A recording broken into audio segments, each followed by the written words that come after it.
And kids especially don't need a bunch of pseudo professionals in a field where they call it practicing medicine, telling you how you feel, how you should feel. Hold on, I'm almost done. Hold on. Sorry, He doesn't. No child needs that in being told how they should feel, how they should react to their emotions. Right. So you guys know what I did. I took him off of the medication.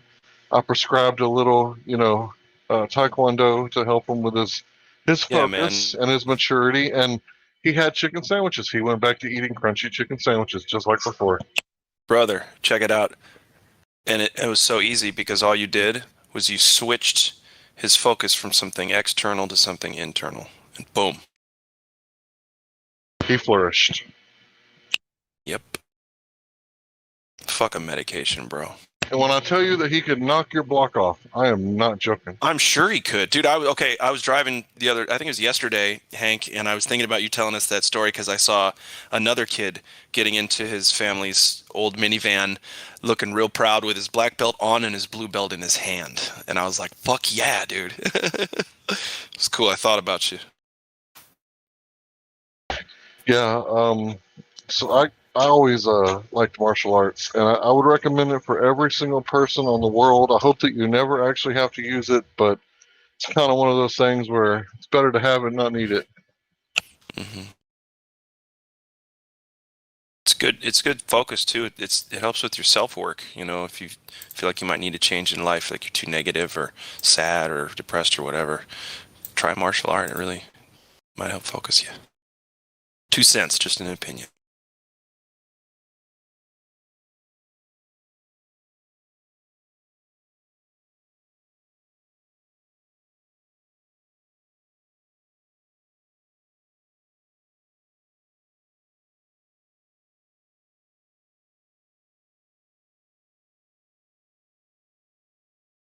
Helio, I didn't mean to hijack the conversation, but when he said that he was studying the bipolar thing. No, you guys are flowing. I mean, I'm not here to jump on your conversation.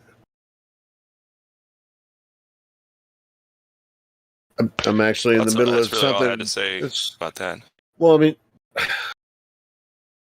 but yeah, I'm giving True Prevails a wrench in the YouTube chat. Good.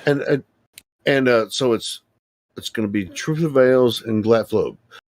I know there's a lot of people here, inside the server that aren't in the YouTube chat a lot, and I need people in the YouTube chat that are there, and I've seen you in there, Glatflobe and Truth Avails a lot. Mm-hmm. So I need to have people that when I'm not there and I'm not paying attention to the chat. I'll help you out. I mean, there's a no ban problem. No, don't ban anybody. I'm not going to ban anybody. Yeah, and same with Truth. But if you Helio, you weren't supposed to let them know that though. Now they're like, well, I mean, it's just like, hey, I don't care. I don't care what they think. They'll find out eventually. Yeah, I mean, it's just like I'm picking out certain members that are active in the YouTube chat because I've given and taken wrenches so many times, and a lot of people are very confused. I actually want, if I'm going to do this again, I want, trusted members. It's become, YouTube has made it very, very difficult for me to unban someone after they've been banned. And so that's why this is like, don't ban anyone. If I give you a wrench, don't ban anybody.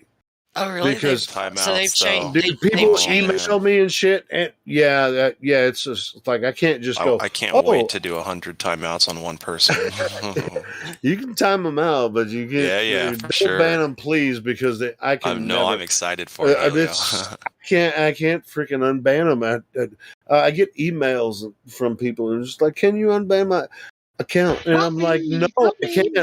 I mean, YouTube has made it very, very difficult for me to Dude, it's endless fodder for helping our side of the argument. So yeah, I'm not going to ban anybody, man. Not a single one. Please don't ban anyone. Are you hearing that word was God? Because they're in the text chat, the live stream text chat, saying they're still banned. So I'm hoping that you heard what Helio just said.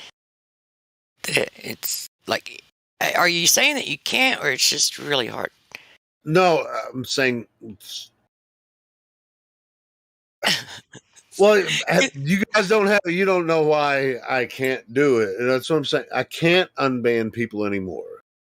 This I can, but I have to go back through YouTube videos where, in the live chat I'd have to find a video where they were actually in the chat, and then click on their name and unban them through that platform. So it's just like, if I give you a wrench, please don't ban somebody, because it's very difficult.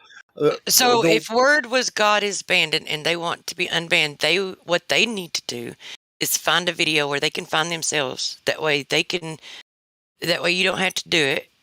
Where they can find a video. They can find a video where they were in the chat, and then DM it to Helio. Where you were banned. DM me, undo it, and then I can go back. Yeah, that would be much easier. I'm not going to freaking go through 1,800 videos trying to find out the last time you were able to speak in chat, whatever, or type in chat. Now you know what to do. Word Was God. Yeah, because I used to be able to there's a community tab. Not community. If you go into YouTube Studio, I mean, by the way, you guys are producers or whatever. So I mean, when you go into there, you can actually search through the thing. It used to work. It used to work, but it doesn't anymore. By the way, Helio, if you're banned, you can't do that. By the way, because what happens once you become banned, you see yourself writing, but no one else can see you. So you actually show up on all the things to yourself, but not to anyone else. So you can't actually find which was the last one you were in. Wow, that sucks. So that's what I'm saying. That's why. I mean, on top of all the other reasons that I stopped moderating people in the YouTube and stuff like that, I just it became a big problem with drama between mods and stuff like that, which I don't really give a shit about.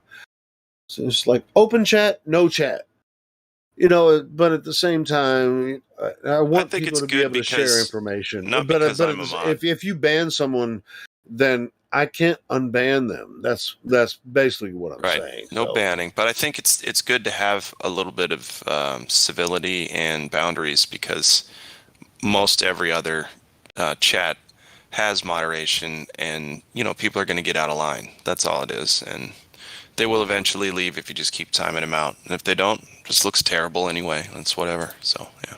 Yeah. So if you have a wrench in my YouTube chat,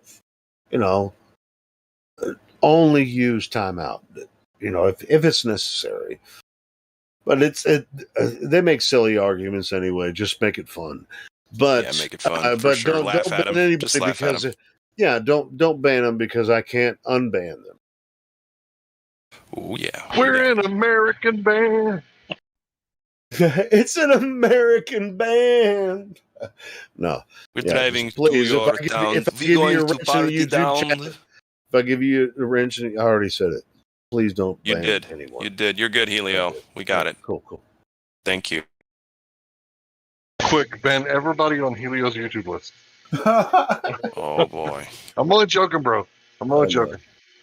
I don't believe in banning anybody, right? In my YouTube channel, I was the only one that had a wrench. I used to ban a shitload of people, but now I can't unban them after I ban them. So that's what's fucking pissing me off. It used to be easy to unban them, after I ban them I'm just like, I'll ban your ass just like we do inside the Discord. I'll put you in detention or I'll ban you, but we'll let you back in a couple days. I can't do that on YouTube anymore. That's why I'm saying, I mean, it's very difficult to unban somebody. So yeah, if you get a wrench on the YouTube channel, don't ban anybody. We can do it on Discord all day. It will cause much drama from the Dalai Lama's baby's mama. Dalai Lama's baby mama. Can't you do it from YouTube Studio? No. You go to community. That's what I'm saying, dude. No. The reason I'm saying this is because the answer is no, I can't. Because there is a section in the community thing under the YouTube Studio But all the people that are banned, I get emails from people and I search their names and they're not on the fucking ban list.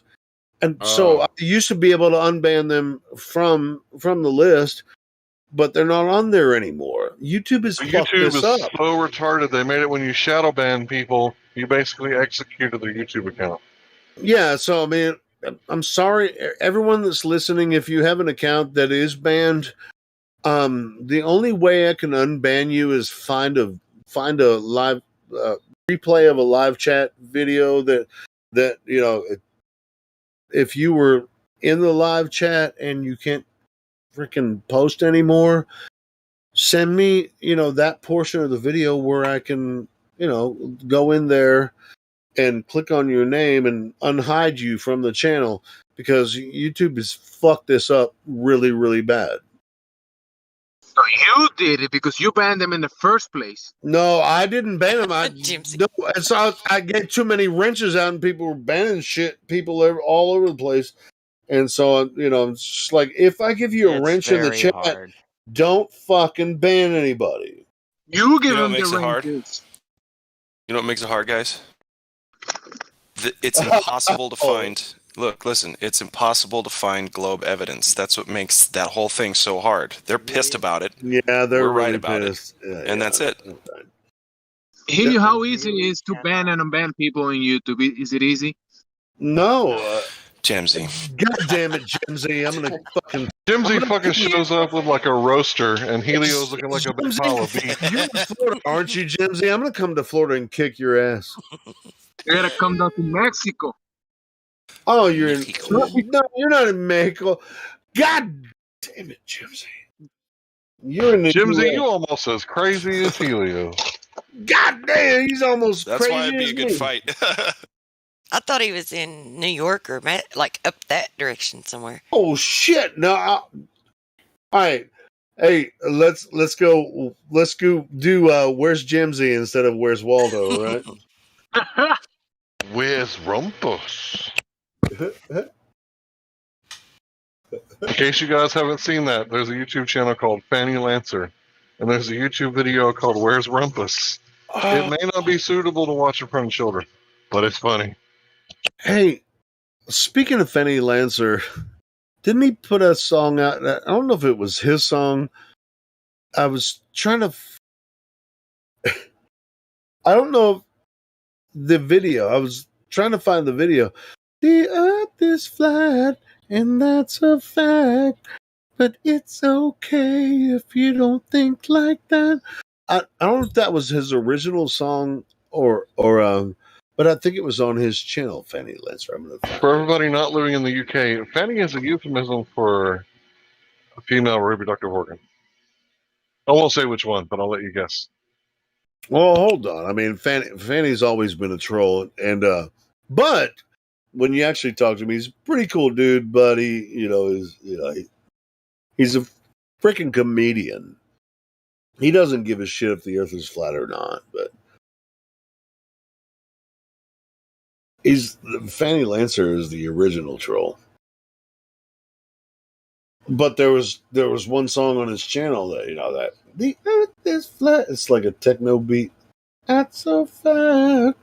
It's okay if you don't think like that. You gotta find that song. No, it's not. Let's just party tonight. I knew I was gonna play it last night. Is that how it goes? It's not okay if you don't think like that. No, you have to think like us. Or we'll send IRS agent. Oh wait, no, that's on their team. Sorry. Yeah, you gotta think like us. You've got to think critically. Damn, y'all niggas almost as crazy as me. Holy shit! Yeah, we're trying to brainwash people. I've seen that go over the YouTube thing too. We're trying to brainwash people to think for themselves. How dare us? There we go. How dare us? Say, hey, you can actually think for yourself. You can take a look at both sides of an argument and choose your own path. Oh my goodness, you don't have to be indoctrinated. Helio, the other day I saw The other day I saw a car with one was a NASA bumper sticker and the other was "Think before it becomes illegal" sticker. And Ooh, that's good. I really that's wanted good. to talk to that person. One time I pulled up at a stoplight and this guy had a flat Earth freaking sticker on the side of his truck, and I was looking at him. My mom was driving, but I was sitting in the passenger seat. I was looking at him. He's like, "Why the fuck are you looking at me? We're at a stoplight." And then I was pointing back. I was like doing the flat sign. Yeah. And he's like, "Oh," and then we turned left, and he went straight. He was like, "Oh." His best man is wedding. It's pretty cool. This dude's driving around with a truck with flat Earth sticker on the side. He's like, awesome. "Oh, I get it." Yeah.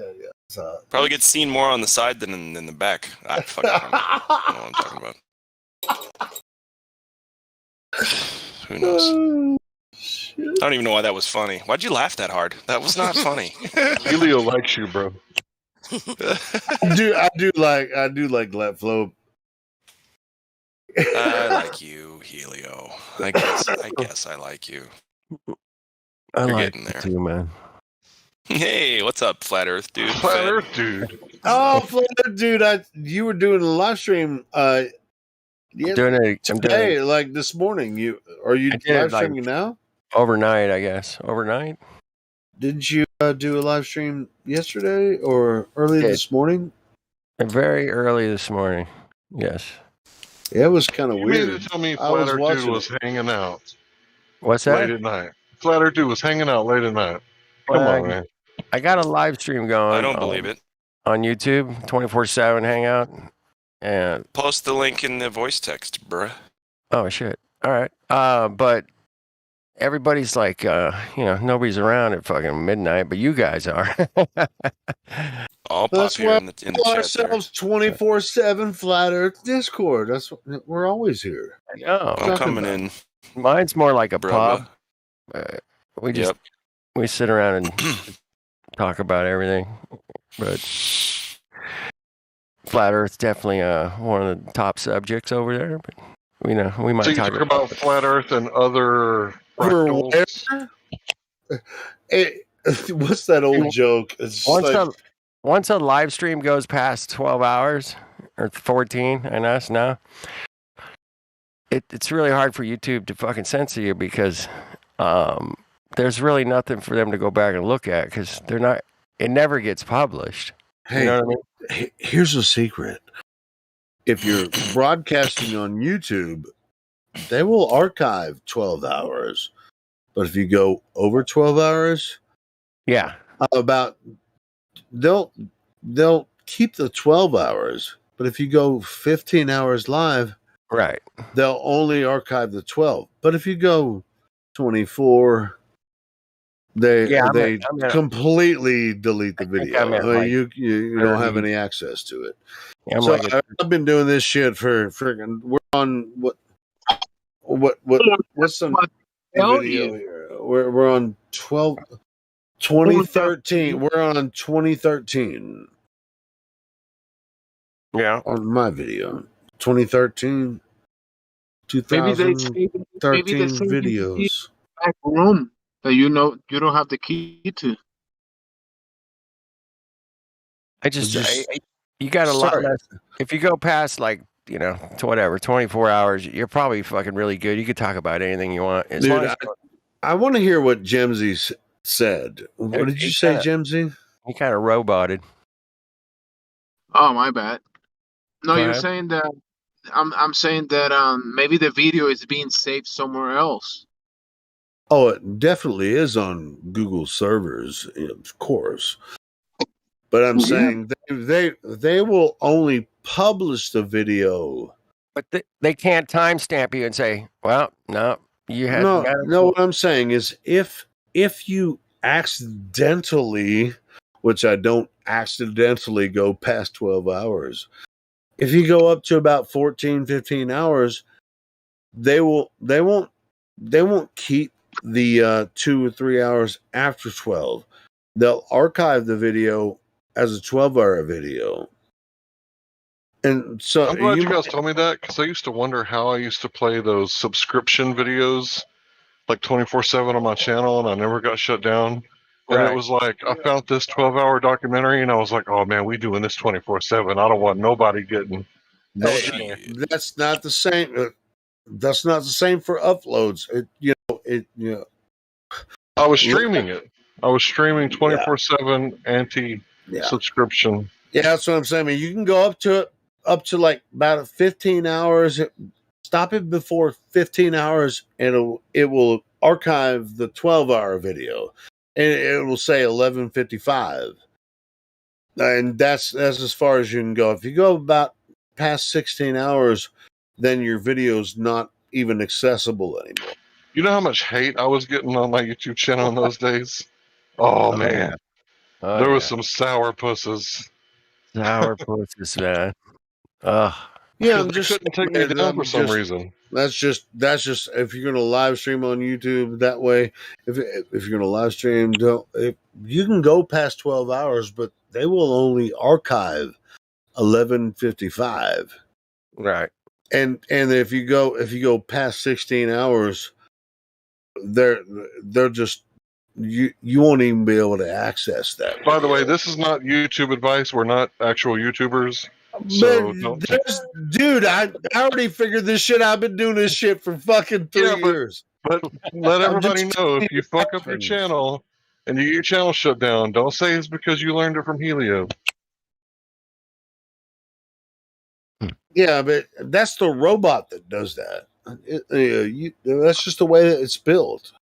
If you can go past 12 hours, but they will only archive 11:55. I learned it from watching you, Helio.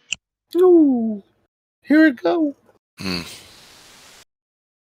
But anyway, you watch Helio? Even tonight I was listening to you guys past the 12-hour point, and that part's not archived. But you can listen past the archive point. You can think of it as archive. And then once I stop the stream, the 11:55 will be saved, and then I can restart it. And the 2 hours past the 11:55 will be live for everyone else at the time. You know what I mean? Is amazing, dude. I've never told anybody about this, and you're probably not aware of it, but now you are. So there it is. Thank you. Now you are. I definitely just got YouTube advice from Helio. Thank you. That's the way it happened. I mean, but who fucking makes 12-hour videos? I mean, besides me. Me. Obviously you. And Hank. Definitely not ISS. Ooh, bullshit. Only that's what she said. She said about they the don't. Globers as I care about the anti-subscribers. That's a good one. She's a smooth operator. Smooth operator. And that's some freaking oh damn. Who is that smooth operator song? Sade. Operator. Oh. That's Sade. Helio. Operator. I have to get the video for you. No, that's not necessary. Well, it's gonna happen anyway. By the way, if you go to World Truth Videos, there's a I'm just gonna call it Waxed 2. And I guess you'll have to figure out the spelling. I don't think it's spelled exactly the same way, the traditional spelling for wax, like you wax your car. Maybe it's the German spelling. Volkswagen. Yes. What? It was in code. If it didn't apply, let it fly. Well, Helio, I gave you the video there. Smooth operator. Smooth operator. Yeah, it's pretty good. It's a good one. Good song. Yeah, I forgot about that one. Tell you the truth. I'll tell you what, man. It's either really good to use in the background on a date or it's not. So. Well, it depends on how old your date is. If she's over 30, you're good. It really depends on the person, to be honest. Yeah, if she's wearing like some cowboy boots. You don't want to play that song for her.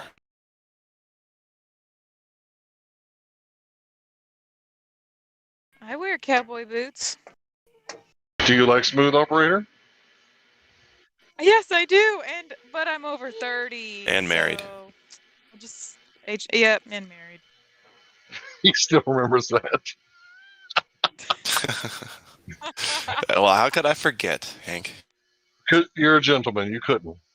That's right. That's a dead giveaway. Dead giveaway.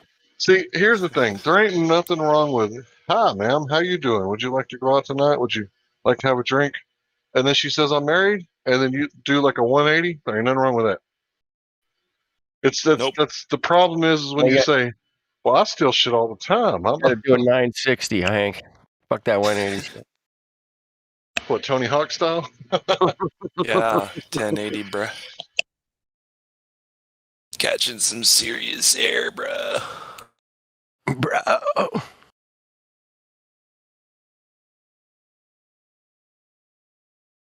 So I looked for your channel to be live streaming Flat Earth Dude, and I didn't see it.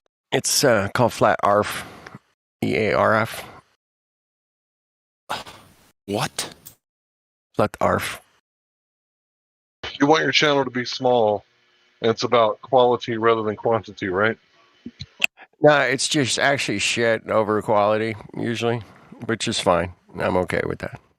I don't see you. No, you got some good people, hard hitters at your place, bro. Some old schoolers. It'll pick up, man. I haven't live streamed in about a year, so it'll pick up. Everybody, took a break, and we'll get it back going. But as long as Google Hangouts is working, we'll keep it going. What's your stance on the transgender debate? No one is interested. Yeah, I'm like 50 and 0, bro. You want to go downstairs? We'll hammer it out. Who, me? Yeah, you want to have a transgender debate? We all love trannies. I mean, there is. I've already. It's like 50 to 1. I mean, it's like. Hold on. Before we do anything, please let me speak. Before we do anything, we shouldn't do this here. No. Correct. So let me speak. Right. Thank you so much. Hey, that's not where we talk about this. Okay, we don't talk about that or much of anything else. No, I'm right. In the Flat Earth channel. So if you do want to talk about that, though, Hank Hill, he's more than willing to educate you. I've already talked about it, and I must say that you already did. Then I've won the conversation.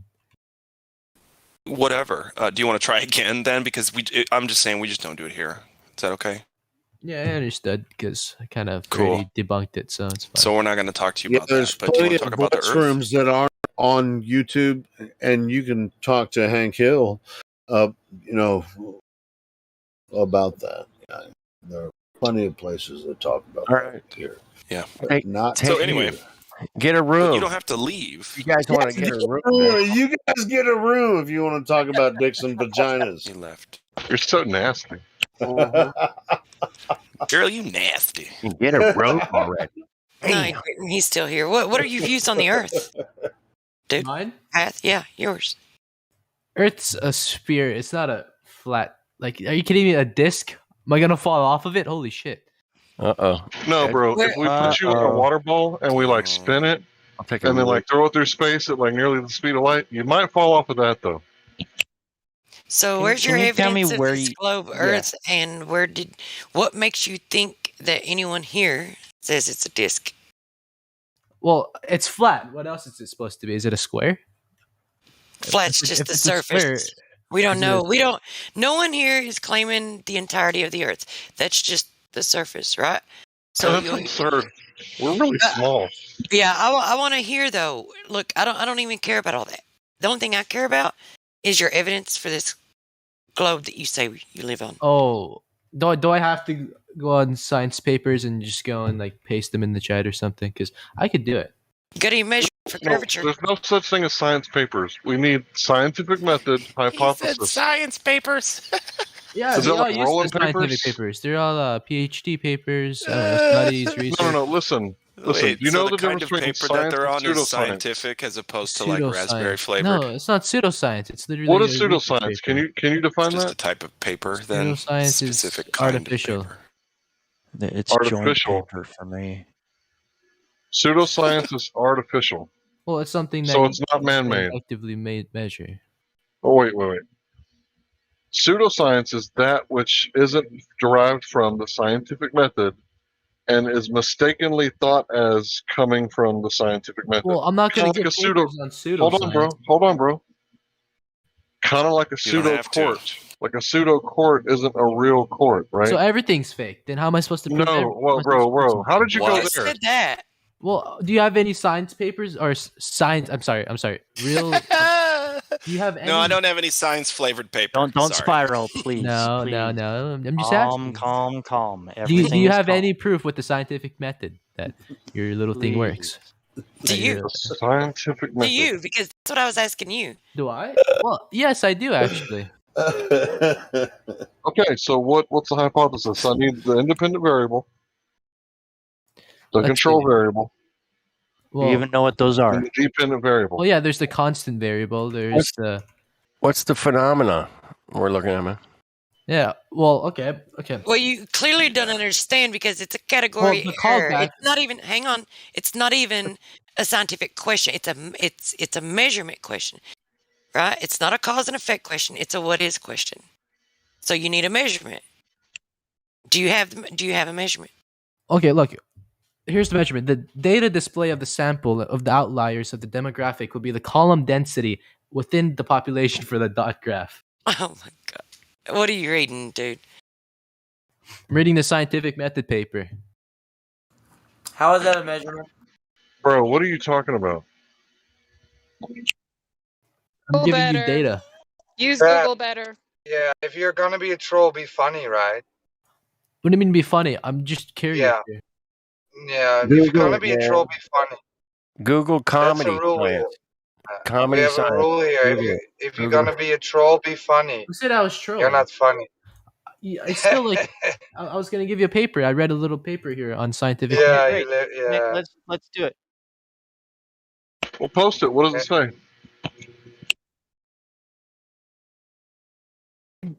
Because the shape of the Earth has nothing to do with science. Nothing to do with natural science. Say it with me. It's nothing to do with gravity. Okay. Gravity. Is that what we're talking about? I thought we were talking about shape of the Earth. So what are we talking Shape about? of the Earth relates to gravity. I know that it does, but which one are we talking about? Because if I need to know, They're related. if I'm talking, yeah, I get that, bro. I know how Spaceballs are made in your fundamental religion, bro. So what I'm asking is, are we talking about gravity or are we talking about curvature rate? Or curvature. Look, is curvature your only argument? Like, Well, you kind of gotta have it if you're gonna have a sphere. I'm pretty sure I already debunked that curvature argument. Yeah. Dude, you left Well, in you the found middle curvature? of. We asked you to explain my premise, and you left without doing so. How did you debunk that? Seriously. Well, I told you that there's no valid. That's why you're such a fundamentalist, No, religious there's no person, valid- bro. You're a no. zealot. There's no valid. Did you really think that you on won your that little debate? experiment You there. fucking left in the middle of being asked, can you just explain his argument? Well, I've already debunked it. Like I said, No, bro, that you little didn't scientific debunk experiment, like a anything. fifth grade. You couldn't even regurgitate the argument to understand that you understood the premise, bro. You did a fifth grade We research told project. you sent that me a you picture. haven't, though. You sent me a picture. How does that prove anything?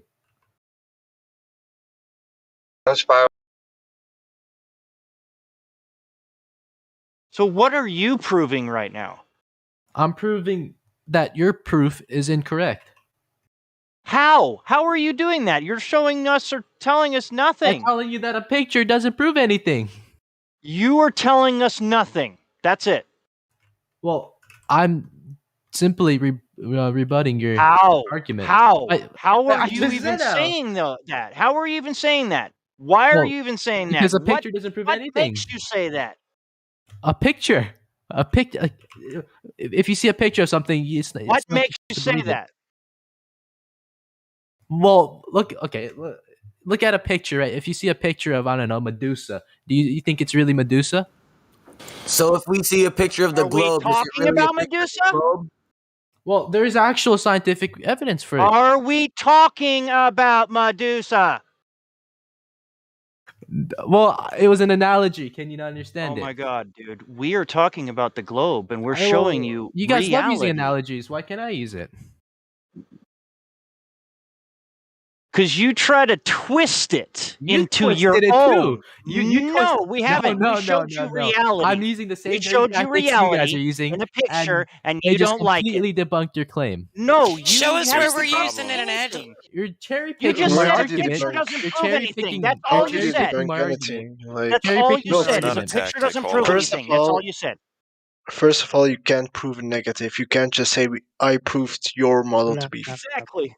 like. And show us where we are no, using an you analogy. didn't. We're I using I listen. said We're that, using direct, verifiable Like, information. Is what we're We're using. using direct measurements. So we're not trying to using- sell a anybody picture- on a anything with picture with- tactics. So Yeah, a we're not picture with selling paint. anyone. Picture made with your Google Paint. Medusa. So yeah, I guess a trying to picture sell proves us on. everything. Picture proves No, everything. we have laser tests. Laser test. That's kind of our argument. Show by me, the show way. me the calculation. Show me the math. Right show there me in, the in physics. there, there's FE core. Show FE me core the shows physics everything. of it. It's in the PDF, motherfucker. Why don't you look in PDF? the damn chat? I can put it in a JPEG and it still won't do anything. Wow. We're not listening So- to him Argument's done with him because This guy's trolling. Yeah. He's done. Well, Yeah. we've known that like from the We're beginning. done. We're Bye done. bye. Don't let this guy trick you guys out, man. Yeah, He's gonna he's be got the burden muted. of He's gonna proof. We don't need stay to. muted. We don't need to prove his claims. You got fuck all, He man. can leave I'll on say his that. own accord. He's muted. He's not being talked to anymore. So about the curvature, we can prove it with laser tests from FE Core. We've been showing you in the chat all of the black swan pictures that show no curvature over 30 miles. And then, you just say that a picture doesn't prove anything. Well, this is reality, and that's showing reality in a picture. So, yes, it doesn't prove everything. That's kind of our argument, though, that because you can go here and do the measurement yourself. You can do actually the go there. observation yourself. And he's saying that he can't. So that's fine. You can just leave the server then. We don't need to. He couldn't even, Justin. He couldn't even keep a straight face during the whole thing.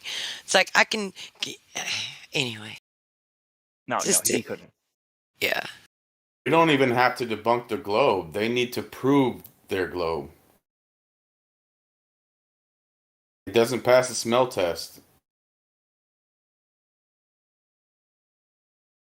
Did I get yelled at for yelling at that kid? No. It was a different guy. It wasn't you, Sean. It wasn't you, man. Okay.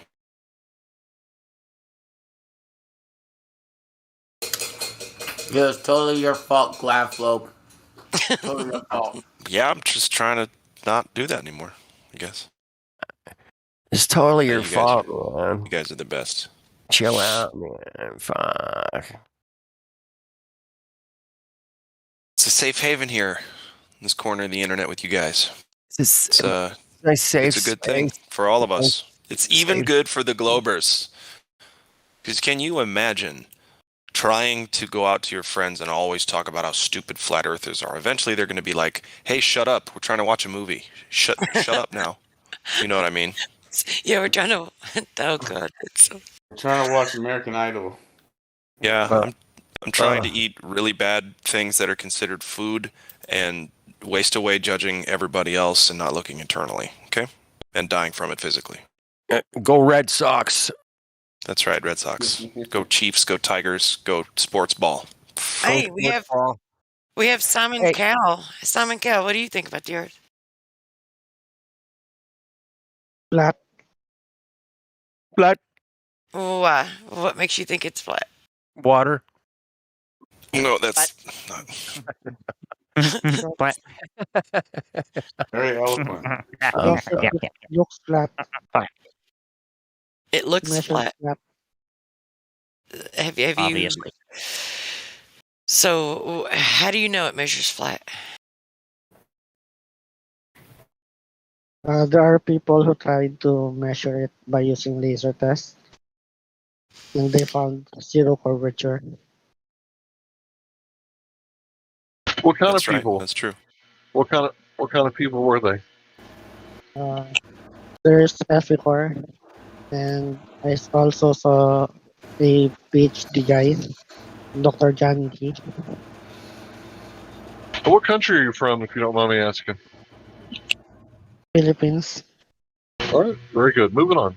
Please continue.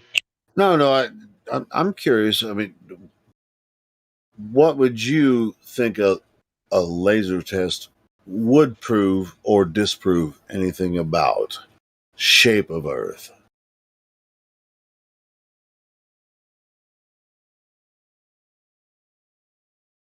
I'm asking the new guy.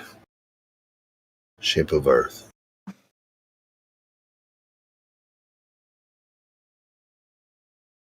Could be anything. Well, I mean, rephrase the question. English isn't his first language. No, sure. I remember that's a shape of Earth. That's pretty. No. What does it prove? What does the laser test prove?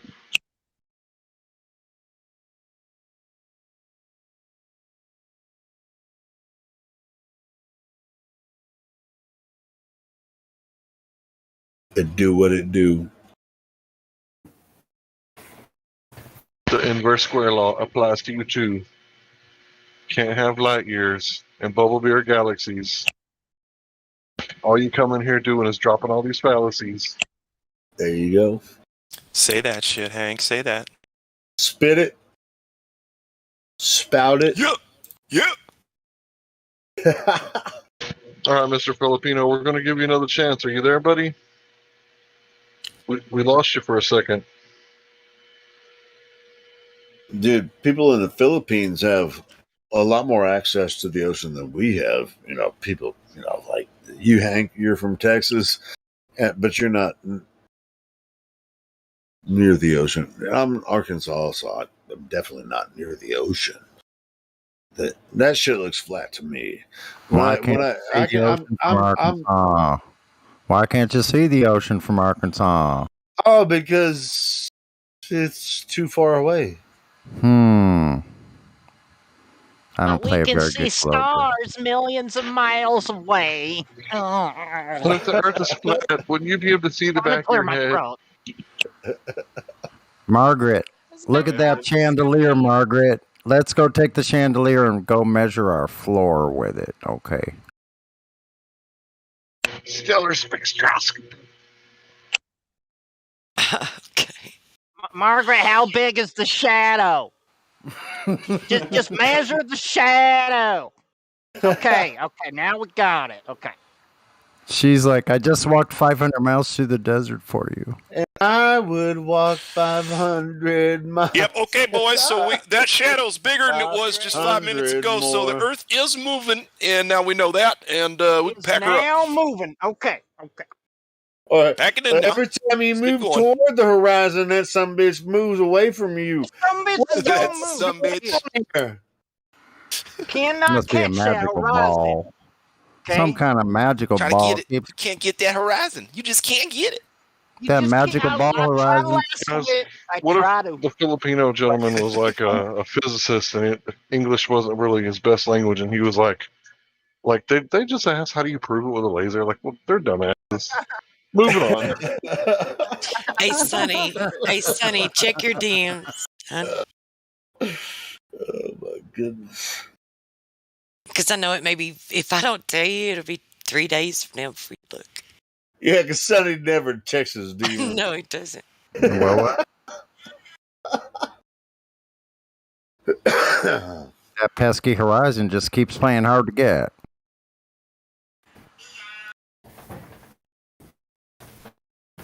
What time is it? It's Christmas time in Halloween. Hey, y'all, I just got over a sickness. It took about 3 or 4 days, I ain't gonna lie. I thought it might be COVID. Well, I didn't think it was Don't COVID say it. because No. I didn't think it was. But dude, I was sick for the past few days, and I had a cold, which I often get. You know, I mean, like every few years I'll get a cold. It's because of the change of seasons. You weren't even sick. You were experiencing. Listen. Yep. You're experiencing a pressure differential. Your body was adjusting. That's all. Sure, and it usually happens during season change. Yeah, you're exactly right. Yeah. What if the body is self-healing and self-regulating? And drafts are supposed to have high blood pressure because it takes quite a bit of pressure to get the blood all the way up to the brain. Holy shit! You guys hear that thunder? I did. I told you it was coming. No. Yeah, there's a thunderstorm happening right now in my area. I thought it was a horse. I felt it. on like a I power felt it supply. coming. My wife said she heard it. What? Yeah, You don't have a power surge. What's that? You guys near? It was super thunder. Super thunder. Hang in there, power grid. Whatever the fuck. Thunderdome. Hang in there, power grid. That's some Mad Max shit right there. Thunderdome. Just spouting out words. Everybody's talking over each other. So I know. But we were doing that. I think 12 hours ago. It's late night hours, adult only. This is Adult Swim. You have American television channel. It's Adult Swim Flat Earth. Adult Swim Flat Earth. There we go. We're trying to recover from Ladies' Night. Ooh. It doesn't take that long to recover from Ladies' Night. But yeah, there's actually a thunderstorming, like just looming right where I am. Thunderstorming. I love it. Super adverb? A verb? Is that what is that? An adverb? Thunderstorming? I think I don't know. I don't know. That's an action verb. It's an action verb, yeah. Maybe like fighting. I didn't know action verb was part of the kung fu fighting. Everybody was kung fu fighting. Yeah, action verbs as opposed to like when you say I'm gonna go home. Everybody was looking for lightning. Listen, I spent all day doing school, so I'm not gonna do it here. Everybody was fast as light. There you go. I'm go homing. That's pretty funny. That was like chemtrail. Yes, chemtrail. Japanese. What up, chemtrail? Welcome back, bruh. How you been?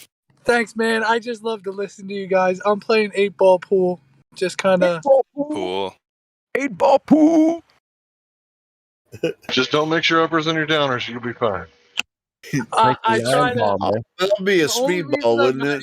Here all day, fellas, is because I take the conversations you have and I spread them to everybody that I'm around, and like I get fired from everywhere that I work and shit. So like, honey, don't get fired from your job because of us. Chemtrail, don't fucking get fired from your job. Oh, don't get fired until you find like your favorite job, and then don't get fired anymore. Because right now it's a workers' market.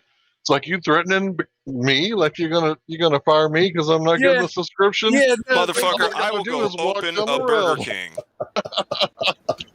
Canceled my subscription to the resurrection.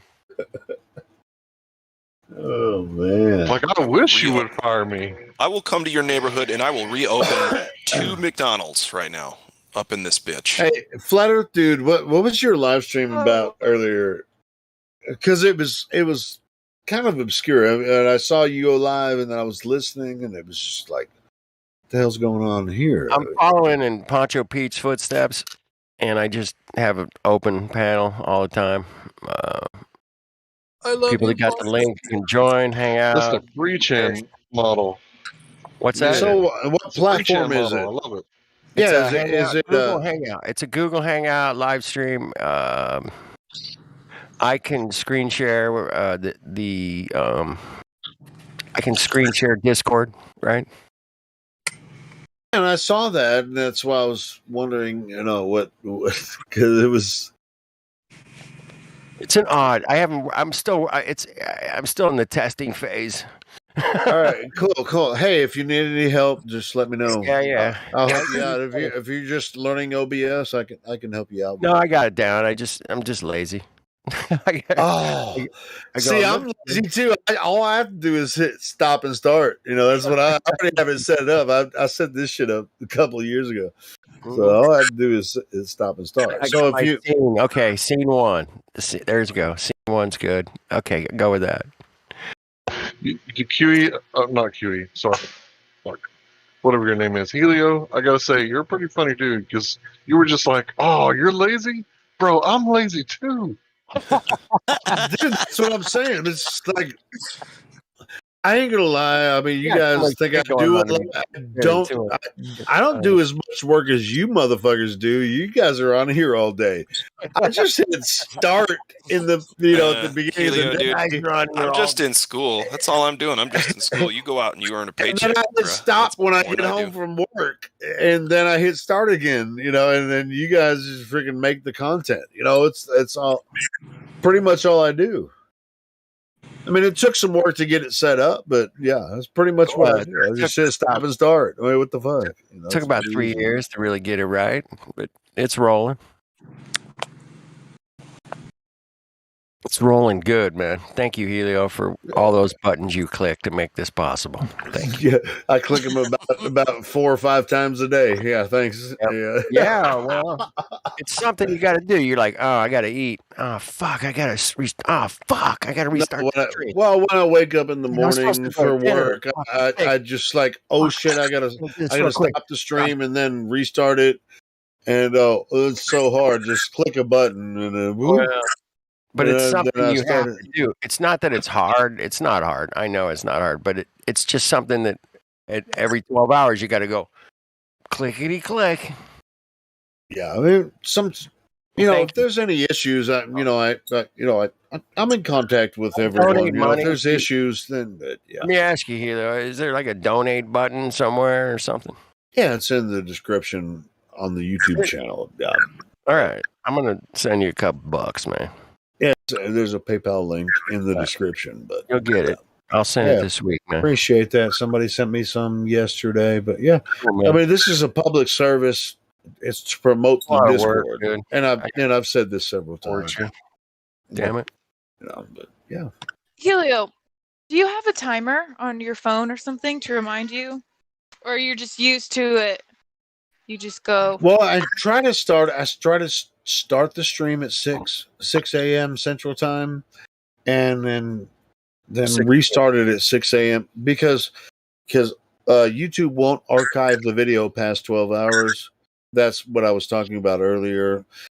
If I go like to 14, 15 hours, they'll save the video for the 12 hours. The 12, right.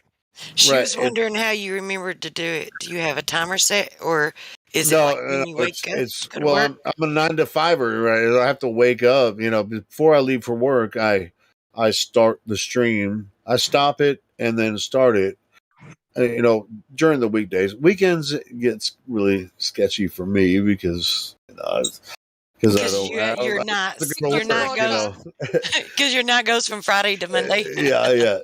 So yeah, for the most part, it's like I'm gonna restart the live stream at about 6 a.m. Central Time, and then when I get home about 6 o'clock, I'm gonna restart it again.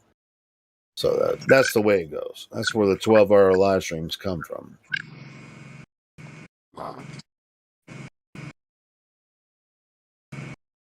Thank you, Hilo. Thank you.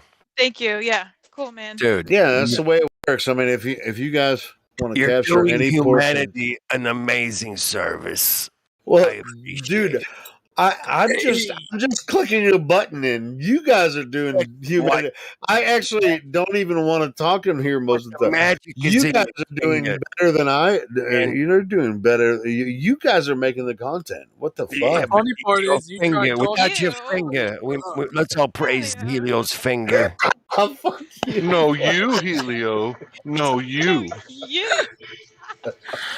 Oh my god. Let's praise the Helio finger now. press his button. It's a bit much getting the magic finger when I wake up, like hungover as shit in the morning, and I just say, "Hey, stop!" Helio stop wakes it. up in the morning feeling like P Diddy.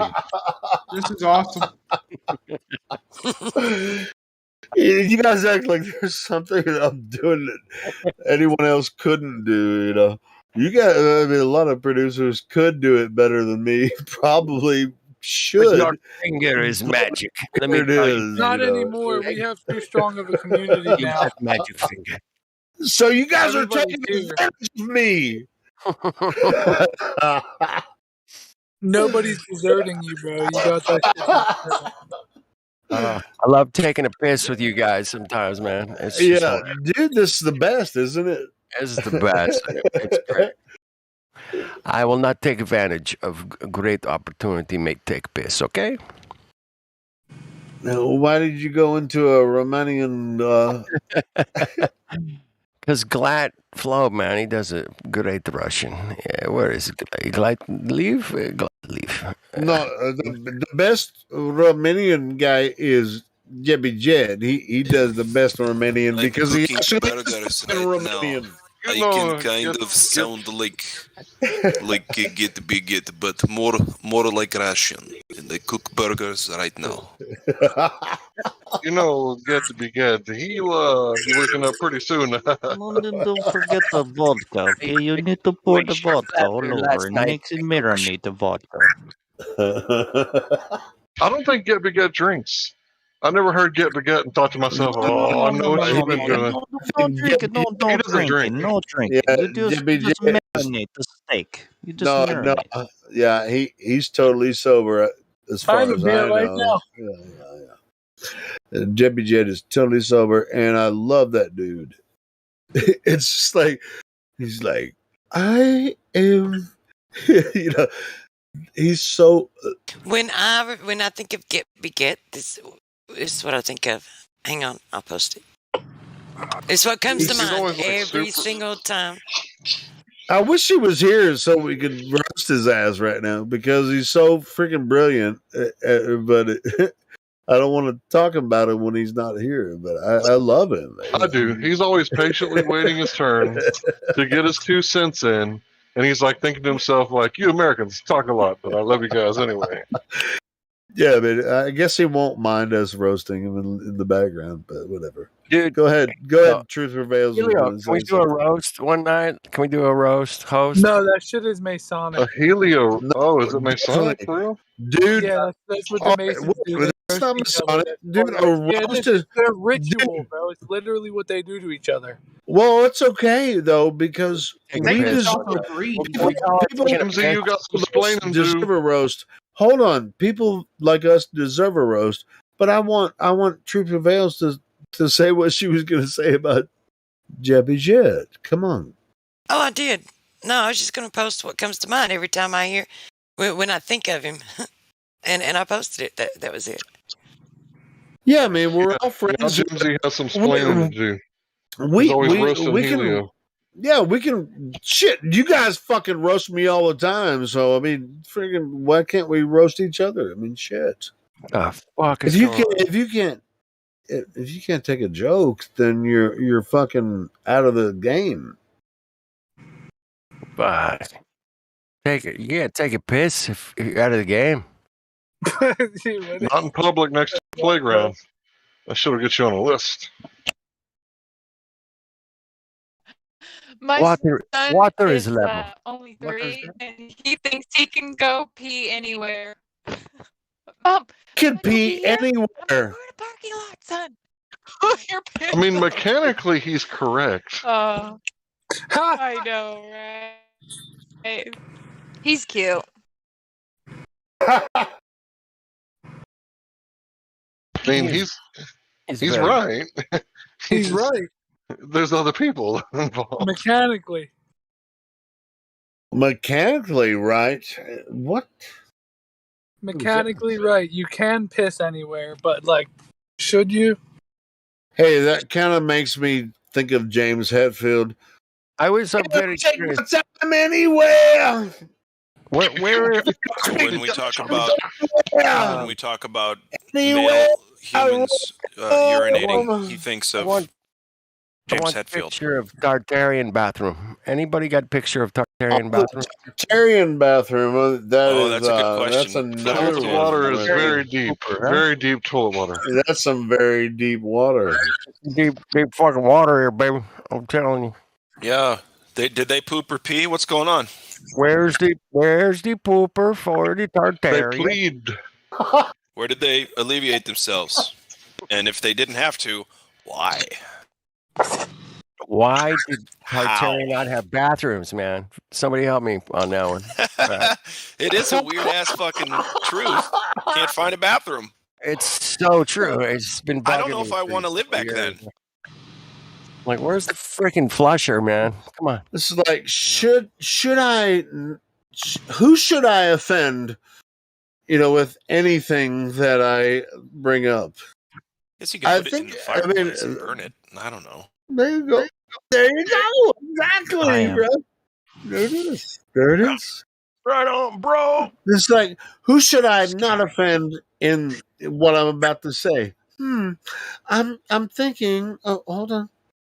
I'm thinking about who I should not or offend.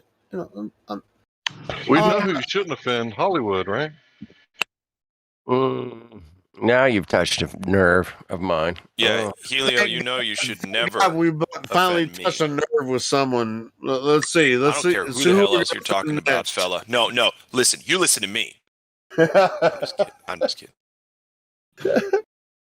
Do that. Me drink beer now. Me drink the beer now. This is so fun to me. I mean, I don't know if you guys are like too. We have fun with I like to piss out everybody because people are so fucking spongy that who the fuck gives a fuck what you think about anything? People are people, so what should it be? Yes. You're so spongy. Don't be spongy. Yeah, don't be spongy, you fucking faggot weirdos. I'm kind of mad about. Whoa! Take it easy. Those words were normal in the '80s, but two times. Nowadays, you might as well say the CUNT word. Get out of the time machine, man. Come back. Kentrell, what were you saying? Nothing. It wasn't really that important. Oh. Hey, Chemtrail, can you be as enlightened as me and say something like spongy faggot weirdos? Stop saying that word. Yeah, say a little deeper. Use it like a more high voice. You got to use a higher voice when you say it, though. Oh wait. Spongy faggot weirdos. There you go. All right, I'm letting that one slide. Now that's totally like politically correct. When you say it in a low voice, you spongy faggot weirdos, just get the fuck out of my face. Sound like Alex Jones, bro. That's wrong. You can't do that, man. No, I can't. Well, I just did, so that means I can. So whatever. Mechanics. Anyway, I'm sorry, Helio guys. If all right, you guys continue. Hey, next time you guys freaking try to limit my free speech here on this platform, this shit's gonna come You're out. gonna let us. That's what's happening. Next time we try it, you're gonna let us again and again and again. Yep. Okay, whatever. Oh my gosh, I could even mute him. Wait a minute, let me see if I could. Yeah, you can mute me, but you can't stop me. Look, my hovering over. Yeah, no, wow, that's amazing. I would never even try. I know, it's okay. Well, I might. Wait a minute. I might actually for 0.3 seconds. It might last that long. That's okay. I'm just fucking with everybody. You guys continue. I'm just fucking I'm around. cooking burgers. I'm just you fucking guys around. take the lead. Take the charge. No, everybody else has to. I'm just fucking around. You guys do what you're gonna do. I'll have a flat Earth just burger, playing. please. Can I have A flat Earth. Yeah, orders from the grill. Orders from the grill. Flat Earth burgers. Okay, All it's around. really flat burger like McDonald's, right? It's not square like Mhm. what, that other shit place that sells food that's not food. Anyway, Soylent really Green. flat, really flat, like iron pressed flat, like a cabana. You know, yeah, you press the cabana with the iron. You got to get that bit. Right, and then you throw the cheese on it, and then you throw the iron on top, right? It has to be deli flat. Sorry about the Pepper sound jack effect. cheese. I think it would be pepper jack. Anyway, how could you slide a hamburger and call it a slider on a curved surface? Ooh. Yeah, because then it would be a skier. You have scientific paper for such phenomena. Burgers can't Let's see, I slide on got a some curved JOB surface. papers. I got some zigzags. I like my burger meat. You need to get the hemp roll. Oh yeah, dude. Take it natural. I like it. Wasn't for you guys, I'd be fucked. I'm telling you. Me too, bro. Ah, man, I can relate to Yeah, that statement. Dude. I second that. Yeah. Deli sliced burger. Or I third it. Cheeseburger? Chemtrail. Yeah, dude. Holy shit, man. That like never resonated with me more than like if it wasn't for this place, I'd be. I remember when I became a flat earther and I didn't know any flat earthers. I didn't know one. And it was like, fucking, this is weird. I gotta meet some flat earthers ASAP, man. I gotta hang out with some flat earthers, man, because my soul was like crying. Dying here alone. Freaking I'm only all flat alone, earther man. on Earth. Anyway. Now it's Enoch and I against the globe on a massive scale. We're going to infiltrate their entire system with music and joy and happiness. So I got discovered by calling people out. Like that, Sonny. Chris from Take Back Space said that one time, man. He's like, we can just out-cool them, man. Yeah. You know what I mean? And I was like, dude, that's the way we beat them. We have people stopping us on the listen. We have people stopping us on the streets. Say they were stopped in traffic when we were going by singing. They go, that was the best version of that song I've ever heard. Yeah. And we're sending them links and stuff for our material. Instagram and Facebook. Exactly. We're just gonna out-cool these bitches. Fuck them. Yeah. Instagram and Facebook. Universal Outbreak is our name for now, but. Yeah. I know it says universe, but we know what universe it is, so don't worry about that. Yeah, has nothing to do with a fake universe. Yeah, we're gonna be the outbreak from the universe, that universe fairy tale.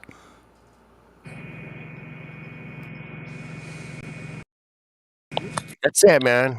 And this is where we start. You know, we're 100 years behind these bitches at minimum, but you know, they really had a big time head start on us, you know, and they're like, why don't you have a model? And I'm like, fuck, man, You're looking at it all wrong, bro. Like, if we weren't here, they'd still be chasing their tails 100 years later with E equals MC squared and all that bullshit. We're probably 100 years ahead of them just because we're not married to a model. What, every year we've been at this is probably about 10 years catching up to these bitches. So, we're creeping up mighty fast, man. I think you guys... It's been a great ride. Let's keep it going. I love this guy skating across the pond there with a beer, man. Check this out. Do a kickflip. This is pro, man. Woo! I wish I could. I would do that if I could. All right. Cheers, everybody. I'll shut up now. I'll shut up. Cheers. What you talking about, Willis? You're live at the party, man. Where's the papers, man? Let me see papers. I roll big fat joint, okay? Not too fat. Hey, we don't want incense. Can I get in on that, man? What's up? Oh, what incense? Not too fat. Anyway, it's fun. Flat Earth is fun. Let's keep it fun, man. I mean, it is fun, man. Even for the Globers, they're having a good time. Because if we weren't here, man, they've had nothing to fucking do. Be like, hey, man, did you see the latest NASA thing, man? It took off with the fucking Mars. Check it out, dude. I don't like my joints too fat. You know, I like them a little. I like my joints like I like my women, just pregnant. You know, when they're already fucked up, you can't fuck them up any worse. Right. They got a lot of resistance to pressure. Like no pressure, no globe. Okay. Did you say fucked up? They're already fucked up. Is that what you said? He did say I'm only joking. I'm only joking. He did say that. It just came to me, and I'm not responsible for the first thought that entered my head. Okay. Oh my bad. Yeah. You're in here with the plebs, you know. Yeah, exactly. Truth. Thanks for checking it out. I'll get you a wrench next time I'm over there, my other side of my building. And when you get to the toolbox, no, I'm good, man. I'm good, man. I just wanted to. My building. That sounds big, didn't it? It just sounds like, man, guy's got a whole building. Fuck. I'm in building 8. I have 8 buildings. So block 6 for me. Other side of house. CB4. Put me in block 7. Anybody ever see CB4, the movie? Narp. Sub block 4. It was funny. So yeah. Anyway, cool story. Did you guys watch that? Glad you're sticking to it. What nerdy video? Probably seen it. Yeah, he's funny. No, but I will come on though one day. That like when you asked me that time, I didn't even see it until after, or it's either that or I was in the middle. So I don't know. Yeah, but, Flat Earth Dude. But You're yeah, I love you to death, man. It's like I'll definitely one day come on. Yeah, when you go live, Flat Earth Dude, let us know. We can actually, Did I not mention? I think you missed it, bro. But I started the live stream about 36 hours ago. Dude, I don't miss anything. I saw you go live. What are you talking about? Just before I came on tonight, I switched it over to Discord. So we've been live since whenever I got here. Oh yeah, that's what I'm saying, man. If you want live to since do it, before you were born, partner. Been live since you were But no, no, but seriously, you want to do a live stream? You want a couple of us to go on your YouTube channel? Sure, man. Freaking just let us know, bro. It's not Buddy, I've been doing live streams since you've been shitting in your mommy's diapers. I sent you a link. I'll send you a link. You come anytime. Okay. Oh. Yeah. You send me link. I go. Link. You send me link. You go live. You come anytime. Okay, gonna break my Cuban cigars. Here's your pie. You go live hardcore. You go live hardcore. Here's your Careful pie. where you sit. Break my Cuban cigar. Oh, it's like a brick bag. Okay, I see. There you go, Helio. It's in the chat. No. Also, I'm sharing the trailer of the movie I was talking about. You'll all go watch the whole thing right now. Doesn't look like much from the thumbnail. I'll tell you, back in '93, they didn't know how to make a YouTube thumbnail very well. Oh, okay. I gotta say, 4 days ago, I said something that wasn't true, and I have to recant. I'm sorry for putting out bad information. A recantation. Yes. Yeah. So a few days ago, I was talking about Nintendo putting out a game called Metroid, and I thought it was a sequel to Metroid Prime, which would have been fucking awesome because if everybody knows, that's when yes, it went 3D. I remember you talking about that, Hank. I remember you. Hold on. Let him finish. It's more of a side scroller 2D like the original Metroid on the Super NES. No, we can't have none of that gaining misinfo. But Other M's the best one still. When I heard you say that, Hank, it's side scroller. That's the only way Metroid was ever introduced. It was introduced side scroller, but they made a 3D version on the GameCube called Metroid Prime. So the new one is a new side scroller. That's correct. Okay, Kinda. cool. So all the nostalgia is going to be there, and you're just going to be like, I might check it out. Wait, what? How are we gonna be again? We're gonna be like little kids. we're gonna be like. Is that what little kids sound like? Don't you have kids? Hold I'm still in touch with my inner child. How does your inner child sound, mister? Doesn't sound like that, man. Okay, let's hear it. Let's hear it. Well, no, but Have you ever I want to hear it. falsification is independent of replacement, sir. Have you ever played Metroid? Yes. Okay. It's didn't you? my sound father's like favorite that? video game ever. So that noise I made was me like geeking out on the inside and trying to hold it in. But I don't know children who make that sound, Hank. Look, I was a weird kid, man. I collected fossils. I was like, look, this thing is dead. It used to be alive. Cool, I'm going to keep it in a bag. Right. That is what kids sound like. What you did before, it sounded like you were about to pass out. Okay. Yeah, because I was trying to hold in my excitement. You ever try to hold in a sneeze? It's kind of like, that doesn't sound like a sneeze. Okay, Well, of I'm course just not. You were trying to hold it in. Of course. I'm going to Of give you a course I little have. difference here, Hank. Yeah, I missed the it. Hank needs to do it again. 3D. No, he doesn't. 3D Metroid is that is kind of weird, but the 2D like platform game is Metroid that way is way better than the 3D. I've tried both. And Come on, Hank. I missed it. You got to do it again. Dude, there's Metroid Prime 4 out right now. It's recorded. I did Hank Hill freaking out, right? But I did him freaking out on the inside a little bit like a nerd, okay? So if you want to go back and listen to that sound. I don't. I really don't want to hear that again. I think we just heard it. So Go again. I'm going to deafen. We love you. Look, I'm always going to be that little nerdy kid, okay? No matter how much I work on my,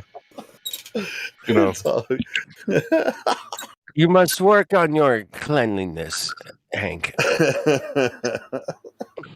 So remember when you were in school and you're like, and you knew that you were the nerdy one, right? And you're like, I wonder, like, where do all the nerdy people end up? Right here, right here. This is where they all end up because we all are nerdy. No, there's a lot of geeks here, so it always ends up like googly googly goo, googly googly. But it's just like that's how it ends Is he up. still talking about it? Wasn't me this time. Everybody's gone totally retarded. All the geeks are.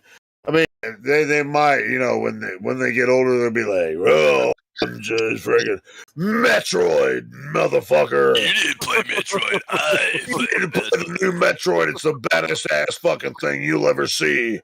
And that's the Alex Jones voice. No, it's an 8-bit video game, but cool. When you see it, you'll be like, "Googly googly goo." This is Look, man, when I was a little kid, right, I beat the game faster than I beat it the first time. And when I did, she took off her clothes. And I was like, it was a girl. So it fucked me up, okay? I'd never played a video game where you play as a girl before. So it fucked me up. And it did fuck me up. You know what I'm talking about. Yeah. He's like, it did. That was the first transvestigation I ever had to do, and I After the didn't choose to game, do did it. it change your gender? Whoa. No, she was wearing a suit the whole time, and it was a gender reveal at the end of the game if you beat it really fast. Oh. So if you beat it slow, it was a man or No. If you beat it slow, listen. If you beat it slow, Samus didn't overheat and she kept her clothes on. Okay, but if you beat it fast, like she, got hot under that Samus suit and she took her Samus suit off. She was hot. She was hot under the Samus suit. So she the whole time, but if she beat it fast, then you can figure out it was a woman. But I'm not gonna lie to you. Samus is hot, man. Samus is smoking hot. Smoke show. It do what it do. It do what it do every time. You're not gonna lie. So yeah, when you guys hear me talking about Metroid, do what it do. It was a lasting every time. impact. It was a lasting impact, and there wasn't enough hockey pucks in the world for me.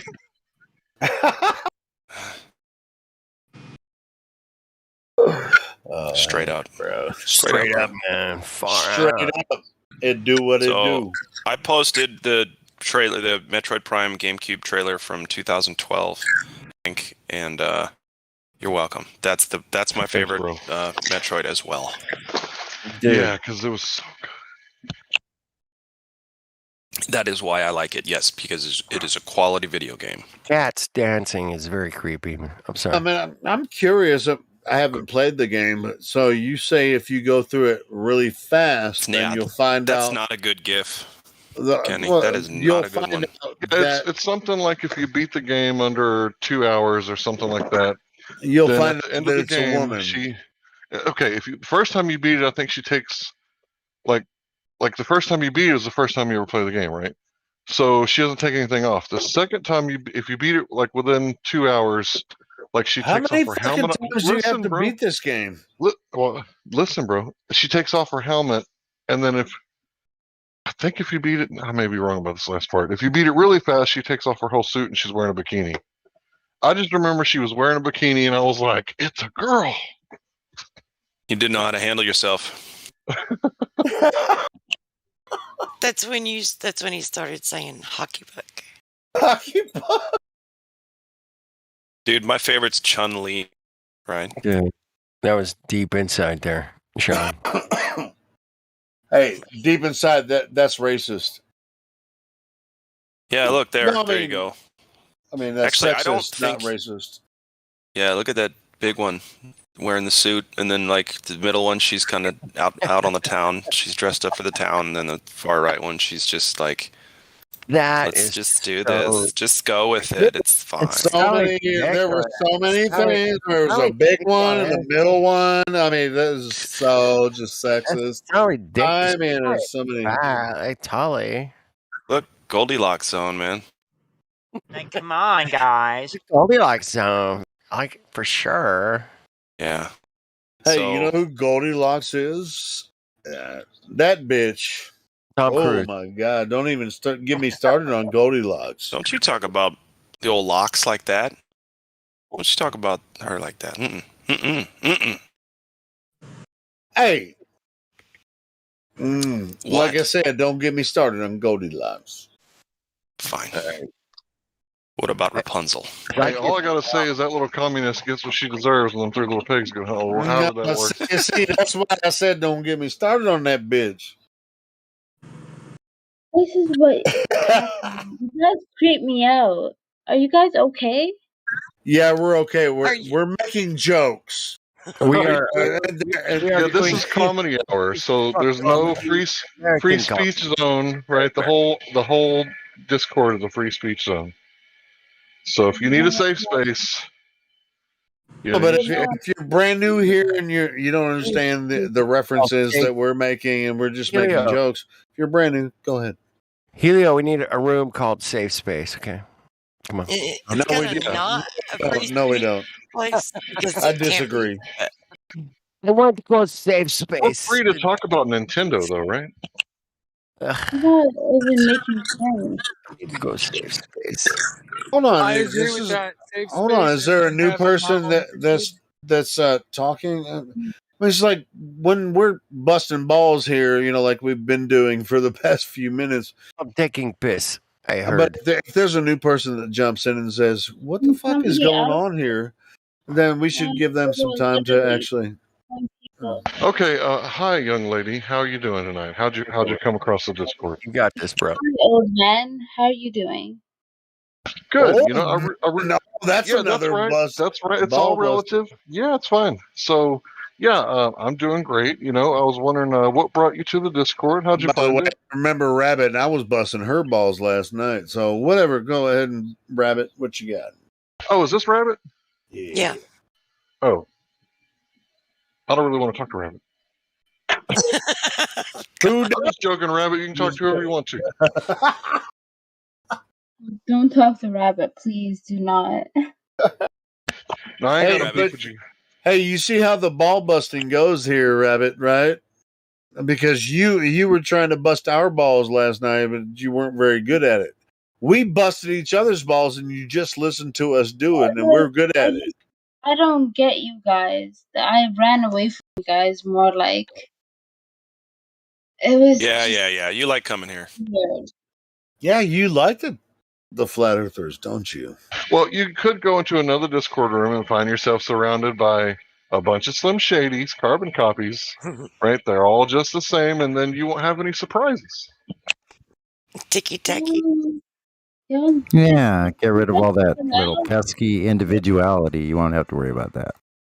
Go ahead, Rabbit. Okay, I need more of it, exactly. I got only 3 of them. I need more other You only pictures. found a Discord room with 3 dudes? Discord is a sausage fest. I bet if you try harder, you can find a room with hundreds of Slim Shadys, and they're all going to have the same jokes and the same beliefs just about, right? Like, I bet if any of them, like, say that, oh, like, science is the best, they're going to be like, oh, yeah, science is the best. Evolution's right. It's cool, right? And they're going to be like, oh, yeah, evolution's cool. And I'm going to get my subscription. And that I can never talk. Yeah, I guess so. What would you like to talk about, Rabbit?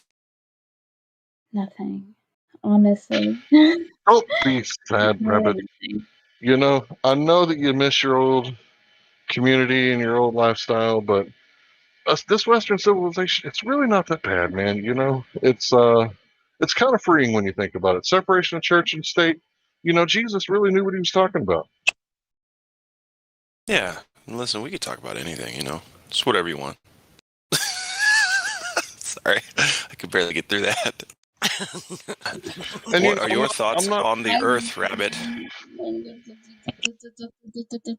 I have no motherfucking clue. Huh? Rabbit refuses to talk about the shape of the Earth. No, you're just Hold so loud. You make me have a headache. I'm sorry. I'm not trying There's to a be loud. volume button No, on your end. The other guy. You make me Yeah, have there's a fucking headache. Here, I I'll put ran away. my microphone way over here now. Listen, I can So just you talk got really, you got a volume. You got a volume button on your end. I do not have a volume adjuster on my end, however. You can click on each individual person, Rabbit. You can click on each individual person What? and Like, turn I the just volume down never locally. had to do that. It's just not. I just never had to do that. Okay. Well, Yeah, there's don't ever no- try to help her again. You're always going to discover new things in life. Yeah, because the freer your society is, the freer they are to like adventure out, you know, past the taboo, and we'll discover things like the Scottish people are some of the freest people and some of the best inventors, right? Because they're free enough to go, fuck you, Still Rome. talking. I can hear him even when I put him down. Jesus Christ.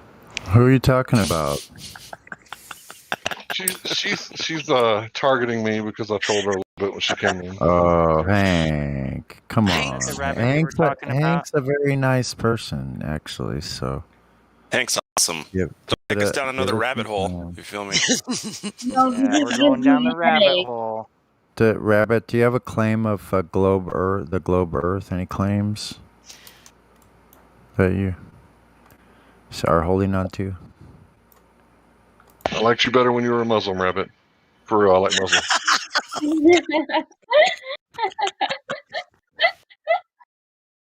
I'm fucking dead. I liked it when you were quiet. Fair enough. And I could still hear you in like a very modified. Are you watching Hank of the Hill right now, by Do you roommate have- watching Hank of the Hill? That's what she's watching. Hank of the Oh, Hill. is that what it Hank of is? the Hank Hill. of the Hill? What? I'm dead. I'm fucking dead. You guys, The Quran is a this is flat too earth. hard. Shit. It's too much. Anyway, maybe I should start over. What's going on? What's going on in here? Hi, Rabbit. Welcome to the server. Not with it. I left because of Hank. He was just so loud. It gave me a headache. Oh, okay. Well, maybe my soothing voice will be Well, I think you're getting Hank and Helio mixed up. Are you? I don't know. Both of them. It was just like they were just doing it, and I was just like, "Yo, fuck this shit," and I left. The only person that like made me come back is Truth, and I was just like, "Oh, I miss you. I want to talk to you again." That's all. Well, I didn't make you, right? I thought that you were No, you banned, didn't. and when you DM No, me, really. I left. and when you DM me and said I miss you, I'm like, I did. That's why I didn't even Yeah, respond I for a said day hey. because Yeah, I said hey. I wanted to And now wait. I miss you, but I said hey, and I was like, "Yo, what up? I miss you." And yeah, Loki did.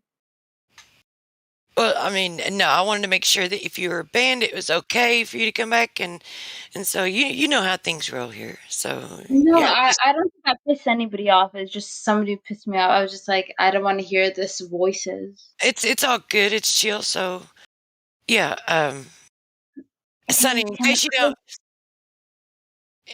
in case you don't know, like she says that she knows the Earth isn't a globe, but she doesn't want to be called a flat earther. So Oh, yeah, that's understandable. Yeah, it's all right. In my book, it's all right. so maybe give you a good premise to go on with your conversation with her if you want to. Well, I don't know. I was kind of rumpusing. Is there anything that you want to talk about or have any questions about, Rabbit? No. Not really? No. Okay. Okay.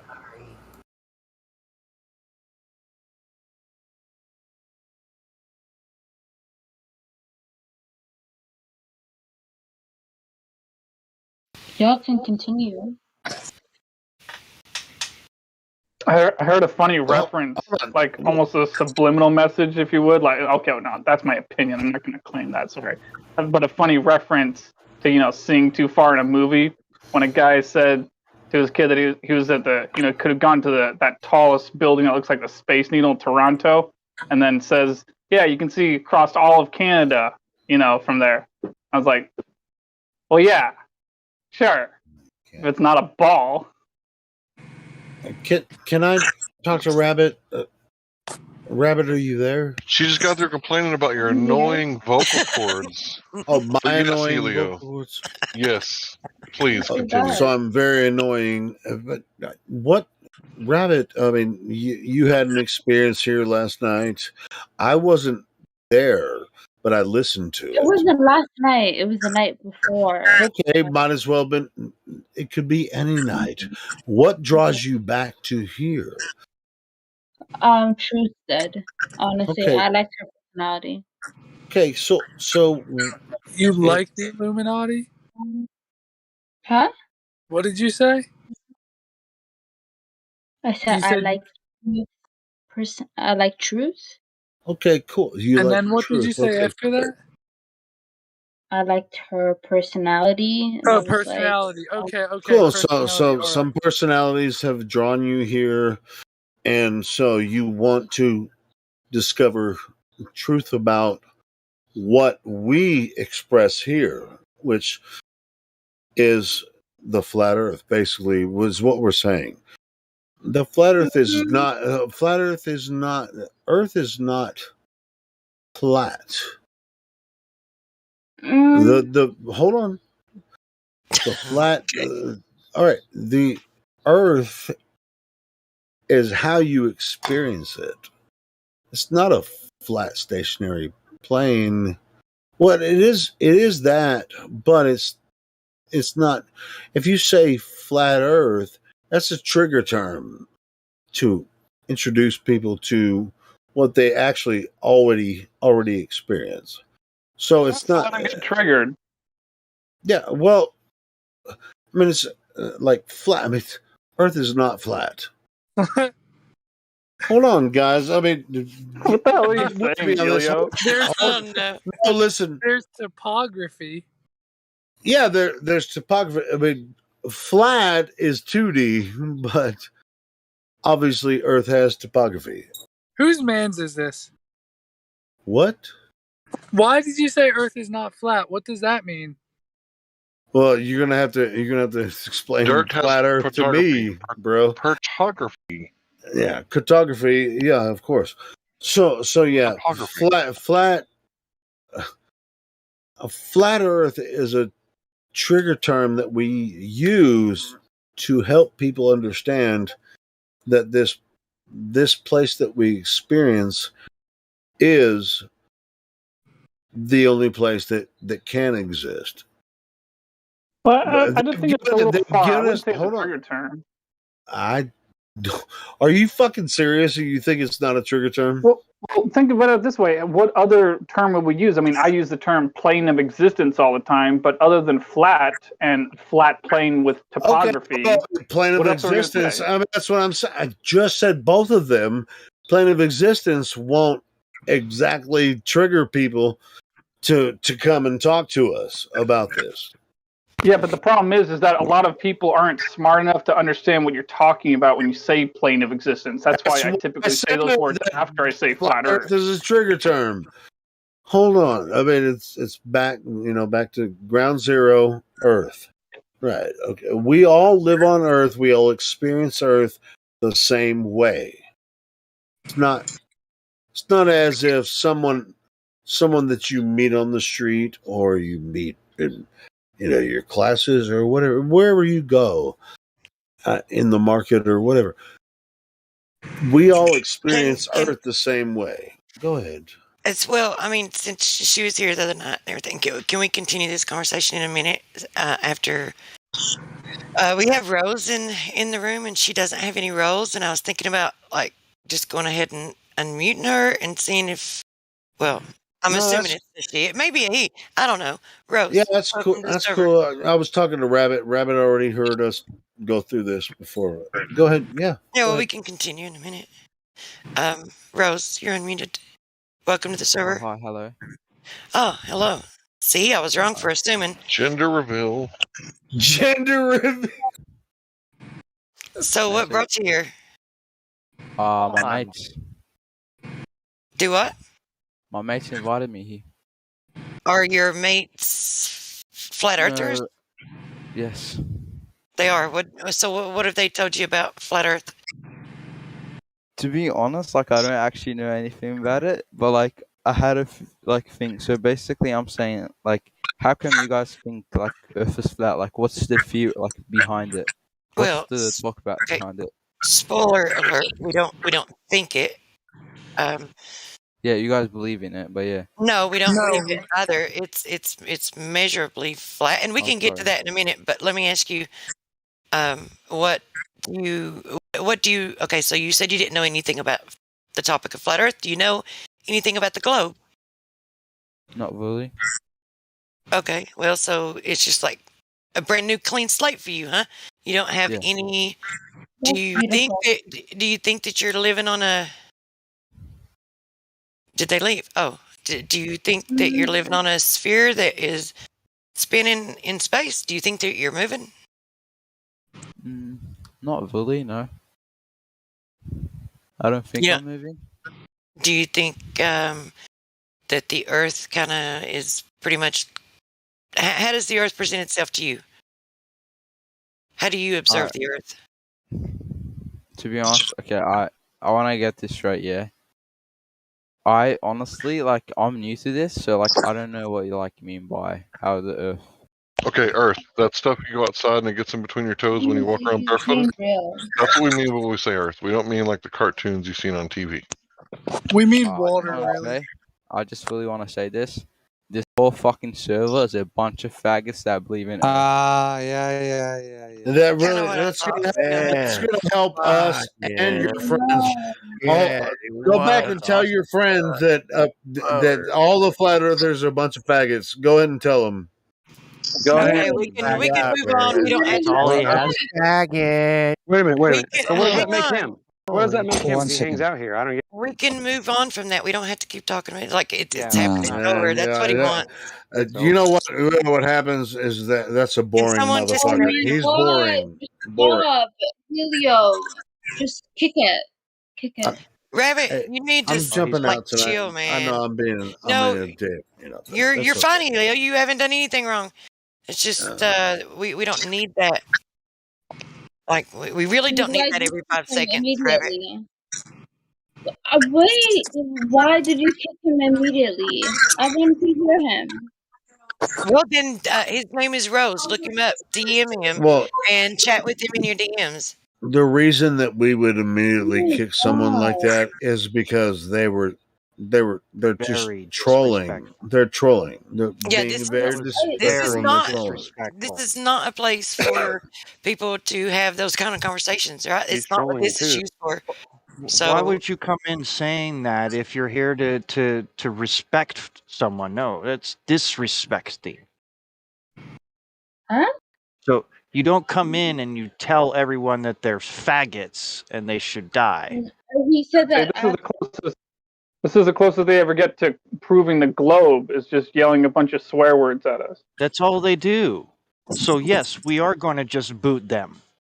We don't need that here. Like, give it like I wish you guys would have gave it like a little bit like. Why would we give Rabbit. him an inch if he's Stop. going to disrespect us like that? Just stop. He's got Stop. cognitive dissonance to talk to the other fucking retards. No. We're done. Just stop. I'm sorry. We're done. We're done. Stop. Okay.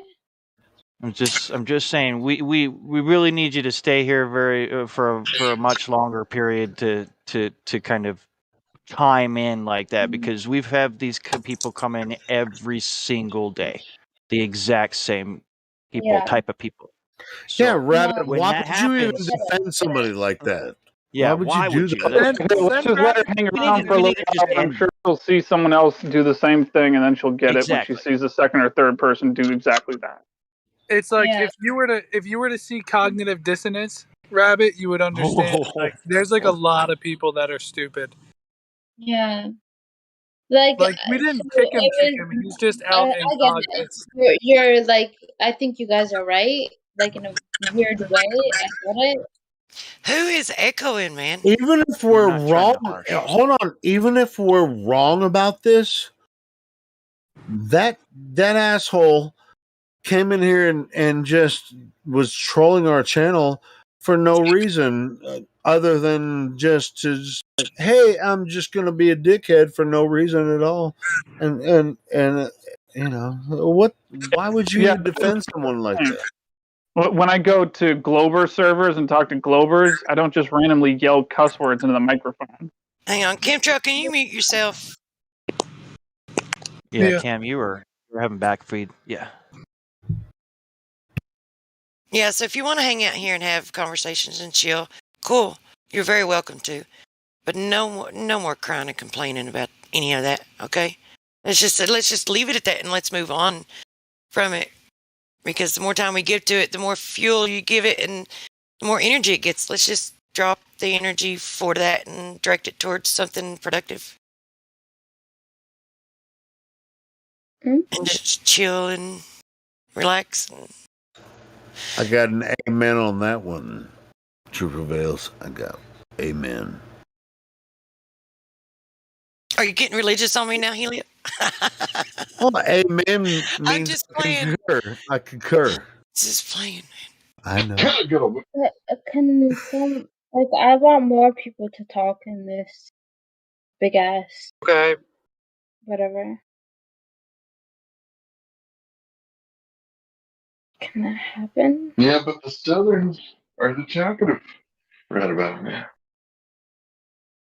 Because everyone's muted. It's not cool.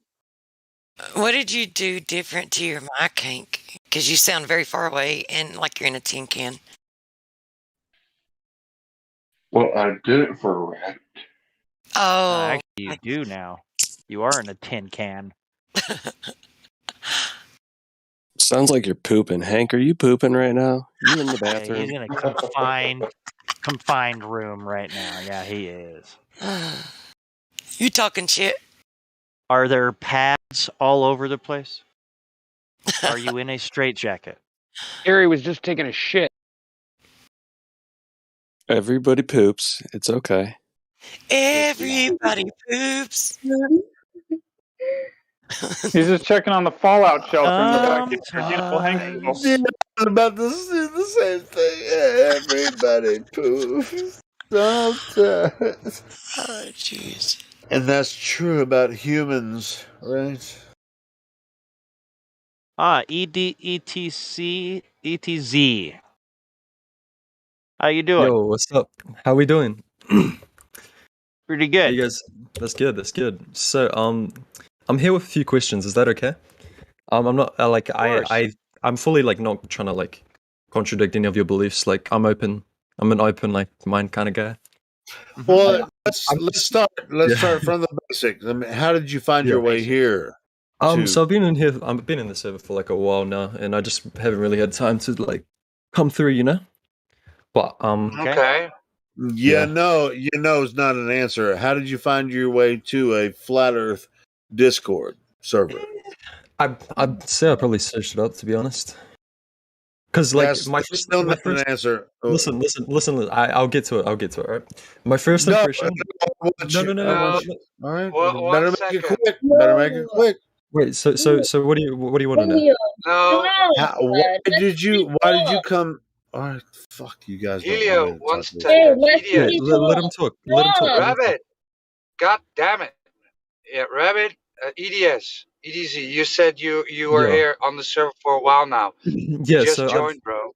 You just joined. No. Listen. An hour ago. You joined an hour ago. 2 hours ago. Just listen to me you right did. here. Okay.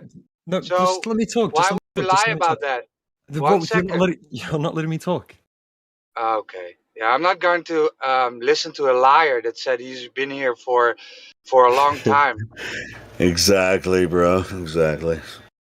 How can you say that you have been here for a very long time when Vortex specifically says that you have been here since, well, the account actually was just barely created. Yeah, we blink. We also have eyes, and we blink also. So I don't understand why you would even say that to us. That's the whole thing. We know about your account. Why would we waste our time talking to you if you're going to be dishonest right up front? That's You probably think the internet's anonymous.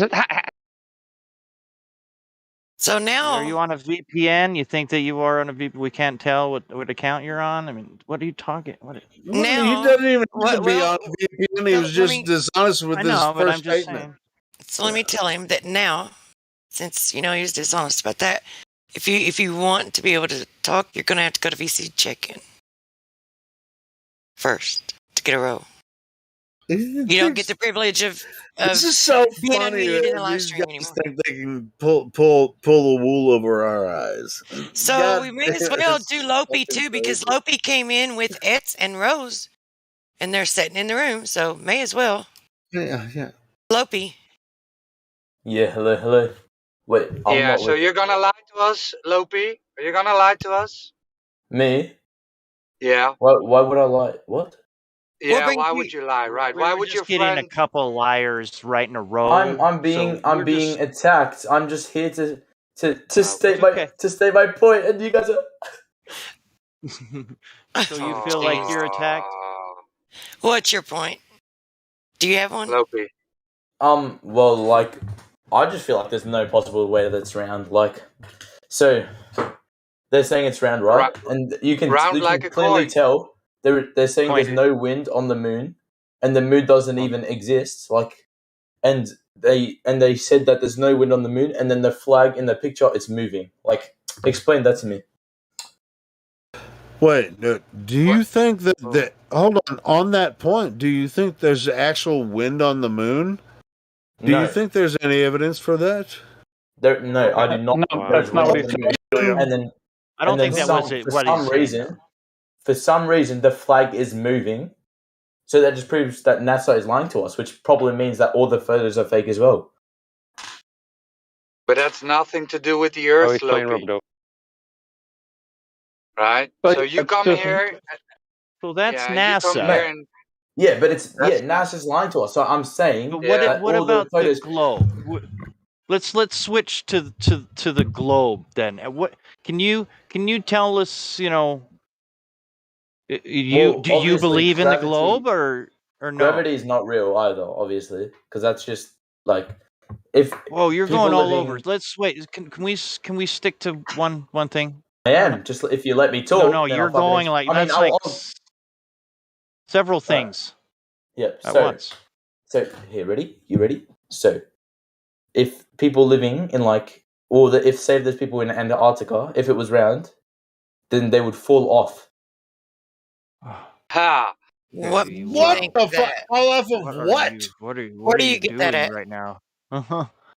Where do you get that idea? Where are you at in your head right now? Are you under the impression that somebody claims an edge? Well, I think there might be an end to it, but I think they might just like be blocking it off with some virtual Based system. on what? Well, you just Based used on two what? different words. Well, you just used one word, and I used another word. I said edge. You said end.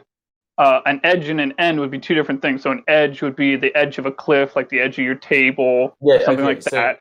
And then I an mean, the end edge, would be and then an end would be where the ceiling comes in contact with the ground. So it would be where the earth ends, but it wouldn't be a cliff. I got one. I got one glass float. What happens when you try to jump off the end of the edge of a lake?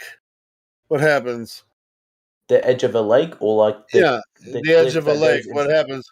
No, what Oh, happens when you try to jump off the edge of a lake? Wait, so you're jumping into the lake? I think you're just You're confusing with this one, jumping Helio. outside of the. Okay, well, I'm hang doing on. this. I'm doing this on purpose I know, because but he okay, doesn't so really have an argument. We should take him through the 3 points. How's that for an oh idea? my gosh. Bad idea. Bad idea. I like Like, how they come in with an analogy that makes no sense to them, and they don't know anything about, but yet they're arguing that that's what proves it, right? Don't waste your time with this fucking guy. Yeah, don't waste. Well, we have to waste some time. Lopi, when you, Yeah, but I'm Lopi, sorry. Just to I'm figure sorry out. for your inconvenience. Lopi, No. if you fall off the edge, where do you fall to? Where do you go? That's like I don't really know that yet because no one's. I don't think it's happened to. Well, it might have happened to someone, but if it did, then we don't know about it because they're just gone missing. So maybe all. Say if people went missing. Say if they just fell off the edge. Yeah, well, no one here claims an Narnia. edge. No one here claims an edge. Okay, I would like for you to tell us where you got that idea at, but no one here claims an edge. Yeah. So I can't have my own opinion. That's not. Your You can opinion have your about own opinion, but you can't have your own facts. Hey, opinions are like assholes. Everybody has one. So continue, ladies and gentlemen. This will be my last statement for the night. Love you guys. Okay. Continue. Love you. So Lopi, do you know of any time in the past of when anyone's ever made a direct measurement of the curvature of the Earth, or do you even think that you're on a sphere? I do not think we're on a sphere. Yes, All right, you and do. You fucking. yeah, I Do know, you think we're on a guys, he sphere? probably does, but Are let's you just go trying along to with this for change? a second. Are you trying to change my mind to think that we're on the sphere? Are you trying to? No, absolutely not, Lopi. None of us are. We only want you to think for yourself. We want to make that very clear. So you don't. So do you know of it? So I guess you don't know of any time that anyone's ever directly measured the Earth and found curvature. You don't know if anyone's ever done that. Well, I'm not that old, you know. So like, I don't really, I'm still in school. I'm doing my shit, and it's just my opinion what I think, and I've seen some articles about it. So why don't you think it's a sphere? Because they give us NASA tells us every day that it is, and most of the people in the world think that it is too. So why don't you think it is? Just like it's just weird, you know. Because say if you weird. look, So you don't, Lopi, you don't, right? Everybody already knows you're just LARPing, right? what does LARPing mean? Sorry, I'm not. Yeah, live action role playing. You're faking, right? Wait, where are you from? Where are you from? It's fine. Are you from the If Netherlands? you believe, it's fine if you believe that you're on a ball, right? That's all. That's perfectly fine. Quick But question. if you're Are you from? trying, Wait, hold up, 1 second. Are you from the Netherlands? yes. Ik ben ook van Nederland. Oké. Waarom doe je dan zo? Ik doe helemaal niet zo. Ik probeer gewoon mijn eigen idee aan andere mensen te zeggen. Yeah, what? Hi, So let's focus this on English, right? Because there are more people here in English in the room. But you came here with a few friends, right? Is that it? Friends? Yeah. So are you from Australia or from the Netherlands? I'm from Australia right now.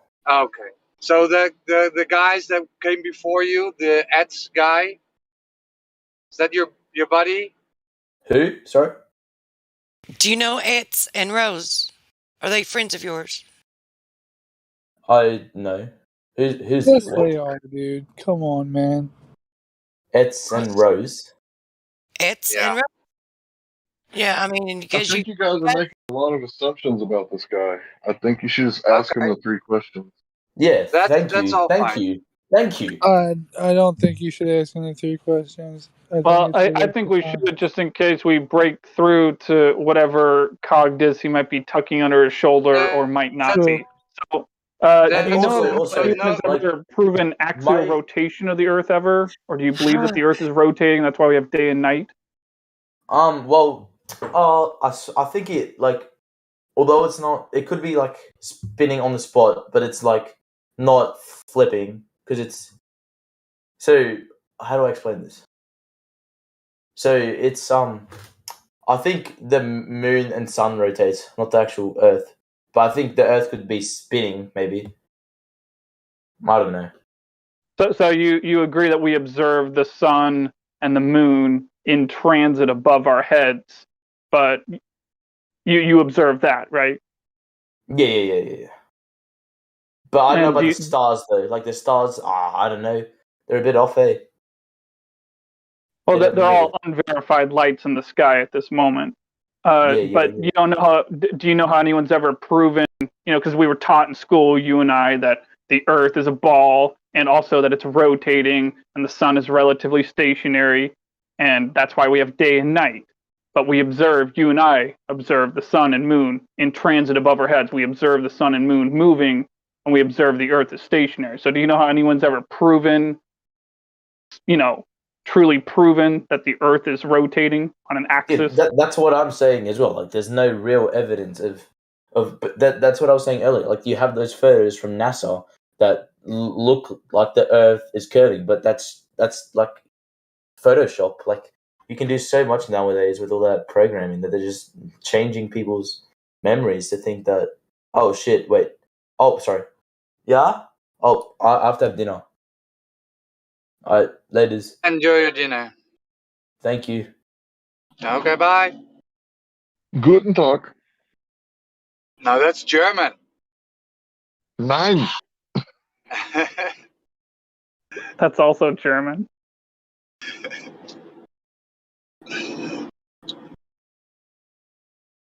Well, they're the nice Germans. Oh, okay. I'm sorry if it's offensive. I'm only joking.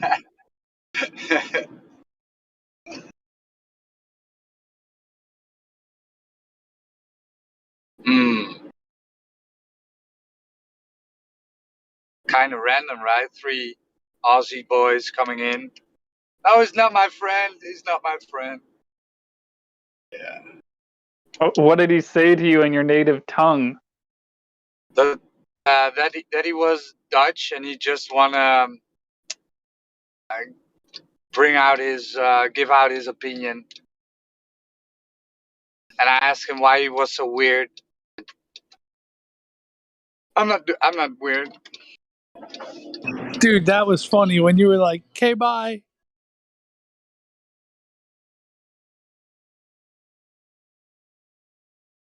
Okay, I'm gonna unmute Rabbit now. If I unmute, I feel like I'm getting ready to let a floodgate open though.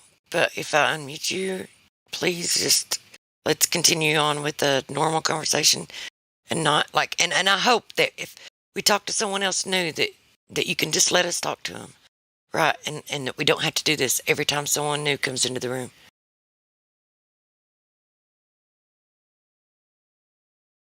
I'm literally questioning, why do you think that you can? So every time that I talk to someone new, you're gonna mute me?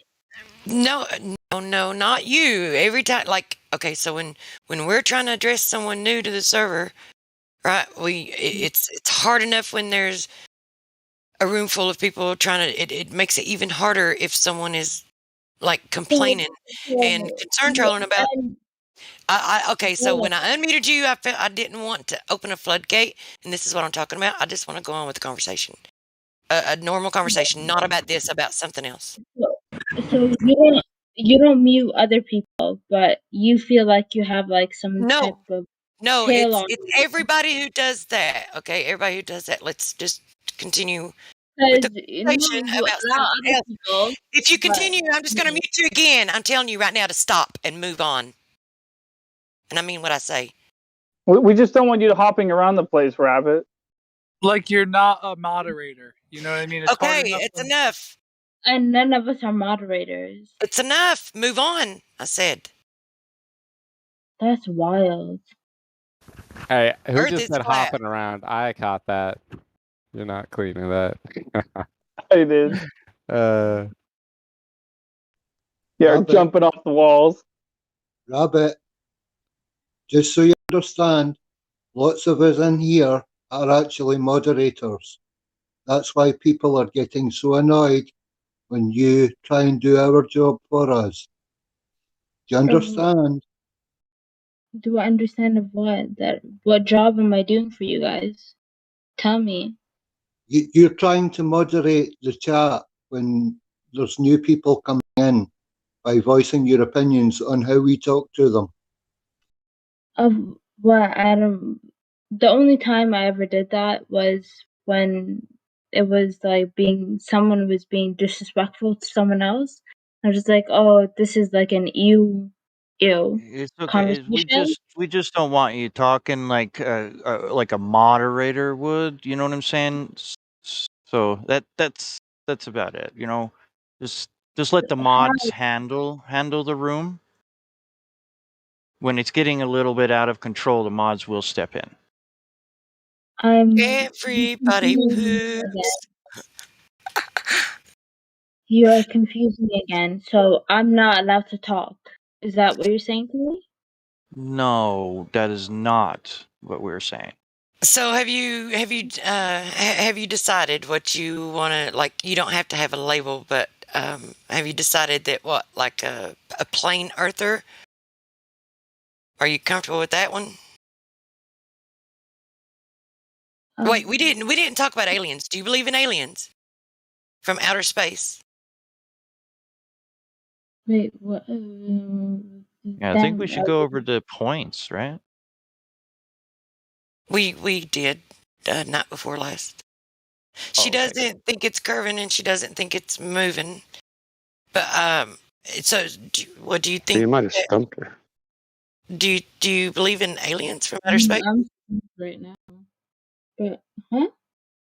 Do you believe in aliens from outer space?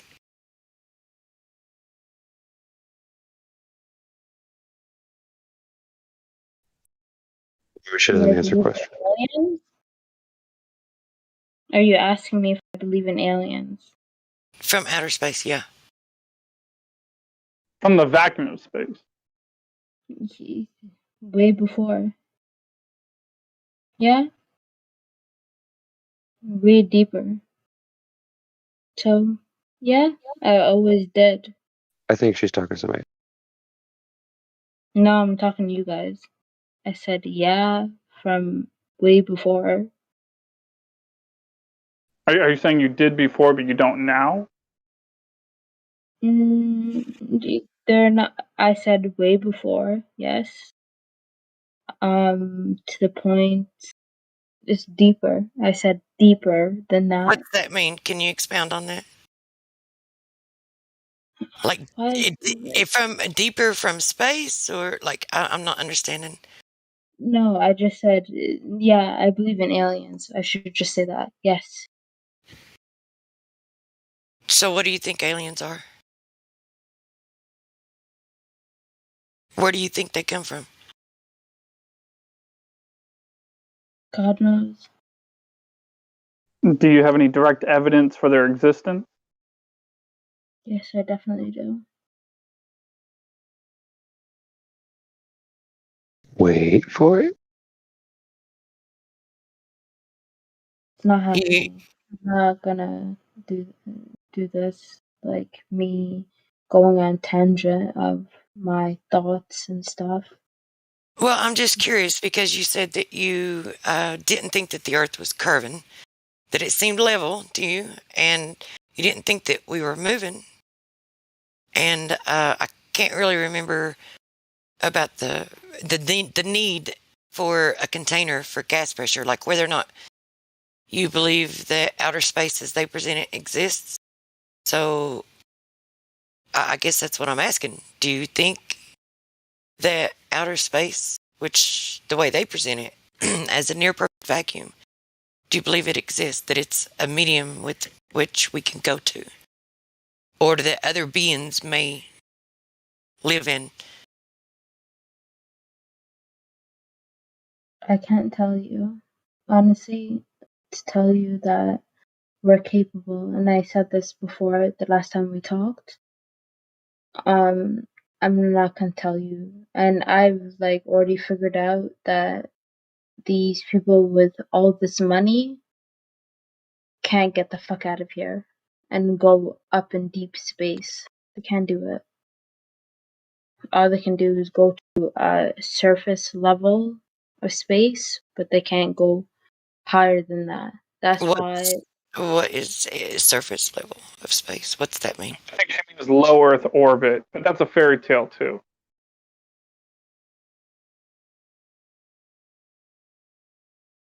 Mm-hmm.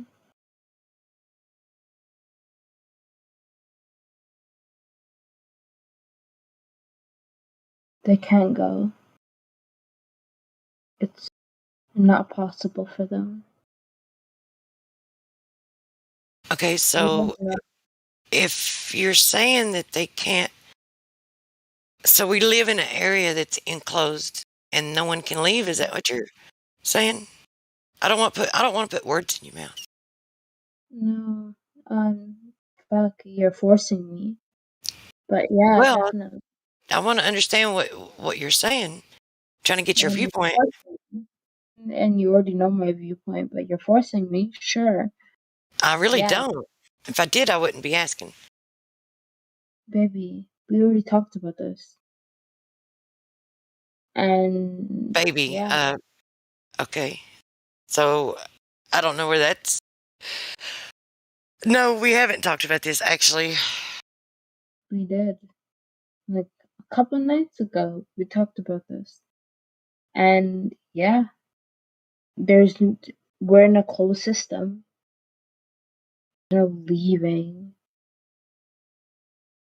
Okay, so but you said that you believed in aliens. So if we live in a closed system, in your viewpoint, what is an alien?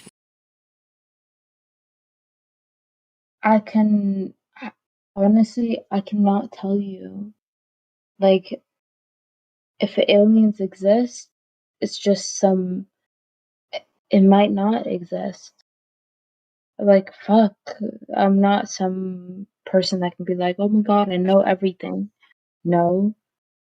Okay, so there's no evidence for them. It's just a belief. Okay, well we can. And then, like, even UFOs that are happening, like, it's just like, what is it? You know? Well, yeah, I've wondered that myself, but you got to keep in mind and tell me if you disagree, seeing an unidentified flying object of one kind or another in the sky, even catching it on camera, in the name unidentified flying object, it states that it's unidentified, meaning you don't know what it is, you don't know who or what's piloting it remotely or not, and you don't know what it's made out of, and you don't know where it came from. And what we're trying to point out to you here is that most importantly of all, you don't know where it came from, but we do know that it didn't come from the vacuum of space, because that would violate natural law if that place existed. And so it simply cannot exist. It would break the laws of physics if it did exist. Please explain that. Please explain that. I want to know. Explain that. So the second law of thermodynamics states that a high pressure system will always move to a low pressure system in reference to gas. And gas is omnidirectional, meaning it has the potential to go up, down, left, right, forward, backwards. And so if a vacuum existed above our heads, far up there, with the, the kind of vacuum that they describe, which would be a near perfect vacuum. Not a perfect vacuum, but the way they describe it is a near perfect vacuum. And we had gas down here on Earth, 14 psi, then if that were to be the case, all the air here on Earth would find its place of equilibrium in the rest of the universe. It would all just go up off into space, and there'd be very little air up there, very little air down here. We would all die very quickly, suffocate. And so, you cannot have gas pressure without a container, nor can you have a vacuum without a container. And you cannot have one next to the other without a solid barrier. So since we have 14 psi at sea level here on Earth, we know that we are inside a container. And so, when they say that anything is going to the vacuum of space, like astronauts, they're lying to you. When they say anything's coming from the vacuum of space, like aliens on spaceships, they're lying to you. Okay.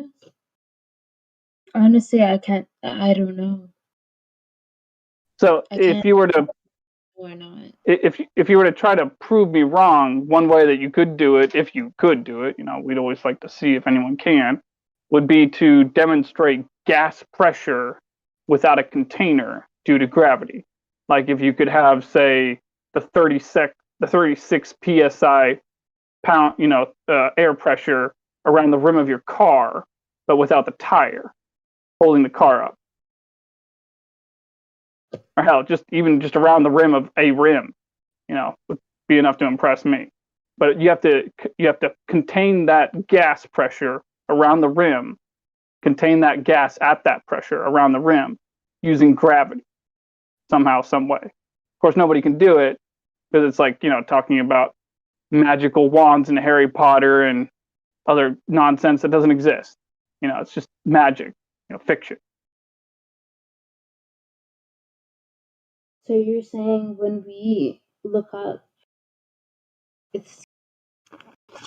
we can't touch that we're in a container. Is that what you're saying? Yes, and what it's made out of is unverified. The dimensions of it, the size of it is unverified. But the fact that we're inside of one is well known because the necessary antecedent for gas pressure is a container. Also, the necessary antecedent for a vacuum is a container. And we see no natural vacuums created by nature. So there's no reason to think that one has been created by nature. Especially since it, the one they describe violates natural law itself, so that's kind of a step further. But yeah.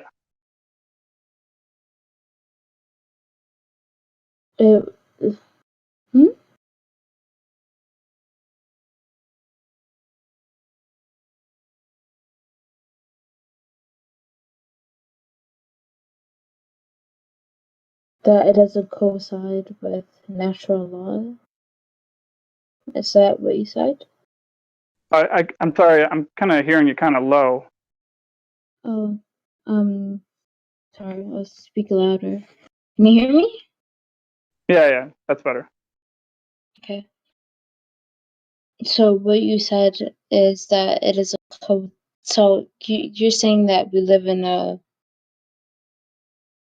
I don't even know, like a fucking... Well, just a container. We live inside a big container. Well, like I said, the material that this container would be made out of is unverified because we're not allowed to travel freely over the Earth. We're not allowed to travel a certain distance from the North Center point, what we were taught in school is the North Pole. We're not allowed to go that far north, nor are we allowed to go that far south. We're not allowed to travel freely from one country to another without permission. We're not allowed to travel over military bases and other restricted zones. There's a lot of places in this world we're not allowed to travel to. And that would include Antarctica and really far north. And wherever this container, wherever the walls of this container that do in fact give us gas pressure so we can live and exist in the first place, that everything in this world can operate in the first place, where the walls of the container come in contact with the ground, the earth or the ocean, whatever, would be beyond the shoreline of Antarctica, somewhere beyond there. But again, it's all just unverified. So what the dimensions of it would be. Antarctica is very unverified. We don't know. But no, ordinary civilians are not allowed to go there. Only high-ranking members of certain governments. Yeah. That's a fact.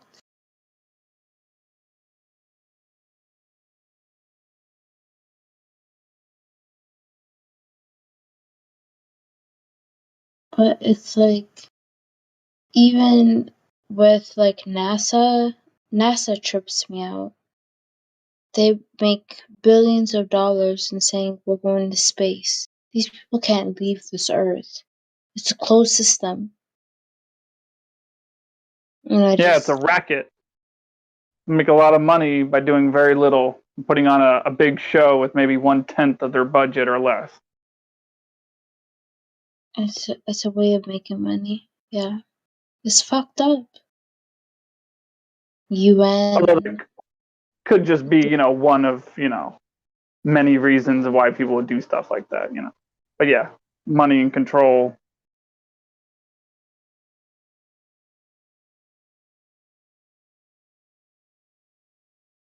And they're angry about it. I can tell even more that they're like they're so angry about it that they were like, oh, we're gonna hurt everyone in this world with this whole COVID shit. That they can hurt everyone just to prove a point. They're waiting for something. These people think that something is gonna come into this world. That's what they want. And all of it, they want something something bigger than them. Like all of us think that they want an uprising, right? And the reason why they want the uprising is so it's Hegelian dialectic: problem, reaction, solution, right? What they're going to do is they want to revolt. They want massive chaos so that they can institute stronger controls and institute a one world government where 10 regions are in control of everything, and those 10 regions answer to one emperor. That's what's going on. That's what they want. So they're doing everything they can to confuse us, to get us to fight amongst each other, so that we don't take them out when it happens. That's on God.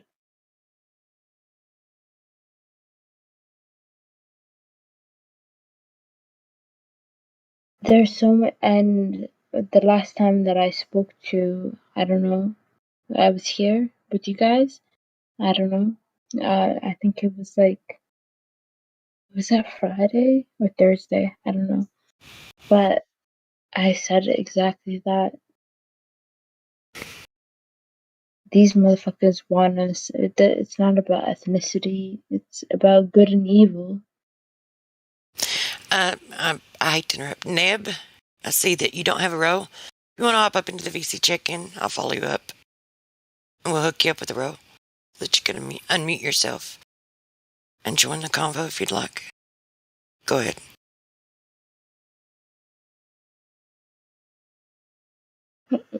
What, you muted somebody?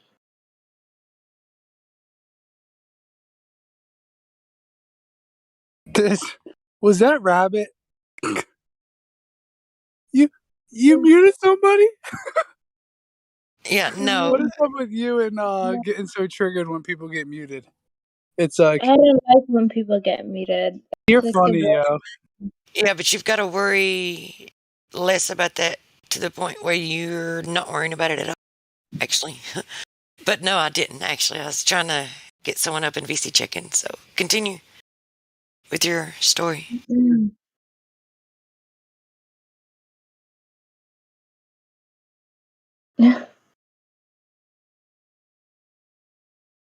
And they left. They didn't go up there, so I don't know. Somebody's gonna talk before I do. Oh God.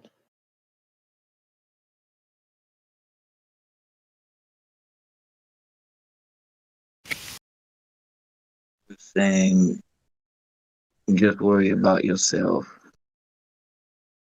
Always.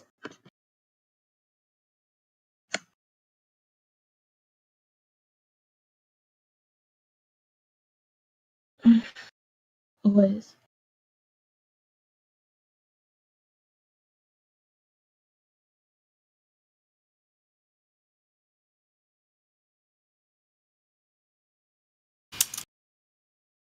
So something I've come to realize recently about being in an enclosed system is that there's a lot more than just the carbon cycle. It's, as far as I can tell, I mean, unless anyone can point to me an example where it's not the case, it seems like there'd be a cycle for everything, not just carbon, but every element, every material. You know, like change, you know, like they say, change is the only thing that's constant.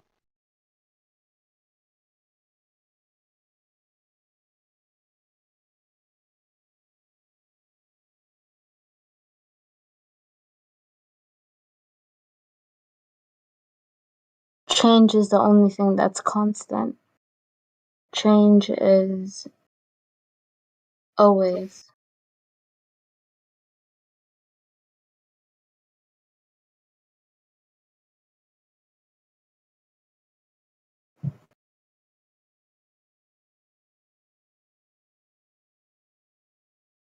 Changes this world.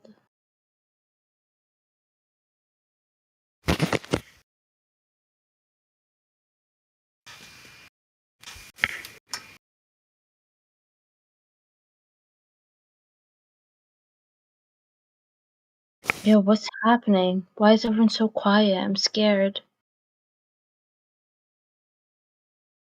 I'm trying to load a Why are you scared, Rabbit? Everybody got muted, I'm bro. It's your quiet. worst nightmare. Everybody was muted, Rabbit. It's like, it's like, oh no, did somebody So mute great. everybody? It's so low. It's true. It's not creepy. I was like, some It Halloween. happens sometimes. Just take a break. What? Silence? It's all part of the Silence. show. It's good to have silence every once in a while. Yeah, Yeah, I'm not sometimes we hear need that breaks for our advertisers and stuff. Yeah. It beats having commercials. Oh, yes. I mean, I Fucking skip through commercials. most of them anyway, so. Do, do, do, do, do, do, do. We could play a song, right? New from Giant Corp. Something you don't want, don't need, and have no use for. But yeah, you're going to buy it because we got this catchy tune that you can't get out of your head. For you. Introducing Flat Earth, brought to you by The Nature of Reality. Oh my god. All of it. The commercials. What's your taste in music, Rabbit? What kind of music do you like? We've got everything. We already got a taste of her music Friday. We couldn't They play it. didn't like it. They hated my music. Like one song I played. Oh my god, they fucking hated it. They're all square. Change the world. It was some Caribbean type style. Yeah. Caribbean. Some ramba in it. Okay, I got a legitimate question here. You're lying. I It did not would sound like like to that. ask You're it.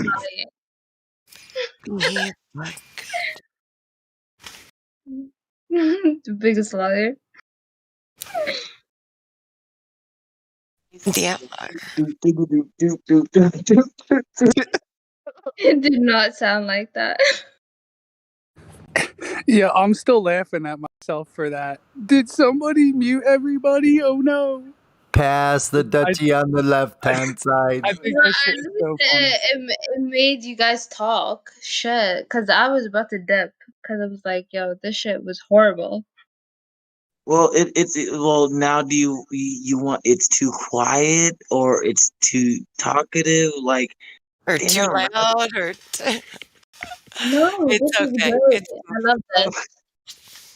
Y'all are pretty cool. At least it's great. You should make What up your the hell? mind. Yeah, you gotta find that Goldilocks zone.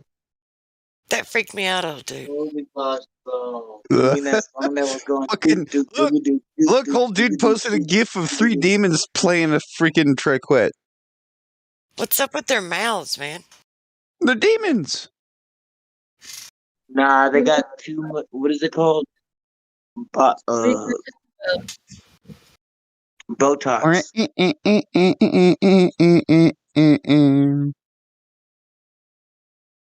I'd like to hear Sonny play that song on the guitar.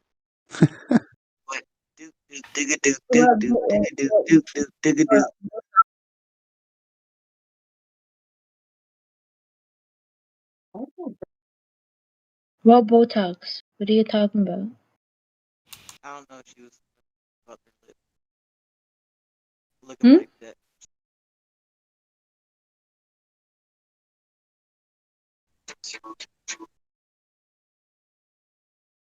Looks like there's a string running down the middle of their face and someone pulled it from the top.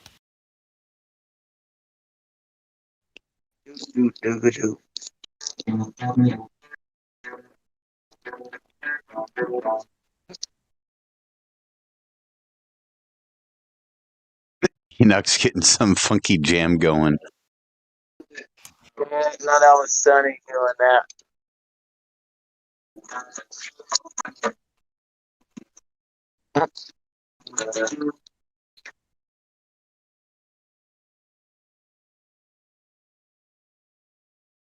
Yeah. I can't hear it. You don't hear that? Don't hear it? No. Yeah, I don't hear shit either. Shut up, Josh. I hear it. Hey. Don't hear it.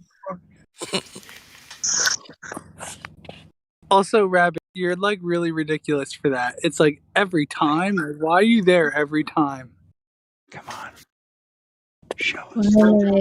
There, in which time? What's every time? I don't know what Every time there's a silence, you're like, what happened?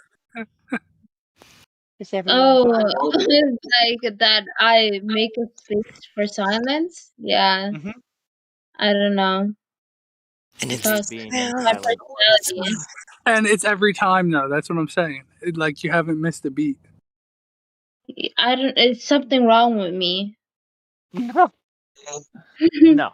I'm not good with silence. That's silence. Yeah, I fucking hate silence, especially with more like, silence. a lot of people. What you want us like? Fuck. No locked doors. No locked Everyone should know that. Come on. Please No lock locked your doors. doors, guys. No more locked doors. No more locked doors. Gracias. Lock your doors.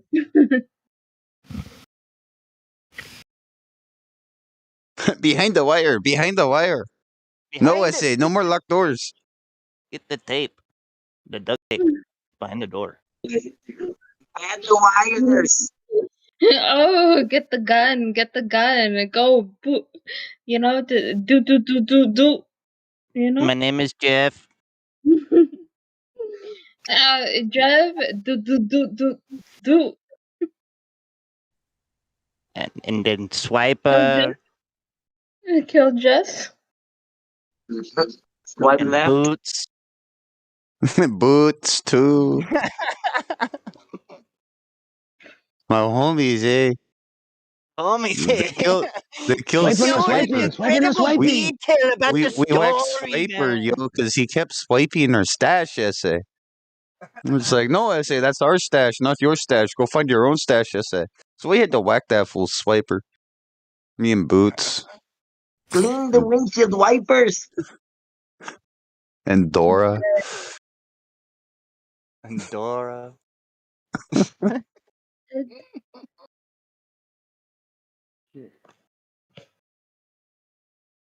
I sent some name changes for tomorrow. We're gonna have some Boots and Doras. We're gonna have some cats and boots. Cats and boots and cats and boots. Cats and boots and cats and boots. I'm dead. Boots and cats and boots and cats and boots and cats and boots. Calm down. Damn it! I don't get my shot at it. Come on. And Boots. He was about to do the little Boots who can.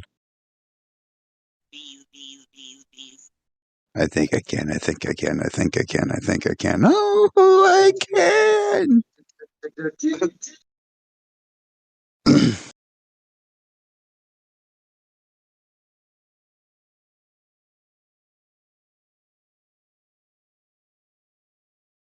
Hey, Rabbit.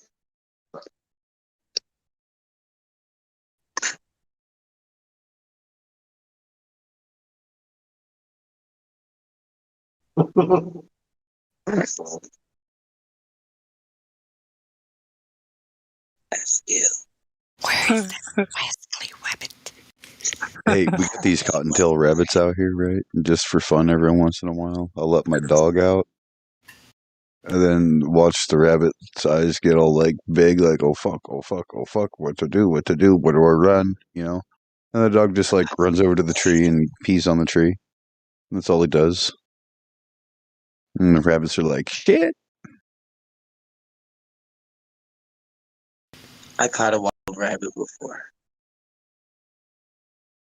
The rabbits were probably going, hey, check it out. It's a stupid dog. Look. Hey, let's go over there and find out. Did you know that if you move a turtle away from its house, it won't ever live because it always looks for its house? It'll never feel comfortable. Like it won't eat. It'll starve to death until it finds its home. So you can't move a turtle more than like a mile away from its spot. That's funny. I brought one from Missouri all the way to California. My grandma kept it for like 12 years before it finally died. Weird. But you're no friend of mine. It was an L snapping turtle. Maybe it was just too far away. Or maybe he just got spoiled rotten and he decided to say fuck. There's the kicker here. He didn't want to leave the fresh food kept coming his way. Delicious lettuce every day? What the hell is this? We don't find this in nature. I'm not leaving that. Rabbit carrots. Good one, Hank. If the sun is in space, why is there light on Earth but not in space? Yeah, you would think that there'd be light in space, you know? So why are they doing it opposite? See, that's that whole fucking secret society, fucking occult pagan bullshit. Fucking Hegelian motherfuckers. They're always like, oh, well, you know, true light comes from darkness. Don't feel the darkness. Because they're Luciferian motherfuckers. Hey, they're weirdos. They hide out behind redwoods all naked with each other. Bunch of dudes. Hey, that's pretty questionable if you ask me.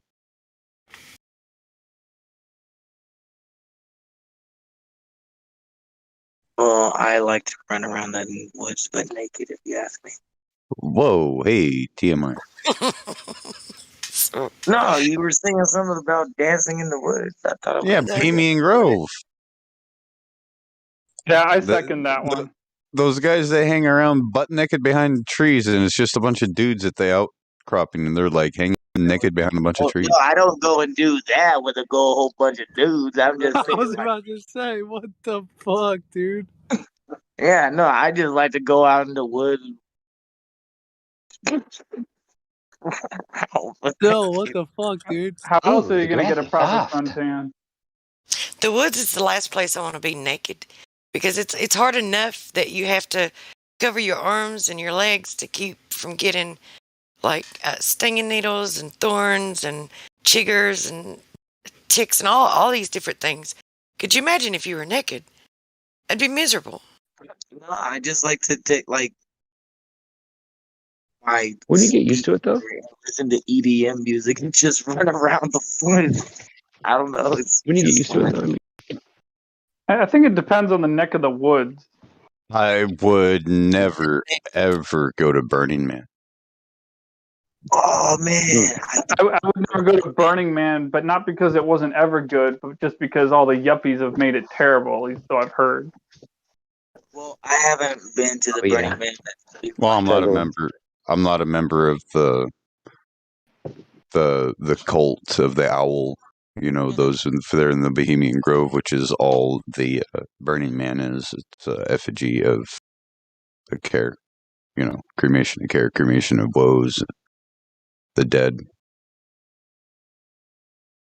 Okay, I'm currently giving it thought, and if I didn't have to travel through the woods, find a place to shelter down, or do anything like that, if I already had a homestead and I was just hanging around my homestead, then perhaps. are you answering a question from the voice chat No. or the voice text show?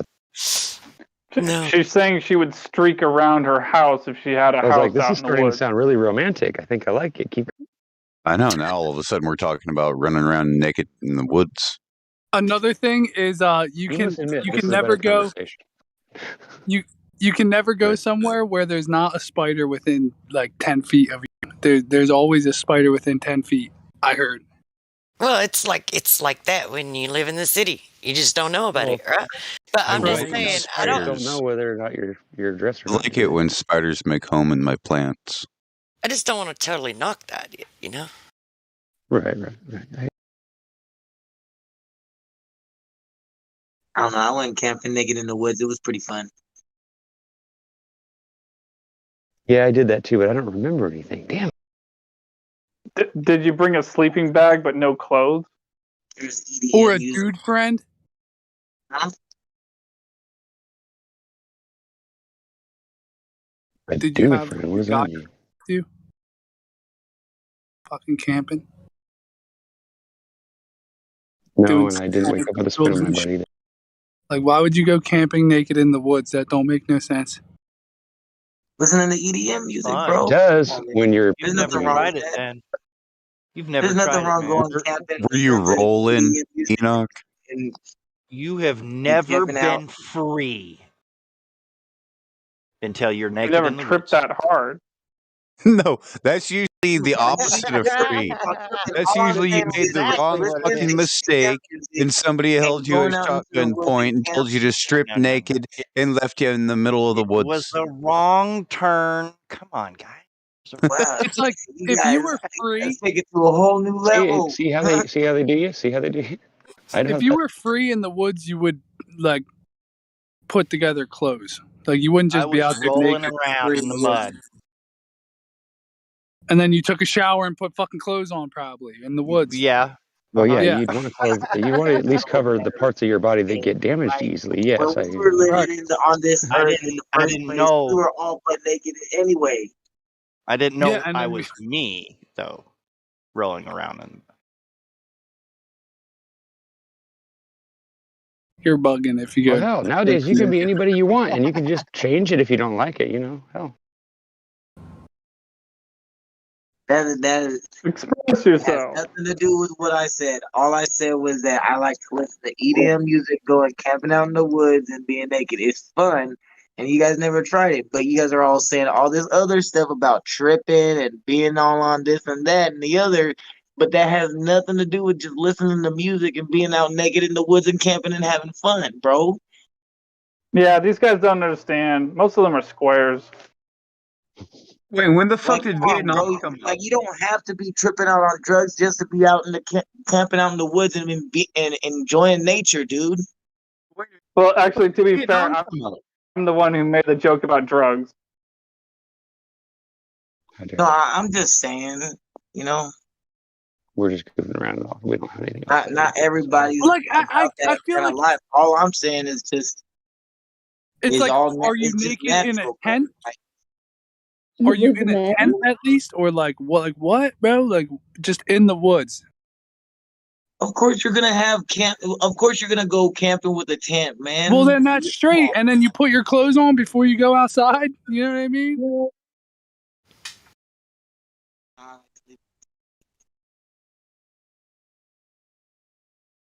That's a no. They just don't get it, bro. They just don't get it. That's all. You don't have to hate me. You don't have to dislike it just because My you don't God, just understand. I like you mean, guys don't know nothing about sex education or nothing. Like you don't know the human body, the human anatomy, or the body. Like, come on, guys, grow up, bro.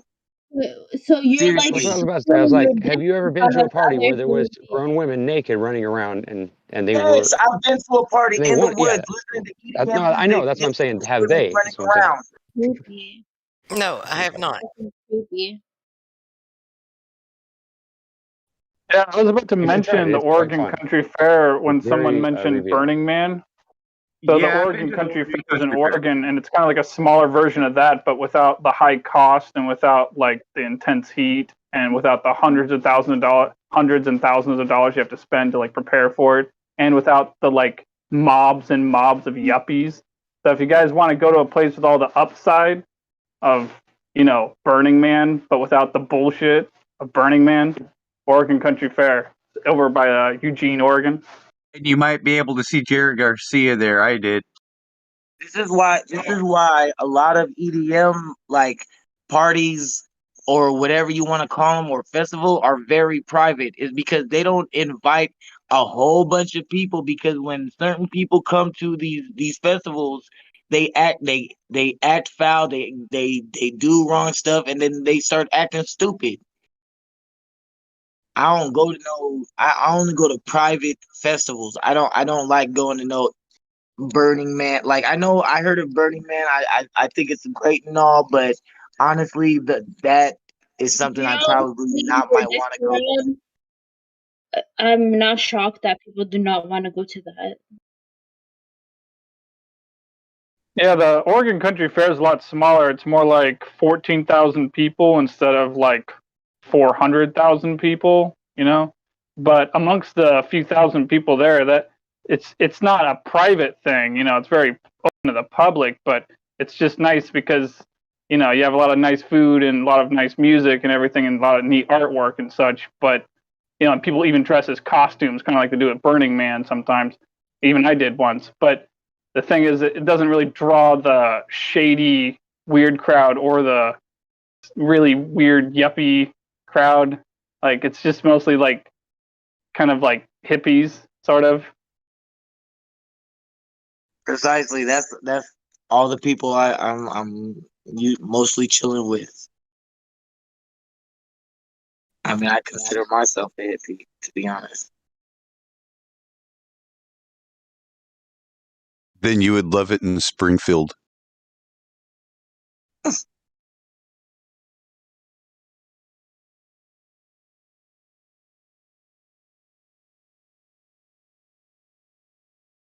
You mean Springfield, Oregon, right? Yeah. The only time I've been to Triangle Lake area at the I've been there like 3 times to the Oregon Country Fair. I remember like around 11 o'clock, everyone like walks around naked for like some parade, and then the main show at the center stage takes place, and it's like live music and all that stuff. The first year I went, I saw it wasn't the Grateful Dead; it was just Jerry Garcia before he passed away.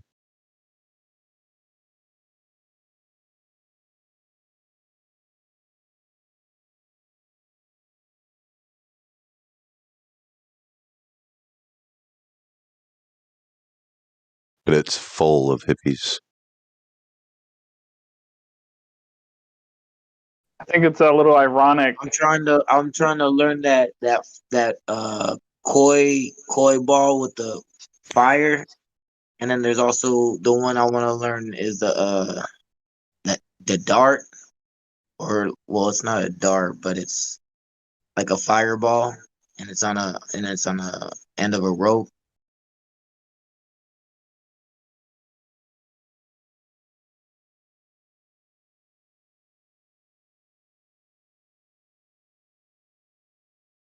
kind of interested in doing that. Well, I'm not kind of. I'm actually interested in doing that kind of stuff. The fireball at the end of the rope. I think I've got a link for you. Maybe.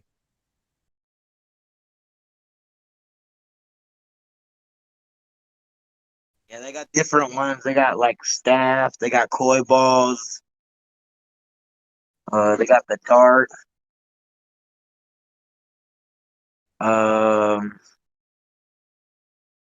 Did I say they got the staff?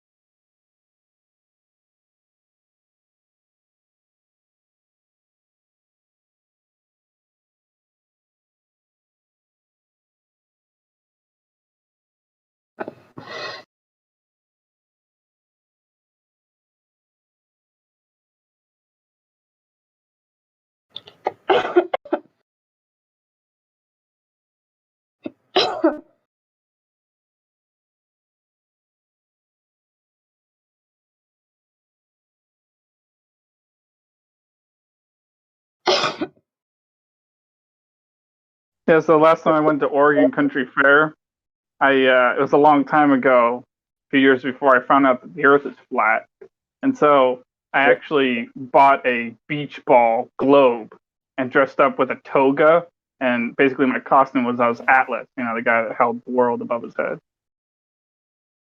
Kind of funny looking back at it now, huh? Yeah, but Atlas actually had the sky in his back, right?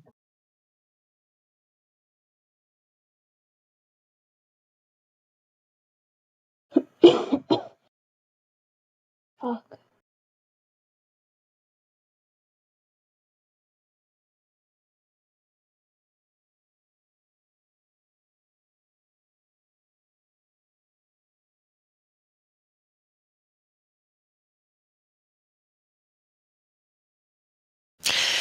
Hank, you're being suspiciously quiet. Everybody's being suspiciously quiet. Where's Rabbit? Rabbit's here. Why are you being so quiet, yo? She just I thought I told you guys. lead. I could hear her coughing. Yeah, everyone's being suspiciously quiet. And it's fucked up. Well, where you at? Start singing some songs or something. Do you know any Flat Earth music? What was that, Hank? You said you already told us what? Metroid.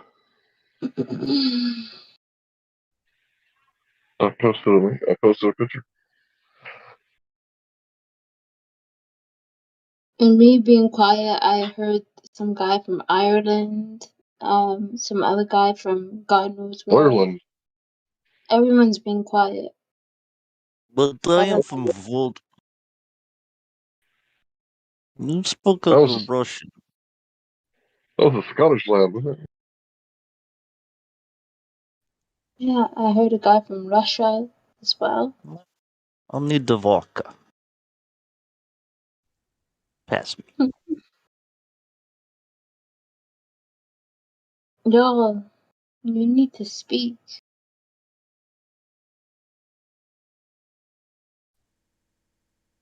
What kind of music do you like?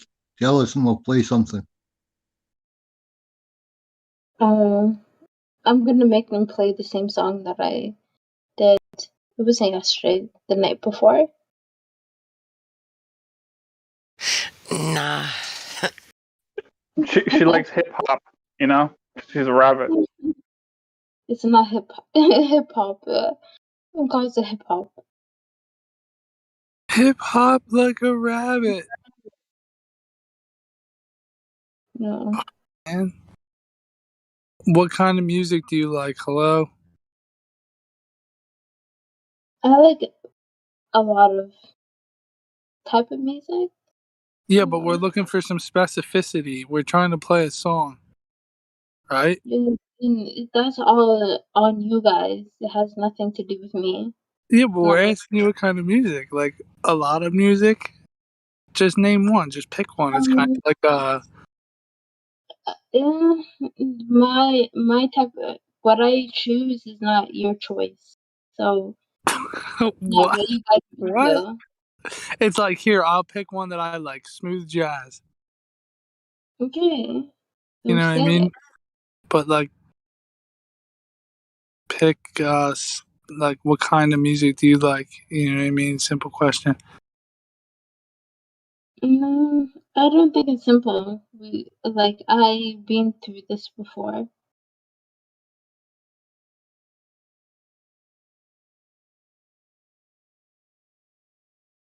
Truth. Yeah, that's a good one. Truth music's good. No.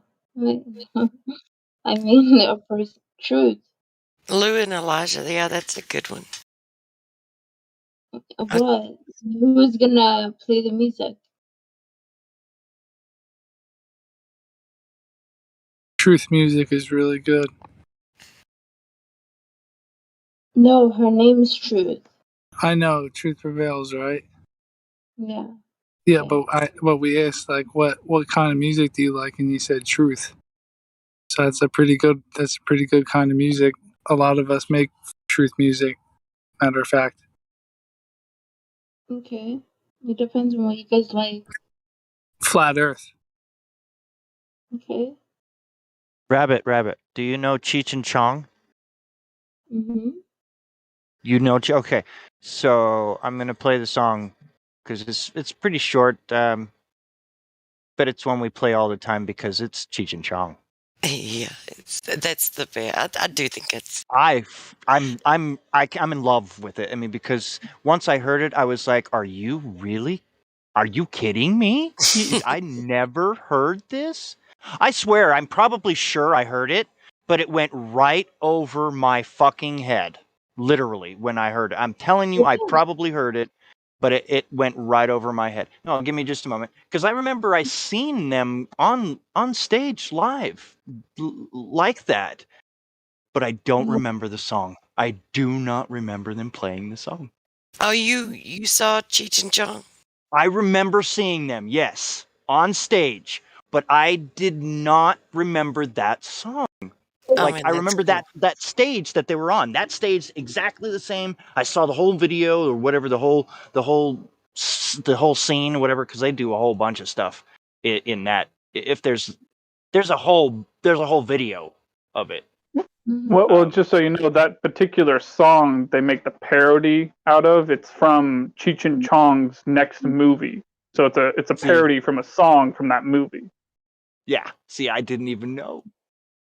I'm confused. Here it is.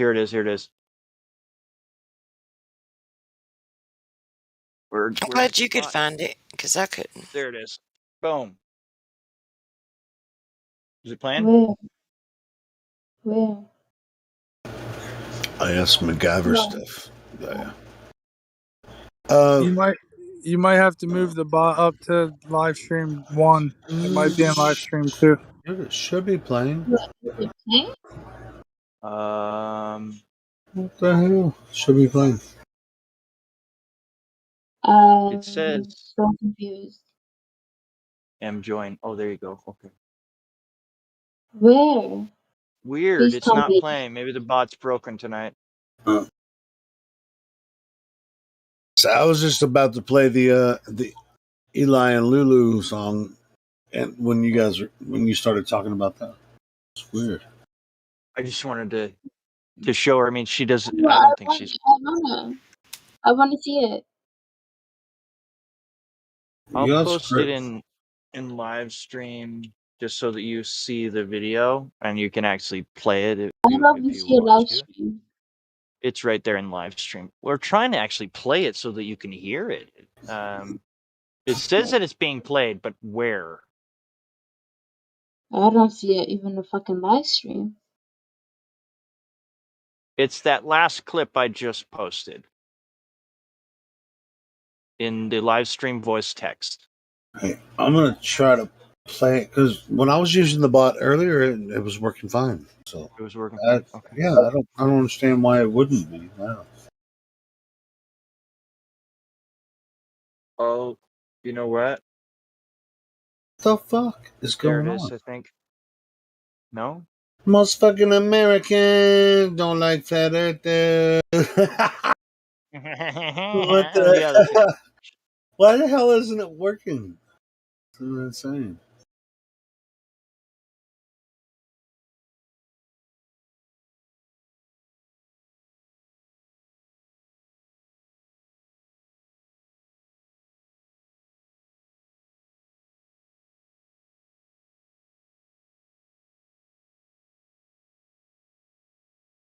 Okay, now try.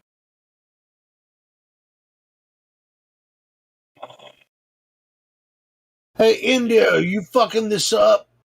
It is India's fault. We need the reset button. Where is the reset button?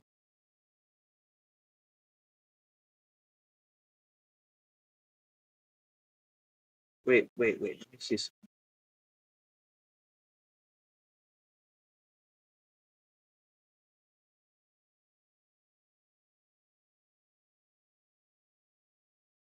Fucking American don't like flat earthers.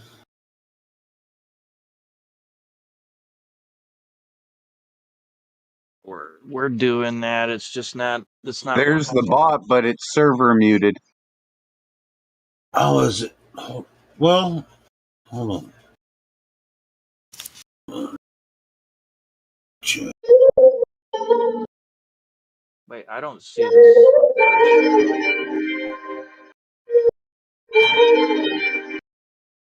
What are you listening Every day I hustle, I stay grinding. Somewhere in the studio. Yeah, that was a nice try, Rabbit, but yeah, that's not. No. That's not. Damn. This fucking sucks. She was working perfectly a couple hours ago. I know. Where did it go? It was just in here, wasn't it? Yeah, it was. It's just gone away.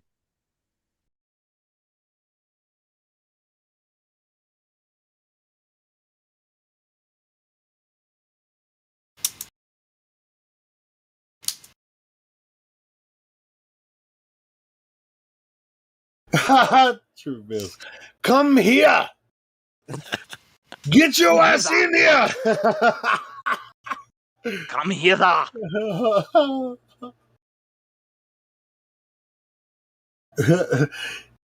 Like those aren't the kind of commands that bots recognize. Come here.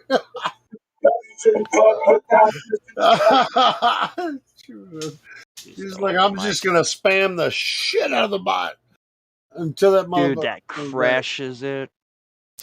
Well, no, it doesn't already even crashed. The ones that are not commands for it, it doesn't even recognize. So. Yeah, that's what I just thought it was funny.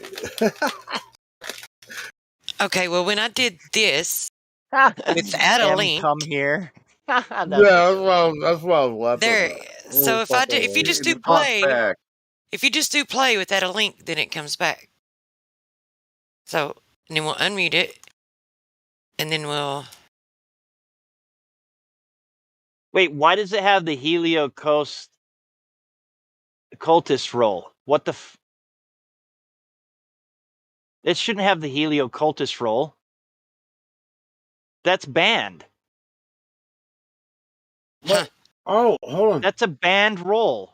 Why does it have a banned roll? It can't play a banned roll. Hold on. It left again. What a bitch. What, doesn't it have any rolls? It did. It had the cultist roll. And now I took it off. Okay. I don't know how it got the cultist roll, though.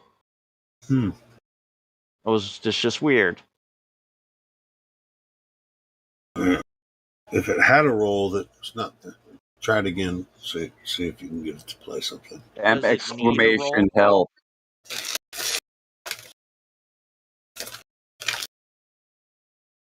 Most fucking And it leaves. Americans. And then it left. Where is it going though? What the fuck is going on here? It's like going to a different server and then playing Most Fucking American. Don't like better. I know India's sleeping. India's sleeping right now, and it's just.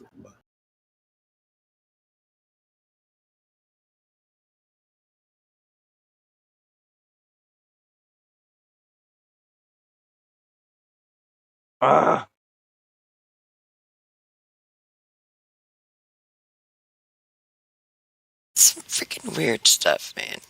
No, it's not doing it. But anyways.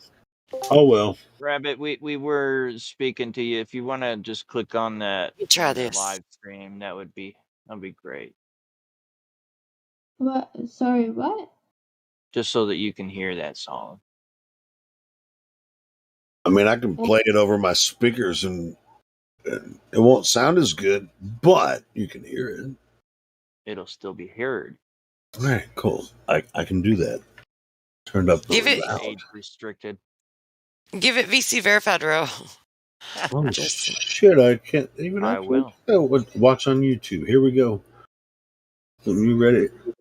Most fucking Americans don't really like flat earthers. They like planets and spaceships and stuff like gravity too. Oh, that's helium. Most fucking Americans believe they're NASA and they're JAXA and ESA and some dude named Musk. Most fucking Americans don't like to worry about the spinning because they say that's slow. Most fucking Americans have an education and think the globe's real because they took science and got a B. Most fucking Americans love their sticks and their shadows and their well holes. Most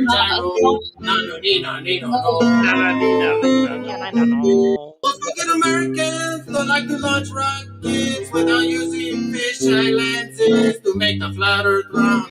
Goes down and make a fly longer. And that's all I got, man. How do you like it? Hey, far out, man. Yeah, that's a good song, man. Well, I wrote my own one while I was listening to you sing yours. You want to hear it? Oh, yeah, man. That sounds pretty awesome, man. Let's hear it. Yeah, man. It's kind of like a protest tune. All right, man. Here we go. Clovers! Clovers! Hey, you like that, man? Oh, yeah, man. That's pretty far out, man. Yeah, that's pretty cool. MacGyver. Shout out to MacGyver. Good stuff. Yeah, I'm good on to Jesus Christ.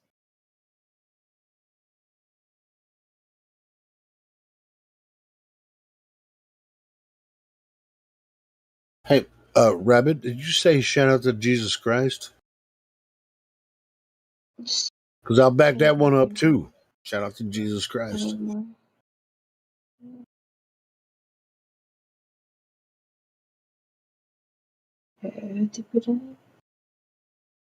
What's up? Glovers! I wonder if Cheech and Chong know that the Earth is flat.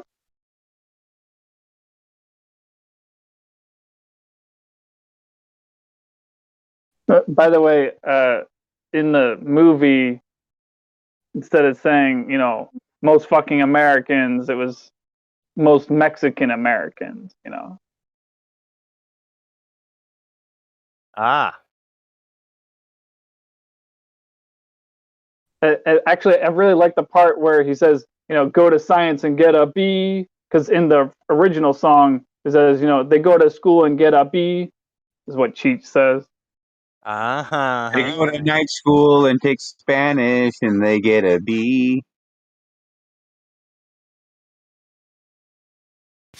Most Mexican Americans. I'm gonna have to watch that. I haven't even seen it.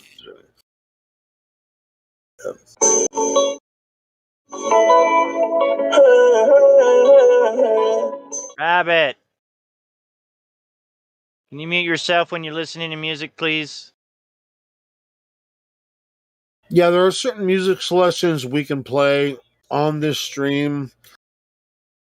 If you're playing any copyrighted music, you can't actually play it on here. It will affect our channel. So that's Channel's taken down. Yeah, we can play music, but we can't play copyrighted music. So.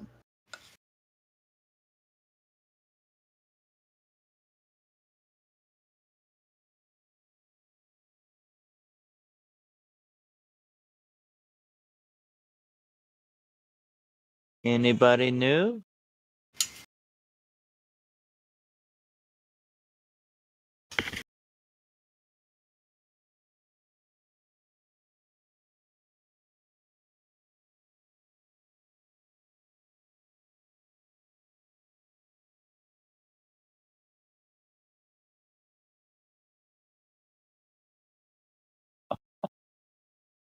Oh my gosh. Why are you a Karen tonight, Lou?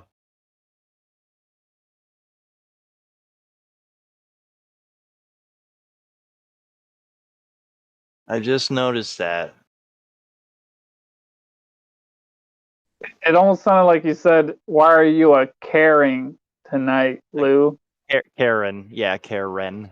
That's what he said. And I was like, well, wait a minute. What's Lou No, I doing? know. She's not doing anything. And then I looked and I'm like, oh, I see. Something must have happened. Which Lou are you talking about? Are you talking about Lou or Lou? Lulu. I don't know. Coffee Which Karen? Karen is he talking about? Karen or caring?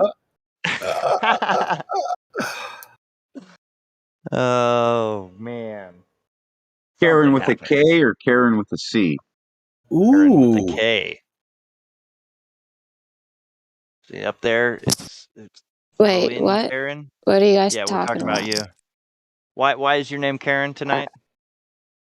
Is it Karen? Who changed it? Yeah. She didn't hear it. It's news to her. It's news to her. Karen. Does anyone Karen to change it? That's so Hey, it says Coffee Karen, so yeah, it's Karen. Might as well be. That's awesome. I just woke up and I heard you guys talking about Lou. I thought you guys talking about lunatic. But I guess it's me. It was you. I thought something happened to you and you just had to be Karen tonight. Oh, I don't mind being a Karen right now. You believing in that Darrenism again? Darrenism? Karenism, that's what.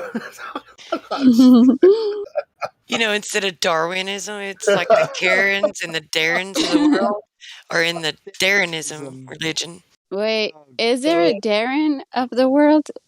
Is that like the male version of the Karen? guy version? I didn't even know that.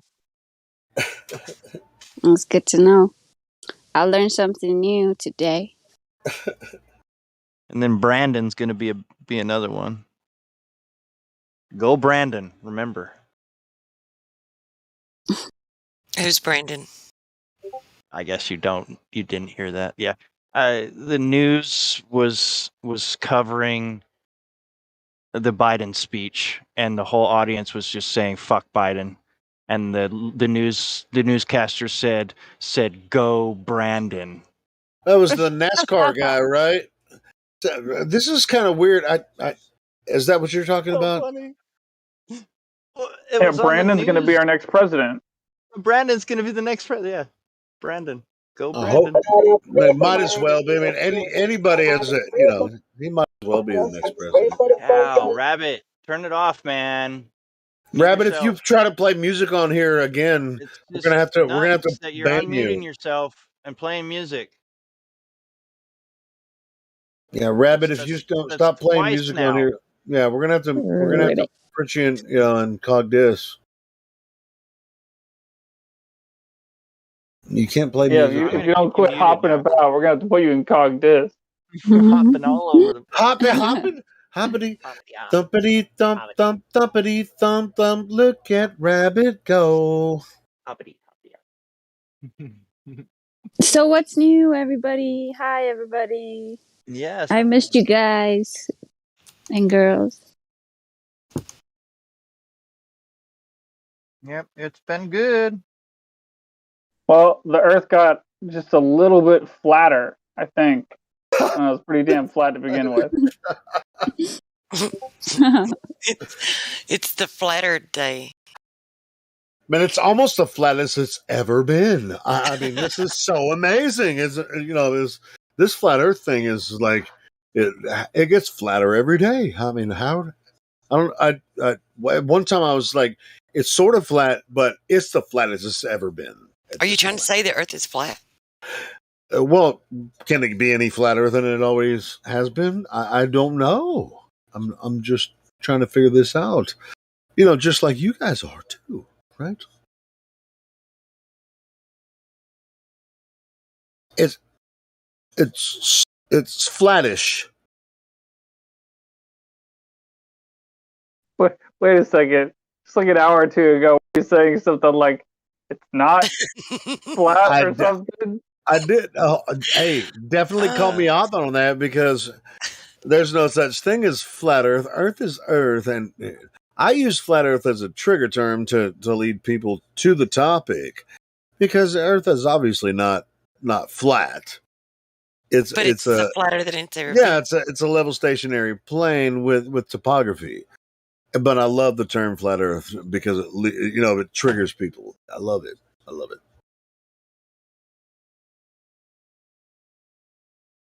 Yeah, I see. You got your eyes on me, Lulu. I get you.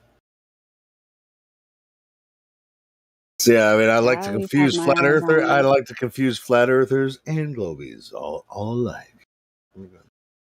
Oh, I thought you were doing that to me, Lou.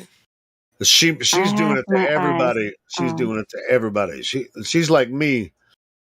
I'm always keeping an eye on everybody too. I mean, I see what's up. I miss some things, but I don't miss much. Yeah, no, I'm just like always in the background, lurking, listening, watching. Yep. I know that sounds creepy, but no, it's necessary for. It's necessary for. You're a creeper. It's not creepy if a hot woman's doing it. No, man. If you really care about the server, if you really care about the server, it's necessary. So yeah. And you're not the only one, Lulu. So it's all good. Yeah. By the way, I want to apologize for Ladies' Night. My network totally just shot out, and right when it started. Excuses. Just don't let it happen again. Yes, I don't let that happen again. I was so looking forward to it too because it was the first night in a long time that I was actually going to participate for a whole hour or two and spend that time trying to figure out what the hell happened to my network. But anyway, it was okay, cool that was left behind by herself. So I heard she recovered. So it was okay. Because I missed the beginning of it, but there were a couple. I think I don't remember how many, but there were a couple by the time I got here. Yeah, I think all the ladies' nights start a little slow, then it always rebounds. Like, first hour or so gets a little slow, but then it gets fantastic after that. So yeah. But you know how women are. Yeah, they've got to put their makeup on and. Yeah. Get online. Their hair's got to be just perfect. Yeah, mine wasn't. That's why I had to bounce. And if you break a nail or mess up your nail polish, then that's like another 30 minutes at least. You're behind. Make sure you dress nice to put on your headset.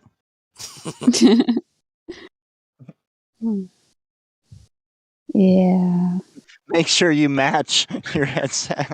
Hey, yeah. Color match. Hey, but at the end of the day, I mean, people show up for ladies' night. Right? It's an exciting event, and the ladies always finish well. So that's definitely commendable quality. It's good. It's good. It's good. It's good. It's good talk.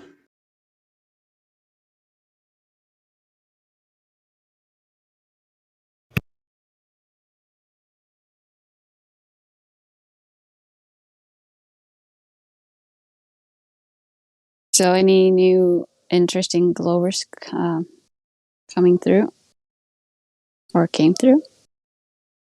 Yeah, a few.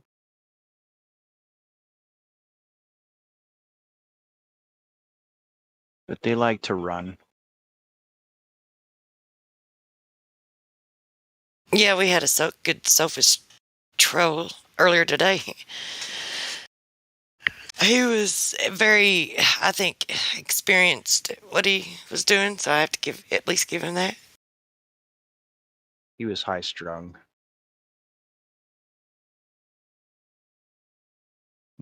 He did go all over the place though too, skipping from everything like they normally do.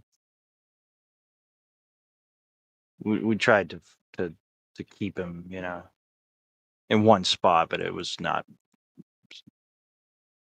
very hard. So, Rabbit, it's because you keep playing music in the background. If you can mute your mic when you're playing music, cool.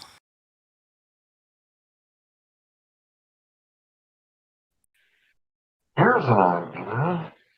If you govern You did mute yourself before, Rabbit. I saw it. So can you push the button again and mute yourself again? That would be nice when you're not. I think she's referring to the server mute or whatever. But if you, Is Rabbit a Glover? Hank, you're pretty garbled there, buddy. You want us to look at the become ungovernable? Yeah, mute yourself when you're not talking, Rabbit. I don't think she could burrow into the earth if it was, spinning. Oh, he was talking to us. I thought he was hot micing. Yeah, me too.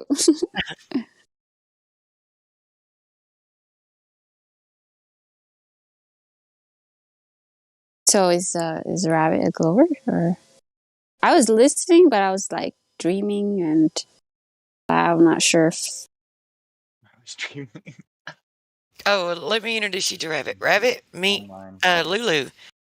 Coffee Karen is her screen name today, but say hello if you'd like. If not, then whatever. Hi, Rabbit.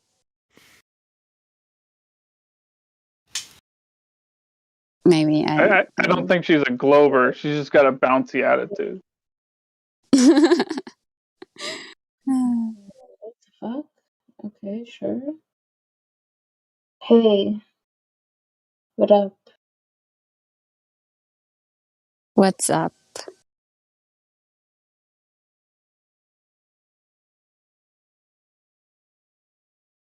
Are you what? I'm sure they went over this with you. What are your thoughts on the Earth?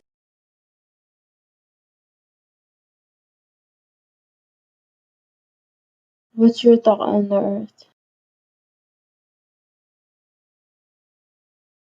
Is it me or I can't hear her? What's your thoughts on the Earth?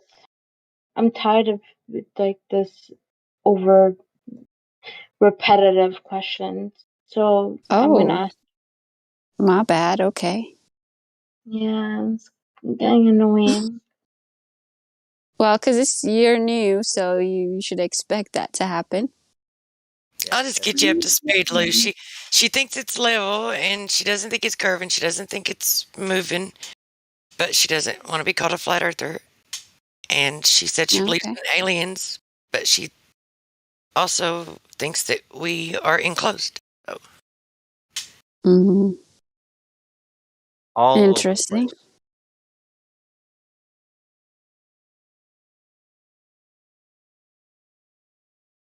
Okay. I won't ask any more questions. Yes. But I do see Octane. What's up, Weasel? Oh, what up, gamers? Not much. How you been? Pretty good. Just chilling. With these ugly flowers. Sorry, what? I just hear mumbling. You still a Glover, man? Yep. Still the same old guy. You sure about that? I like to think so. I mean, have you gotten any new information on the globe that we haven't heard about? Not recently. I took like a 6-month break from the server, so I don't know if there's anything new spreading around. Like the last time I was here, it was the Black Swan. I don't know if there's been anything. All right. Rabbit, you're hot micing. Sorry. Don't listen to me. All right, you can mute if you don't want me to listen to you. Yeah, I don't think there's anything, as far as I know, there's nothing new on the flat side. It's still flat. So. Fair enough, yeah. I was just curious.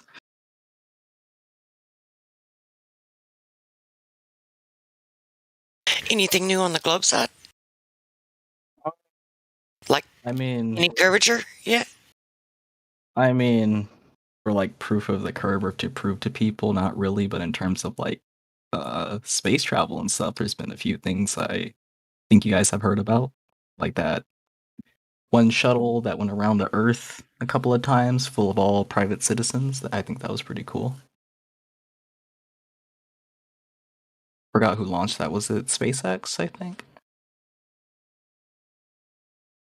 That went around the Earth? Yeah, so it's just like, yeah, I just went around the Earth. I don't know how many times, but they were in there for like a few days. And it was like all private citizens too, and that's why it was such a big deal. Like there was no like, I guess he's talking about Virgin Galactic.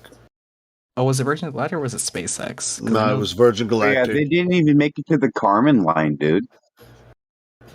That's okay. They still went really high, right? I think that's pretty cool. I've been really high before too, but it wasn't,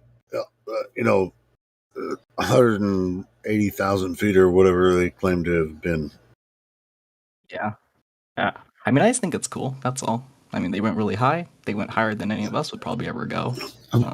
Well, pretty much what they did was parabolic flight. I mean, and that can happen in the Vomit Comet. That's been done many times, and they didn't go to space, bro.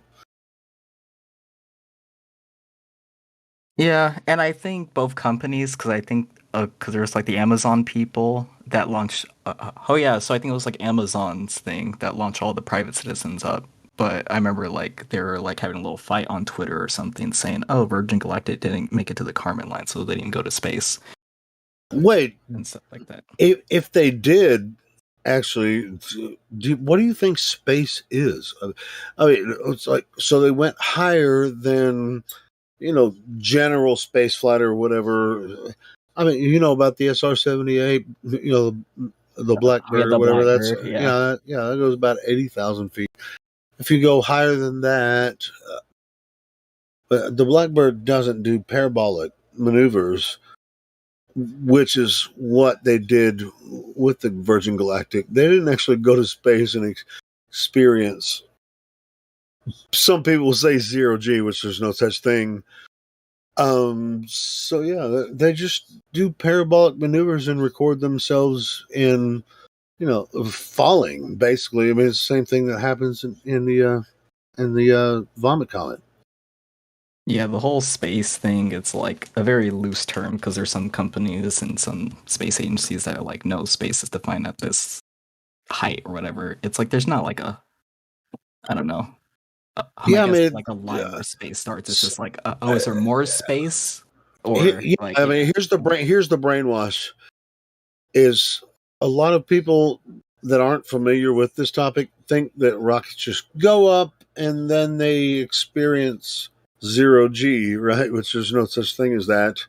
And any person in their right mind that understands this topic knows that there's no such thing as 0G. They just start falling around the Earth because of gravity. They're going to shoot something out. This is how they say, "Oh, we're introducing satellites into space." This is how the satellites get there. They just spit them out into space, and then they start falling around the Earth. This is what satellites do. But if you're inside, a vomit comet or the Virgin Galactic, then you're going to reach that point, and then you're going to start falling, and then you're going to start floating, right? But you're not floating; you're just falling inside. Right, yeah, this is where we get into reference frames. Yeah, it's like a simulated. Yeah, there's no such thing as 0G. Anyway, go ahead. So space is like the beginning of the area that they claim is 10 to the negative 17 torr pressure. The near perfect vacuum of outer space is. Yeah, there's still some molecules up there, but not very many. Like how many parts per million is it up there? It's something like ridiculously low. But there's still molecules up there bouncing about. Well, how can you confirm that? There's been a lot of tests that just measure how many parts per million stuff there is. Because there's no such thing as because there's no such thing as a perfect vacuum, right? Like we all know those don't exist, and that includes space. And I believe they measured it. I could probably look it up. And when there's no measurable curvature anywhere or measurable movement, so something traveling over the Earth is different from traveling around a sphere. So it wouldn't first need to be a sphere before anything could travel around it. Anyway, I just wanted to say that. Yeah, to be honest, I wanted to point that out, and thank you guys for everything you guys do here. I actually have to check out. I'll be listening. I have to be working a few hours, so I'll rip. Continue. Yeah, I was getting ready to later, Helio. Say goodnight. And Lou, it's good to hear you. Hey, I'll let you continue your conversation with to be him. honest, Octane Weasel, it sounds like you're more reasonable than in your speech now than you have been in the past. So yeah, continue, yeah, for guys. sure. Yeah, I mean, when I joined, how old was I? 19, 18? Yeah. Cool. I appreciate you. You're still hanging on there. Good deal. Peace, everyone. See ya. Bye, Helio. Night, Helio. You leaving too, Truth? Well, it's 4 a.m. So. Oh, that's right.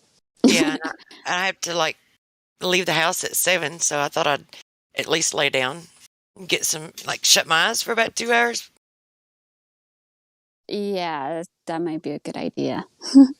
Yeah, but it's I only have 3 or 4 hours, and then I can come back home and take a nap. So it's no biggie. But anyway, good night, everyone. Catch you tomorrow. All right, have a blessed sleep. It was nice to hear you as well. Yeah, check your DMs, Lou. Oh, got it. Good night, Truth. Good night. Sweet dreams, everyone.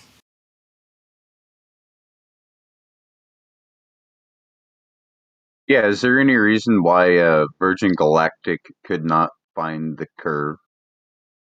I don't think they were looking for a curve. I just think they just wanted to show their shareholders and everything, look, we could take normal people up close to space or close to where, it's defined. Yeah, but they actually had film, right? And this film showed a flat Earth, a flat plane, no arc at all. They forgot to install the fisheye lenses.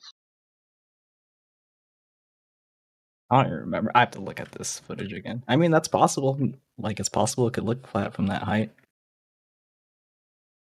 No, it should be curved if an F-17 or even if a MiG plane can show the curvature by going as high as it can to the ceiling of its operation.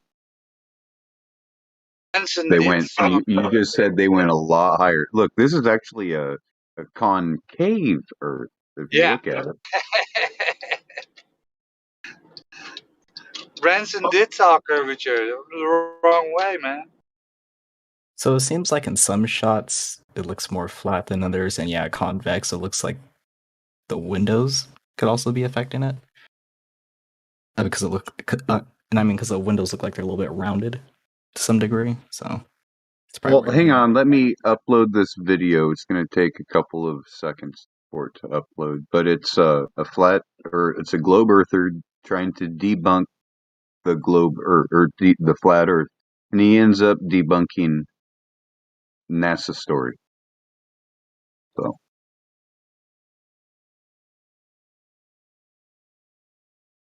Yeah, but my main point is I think it's pretty cool that this stuff is slowly becoming more normal. I think that's what we all want, generally speaking.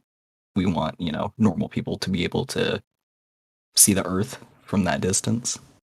So I think it should be like a good thing all around. This guy's all proud. I just posted it. He says, this is an official, from the horse's mouth itself, this is an official NASA photo or video archive that's going to show you once and for all the curvature of the Earth, right? So just please, if you don't mind watching that little clip. And do I have to watch it with sound? No, but you don't have to watch it with sound, but his reaction is priceless. Especially when he says, what the fuck?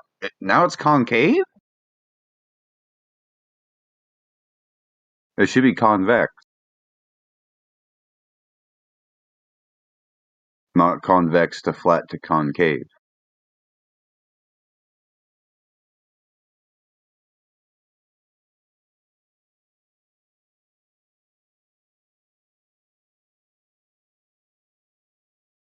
Oh, yeah, that's pretty funny.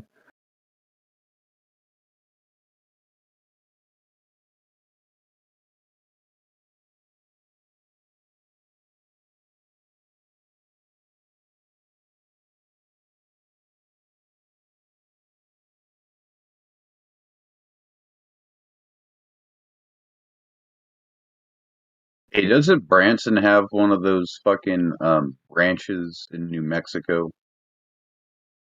Where like he can take in like homeless and orphans and tell them to wear Wild West hats, and he can come in with a black hat and kill them all. I have no clue what you're talking about. Like that Westworld thing.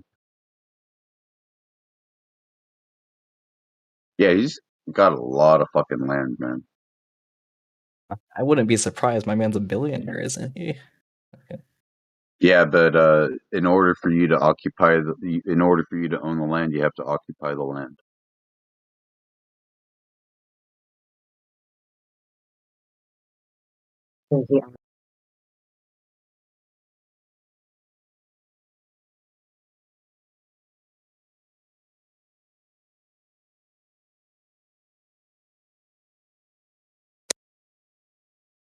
So did you know that all airplane autopilots use the math and the model and everything about the flight characteristics are based off of a flat and stationary Earth? That wouldn't really surprise me. I don't even know why we would need to account for the Earth that's spinning because you're spinning with it. That's not true, though. That's not true, though. The air does not spin with it. How do you get wind at different levels? So going against against the supposed rotation and three other vectors at the same time? So wind happens because you have a higher pressure and lower pressure. No, okay. Here's the thing. You know how fast it's supposed to be spinning at the equator? I'm sorry, say again? Do you know how fast it's supposed to be spinning at the equator? I think it's just 1,000, right? Yeah, that's faster than the speed of sound.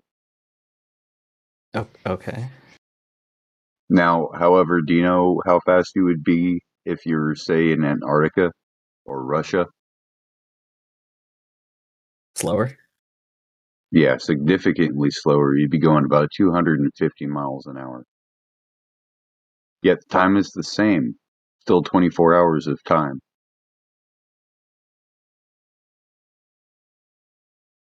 I guess I don't see the problem. You would see a problem. There would be massive time dilation. Not to mention flights from north to south would be completely askewed because, well, they would have to take off at a tangent, not even aiming towards the city that they're going to catch up because of the spin rate alone. Well, I thought that's what planes do when you put them just on like autopilot. Planes fly in a straight line. But they constantly change like trajectory, like they're constantly making small adjustments. Right? To stay on a straight line. Yeah, exactly. So because the quickest distance between 2 points is a straight line, right? Yeah, and that's what planes do by making a lot of mini adjustments to stay in that straight path. So I don't see the issue, I guess. So you're saying there's no Coriolis effect happening? Well, it would be very small, and I'm pretty sure the plane could adjust for that. I don't see why it couldn't just dip a little bit, fix its path. Oh, except for, when you're trying to land heading southeast on a plane, the runway would be sliding underneath the wheels of the plane because the plane is an independent, not part of the ground frame of reference. Well, so it would have to land sideways without breaking the wheels. Like on an aircraft carrier, they can't land sideways. They have to land dead nuts on. They have to make adjustments all the way till they touch down and hit the wire. Well, that's why planes make adjustments in speed, and also aircraft don't do that on the land, though. It only does that on aircraft carriers. No, right. I mean, the plane's making adjustments while it's flying, so by the time it reaches the runway, everything will be good. I just don't see. Yeah, but you got all these yeah buts. Okay, a plane that takes off from the ground and goes to land on the ground doesn't have to adjust for anything. However, a plane that takes off on an aircraft carrier doesn't have to adjust for anything until it's time to land on the aircraft carrier. It has to be lined up perfectly, otherwise they will crash. I mean, yeah, and they make adjustments before they land, so I don't see the issue. I mean, the whole plane from point A to point B is constantly making adjustments. So I don't see why it couldn't fix for Coriolis or air or a bunch of other things.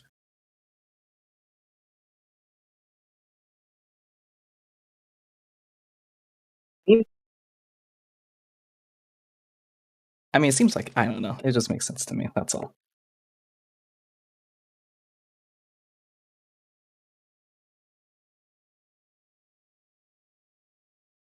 But still, 1,000 miles an hour to 250 miles an hour.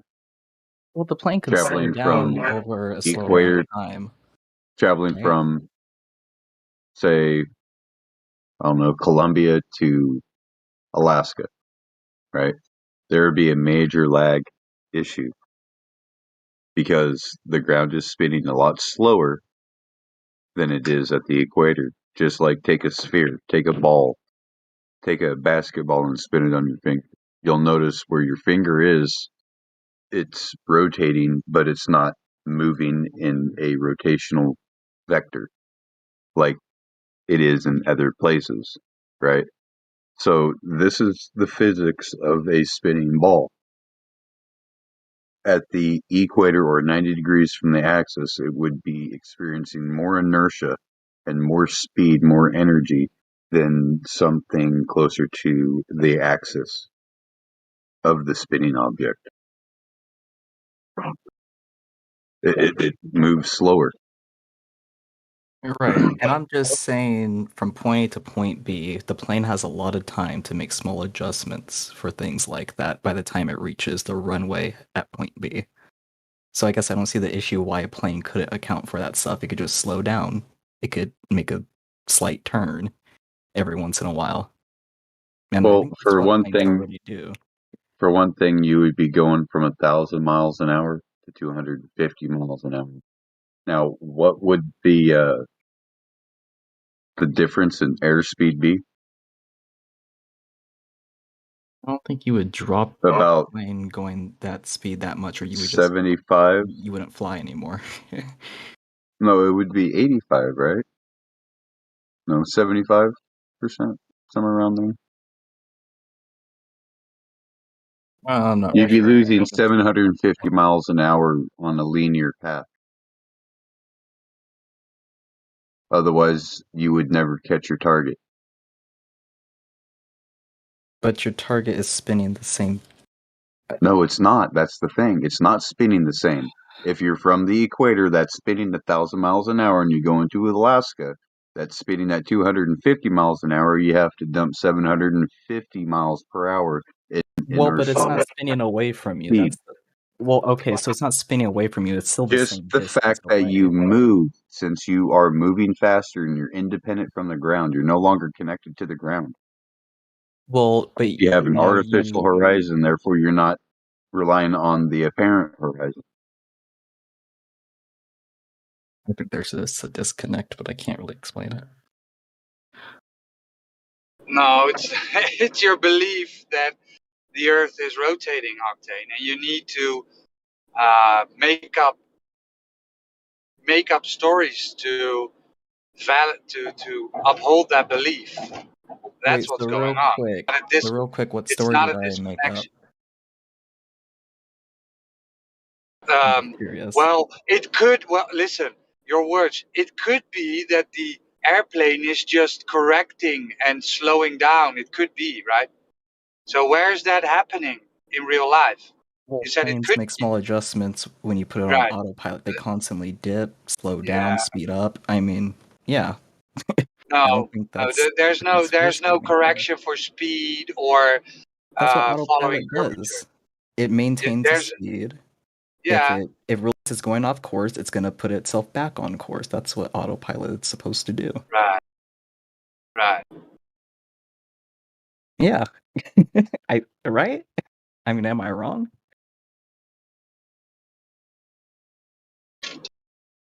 The autopilot, right, follows its course. It doesn't track the Earth underneath it to slow down or speed up.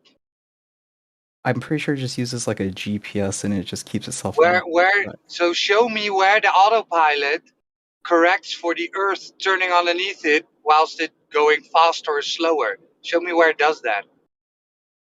Where it does that? I mean, to be honest, I mean, there's bigger issues at play than that. I mean, so no. Well, it's called wind and turbulence and stuff. That's a lot more affecting the plane than the court. I mean, if the plane realizes, it's very simple. If the plane realizes it's going off course, and put itself on course. It doesn't really matter what forces are acting on it at the time. It's just gonna put itself on the right course. Does that make sense? Like, it doesn't have to really account for anything. It just puts itself. It doesn't have to account for the physics of the situation. So take all the physics, which is the bodies in motion, right? The objects in motion, and all the forces that is supposed to be there, and just completely ignore that because my belief dictates it. Thanks.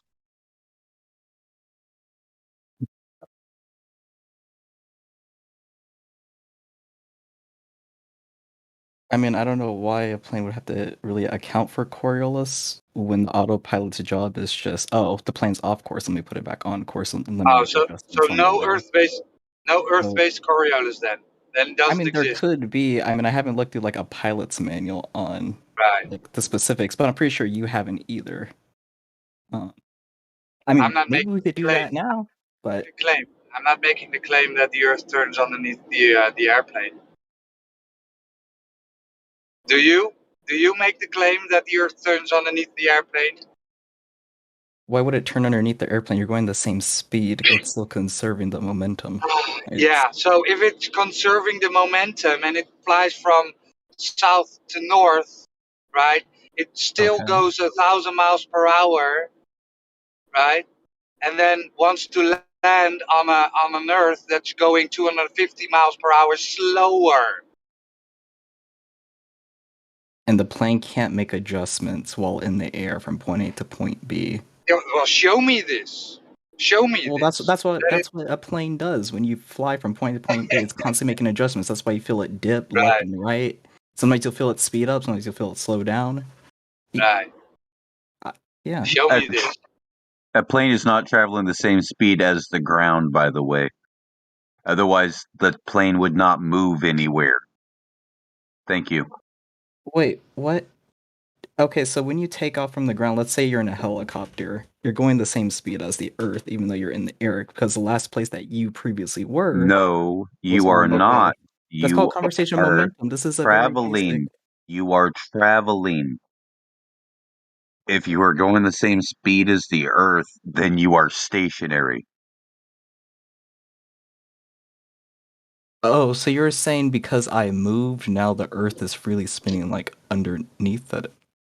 Wait, I'm trying. Okay. Yes, even if you're in a car and you drive down the road, you're still moving faster than the Earth is I'm trying moving. to figure out how I could word it, because I think I know where the disconnect is, but...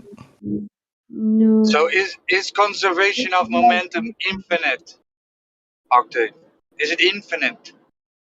I'm not for sure what that means. No, Can you it's not, rephrase it? right? It's not. Well, What are you guys even saying to each other?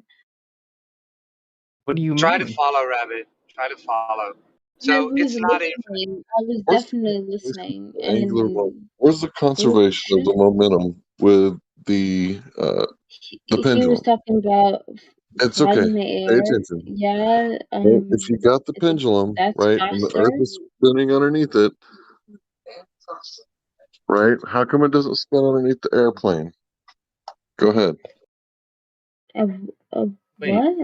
Wait, you're trying to compare Foucault's pendulum to a plane? We're Is that talking what you're about doing? Earth-based Coriolis, right? Does the Earth spin under the pendulum? Does the Earth spin under the pendulum? Yeah. Does it spin under everything else, or is the pendulum magic? But it's traveling in one straight line constantly, right? Like, do you guys know how the Foucault pendulum works?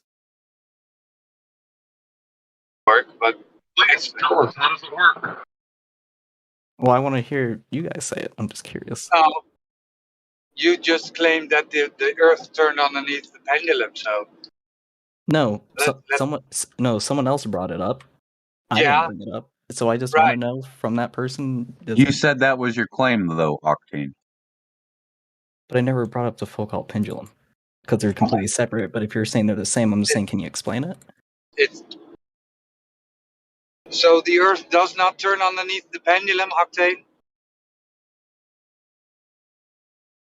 Yes, it does. Okay, so and it does not turn underneath airplanes. These are Does just it? not No, these are See, just the not problem here comparable. is I don't know that what you're trying to pendulum do. is strapped to a building of some sort, right? And it's actually strapped to the Earth, right? And the airplane is moving freely. So you would expect to see more spinning under freely moving objects like airplanes, hot air balloons, helicopters. You wouldn't expect to see it on the pendulum, but you see it on the pendulum. So the Earth is spinning under the pendulum. Is it not spinning under everything else? You're trying to say because the pendulum is like changing that you should see this on a plane? I don't know where the disconnect is here. I just don't know how you guys can compare these two. It's in the definition, Octane. They tell you the Earth And I also turns don't on the. see. And They I'm just tell saying. you the Earth Oh, sorry. turns underneath the pendulum. Is that so? If the Earth turns underneath the pendulum, right? then it definitely should turn underneath an aeroplane or an helicopter or an hot air balloon. Okay, sure. Okay, but does that happen, Octane? Does it happen? I mean, yeah, I guess, sure. Oh, okay. So when I take I off don't see the problem. When I take off with my helicopter and I hover an hour or two above the ground, then my destination should come towards me, right? No. Because No. you're going the same speed as the Earth. Right, because conservation of momentum is infinite, right? It's I don't know what you mean by infinite. I don't think you ever answered that. So it will never stop infinite. It will never, so the helicopter will never stop being pulled with the Earth, right? I'm sorry, can you say that again? So when I go up in my helicopter for 2 hours, the Earth does not turn underneath, right? I mean, the Earth's still turning, but you're going the same speed as it. Right. And why is this? Because when you took off from your position, it's the same speed. Okay. That's the last So place you're left. claiming that conservation of momentum is pulling the helicopter with the Earth. Well, it's not pulling, it just is going the same speed. Yeah. So is this thing an infinite? Is this always happening? So the helicopter does not slow down in reference to the Earth. It will always move at the same speed. Always. I mean, I guess unless there's wind that's going to blow it over to the side or something. Yeah, it doesn't make any sense, Octane, right? If you know so when you throw a ball off a merry-go-round, right? It will at one point no longer have conservation of momentum, right? It is not an infinite quote unquote force or thing that is pulling stuff or making stuff move with the same speed as it left, right? You get what I'm saying?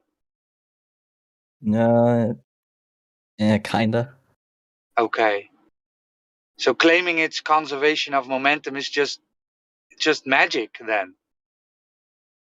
I mean, all I'm saying is I don't know what was the problem with my first answer, which was planes make adjustments from point A to point B. Stay on the straightest path possible. I don't see how any of that is an issue.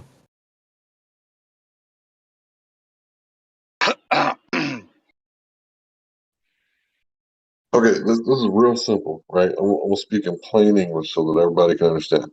So, if you have a pendulum and the Earth is rotating under the pendulum, causing it to change 15 degrees per hour, then that means that the motion of the Earth is rotating under the objects floating above in the separate reference frame. So, you have two reference frames, right? In order for this to happen, there's no other way for it to happen other than the two reference frame if what you claim is indeed happening because of why you say it is happening, then it would also work for every other object that leaves the reference frame, even though the pendulum doesn't actually leave the reference frame because it's strapped to the surface of the Earth, but I digress. So Neil deGrasse Tyson said that because a football field goal was kicked, right, and he blamed something of the field goal it missed because the Coriolis effect, right?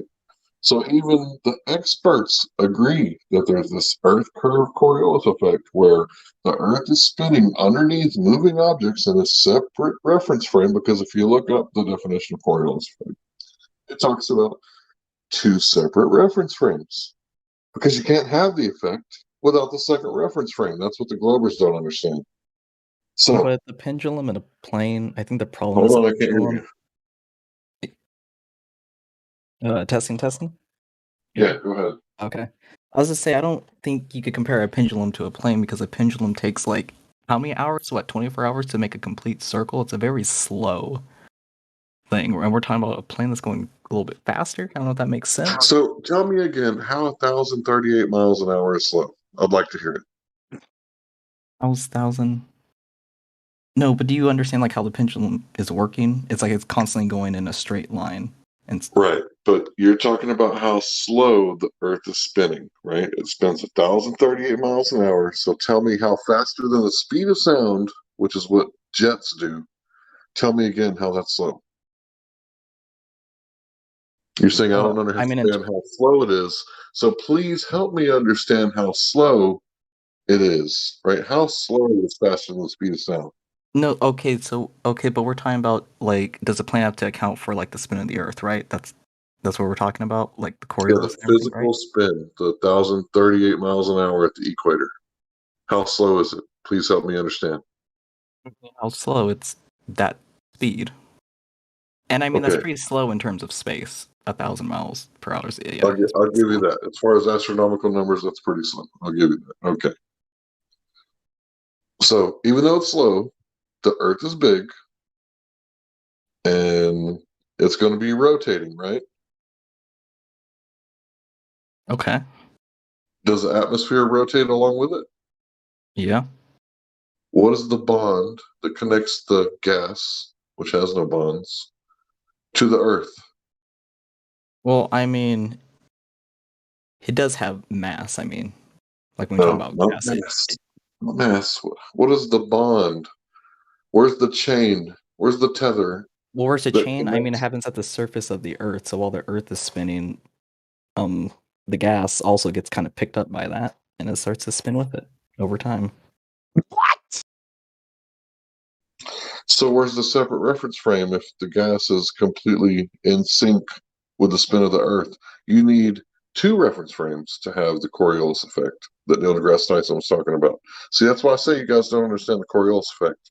You don't believe in the second reference frame because you innately know in reality the Earth's not spinning and neither is the atmosphere. Or another way to say it is that relative to space, the Earth isn't rotating. And therefore the atmosphere isn't rotating. And you see it as still in reality. So you have to make up this like elegant story about how there's not two reference frames. It's one reference frame. The Earth's atmosphere is somehow glued or tethered or velcroed to the Earth. But that's what you have to do. This is the doublespeak that you have to contend with when dealing with globe earthers. Thanks. Well, that wasn't my claim. My original claim was that planes can make adjustments to keep themselves in a straight path. So I don't see how any of this is an issue. I never said anything about reference frames. That wasn't what I was saying. I never said I disagree with two reference frames. Just putting words in my mouth. Yeah, I think my claim was pretty easy. I think it makes sense. I don't see the problem with it. And I don't see how the Foucault pendulum has anything to do with it or disproves that. So, that's all.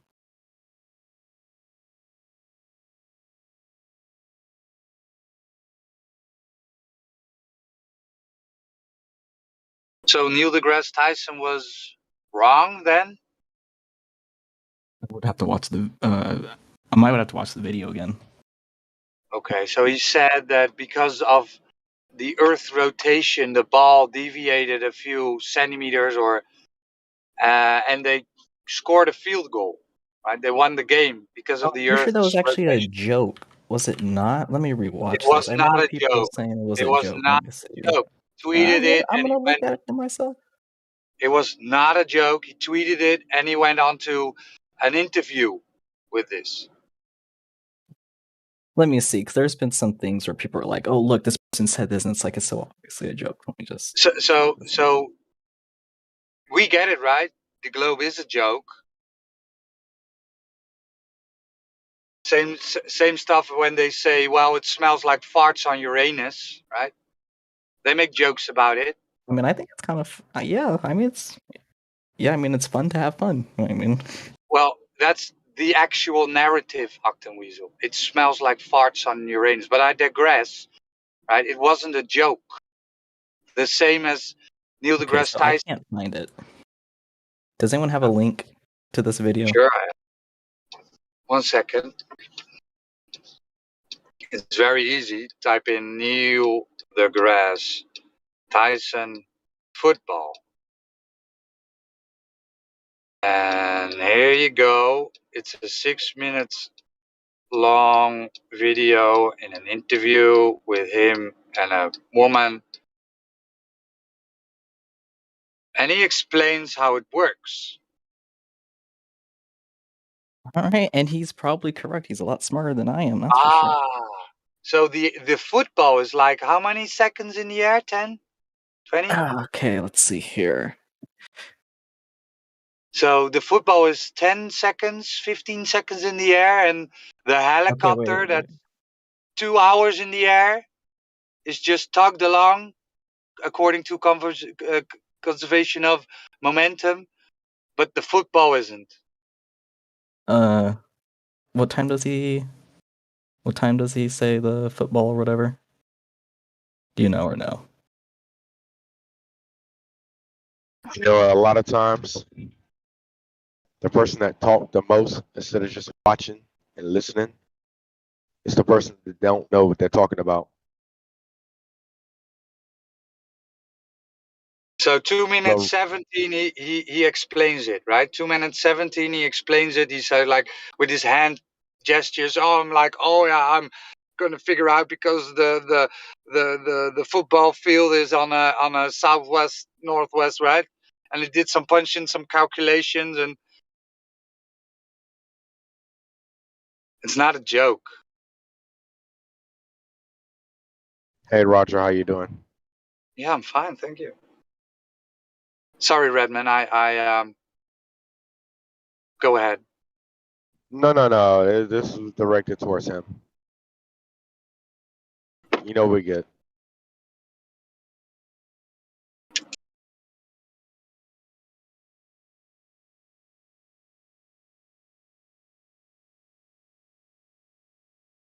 Yeah, but Neil deGrasse Tyson is allowed to joke on national television about his model, right? It's all fun and games. I think you have to realize that these people in these positions, their goal isn't to, I guess, really prove things anymore to anyone, like in this fashion. Because, I mean, the vast majority already, follows the mainstream narrative of what the Earth is. Can I ask you a question? Yeah? What's the use of a pendulum? What does it prove? That the Earth is rotating? I'm assuming we're talking about... Okay. Mr. Smart Guy. So, now I'm going to ask you another question. Do you have to start the pendulum, or will it start by itself? Oh, of course you have to start it. Why? So you could get it to move? Why? So you can show that the Earth is rotating. Right. Mr. Smart Guy. If I got to start it, then the Earth is not spinning. It should spin. It should start by itself. So I think you're missing the point of what the Foucault pendulum is supposed to be proving. It's not supposed to be showing, oh, look at the Earth is spinning, so this object should just move for some reason all of a sudden. It's supposed to be showing, which it does, that the Earth is spinning, and you could calculate it based on where you are on the Earth. So the closer you are to the poles, it matches up with the sphere. The sphere, it's going to take, 24 hours to rotate? Then when you get to the equator, it's a lot slower. And you can... Equator is slower. Well, yeah.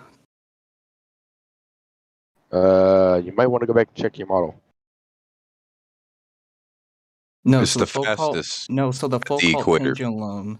No, the Foucault pendulum completes its rotation quicker at the poles. I believe. Wow. Unless I'm getting it backwards. Yeah, I'm pretty sure I'm correct. Yeah, you're wrong. You would be what? wrong. Yeah, am I right or am I wrong? Wrong. Okay, so just real quick. Does anyone here know if the Foucault pendulum completes a rotation 24 hours at the poles? Am I correct on that? Does anyone here know that? Well, it doesn't, because you need to keep it alive, right? You need to keep it moving. It stops. So it doesn't do whatever you want in 24 hours. It doesn't. it stops. No, see, but okay, so I think this is where you're missing the point. Is that it's not supposed to no, real quick, let me just speak. It's not supposed to show that, oh, since the Earth is spinning, it will keep an object in motion, constantly in motion. That's not the purpose of the Foucault pendulum. So of course we have to move it. What it's supposed to show, though, and it does, when we just keep it in a straight line, that the pendulum appears to rotate, but the pendulum isn't rotating, it's the Earth beneath it. Because the pendulum is going only in one direction. Right. But it doesn't happen with the airplane or the helicopter, right? Know what? I guess if the plane were to go in a straight line for a really long time, then maybe you start seeing a difference. Or maybe. Or my pendulum clock.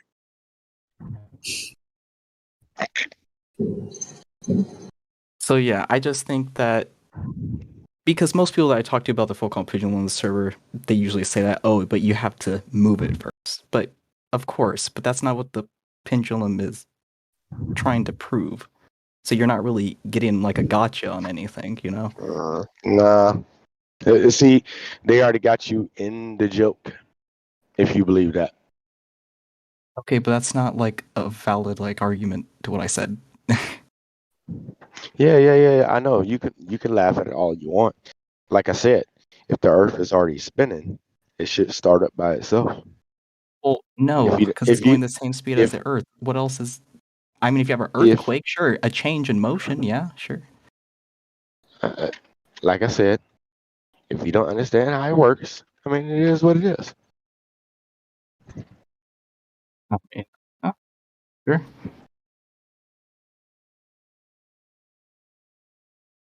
We never said that was the gotcha. Here's the gotcha, right? When you're dealing with science, you got to deal with a cause and effect experiment, right? So when you're manipulating the variables, you're doing that and you're getting all the other variables under control so that you can prove things. That's when we're talking about natural science. We can prove things because we've eliminated all the other variables and we manipulate the cause, right? We turn it on and off like a light switch, and then we see the effect go on and off, right? So tell me, how did you stop the Earth from spinning to see if it was the cause of the effect of the pendulum swinging that way? How'd you do that? So I forget if it's the first or second law, but if you put an object in one motion, it will continue that motion. So if the Earth was not spinning, when we swing a pendulum, no matter how much time has passed, nothing would change. But I'm sorry, I don't think you understand the question. So you have to manipulate the cause, in this case it's the Earth spinning, in order to prove that this is the cause to the effect, which is the pendulum doing what it does. So how did you stop the Earth from spinning in order to prove that this was the cause? Because if you don't do that, right, then it could be any cause, right? It's like you got a lamp that goes out, right? Maybe it's the bulb, maybe it's the wire, maybe it's the switch, maybe it's the breaker box, maybe the electricity went out. How are you going to figure out what's the cause? You have to go find the cause, right? Maybe you got to plug it in, right? Then the light comes back on. Well, you know that it was unplugged. Or maybe the bulb was out. You change the bulb. Now it works again. Then it was the bulb. But if you don't do that, if you don't wiggle any of the variables and keep all the other variables under control because you can't plug it in and flip the breaker box, then you're not going to know which one it was. So all the other variables have to stay the same and conduct each hypothesis independent from each other. That's why it's called the independent variable. So I'm going to ask you again, when we're talking about the scientific method, natural science, that's word means knowledge. How did you stop the Earth from spinning to see that it was the cause of the Coriolis effect? So that's the gotcha. So I think I could answer that. So we have laws that essentially can't really be broken. And we know that if we put an object in motion, it should remain in that motion. So if the Earth wasn't moving and we were to swing a pendulum, right? Flat, motionless Earth. It should just keep swinging in a straight line. No matter how much time, it could be 5 hours, 24 hours, 1,000 hours, that pendulum should always swing just back and forth. There should be no change. But there is when we swing a pendulum. So, and we could also base it on where we are on the Earth, and the closer to the wait, real quick, and the closer we are to the poles, the faster that pendulum completes a rotation, which also points towards the sphere. So. Okay. Well, you said that it was the Earth spinning that caused it. I'm going to say that it was magical unicorns, right? And you can't prove me wrong, and I can't prove you wrong. Is this science that we're talking about now? Have we left Well, I mean, science wouldn't just simply accept that. They would ask for a lot of evidence to support that claim. Right, exactly. Right. So where's your evidence that the cause is the Earth spinning and not just any other random thing in the universe? My evidence is the first law. I mean, okay, that's not unless how you the say the scientific first method law works. is wrong. I mean, yeah, I can. Do you want me to? In fact, how about Professor of Yale physics? How about that? How about he says it instead of me? Right? Because what the hell do I know? You're talking about Newtonian's laws, right? The laws of mechanics, laws of motion. Laws of motion, yeah. Is that what you're talking about? Yeah. Is that what you want to see? That those are dead? I'm pretty sure they're not dead, or you get like a Nobel Peace Prize if you were able to. Oh, well, I got something in the live stream voice text incoming in about 10 seconds. I mean, but I hope my explanation on Foucault's pendulum somewhat made sense, even if you guys disagree. Well, you kind of opened up a wormhole for yourself because you claimed like some out-of-date shit that never was science to begin with. So if you look at the live stream voice text 55 minutes after the hour, so we do a double slit experiment with a neutron particle, an electron. We close the slit and fire a bevy of electrons, and we get 10 hits at point A. We close the slit and open another, fire a bevy of electrons, get 8 hits at point A. The Newtonian prediction would be if fired the same bevy of electrons with both slits open, we must get 18 hits. Well, we get a big fat 0. And what does this mean? Well, this is the end of Newtonian physics. Professor Shankar, physics of Yale, quantum mechanics. Next one. First, I'll tell you what goes wrong with the Newtonian mechanics. The double slit experiment is the problem. That's when you put the nail. Oh, sorry. That's what puts the nail in the coffin for Newtonian physics. So. Okay, so this is more about light, though. This was made. Did you hear him say Newtonian particle and electron? Yeah. I mean, does this include like the laws of motion? What is Newtonian? Yes. What is Newtonian mechanics? What is Newtonian physics? What is he known for talking about? Known for talking about a lot. Yeah, he's also known for talking about like the rapture and the book of Revelation. But usually when we're talking about, in science class, right, in physics, what do you think the physics professor is referring to here? Well, I mean, this is about the double slit experiment. I mean, this is about light. This is about a whole nother topic. I can't help it that you don't understand. He says this is the end of Newtonian physics. And the next one he says this is the nail in the coffin for Newtonian physics. Okay, so we have 2 quotes from a whole page of things, and I'm supposed to just change my opinion from these 2 quotes. I don't care what you do. You can wipe your butt with this paper and go on teaching false stuff like you want to. That's fine with me. Okay, so let me just look up these quotes in their entirety to see. Sure. Take your time. And then also, just because people say things like this, I feel like you're does it mean that they mean deep. them? No, I think you're looking a little too deep. So what does the nail in the coffin mean? What is that? Is he promoting it? This puts a nail in the coffin. Is this like his favorite physics? I mean, because is there any positive connotation that you can come up with? This puts the nail in the coffin. Like if I put the nail in the coffin in your mom, is that like a good thing? If I put like the nail in the coffin, it's a little weird. I know, right? It's never a good. Yeah, it was like edgy, right? It was a little weird because there's no good connotation that comes from it. So when I referred to your mom, you automatically got slightly offended because it's a negative connotation, you see. Yeah, sure. I think I see where this conversation is going. Well, see, I mean no physical harm or threat to your family or anything like this. We're talking about metaphors, right? It's a metaphor. This puts the nail in the coffin for Newtonian physics. It's a metaphor for it's buried, it's done, it's 6 feet under, it's not coming back. Because the saying goes, what's the last nail in the coffin, right? That means that it's not resurrecting, it's not coming back. You've heard it before, right? Wait, what? Sorry? The nail in the coffin. Have you ever heard that before? Yeah, I mean, yeah, that phrase.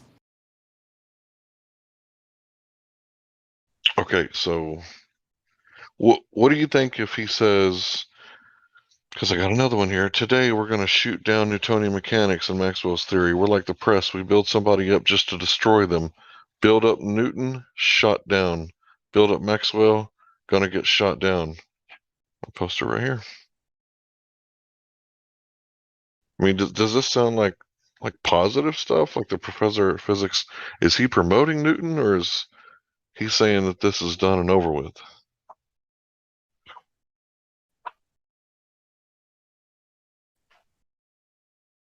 I mean, this is the chair of physics at Yale. This is not just some. I mean, say you're posting quotes of people and saying, "Well, this is the end all be all."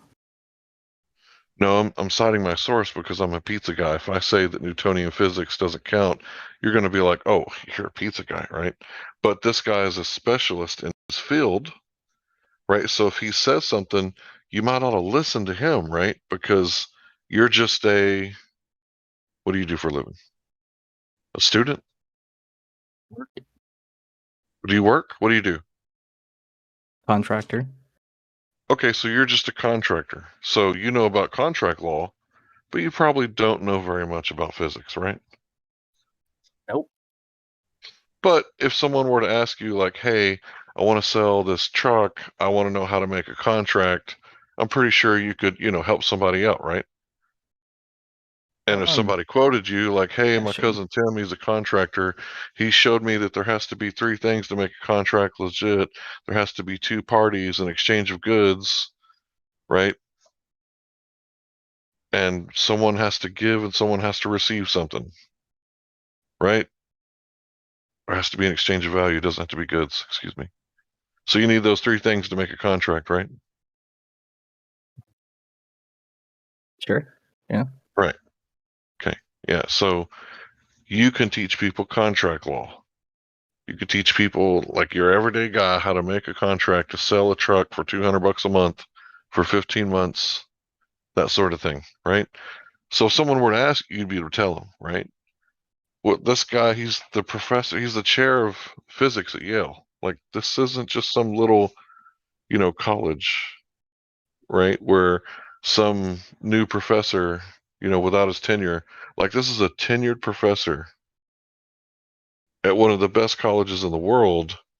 And he's saying, we don't use Newtonian mechanics, not the way that you're thinking.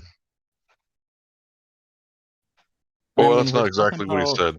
That's not what he said. He's saying, we're going to shoot down, put a nail in the coffin, and this is the end of Newtonian mechanics. That's what he said, actually. Okay. So there's a lot of theories that I believe are better than like the Newtonian physics and everything.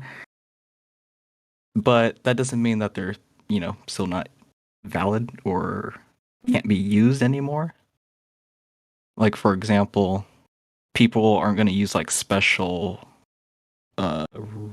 relativity or something because it's a lot more complicated when you could just use Newton's. So it's like, I don't know what this is really doing because, I mean, the laws of motion are still very valid. Then you disagree with Professor Schenker. I mean, yeah, sure. I mean, just because he's a professor, I mean, that sounds like an appeal to what? Appeal to authority on your part? You're like, oh, appeal look at these to authority is when you say, like, well, the cop told you that this is lawful, so it has to be lawful. Well, a cop's not a lawyer. I right, mean, so just because the cop has, hold on, I'm explaining how this logical fallacy works. If it's a professor of physics and you cite him talking about physics, that's not appeal to authority. If you cite a cop talking about physics or law, he's not a lawyer, that would be an appeal to authority. But if you're citing them with this inside their specific field, like Dr. Peterson, right? He's a psychoanalyst. So when he talks about, Freud and, all that psychobabble bullshit, he really knows what the fuck he's talking about. But when he goes outside of his field of expertise and he's talking about something, he usually says, now look, this is outside of my field. I'm sorry I sound like Kermit, but I'm just, this is what I think. And then he talks about what he thinks about. Like, he doesn't necessarily, you can't really cite his, idea. You can't cite him for physics. That would be an appeal to authority. But you can cite him on his psychoanalysis of, Freud. That would be valid because he's a psychoanalyst. He can analyze Jung and say that, yeah, this guy was crazy, but he's got some good stuff, right? So, yeah, I just don't see how just because there's a better theory doesn't make the previous theory completely invalid. I mean, again... Please. Well, so you want to eat have your cake and eat it? Is that it? So when I'm giving my answer. Yeah, but when it works for your mind, then it's okay to use all the busted stuff. It's not right? busted. It's just that there's a better theory. It's not like it just breaks. It's not like the old theory just like falls apart when you find a new one. It's like, oh, well, can't use that anymore.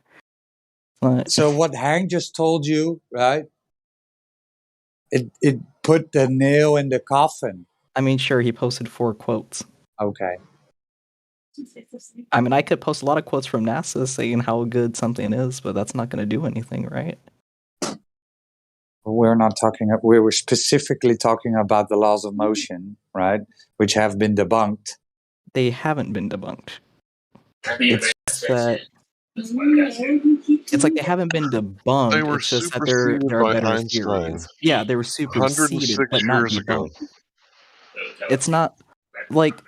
So it depends what application you're using. So are they them both for. valid at the same time? I mean, it depends what you're using them for. I mean, Newton's theory and Einstein's theory can both be used for the same things a lot of the times. But when you get one's into faster 3 space speed, and one's 4 space. In Newton, it's spooky action at a distance that's instantaneous, right? In Einstein, nothing moves faster than the speed of light. But in your head, they fit together like peanut butter and jelly, right?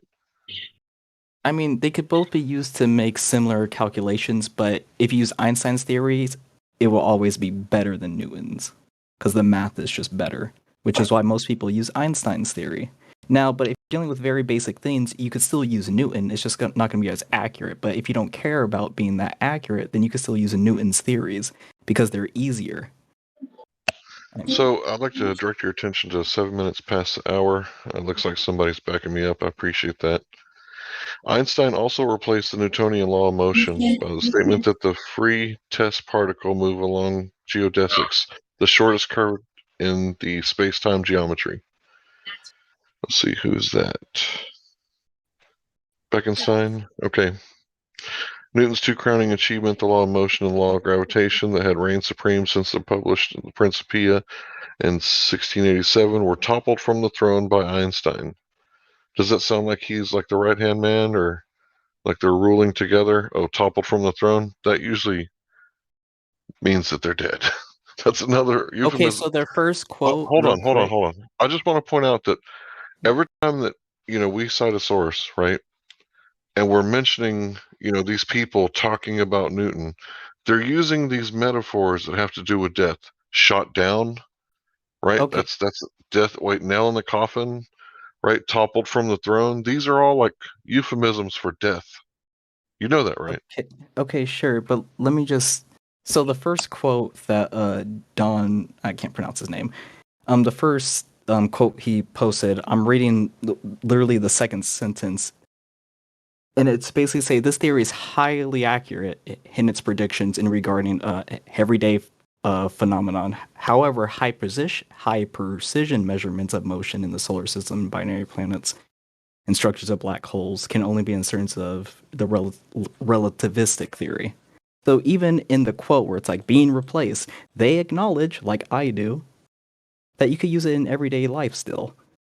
It's still good. It's just that Einstein's bird. That's literally what I've been saying. So again, he didn't read it. I'm not surprised.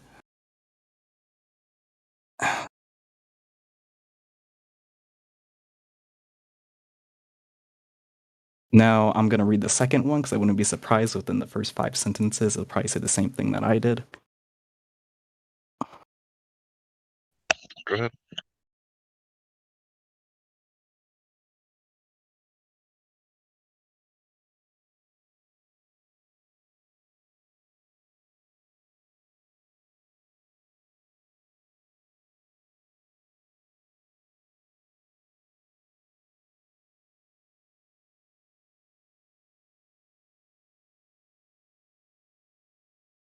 Yeah, cite your source. Show me what you're talking about. Copy and paste it. The whole thing. Yeah, you're saying that there's, context, right?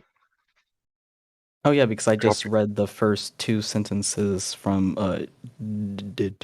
Donato BR from the first link he posted that used the quote. It's Donato. Gee, I'm sorry. Didn't mean to offend anybody.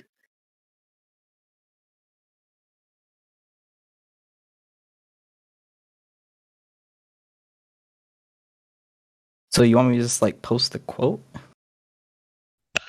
Are you saying there's some sort of discrepancy in what we're quoting here? You're saying we're cherry picking or something along those lines? Yeah. Post the full thing so we can see it and talk about it. Don't just be like, well, I read 2 sentences before. You're debunked.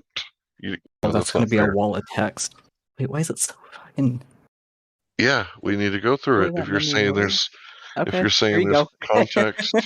I'm just saying it's just a lot. Well, point out the part that you're accusing of some sort of discrepancy. Wait a minute. If we really care, read the whole thing that I posted. This is why it's bad just to rip quotes. They're just looking for one specific quote. You should read the whole thing. Do you know the difference between a quote and citing your source? Like I said, I'm a pizza guy. Everything that comes out of my mouth is hot air. So I use someone who's a little more qualified in the field, someone who's highly educated. Qualified. I don't know. Are you? I'm not citing my source from you. I'm citing my source from the professor at Yale. Right, but I'm saying you should still read what they posted. You shouldn't just go off of one quote out of a whole page. That's just bad practice in general. Okay, it doesn't take anyone smart to do that. Do you know what citing your source is? I did. I posted it. No, I'm asking you, do you know what citing your source is? My source is from the first link that guy linked, the guy whose name I can't say. Okay, let me help you out. So in school, right, they teach you that I don't want you can't just rip... Bro, hold on. They tell you in school that you can't just rip off someone else's work. So when you quote someone, like if I said, Fairbanks, Alaska did a 4-year study on Tower 7, September 11th, 9/11, right? And if I were to quote something out of there, I'm supposed to cite that as my source. This is my source material where I got this information from about 9/11. If I just go quoting them, then everybody's going to think that I'm smart. That's called plagiarism. So I'm not just quoting the guy. I'm citing my source of where I got my information from so that you may go and check it out. I cited my source. Okay, so let's my go source over is this. actually your Point out source. the discrepancy. Go ahead. Point out the discrepancy. I posted the text from your source. All right, let me have a read. I asked you to point out the specific part, but I guess you mean the whole thing? Yeah. I think it's important that the whole thing, yeah.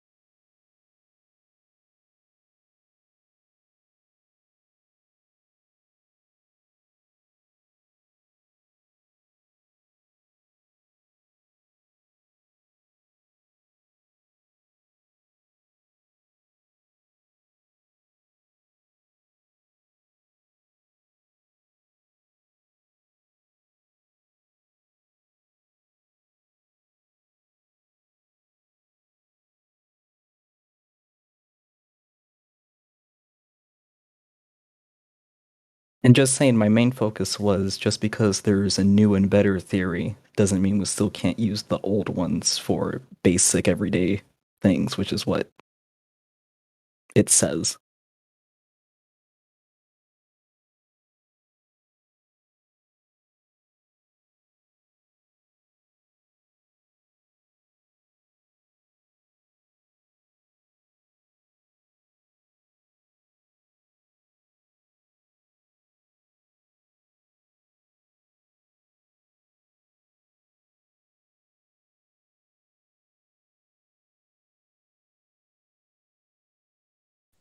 All right, I read it. You know what it said? It said that Newtonian mechanics breaks down and it doesn't work where there's these extrasolar system phenomena, such as binary pulsars, black holes, expansion of the universe, right? So when this happens, they reverted to, this is called an ad hoc theory, they switched to Albert Einstein's theory of relativity, which proves my point that Newtonian is dead, Einstein is the theory, right? So I posted another link for Harvard. You heard of Harvard, right? Because pizza guys are probably dumb. You should probably listen to the expert at Harvard. So this is called the vacuum catastrophe. It's about the cosmological constant problem. Okay, so the quantum field theory predicts a very large energy density in the vacuum, and its density should have large gravitational effects. So what are the subjects of this? Two subjects in one sentence. What are we talking about? Quantum field theory and gravity, right? Gravitational effects. You with me so far? Yep.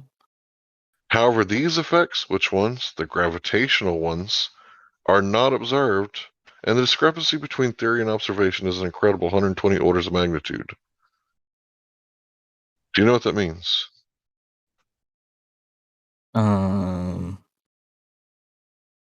That it was wrong or something? It was wrong by a number with 120 zeros. 10 with 120 zeros after it. So when you look at gravity and you compare the theory and the observation, so what is the theory? The theory here is the quantum field theory, right? Because this is the subject, right? Yeah. Right. So when you compare the theory to the observation, so what we actually see in reality is an incredible 120 orders of magnitude. Now, this one's talking about Einstein, because quantum field theory is where they tried to marry quantum physics and Einstein's gravity. Okay, I get. I don't know if you understand what this means, but I mean, I was gonna say this is the nail in the coffin for. So I wouldn't say it's a nail because I mean, we call theories a theory because they're always going to be incomplete. So when you find something wrong Right, with 'cause it, it's it's not not like, oh, we scientific. can't throw away the whole theory. I mean, that's not how science works. Science is largely Whoa, based whoa, whoa, on we're not theories. talking about science. Einstein never produced a hypothesis with gravity. I could probably go on the Wikipedia, but I'm pretty sure he predicted a lot of stuff, which is what makes a theory valid. Yeah, so did Chloe from Jamaica. Just give this man your money.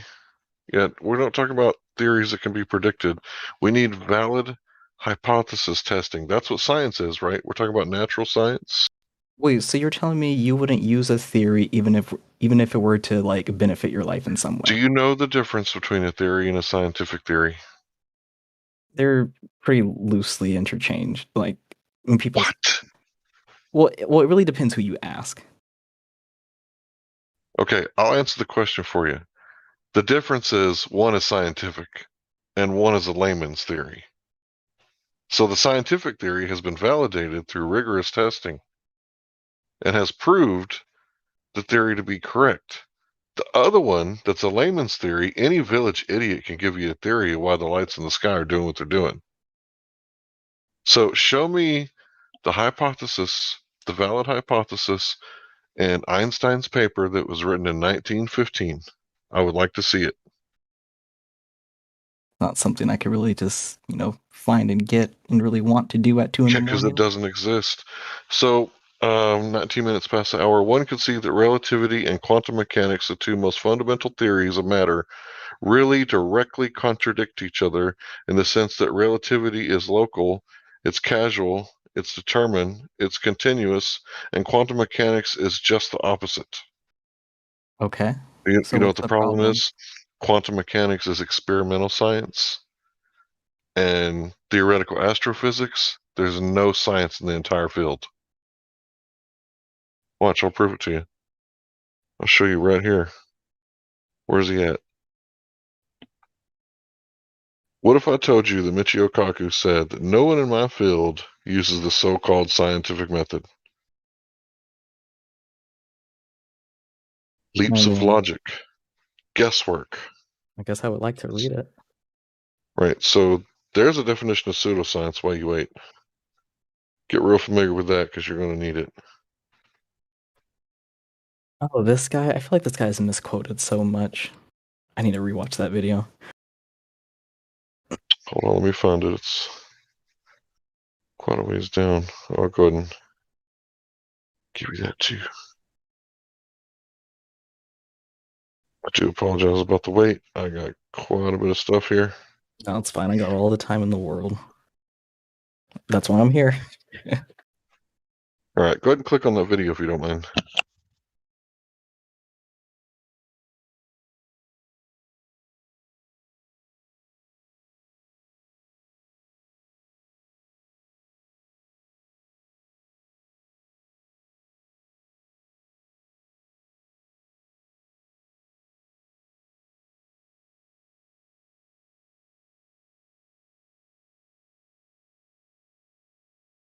And is it and what field is he talking about? Like quantum mechanics, or what is he talking about?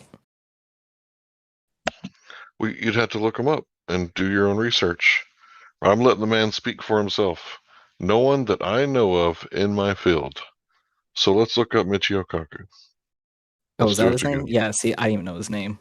Oh. Yeah, let's look it up together because he might just be some quack, right? Well, how the hell do you spell his name? Hell if I know.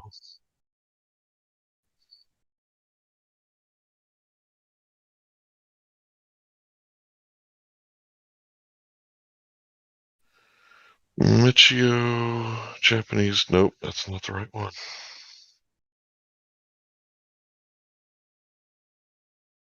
Oh, it autofilled it. No wonder.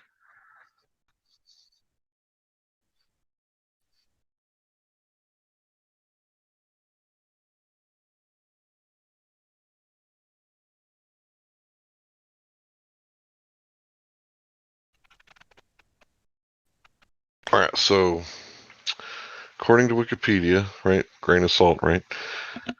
Michio Kaku, Michiokaku. I'm about to cite my source here. I mean, it's Wikipedia, right? But okay, thank you. I got it. Come on, it's got to be mostly accurate. It's just talking about the guy. All right, born 1947, theoretical physicist, futurist, popularizer of science communicator. He is a professor of theoretical physics. Right, so he's talking about theoretical physics. So when you said, earlier that theoretical is interchangeable with, scientific theory and irregular theory, this guy just proved you wrong. He said there is no scientific theory in my field. No one that I know of in my field uses the so-called scientific method. So that means that every guy but what field is he in? I just told you. Theoretical physics. He's a professor of theoretical physics. City College of New York. You heard of it? I mean, these aren't little people that I'm quoting from. This isn't, the college at, Texas, right? Like this isn't the A&M Commerce, right? You know what I'm saying? Like this is like the big guns.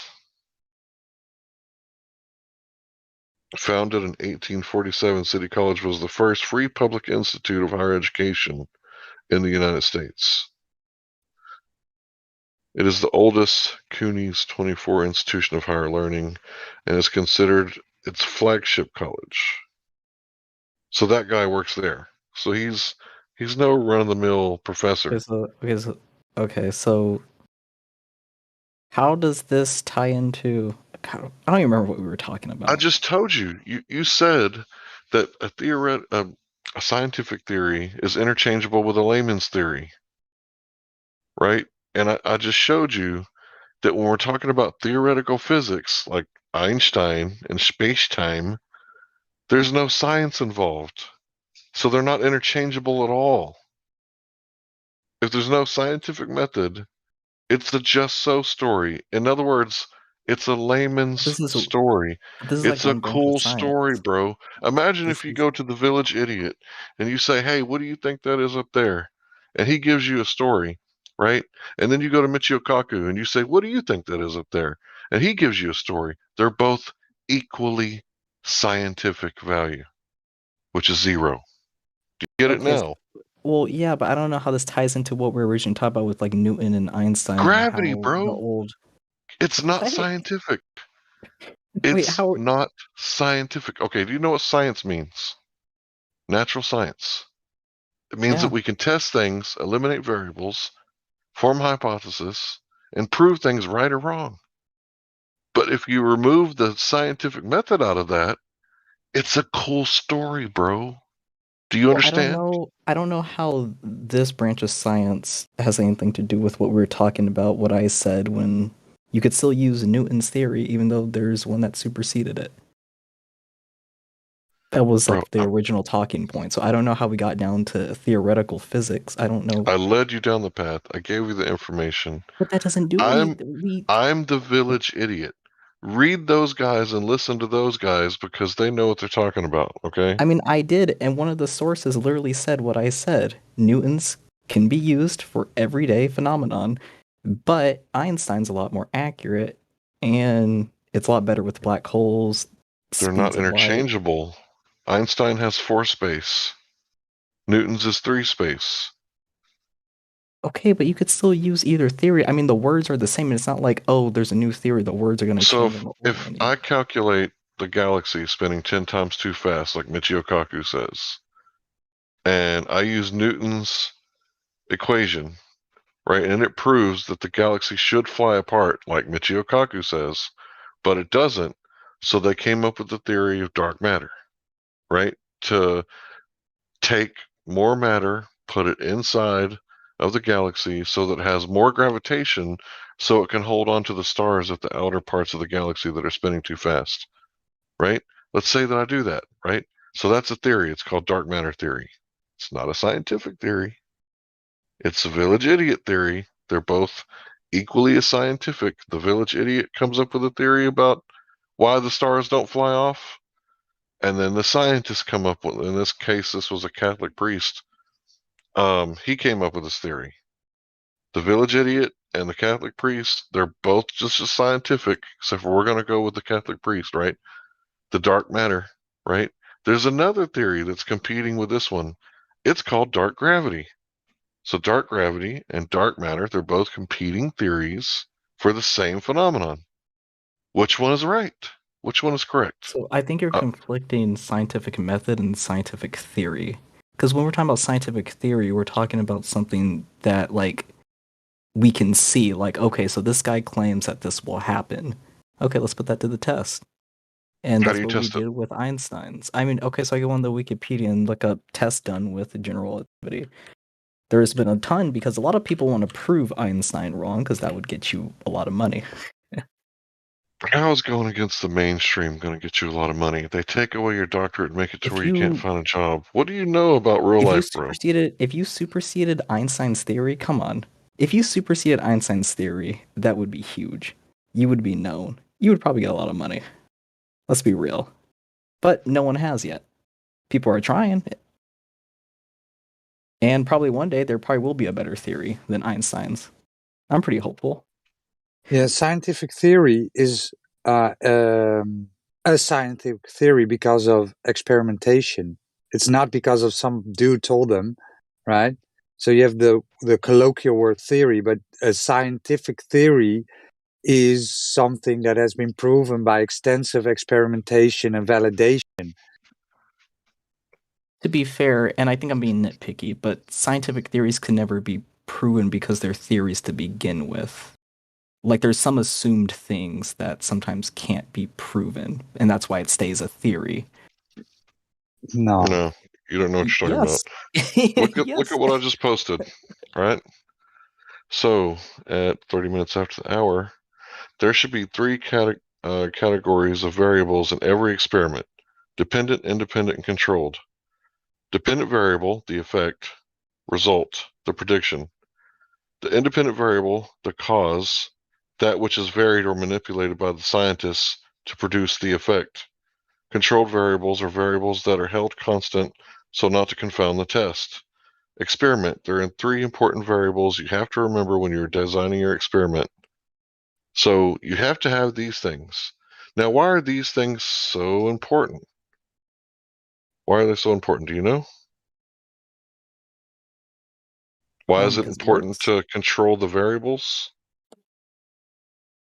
Oh, so you know what's truly causing it? Exactly. So, how did we remove all the space-time to prove that it was the cause of this, that, and the other? Well, Oh, that's you can't remove space-time, can you? Well, that's why it's called a theory. Again, this is what I've already said. I said there's a lot of things that are assumed. That's why it's called a theory to begin with. I mean, like, no one's trying to pass off the theory. It's like, oh, this is proven 100%. There will never be anything else that's better than this. No, it's acknowledged as a theory. It's going to change over time. Some things are wrong in the theory that have already been changed. That's just what a theory is. It's a constantly developing You're talking thing. about just so stories, man. I'm talking about science, bro. Pay attention. So at 31 minutes after the hour, the final arbiter of truth in science is experiment. Yeah, and that's what people have done with Einstein's theory. They put it. No, there's no experiment, bro. Yes. Show me. How do you remove space-time to prove that it was the cause? No. How do you? No. Listen. That's assumed. Stop. That's one of the Stop right assumed now. things. Stop right now. It says up here at 30 minutes after the hour that you have to manipulate the cause, that would be space-time, right, to see the effect, right? And then you scroll down to the last thing that I posted. Experiment is the final arbiter of truth. The next thing it says, the only way things change in physics is experiment. Everything is based on experiment. That is the only way we change our mind. Professor Yale, Shankart. If it doesn't agree with experiment, it is wrong. It is the simple statement is the key of science. Richard Feynman, Nobel Prize. Experiment is the only means of knowledge at our disposal. Everything else is poetry and imagination. Max Planck, Nobel Prize, Physics. The scientific method requires that a hypothesis be ruled out or modified if its predictions are clearly and repeatably incompatible with experiment tests. Further, no matter how elegant a theory is, if its predictions must agree with experimental results if we are to believe that it is a valid description of nature in physics, as in every experimental science, experiment is supreme, and experimental verification of a hypothetical prediction is absolutely necessary. So, do you see how you're talking about like I don't see the poetry? problem. So You're talking about poetry. No, wait, let me explain. Go ahead. Okay. So what they manipulate, well, God, okay, I'll try to explain a theory one more time. So in a theory, it's called a theory because there's a lot of assumed things, like space-time and stuff. I don't think that has ever been proven. But they assume that when they do the experiments. And what experiment? When you do with the... Okay, I'll just post the Wikipedia page real quick.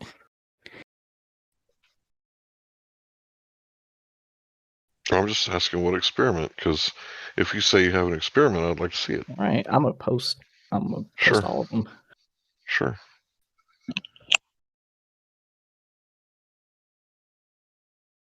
So that, and this was the first famous test. Oh, slow. Slow chat's killing me. Okay, then there's that. Basically, they did tests that Einstein said this is what should happen. We did the test, and he was right. He made a correct prediction. So that validates the theory. It doesn't prove the theory, it just validates the theory even more. But let's say if someone were to make another theory that's a lot more accurate, then it would supersede Einstein's. But you would still be able to use Einstein's just fine.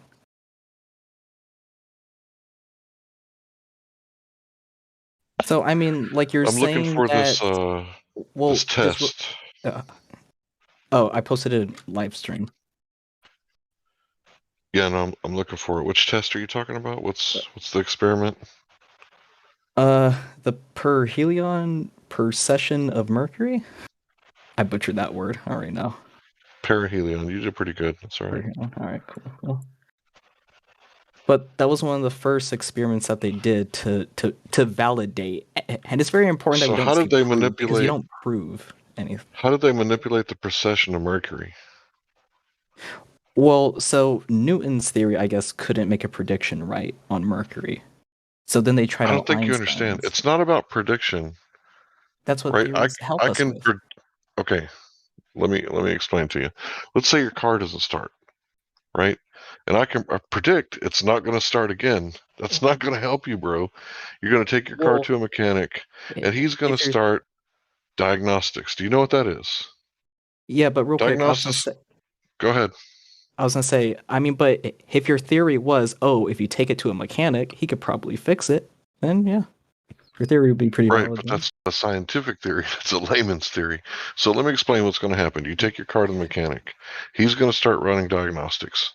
He's going to go back to his, professor, and he's going to say to himself, every engine needs 4 things. Combustion, right? It has to have the pressure in the gasket so it doesn't lose the compression, right? So you have to have that's one. You have to have air and gas mixture and spark. So if it doesn't have the combustion, it has to have the compression, or the gas, the air, or the spark, your engine's not going to run. So he starts eliminating the process of elimination. Okay, well, it's getting gas, it's getting air, it's getting compression. Oh, you need to get a new spark plug, or in this case, it would probably be a what are they called? They don't call them distributor caps anymore. Whatever the new thing is that you take out with like a hand tool. That's the cause, because he eliminated everything else, right? So once you eliminate all the other things and you got one thing, and then you change it out, and then you put the new piece in, and it starts right up. You've eliminated everything else, and you proved that was the cause. Now, if you take it to, the village idiot, right? The guy, the guy in your town that walks up and down, doesn't have a job, he doesn't ever seem like he has anything to do. That guy in your town. Every town has one, right? You take your car to him, he might say, maybe it ain't got no gas in it. He might theorize, maybe there ain't no air in the tires, right? He could come up with all the theories in the world, but the mechanic is going to use kind of like a variation of the scientific method. That's what diagnostics is. He goes through all the variables of why your car isn't running, and then when he figures out which one it is, that's the part that goes in your car. And he proved it. That's why your car wasn't running, because the next day you pick it up, you give him $500 for something you could have done on YouTube, for a lot cheaper. Right. Okay. So here's the thing. I mean, I don't have a problem with trying to find the truth with things. But here's the thing. When we can't find the causes, it's better to have a theory than no theory at all. I mean, why wouldn't we make a theory that could possibly help us make predictions? You're stuck on theory. I'm on science. Okay, so do you understand how the scientific method works? They're used interchangeably. What? Yes. Cite your source for that, bro. Cite your source. That theory and the scientific method they're used interchangeably. Go ahead and cite your source. Wait. Okay, you're bringing up scientific method now. I thought we were just talking about theory. No, I've been talking about science this whole time. Are you talking about scientific method or theory? They're two different things. Yeah, they are. So listen, I'm talking about the scientific method. Okay, so we're not talking about... So this whole time it wasn't about theory. You were talking about gravity, which is theories, not scientific theories. Because you haven't produced a hypothesis test that is I'm trying to valid. figure out where we are. Are you talking about scientific theories versus theory, or are you talking about scientific method versus scientific theory / theory? Okay. You're trying to confuse things. What we've been talking about, I'll straighten it out for you. What we've been talking about this whole time is the difference between science and pseudoscience. That's why I said, read this definition. You're going to need it for later. Do you remember when I said that? Do you remember when I, posted the picture of Michio Kaku and I said, pseudoscience, read that. Yeah, that guy, yeah. A collection of beliefs that practice mistakenly regarded as being based on scientific method. So you're talking about theories, which is pseudoscience. You were talking about the scientific method. That's why I'm talking about scientific. Yeah. So that's where I think the disconnect is. I was talking about scientific theories in general. No, you weren't talking about scientific method. Theories. No, you weren't talking about scientific theories because you haven't produced one valid hypothesis to back up any of your theories. So a theory is valid based on its predictions. You're talking about the scientific method that you need to follow this, and this. A theory is valid if it makes valid predictions that benefit us. Okay. So I predict that your car isn't going to start the next time you turn the key. How does that benefit anything?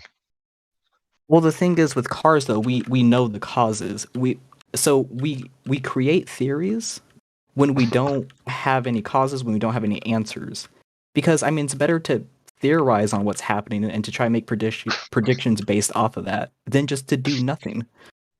I'm sorry for laughing at you, bro, but when it's 8 o'clock in the morning and you got to be at work at 8:15 and you start your car and it won't start, you have no fucking idea why it won't start. I mean, you could do a diagnostic and figure it out. It's not like it's like this eternal mystery. There you go. You have to do diagnostics, which is a variation. That's what we're trying to do with theories. We're trying to figure it out. It's a variation of the scientific method. Like a theory is what your grandmother does. Maybe the battery's dead. Like she can't get out there and check it herself. She's old and decrepit because she worked all of her life raising your bitch ass, right?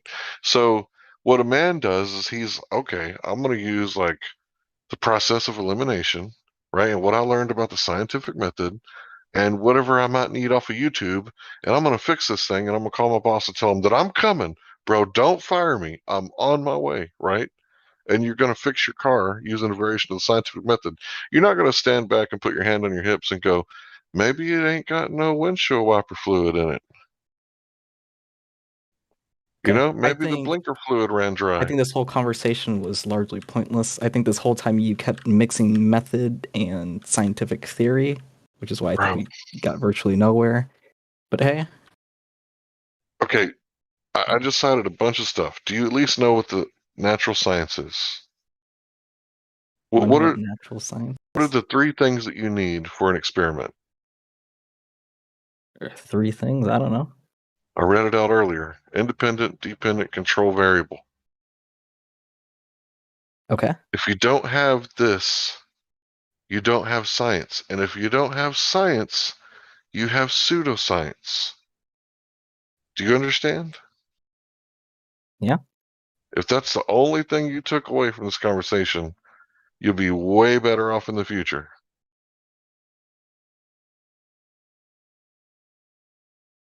Don't follow pseudoscience. I mean, I don't. Bro, you just got through talking about Newton. Dumbass, you do.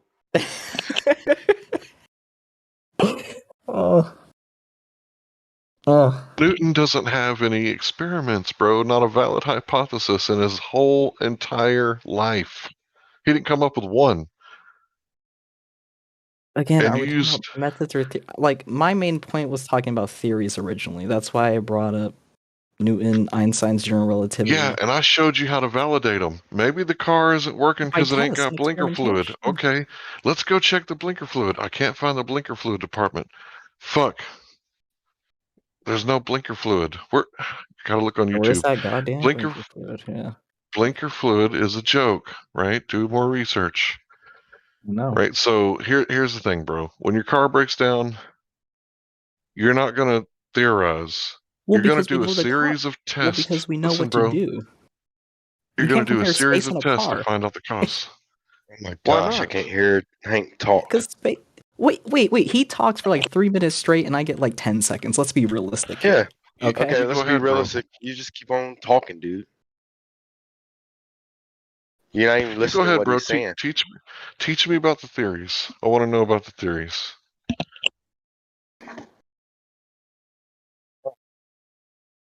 I mean, that's a lot of reading. I can't say all that in the Discord chat.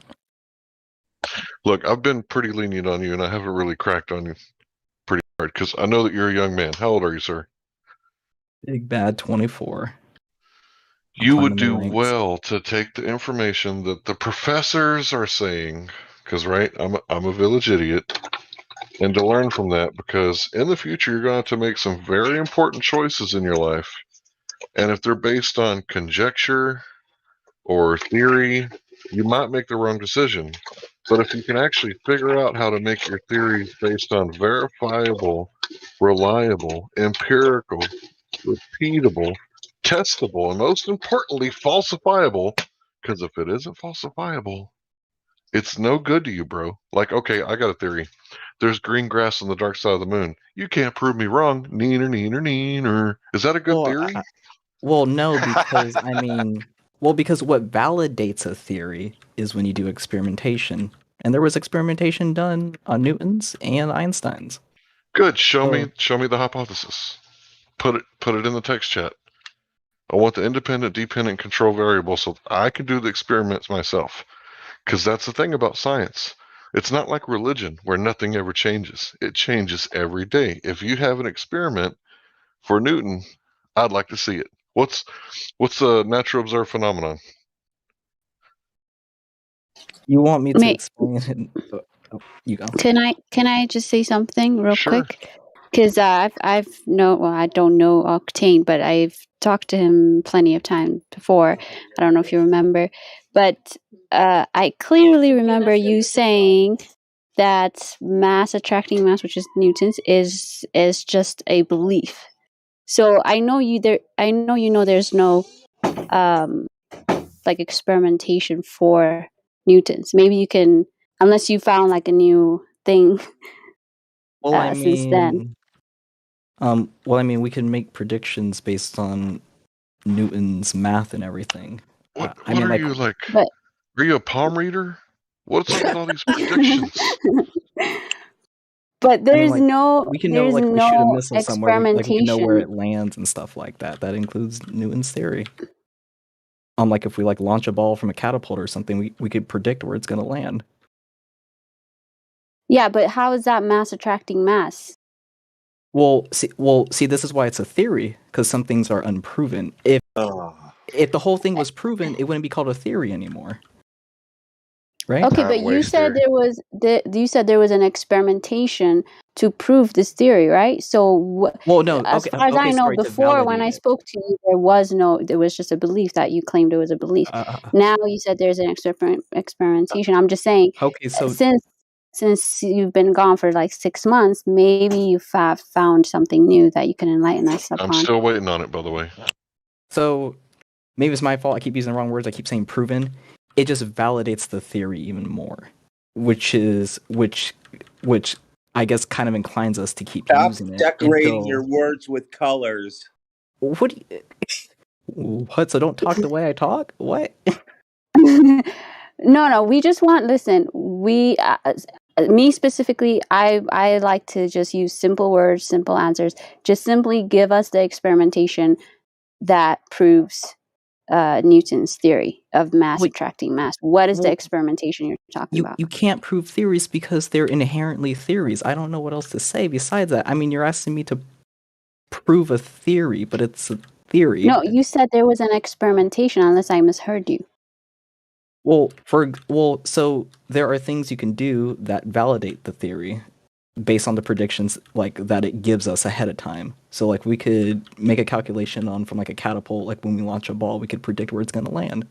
It incorporates Newton's theory.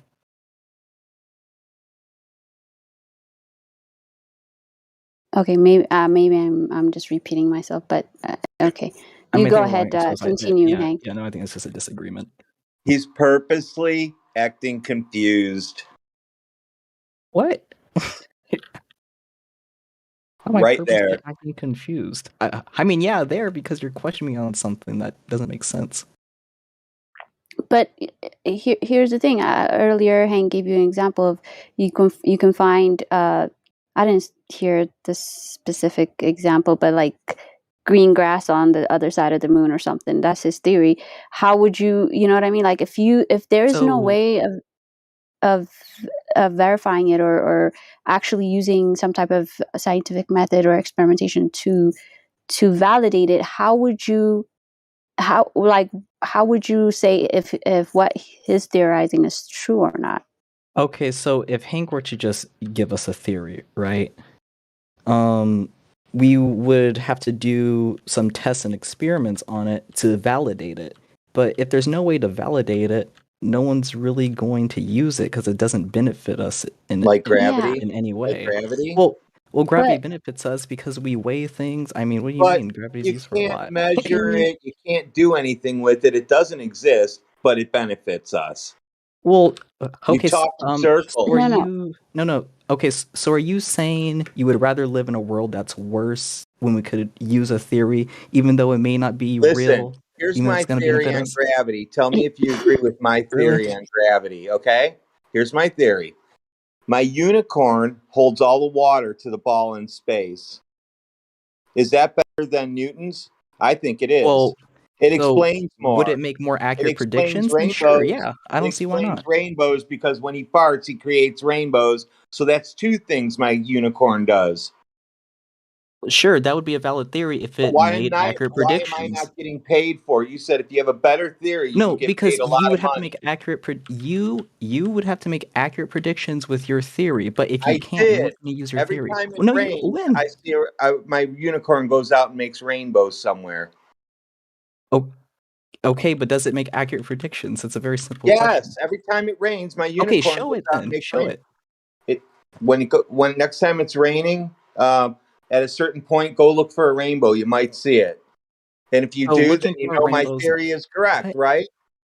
Well, no, it would have to make a prediction that I could validate. Like you would have to make a prediction. You would have to say this is going to happen at this time I if you did. do Every this time and it it calculates rains, for these. My unicorn is going to make a rainbow. So your theory would be valid if it makes accurate. Let me show you why this doesn't work. Let me show you why this doesn't work. Okay. So I'm going to make a prediction that it's going to start getting colder, right? So because of the green grass on the dark side of the moon, it's going to start getting colder as the more days pass. And then because of the light colored grass on the sun on our side of the moon, it's going to start getting hotter after Christmas. Right? That's my theory. But how do you prove what I said was the cause, the green grass, was the cause? You don't. Well, that's the thing. So with that's why it's hold on, bro. Stop. That's why it's poetry, right? It's just hot air. It's the village idiot with his verbal diarrhea saying, this is what I think is happening, right? You got a pretty mouth, right? This is what I think is happening, right? That's the problem. You don't know what the cause is until you use the scientific method. Without the scientific method, it's a religion because it requires belief. We don't believe that water is boiled by heat, right? We know it. We know that heat causes water to boil because of the scientific method.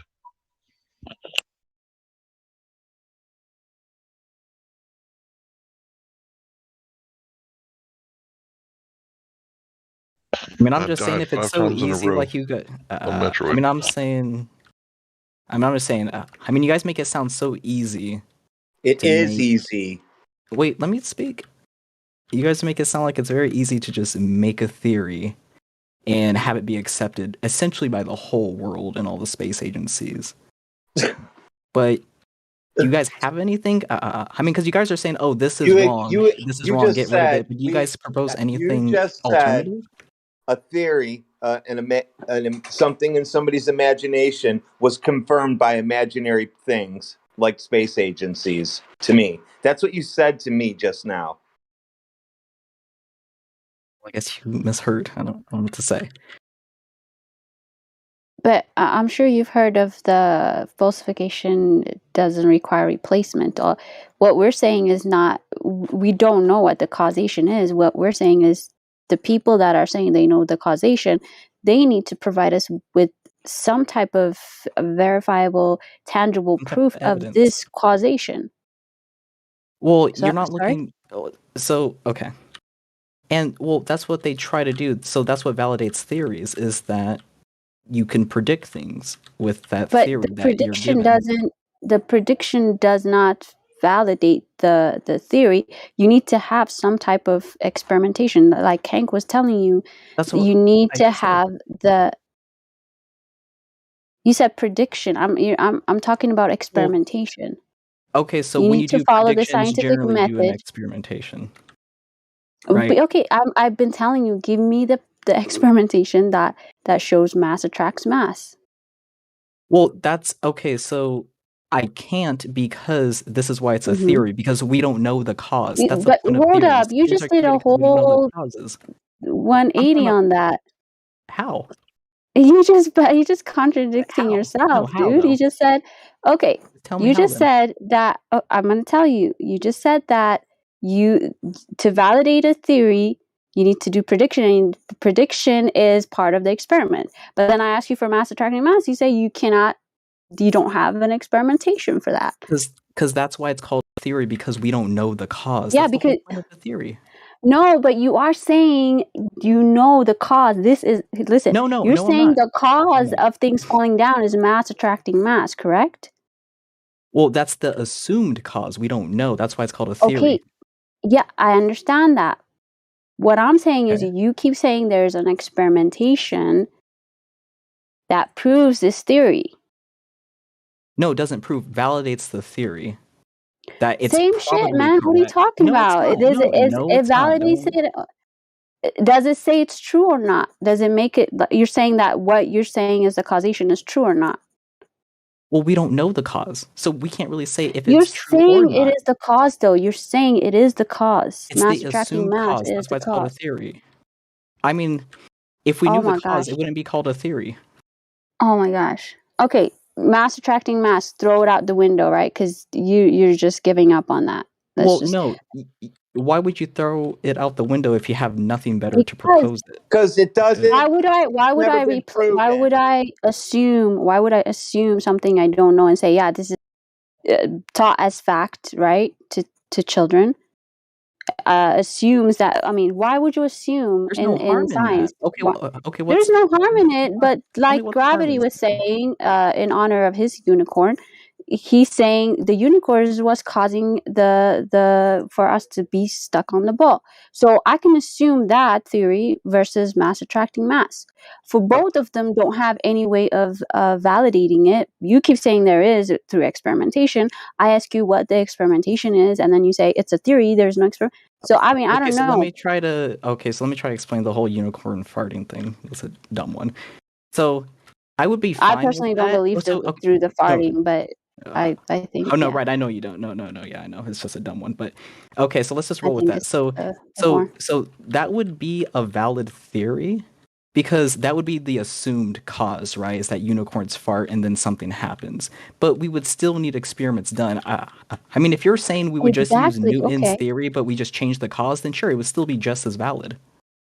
Okay, but we agree up until that point. You need to have some type of experimentation to validate this. But you're not giving me any experimentation that validates mass attracting mass. No. Because that's the assumed cause. That's why this whole thing is called a theory. I get it. What is your you're basically asking for the cause. Okay, no, I'm asking for. Listen, you're saying this is the cause. I'm asking you. Okay, why are you thinking this is the cause? What is your reasoning based on the for predictions thinking? we could make? based off the predictions we can make on the assumption that we made. So the assumption is mass attracts Oh mass. my So we see gosh, two that is large bodies and we make a prediction on that and it validates it. it's what It is doesn't that prove called it, when it just you're like validates. I already told you when my What do you mean by circular unicorn. reasoning? validate? Circular Hold reasoning on. is what you're doing. Can we Oh, get him All right, to go ahead. define validate? what validate? So that it's correct, right?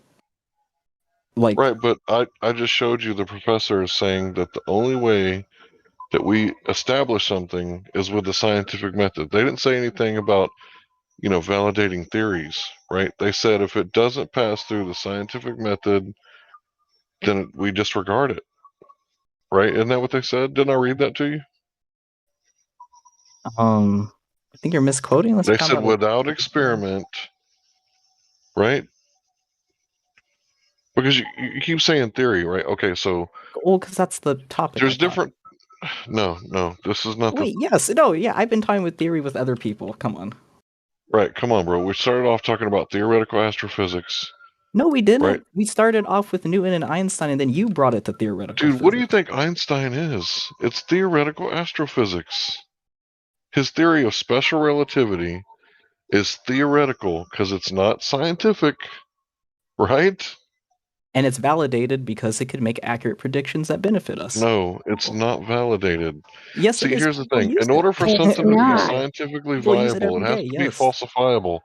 Like I said, you can't disprove that the moon grass isn't causing the seasons, right? It validates it because I predicted it, right? Well, no, so that would be your assumed That's cause. your logic. Now, no. That's your assumed cause. Now, what's your prediction? Because all you've been talking about is just the assumed cause. You haven't actually gave me a prediction Okay. that would make. So yeah, it's gonna cause the seasons, right? It's gonna start getting colder. It might snow up northeast, like New York or Minnesota or something like that, right?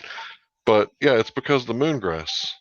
That's my theory. Okay, That's so the cause, and it's validated because give us a it's going to start prediction getting cold. You're going to have to based on start that. wearing like I just did. It's going to start getting cold So how can because we of the moon experiment grass. it? You can't. It's just a theory, but it's validated because it's going to get cold. My No, it's not predictions. validated because what did it help us? What can we use? Like, what is it helping us predict? Exactly. Now you get it. It's pointless, isn't it? I've been saying for me to speculate about Yeah, that is theoretical a moon pointless grass. theory. It doesn't do it. Exactly. So now, what about space-time? Right? We're going to speculate that out in the middle of a vacuum, out in the middle of deep space where there's barely any hydrogen or helium, we're not talking about those little particles of matter, right? Excuse me, I had to drink some tea. We're talking about the space-time itself, right? Now, this is in the middle of a near perfect vacuum, but we're not talking about the particles, right? We're talking about the non-physical space-time, right? You with me so far? Yep. So this metaphysical space-time, meaning non-physical, it exists in our minds because it's a concept. It's not real. You can't go get space-time, put it in a jar, and paint it yellow, right? It's just a mathematical concept, right? And this concept, we can't do anything with it. You can't manipulate it. You can't use it to test things, right? To prove hypothesis, right? You can't do anything with it. It's just a concept. It's no different than my concept as a Texan. I like to think about things like liberty and freedom, right? Can you bend and warp my concept of liberty? No. No? Okay, so this metaphysical space-time that exists in space is no different than my sky daddy who exists in heaven. Do you get it? I believe in God. You believe in space-time. But I know what actually causes things to rise and fall. And I can scientifically prove it. Buoyancy and density, huh? Special relativity. You put an apple in a pail, right? It's at the bottom of the pail. You manipulate the independent variable, which is add water to the pail, the apple rises. You take the water away, the apple does what? It sinks, proving that the cause of everything in the natural world that rises and sinks is the medium and the relative density of the object in the medium. I just proved it scientifically. Things rise because of relative density. Things fall because of relative density. Has nothing to do with space-time. Your theory about space-time, it might as well be moongrass. Put that in your pipe and smoke it, because it doesn't exist. I wish I could. Yeah, I think we just have to, I don't think we're going to agree on anything. I know, because you're anti-science. If you would just... See, I'm not asking you to take some new religion, and I'm not trying to convert you to it. All I'm trying to get you to do is adhere to the scientific method, because it's what has made the world great, because we can prove things. I agree. The world is great. Right now, you live in 2021, bro. I can play video games. I can play video games with Brazilians in Brazil. You know what I'm saying? It's a great time to be alive. Do you know why we got it so good right now? Because we can prove things. Because of science and technology. Technology isn't science, but I get what you're saying. Yeah. That's just science. Yeah.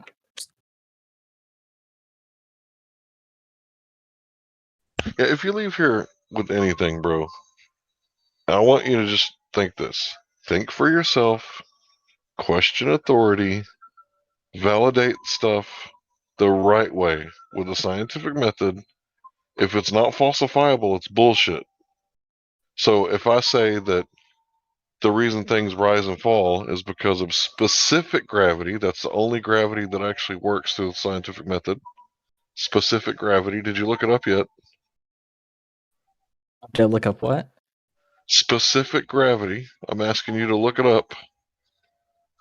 It's the only one that goes through the scientific method, because you can falsify it. I'm telling you that things rise and fall because of relative density, and you can prove it. But the most important thing about science is you can prove it wrong. That way nobody's bullshitting you and making you believe a whole bunch of shit that doesn't exist in reality. Some metaphysical pseudoscience, right? You should be looking for the real cause of things, and not some theoretical astrophysicist who married his first cousin, couldn't put on his pants before he goes outside, didn't comb his hair or tie his shoes or wear socks. You can do better than that, bro. Yeah, I think I can.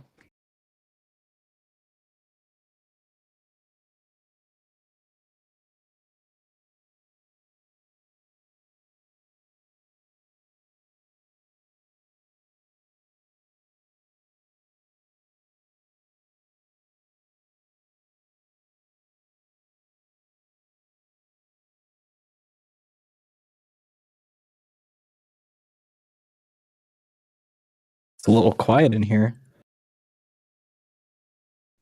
Yeah, I think everybody's kind of mad at me because I ad homed the shit out of that guy towards the end, which I shouldn't have done.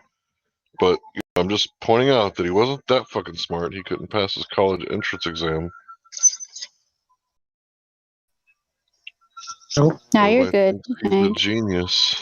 But I shouldn't have ad homed. But I'm only a man, right? I make mistakes. I apologize. We all make mistakes. No need to. You done good, Hank. I also recognized his voice. Couldn't remember his name or anything, but I recognized the voice and the tone and everything. Nice. So just curious, is this server still banned from I guess vaccine talk or immunology? Yeah, we can't do that in here. If you want to go downstairs, you can. Okay, I was just curious. To be honest, I'm more interested in that ever since I took my break, because that's been on the news 24/7. So I have a big interest in the immune system and stuff. I think it's pretty cool. Oh yeah, I could tell you about that. The immune system. So here's what makes the immune system so awesome. So there's the T cell, right? And the T cell is a really big deal with the immune system. But then there's a helper. Right. Then there's the helper T cell. So the helper T cell helps the T cell do its job, right? And the only way that this could happen, it's by design, right? So a wise man once said, which came first, the termite or the bacteria in the guts of the termite that helps process the wood? And the only answer is one can't live without the other, right? So they had to be made at the same time. If they weren't made at the same time, they never would have evolved separately and then eventually found each other, right? Because they're symbiotic, right? They're not parasitical, they're symbiotic. They can't live without the other, right? So this T cell and helper T cell, it's not like the T cell came along and then like 20,000 years later, the helper T cell evolved, right? They have to have each other. It's like a union, right? They work together as a team. It's like it's by design, obviously. But the most important thing about the immune system that I've come across, and I've done a little research, is that the gut-brain connection. If you don't have a healthy gut, you're not going to have a healthy brain. And 80% of your immune system is in your gut, according to the stuff that I've seen and Dr. John Bergman. Okay, so what he says, and he's on YouTube, you can see this stuff, he constantly talks about it. What he says is that if you destroy your microbiome in your gut, then it's going to destroy your immune system, because your immune system comes from the microbiome, because you're not even 50% you. If you take all the genetic material from your body, about 40% of it's yours, and about 60% of it is something else non-human. Right? So you have all these viruses and you have all these bacteria and stuff that is in the human body, right? And that's what makes up you. So you're not just human, right? You're not just Homo sapien.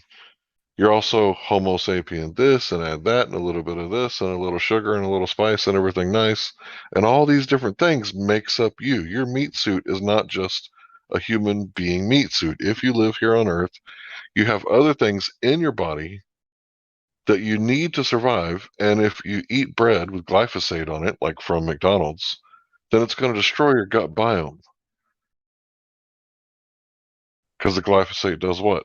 Kills every fucking thing it comes in contact with, right? That's Roundup, right? And this isn't fake news. Obviously, there was a lawsuit, $2 billion lawsuit. Yeah, it was billion with a B. This couple got from glyphosate causing them cancer. And yeah, if you eat the wrong kind of food, it can really mess you up. So the gut is like the most important thing when it comes to your immune system. So it's like imperative, absolutely imperative, that you don't put the wrong things in your mouth these days. Because our ancestors, despite popular belief, lived to be like 110, right? And they were still sexually active, right? So he was still knocking it out of the park, right, at 110 years old, because they walked everywhere they went. They ate nothing but organic food, no GMOs back in those days, and they didn't take any pharmaceutical medications, right? The whole So, pharmaceutical medications really kind of screwed over a lot of people. Still yeah, do. yeah. So at least we found something we could agree on. So yeah, check out the ancient Greeks. They really were still, knocking it out of the park at like 100 years old, because they lived a healthy lifestyle. And I really think the reason that they lived a healthy lifestyle was because of the way that they learned from the Egyptians, right? And they had like their little colleges. The first one started in India, but these colleges like taught them how to like do philosophy, and philosophy is the study of the world, right? They're studying things, trying to learn things, trying to gain knowledge. You got to become more And wise. yeah, the more wise they came, the less work they had to do because of technology, and the less work they had to do gave them more time to sit around and think about how shit works, which gave them more information. So it's kind of like philosophy changed the world, especially in the West, because natural philosophy, which is the scientific method, came out of philosophy. So every science is philosophy, but not every philosophy is science, and that's what I spent like an hour and a half trying to teach you. that not everything that you see is science. And that's because it's like this. Every Texan is an American, but not every American is a Texan, right?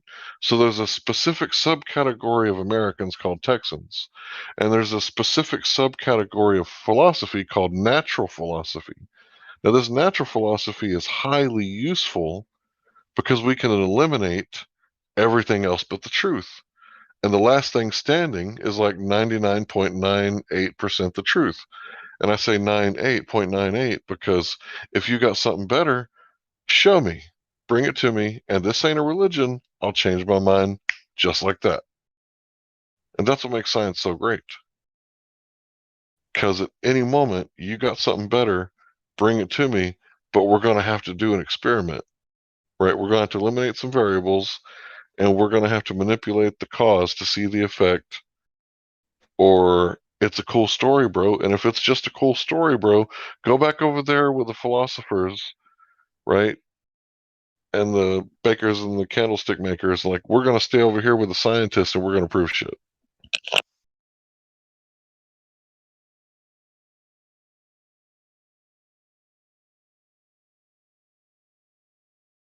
By the way, I do think that Texas is the bee's knees of the states.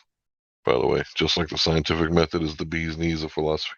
But that's my biased opinion. It's okay to be biased. I mean, it's impossible not to be, right? See, I like you already because you can acknowledge that everyone has a bias. So yeah. we talk about logical fallacies on here all the time, right? And there's this cool little website, Your Logical Fallacy Is, or Thou Shalt Not Commit Logical Fallacy.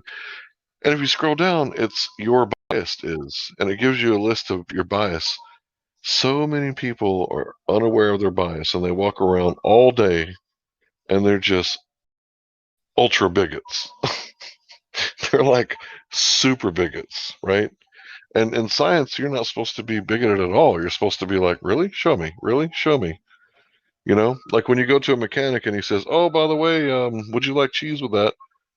Are you sure? Come on, bro. Is it really broken? Show me." Right? Even if you're a dude, like, bro, show me. What are you talking about? It's broken? Let me see. I didn't know that. So when you say show me, right, you're showing that you're open to changing your mind with new information because facts trump feelings. Like, I feel like my car's fine. I've been driving it all week. I didn't feel anything. I didn't hear anything. I didn't perceive anything wrong with it. But if you get down there under the car and he shows you, oh shit, yeah, that's a brake line. Yeah, that looks like it's rusted out pretty bad. Let's go ahead and change that. You know, that could be a life or death situation, but without him proving it to you and verifying it, right? And you looking and, you know, you saw it with your eyes, right? That's one sense. You want to test things out with one sense, but also get a second opinion. Then you rub the brake line and you see, oh crap, that's not surface rust. Like it's rotten throughout. Okay, I better change that whole brake line. Right? Because your wife could drive it next week and your wife and your kids are dead. Right? Because, you know, you got new facts, but you're willing you're like, oh man, I've been driving it all week. I didn't know anything. So your bias gets in the way of your everyday life and everyday decisions. So please go to Your Logical Fallacy Is, or Thou Shalt Not Commit Logical Fallacy, and click on the bias thing and read that shit. Because it's so important to be aware of your bias. Because it's like, it's almost like we're little children walking around the world and we stump our toe and fall down and scrape ourselves, and we see other people do the same thing, and it's like, you know, we're just like bats in the dark, you know, bumping into each other, you know, like little children, and we don't ever reach maturity because there's all these things that like hold us back, and that's one of them. Like, everybody's bias. Like, for all I know, California could be the shit, right? Because you got to have an app in certain cities so you don't step in it.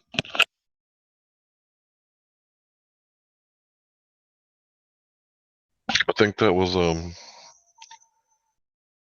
San Francisco. Is that where they San got the poop Francisco, at? that's a shithole. Yeah.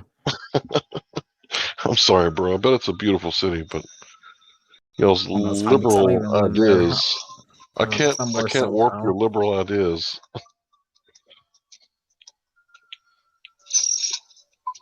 What is that? That looks interesting. Oh.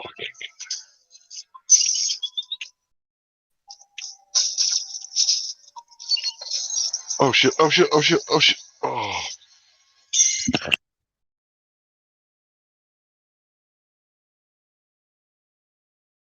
That didn't sound good. Yeah, I was gonna say. I'm playing Metroid, bro. The new game came out. Oh yeah, is it good? Car accident.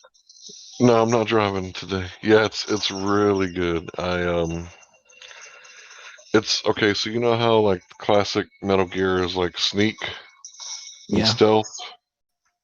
This is like Metroid versus Metal Gear. Cause all right, I'm about to go in that room again. And I gotta like not get found this time. Cause this thing can hear you. Oh, he heard me. Fuck.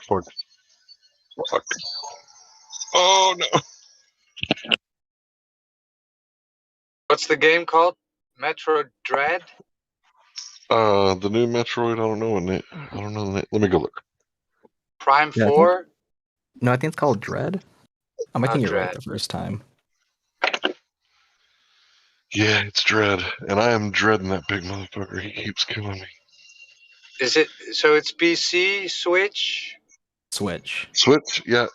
I'm going to be careful with this game. It's like, I usually live my life in zero fear, but I keep getting caught by this big robot, like Amy from that one Martian movie where they go to Mars and they got like the little robot. She's like a satellite robot, and then she ends up like getting messed up and killing everybody. You guys seen that movie?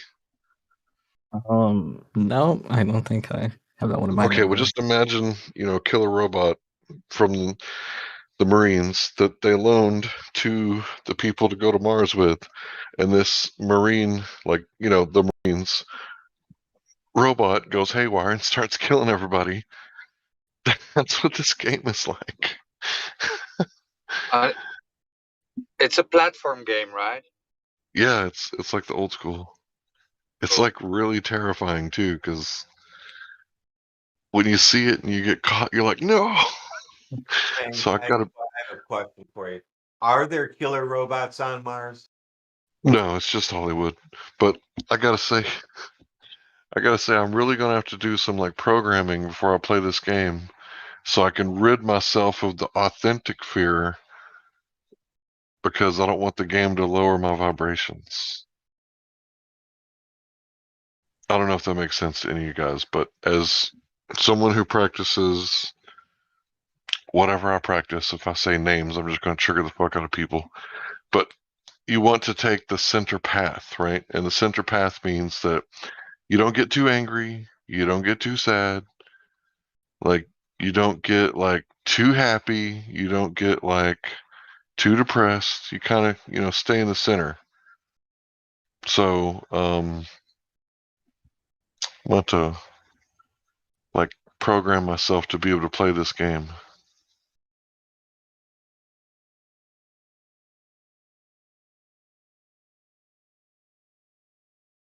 So I'm like terrified of that robot. It's a good game though. Okay. Because I might pick it up. It was worth $70 for me. Yeah, like a lot of people were saying it was like well worth the price. Octane, on a scale of 1 to 10, how sure are you that you live on a flying ball in space in a vacuum? 1 to 10. 10 being. If I were to be completely honest. 100% is number 10. Okay, completely honest, yeah, 10.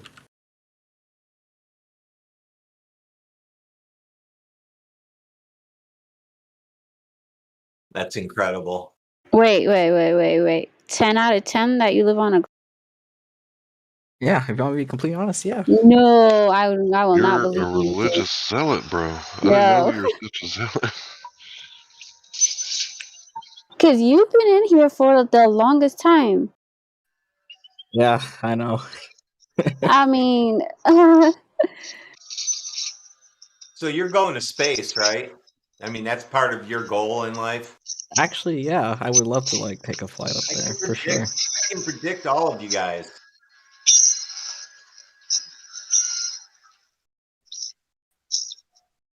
I just died twice since I talked to you last.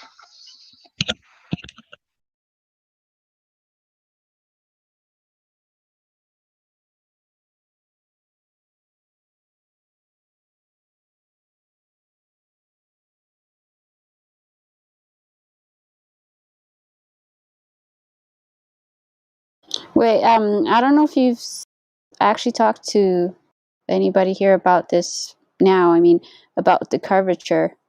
What? Any new proof that you might have of it? Nope. If I'm being honest, nope. It'd just be the same rehash stuff. Then how the F are you 10 out of 10? Well, because that rehash stuff is enough for me, I guess. Oh, like it's too big to see, and that's why you don't see curvature?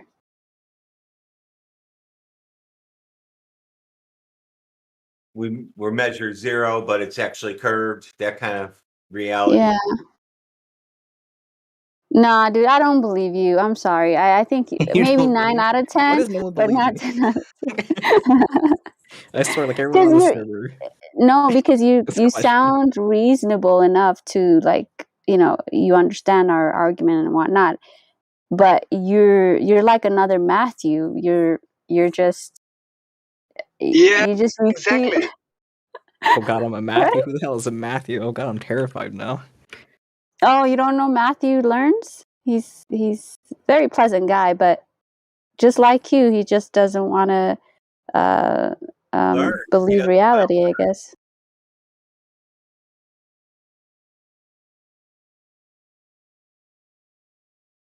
Interesting. Well, learn something new every day. So you heard William Shatner's going to space? Oh, is it? Yep. Jeff Bezos is flying on the Jeff Bezos spaceship. What do you think of that? And he said that he's heard about people going to space, so he's going to give it a try.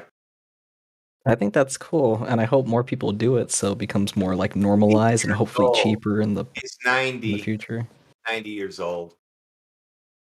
I believe on that private space flight or whatever, wasn't there someone like really old too that went up?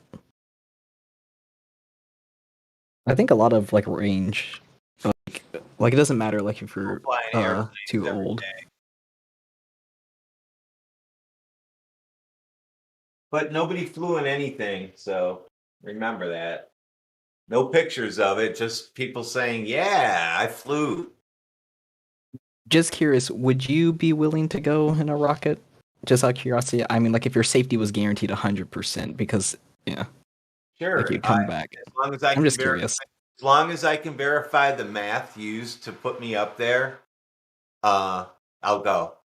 Okay, fair enough. Yeah. I mean, I'm just curious. I need the radius verified because that's part of orbital mechanics, and without that, I'm not even going to be on near the launch pad for your exploding rocket. So Neil deGrasse Tyson came out right on national television saying that Jeff Bezos and the other guy, the Virgin Galactic Branson guy, they didn't go to space. Right? That's a marketing trick. So what would that prove if we go on to that Virgin Galactic and flying phallus? What would it prove? It isn't space, according to the heliocentric priests. Yeah. I mean, it might not be space. That's like like where is it? Where's the Kármán line? 62 miles high, and I think Virgin Galactic only went 50 something miles high. So it's very close to the defined space, and I still think that's pretty cool and a very hard achievement to do. But what did that prove, right? Because he went up and fell down. He fell down, right? It's just a glorified vomit comet, right? I wouldn't say so. I would say it's a little bit. Yeah, it is Exactly what it is. It goes up and it comes down. Right. it Would you goes say up about and you like any plane is a vomit comet then? It goes up and no. eventually comes down. So you do know what the vomit comet is, right? Yeah, like a simulate zero G through free fall. Zero G plane. Yeah. I mean, Yes. I'm just So answering. I'm not debating all that. yeah. So that is what they did, right? They went up and fell down. Nothing to do with gravity, zero gravity. They're just falling in a tin can, right? And then they sold it as, look at him being weightless. He's in space, right? So Neil deGrasse Tyson had to come out and tell national television, well, no, they didn't go to space. That's not space. Nobody's seen curvature from there. That's not space. Well, I'm not for sure if they said that second part, but Yeah, he did. Yeah. So he that said they. Oh wait, from that with flight. the Felix Baumgartner jump, he said he didn't see curvature. That stuff is flat. And then with the Jeff Bezos parabolic flight, he said nobody sees curvature if you're 2 millimeters off this globe I'm holding here. So you won't see curvature when you're up there. That's what he said. So he doubled down on that twice.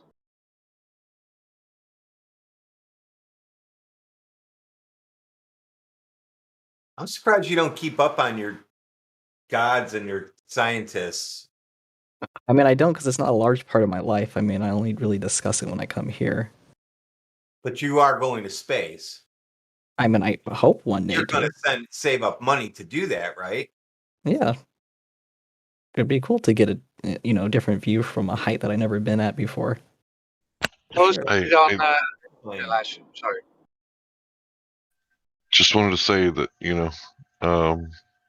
just like I pointed out earlier, that you believe in like space time, and I believe in like a god or whatever. Like, I believe that I'm gonna go up there one day too, bro. I mean, yeah, that's pretty cool. Huh? No, not to space, but you call it space. Yeah, I know. Yeah, right? to the. I call it the heavens or whatever. Yeah, the heavens, the place to be. Yeah, that'd be pretty cool.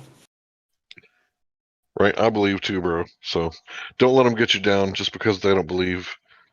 You don't need evidence or anything like that.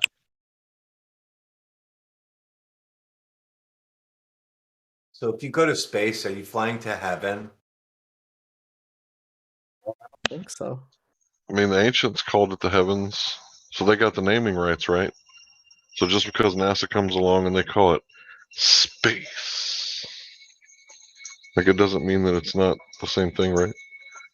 Except for they come up with all these crazy theories about multiverses.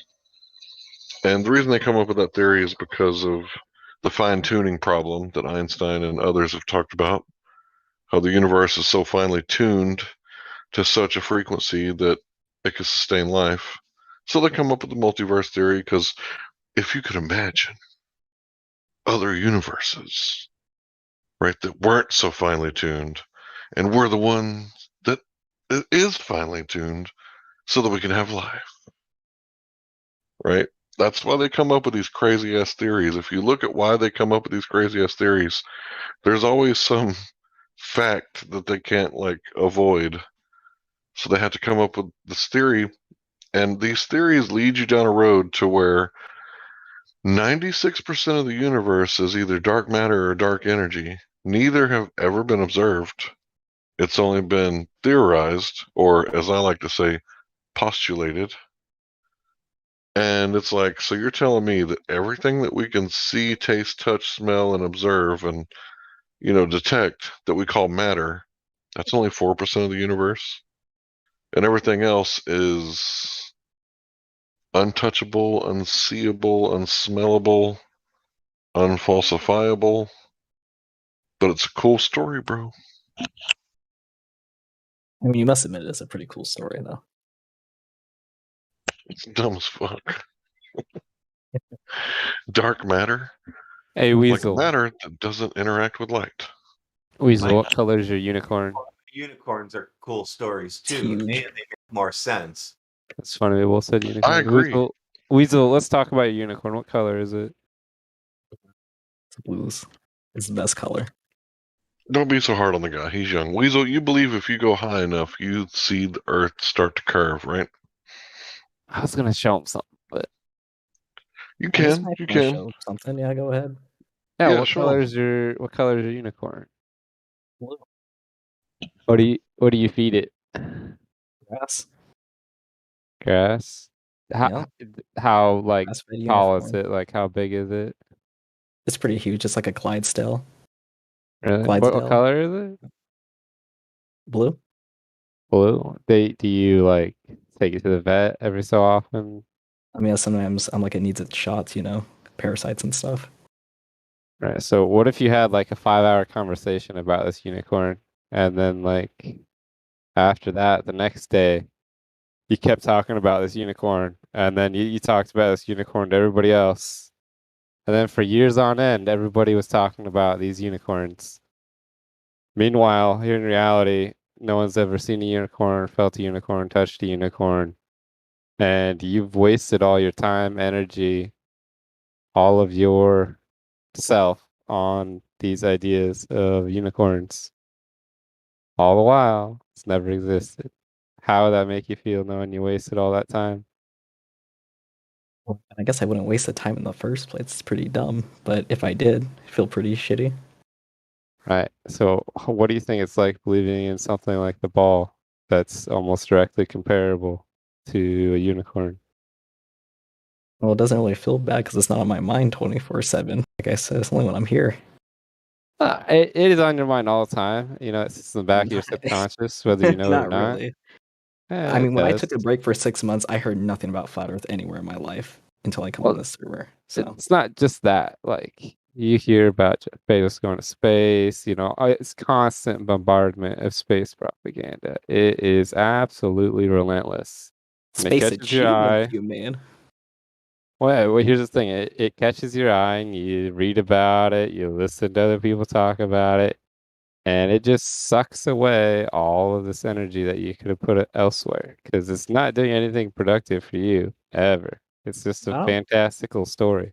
I mean, it's I'll like put reading like the that much same energy into it. I just kind of listen to it and be like, hey, that's cool, and then I move on with my life. It still sits in the back of your subconscious, though. It does these things to your Hey. mind, like everyone else mentions, where it makes you believe in the exact opposite of everything. I guarantee for this guy, for Octane, every time he sees a commercial with a rocket or space, he thinks of us flat earthers. Oh, of course, yeah. I mean, I can't forget about you guys.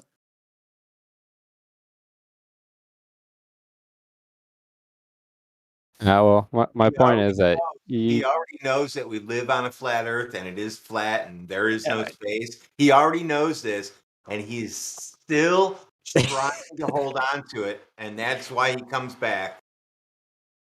No, I came back because I'm just extremely bored. All right, so I'm going to do mine real fast. So you believe if you go high enough, you don't know because you can't do it. But if you go high enough, you'll see the Earth start to curve a little bit. And if you keep going higher in altitude, you'll see it turn into a ball, right? Like a sphere. It'll look like a sphere, should I say.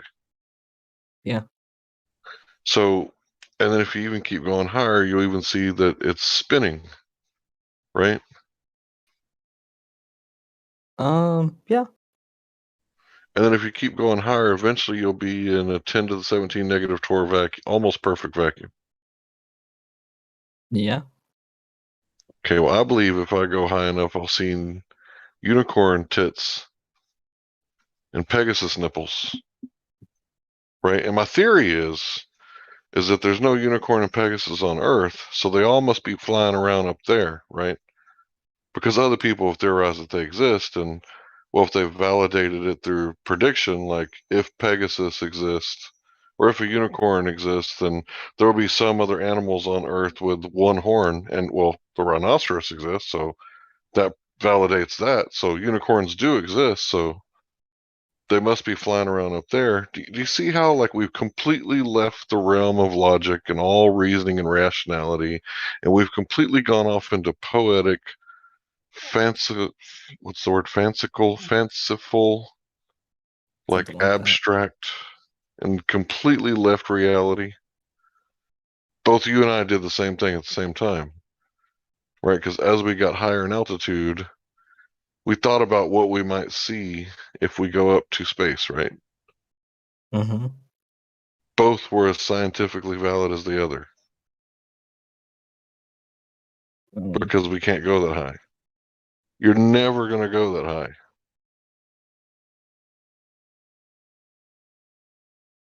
You're going to be stuck to Earth, which isn't that thing that you see on TV that's spherical and covered in blue and green. Earth is that stuff that gets between your toes when you're at the beach and outside with your shoes off, right? That's what the real Earth is. That stuff. But you've been told that Earth is this ball that floats in space that we live on. So this is the fallacy where you take an idea, a concept, like dark matter or like the spherical Earth or, like the space-time, and you make it concrete, right? When you make it concrete, right, a concept that's metaphysical, when you make it concrete to make it physical, right? I forget what the name of the fallacy is. Give me 5 seconds.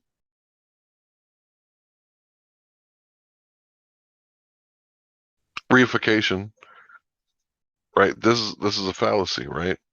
And we should stay away from fallacies at all costs. And be aware of our bias.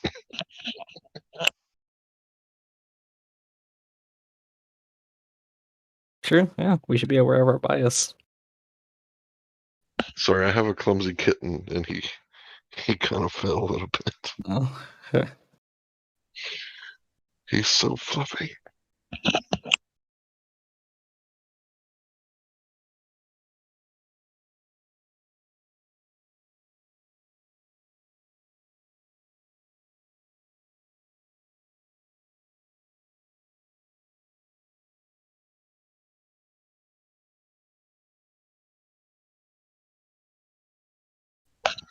Man, it's getting late.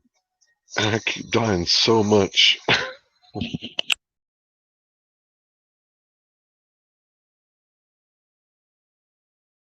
I work a lot. I'm not very good at video games.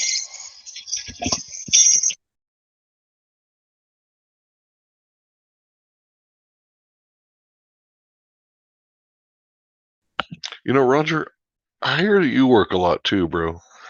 You're usually working, right? Yeah. 50 days a week. You don't ever talk about it, though. No. That's my private stuff, right? But I do work 5 days a week, so.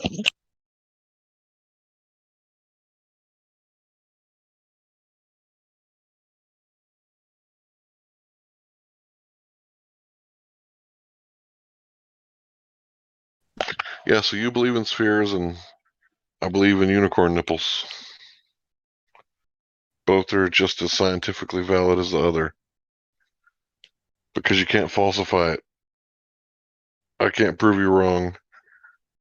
And, the thing I said earlier about the whole moon grass, that's the burden of proof reversal fallacy. When you say, you can't prove me wrong, neener, neener, neener, like, that's kindergarten bullshit. And for NASA and everybody else in the world to be back in Einstein and his space-time. And in Russia, when this all went down, there was this thing called the Einstein scare. And when these physicists and scientists would come out and say, Einstein's a load of bullshit, they would obviously throw him in the gulags. Because that's, what communism does. Right? They don't want you to be educated. In ancient Rome, if you taught the slaves the trivium, that's just grammar, logic, and rhetoric. If you taught them that stuff, it was a death penalty. Ancient Rome.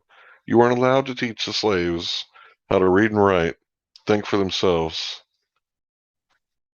and how to speak properly and convey ideas with one another. Because once you learn the 7 liberal arts, that's why they call it liberal, not in the meaning that you're thinking, right? Not leftist progressives, but liberal, meaning liberty. Once you learn the 7 liberal arts, it's impossible for you to be a slave. But what they've done with our educational system, we've modeled it after the Prussian educational system, which is very good for making factory workers, not so hot as far as critical thinking. So what we've done is we've taken cosmology, which should be at the very end of our learning with philosophy, and we've tacked it on to the beginning. So now it's like, hey, Timmy, welcome to school. It's your first day of school. We know you haven't quite figured out how to wipe your butt properly yet, but we're going to teach you about cosmology. You ready? And Timmy's like, oh yeah, they're going to give me brownies after this. I love the ball Earth. Yeah, science. And then they go home and they're like, Mommy, they taught me about the ball Earth. And they're like, yeah, that's what my mommy taught me. And yeah, that's what her mommy taught her. But when you teach someone to fish, you demonstrate how to hook the worm, how to cast it with a bobber and wait patiently. And when you feel the nibble, you show them how to hook the fish. Like, pull it, yank it, yoink. Get that hook in there. And then you show them how to get it, take it home, clean it, cook it, eat it. Right? They didn't teach you none of that shit with the globe. It wasn't education through demonstration. It was indoctrination through repetition.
So, Octane, is there anything, right?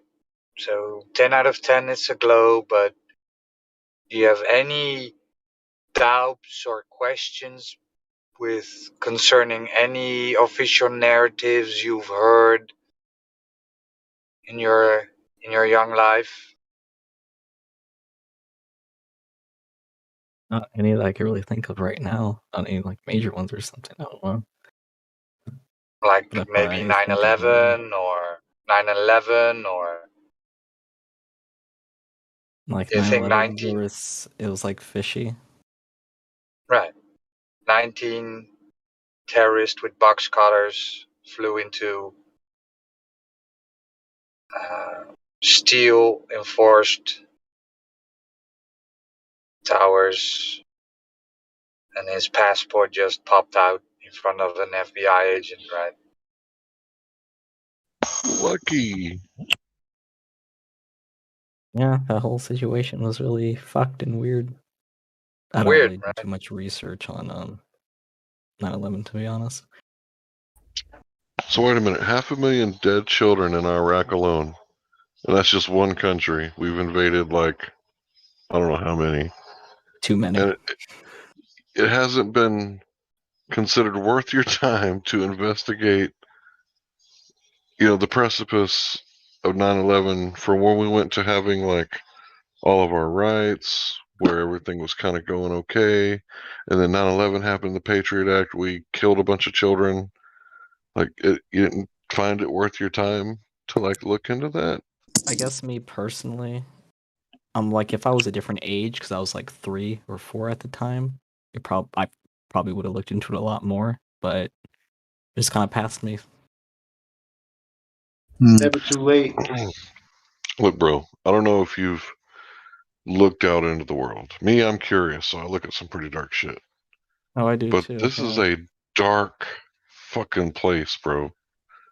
And if you're not searching for truth, seeking and spreading truth, and shining light onto the darkness and exposing it for what it is, like, what are you doing with your life? Like, oh, you're chasing females and trying to make yourself feel good so you can get caught in a positive feedback loop, right? And then you get really high, right? And it makes you feel good, and you get caught in a positive feedback loop, and you get addicted to all these things, and you have a dopaminergical positive feedback loop, and then you need more and more and more, and you can't never fill that hole, and you spend your whole life trying to fill that hole, and then finally you're like, nothing fucking matters. What's the point? Maybe I should off myself. I mean, wouldn't it be better to have like a goal, like a mission? Like maybe I should leave this place better than I found it. Maybe I should like make moves in this ocean and make my ripples of choices travel through time into the future and make this place like better than I found it. Like maybe I should clean this place up a bit. I don't know. Maybe I should seek truth.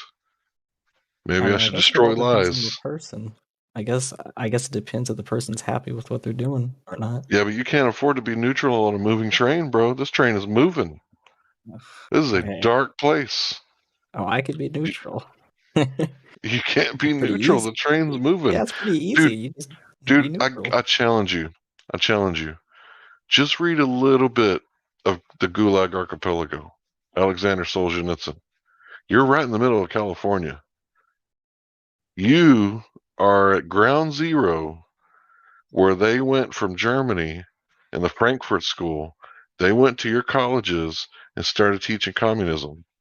If you read that Gulag Archipelago, just a few chapters, I guarantee you it will change your fucking life because you do not want to see all these millions of people dead over communism.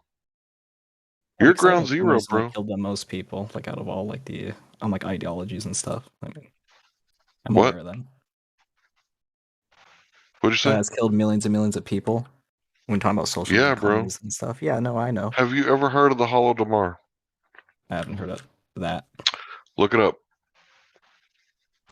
I'm playing some Team Fortress 2, my guy. What's it called? Okay, I'll do it for you. The Hollow. Holodomor. It's like the Holocaust, but it's the Holodomor. DOMAR, something like that. Oh, okay. So it was a famine. Right, but it was manufactured by Stalin because Stalin knew that he can't have a communist empire if there's a whole bunch of Christians in the Ukraine that are self-sufficient, right? Because communist needs everyone to be dependent on the state, kind of like California. Like a lot of people there are dependent on the state. And once people are dependent on the state, then the state can control people. The only people that the state can't control are the people that are self-sufficient. So these self-sufficient Christians who live in the Ukraine, who are German and Russian kind of mixed together, European a little bit, mixed together, they were out there self-sufficient. So Stalin, being the guy that he was, made it illegal for any food to be kept in Ukraine. It all had to come out and it had to go to the Russian cities. And anyone got caught gleaming the food that the machines left behind to feed their children was a death penalty. So people started eating each other. They started eating their children, and it was all under the law, right? Because Stalin dictated it. It had to be done.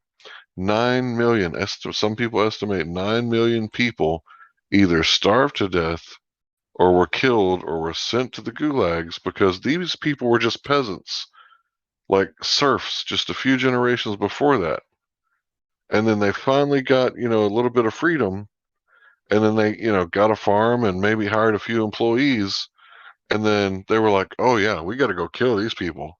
Like, these people stole everything they got from us, right? Because, the communists want equality of outcome.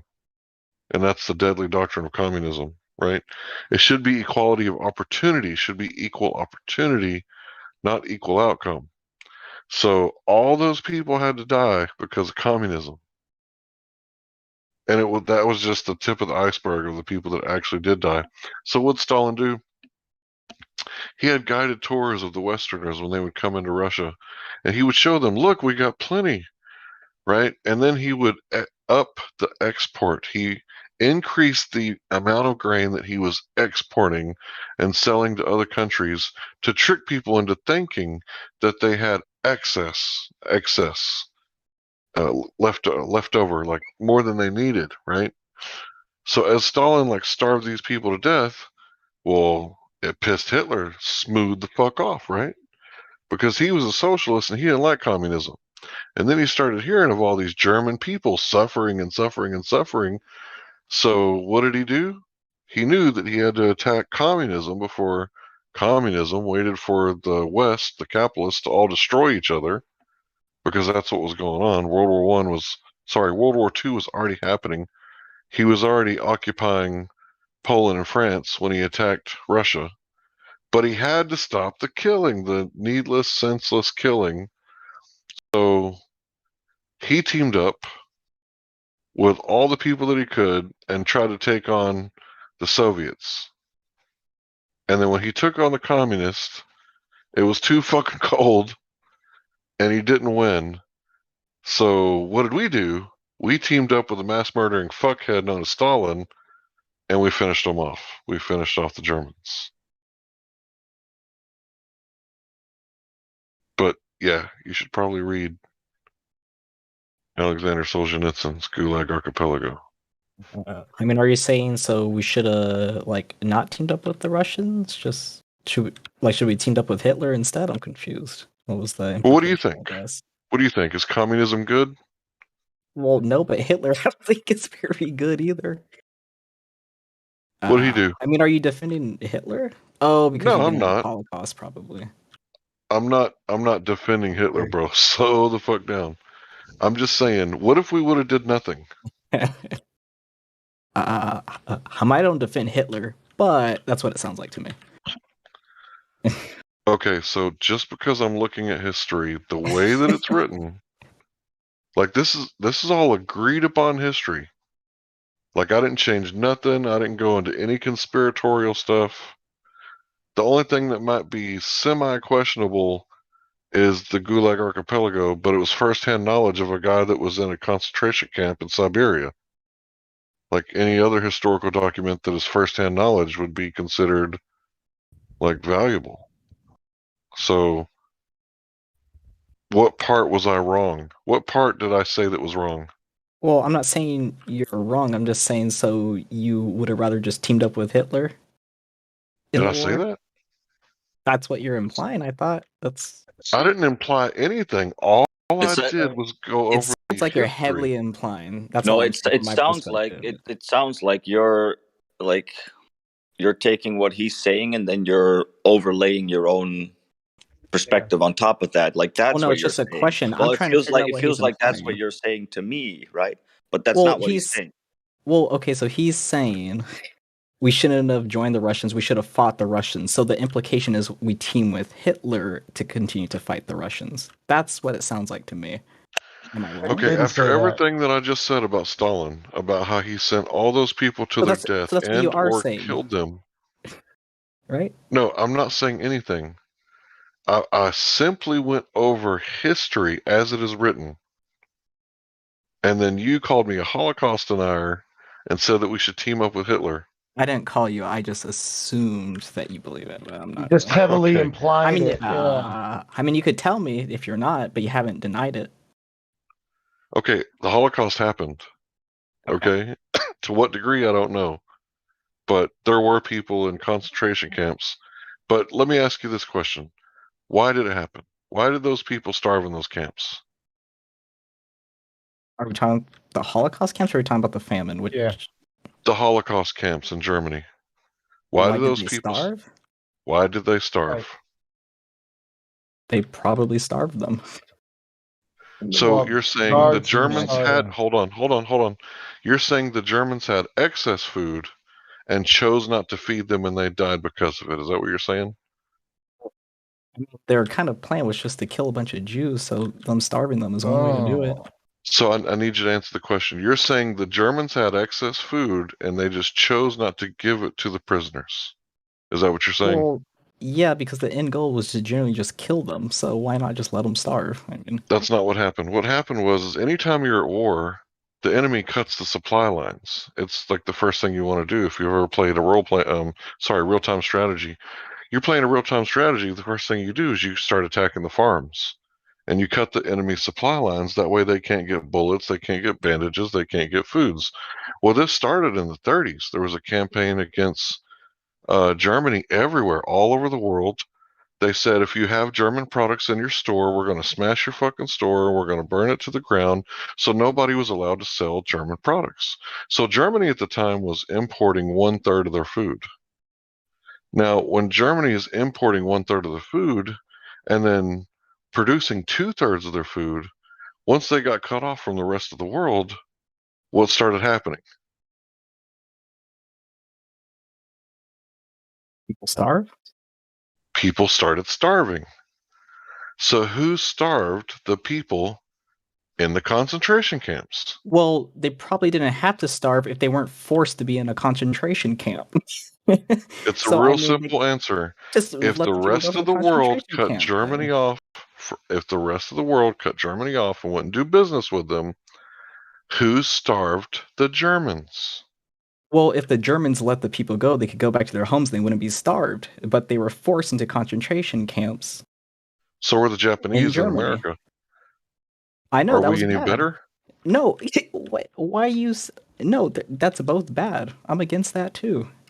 I'm against people dying for no reason. I'm against killing civilians. Yeah, me too. It's international war crime, right? Yeah. You're not supposed to kill the civilians. Yeah, so like, I mean, when you're saying like because they cut off Germany's supply, that's why their Holocaust victims are starving. Well, don't have Holocaust victims to begin with, first of all, right? You know how big Germany is? Wait, I mean, are you saying that they need to have Holocaust prisoners? I'm confused. No, well, they had prisoners of war. They could have let them go. Let them go if they're starving. Can I really quickly cut in here? Hold on. It seems lost like anyways. Hold on. Because this is getting a bit off the rails, right? Because a bunch of people are like, they're asking you a question or trying to tell you something, and then you reply with, "Well, so you're saying," and then you say something that they didn't say or that they didn't talk about, right? So that's not really going to be a productive conversation that way. So try to address what's actually being said instead of what you think they're saying, right? Yeah. You're strawmanning me a little bit because all I did was go over facts. That's all I did. So can I ask you a direct question then? Uh-huh. Was it good that we teamed up with the Russians to kill Nazi Germany? Was it good that we teamed up with the communists to fight the socialists? To fight Nazi Germany. Now, hold on. I'm looking at the big picture. You got to give me a second to answer that question. What do you... So it should be pretty easy. Why? No, it shouldn't, because history is not Wait, like... are you saying Hitler was good? Listen, is this history the is argument? not like... Dude, I didn't say any of that. That's the implication, though. It should be easy to say, it's not. No, it's not. I'm looking at the big picture. You think that's what the implication is because you're using the textbook version of history. I'm looking at the big picture. What other version should I use? What? Well, communism is the one that's based on historical taken facts, over, right? documents and stuff, not the one that's told to you in the schoolroom, right? Not the one. Well, I mean, that implies just go to like alternative media. We have, I have documentation, right, about how the U.S., the banks in the U.S. were actually funding Nazi Germany. So what was that about? They were enemies, right? Yeah, Prescott Bush, buddy. Prescott Bush, Union Banking Corporation. Oh Ring any bells? No, you don't know about that because you don't learn about that in school, right?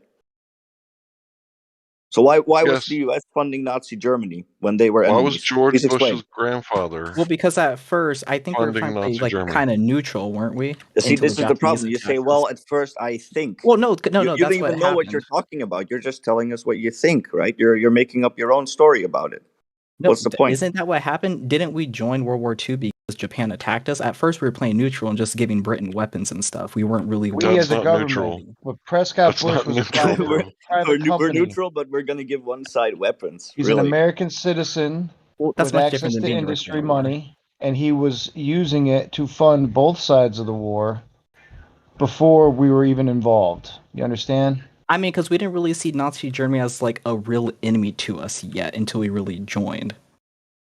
Is that And it what, was shitty is that that we what did you that. think? So you think it was Nazi Germany's evil that made us join? You don't remember Pearl Harbor? No. Well, that's why I said in the beginning you weren't listening. I said in the beginning. No, I'm listening. Because You're not Japan, listening to the words no, coming out of well, your you own obviously mouth. didn't.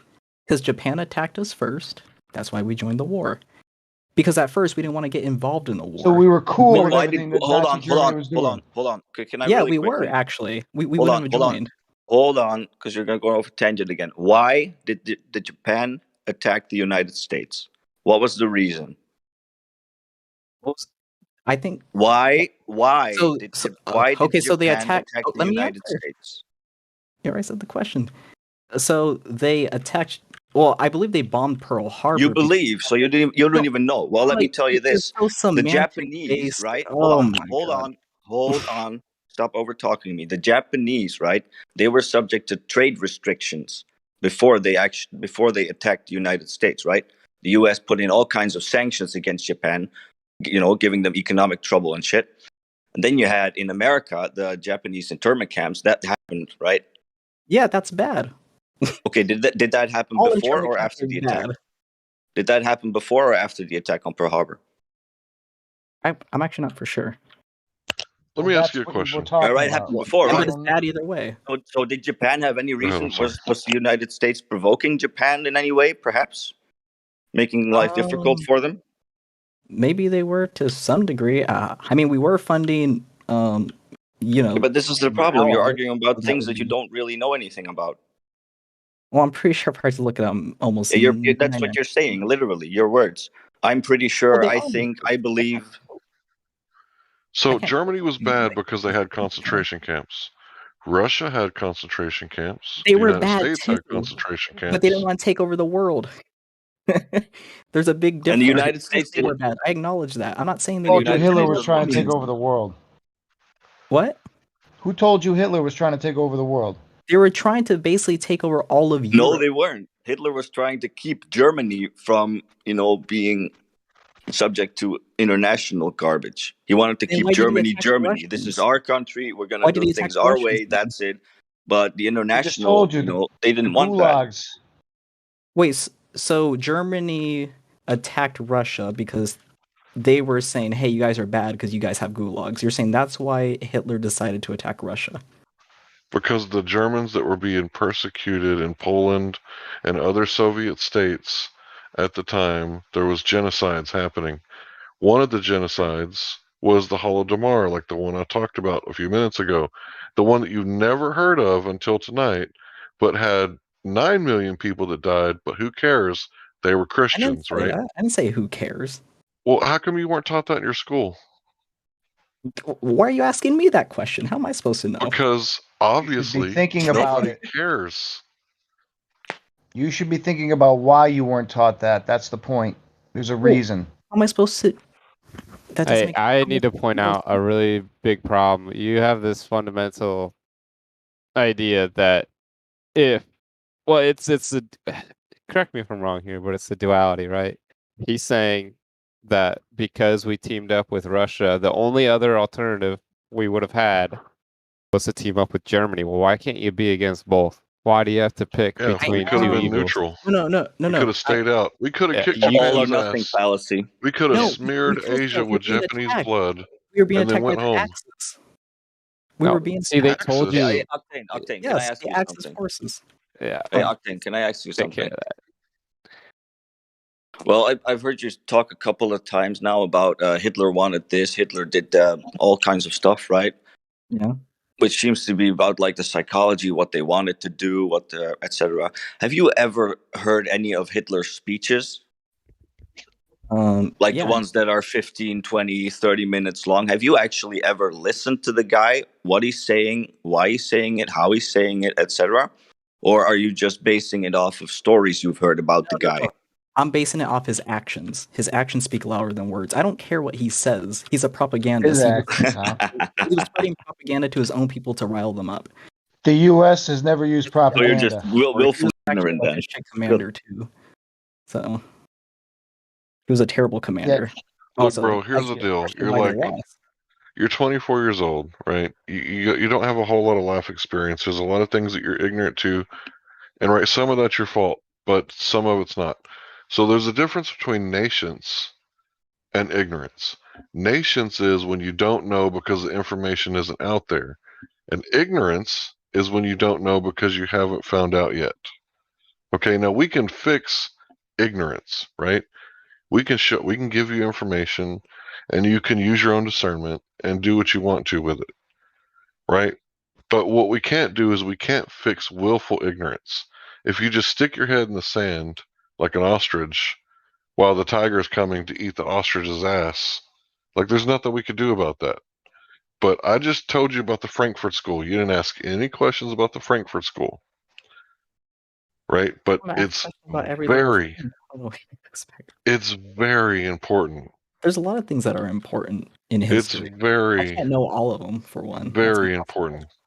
Right, you're only 24, right? But I'm 39. If you live 100 years, there's no way you're going to learn all the history in the world, right? I mean, I know that. There's something you can always bring up. Yeah, that's what I'm saying. You one subject and you refuse to go look at it. I didn't refuse. I did look at. It's a famine. What more is there? Famines are bad. What do you think? Like, it was more than a famine. It was communism. Yeah, I agree. 100 million people died in the last 100 years. 100 million people died in the last 100 years. Hey, stop downplaying it. Listen, stop downplaying it. It wasn't just a famine. Listen, it wasn't just a famine. You had parents eating their children. Like, that's disgusting. Yeah, and it's not like there wasn't food. There was plenty of food. Do you understand that? There was tons of food. They just refused to give it to those people. I'm agreeing with you guys. It was a shit situation. You're just saying how bad it was, and I'm agreeing with you. I'm not disagreeing that it was a bad. You agree that history is written by the victor? Yeah, of course it is. I mean, how's the loser gonna write? He's dead. So do you know what that means, that when history is written by the victor, like how did the story play out with Jesus, right? The Romans killed him, but when you read the book, what does it say? It says the Jews made him do it, right? So who was the victor, right? I don't know. No, that's actually what it literally says. It says that the Romans tried to say, hey, I find no crime and no fault in this man. And the Jews were like, crucify him, and they were threatening a revolt. And the Romans had to say, look, I'll wash my hands of the blood off my hands of this guy, right? If you want him dead, we'll kill him, because the Pharisees had the right to punish the man, but they didn't have authority to kill him. Only the Romans did, right? And the Romans didn't want an uprising because he didn't want to be beheaded by Caesar. So how is the history written? When you read the New Testament, the first 4 books, it's written very favorable for the Romans, even though they were the occupying force in the land at the time. Every other history book that you read where the Romans won the war, it's always they were the good guys. They were doing the right thing, right? But what they were really doing was called imperialism, right? They were conquering the known world and turning everybody into a convert, a taxpayer, and a tithe payer, right? That's why they had missionaries to go out and convert or kill people, right? You get what I'm saying? Like, history's written a certain way to make the winners look like the good guys. Because doesn't everybody who does bad things, they think they're the good guy because they're justified in doing what they're doing? Because nobody thinks I'm the bad guy, right? Nobody thinks that. They're like, oh, I was justified in doing it, right? And the means outweighs I forget how that goes, but the means justifies the, how's that go? Ends. The ends justify the means. Right. The ends justify the means.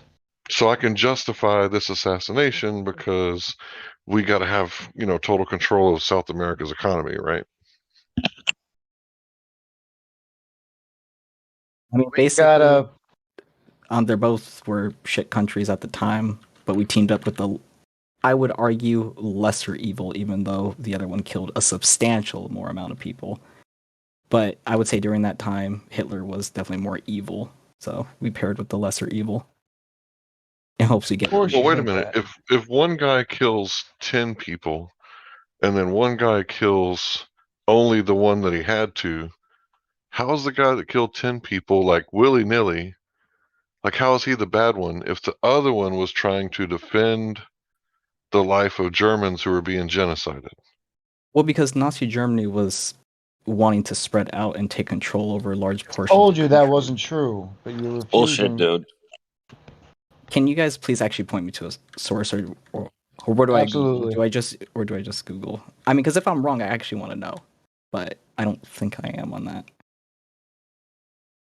We've been trying to tell you you're wrong for the past 3 hours. But why did Germany invade Poland, and why did they start the war if they just wanted to keep to themselves? Because of German citizens in Poland being persecuted. Not just persecuted, like murdered brutally. Yes. German and people he tried were being murdered diplomacy in Poland, and Germany wanted to, they tried all kinds of ways. They didn't want to go to war. They negotiated. They did everything they could not to go to war, but Poland didn't really give them any choice, right? This is not stuff you're taught in the high school history. This is stuff you have to learn on your own by looking at actually, documents from not just like stuff you hear in the United States or Europe, but, look at the German stuff. Look at the German newspapers, the German people who were talking, Listen to the guy himself, maybe, before you pass a judgment based on a story you heard or actions that have been attributed to him, right? And I'm not defending the guy either, right? But there's definitely more to it than you've been told. Yeah, to tell you the truth, If I'm you're not just a big here fan to of Hitler. tell us, repeat to us the official narrative. Like, why are you even here? We already know that, right? We all heard it. Yeah, to be honest, I'm not a big fan of Hitler. I think he was a globalist. I think he was a Zionist, and I'm against what they did and the way that they did it. They could have did it a hell of a lot cooler than they did. They could have paid the Palestinians for the land, just like we did for the Mexicans. So, little Texas history. We went to war against Mexico because we wanted slavery and they were Catholic and they did not. Well, we wanted slavery and we were going to have slavery if we wanted it. So we went to war with Mexico. They did the Alamo, which kind of turned into our, let's say, 300, right? It was our battle cry. Remember the Alamo, remember the Alamo. And it was kind of like when the 17-year-old girl stood up against the evil people back in the day, the Joan of Arc thing.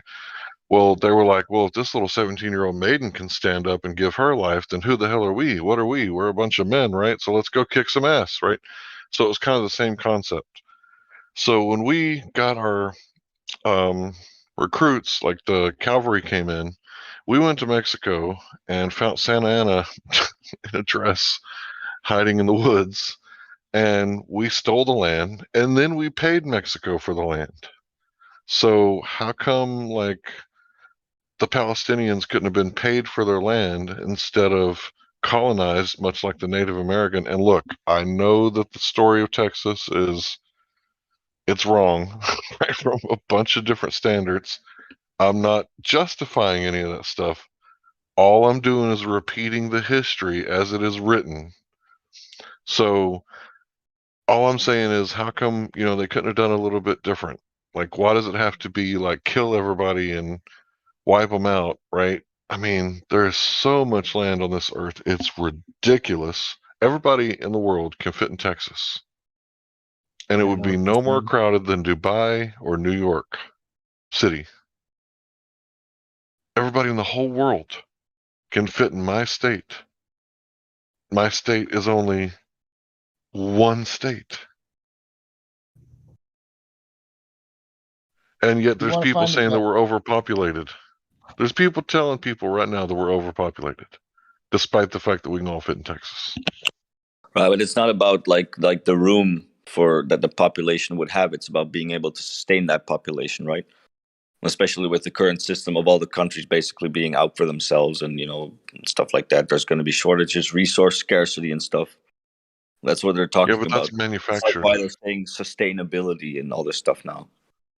Yeah, but scarcity is manufactured because the natural way of things is abundance. You put a seed in the ground, and this technology that is contained in the seed, I call it technology because every cell is a factory. Operating system. Yeah.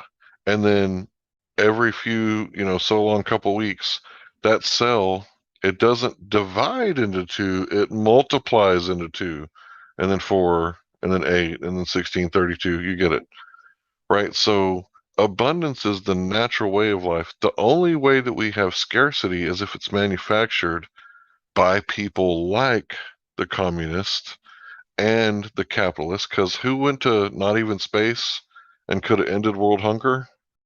Jeff Bezos. He chose not to end world poverty, right? He chose to go to not space instead. You can't end world poverty with no. Are you kidding me, bro? Jeff Bezos can't end world poverty?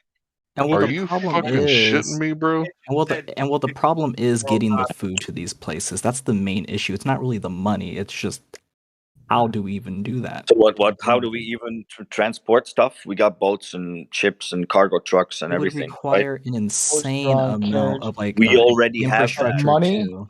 No. We already have that, dude. We already have cargo ships and trucks going all over the place, delivering shit all over. Go to a Walmart or whatever. Where do you think all that comes from?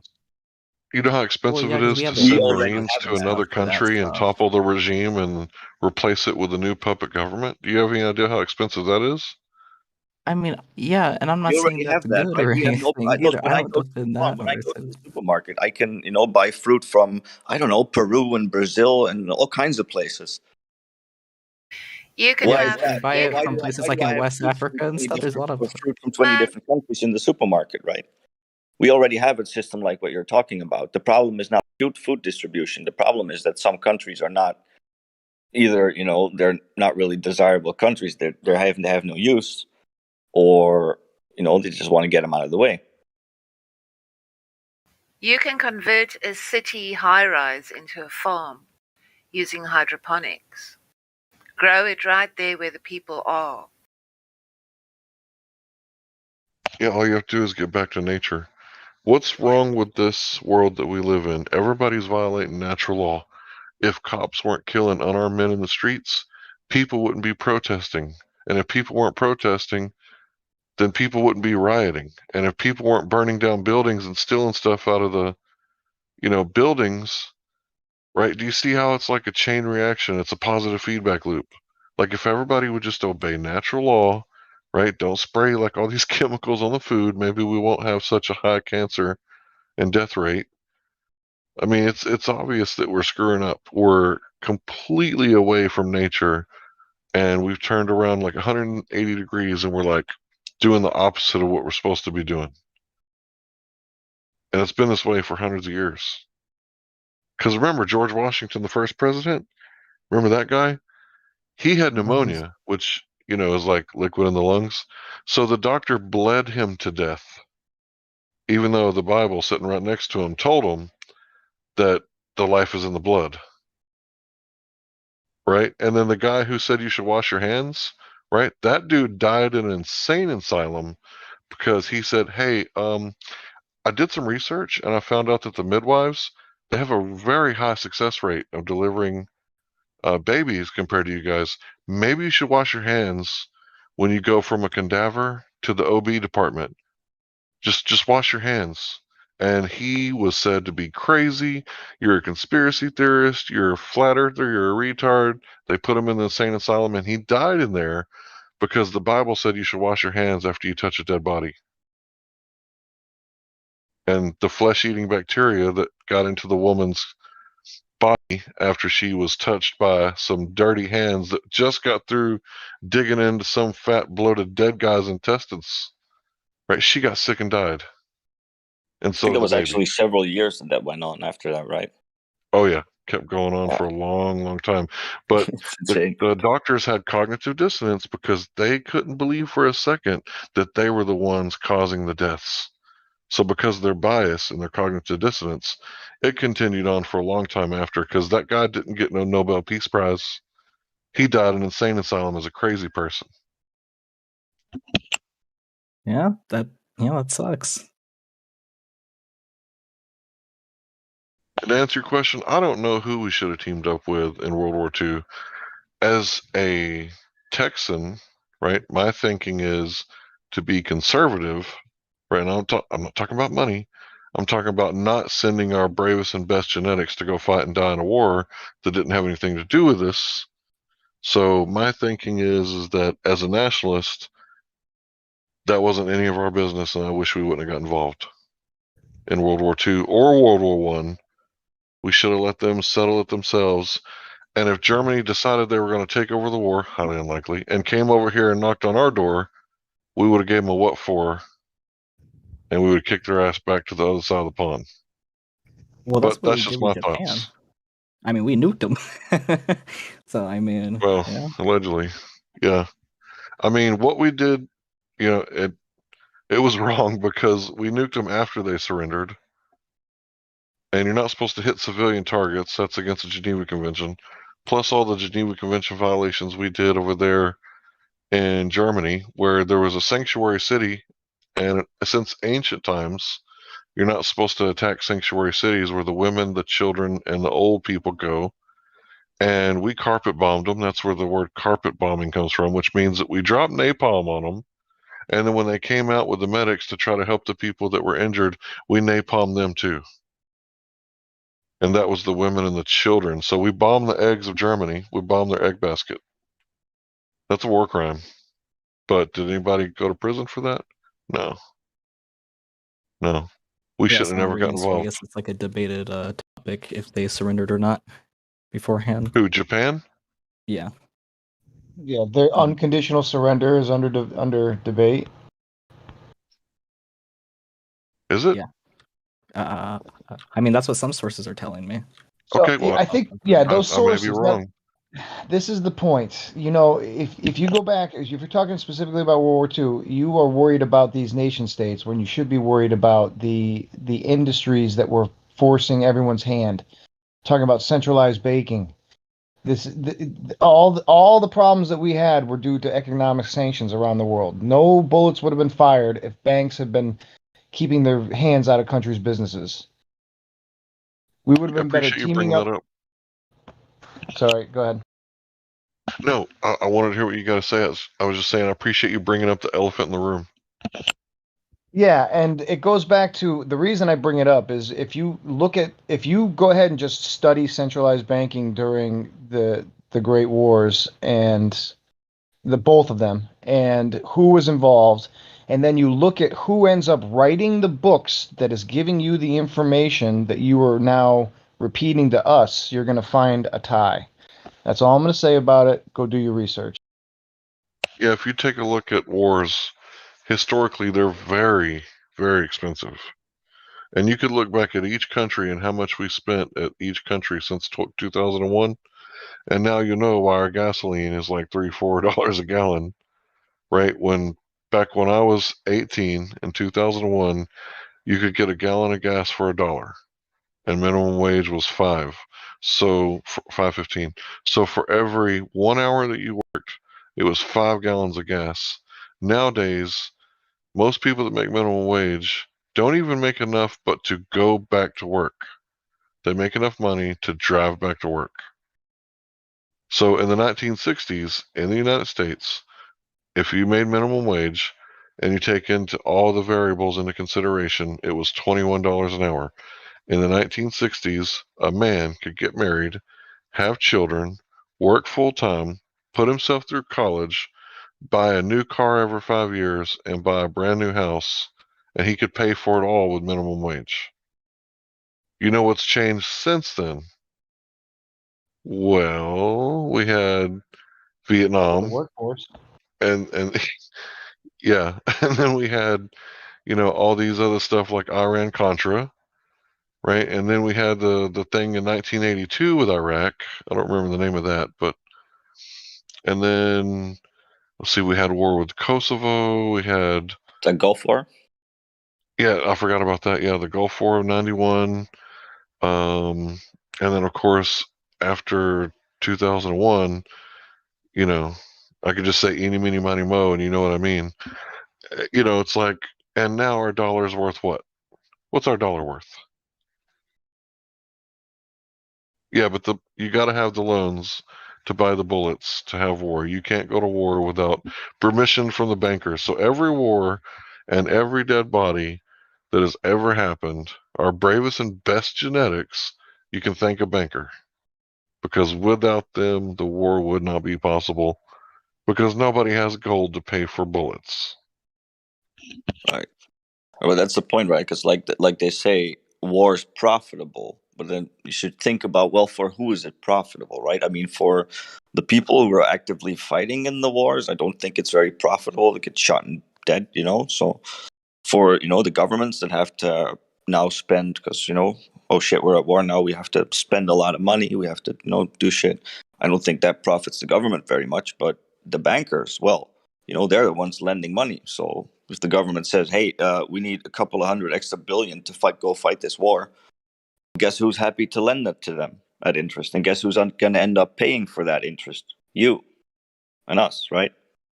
Yeah, every time the government signs a bill that's $4 trillion, that debt is on you and your children. It's not like a personal debt where you can file bankruptcy. Like, eventually, somebody's going to want that back. And in all of history, if you owe a debt to someone, there's two ways that you can pay it back: with gold or with your labor. Now, let me explain what your labor means. See, most Europeans that come over here in the beginning were indentured servants. Now, indentured is a type of contract. What they would do is they would promise 7 years of their labor for a ride to the United States or to America. And they would come over here, work 7 years, and then they would get like a little plot of land right after they were a slave for like 7 years. Yeah, I say slave, but they were actually treated much worse than the slaves.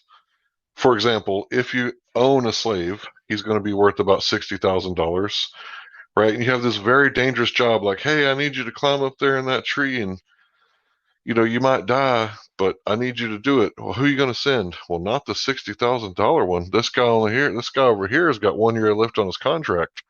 If he dies, that ain't going to hurt me none, right? So send him to go do the dangerous job. Who needs Irish around anyway, right? So that's how the indentured servants were treated. So one day, America is going to have to pay off this debt that's stacked up. $1 bills in the heliocentric model, you could stack up $1 bills to the moon, 238,000 miles away. That's what you got to pay back as an American. You owe that debt. And what was that debt for? All these illegal wars, all this communism, socialism programs where you need welfare and you need this and you need that and all this. It ain't free. It might be subsidized, but it ain't free.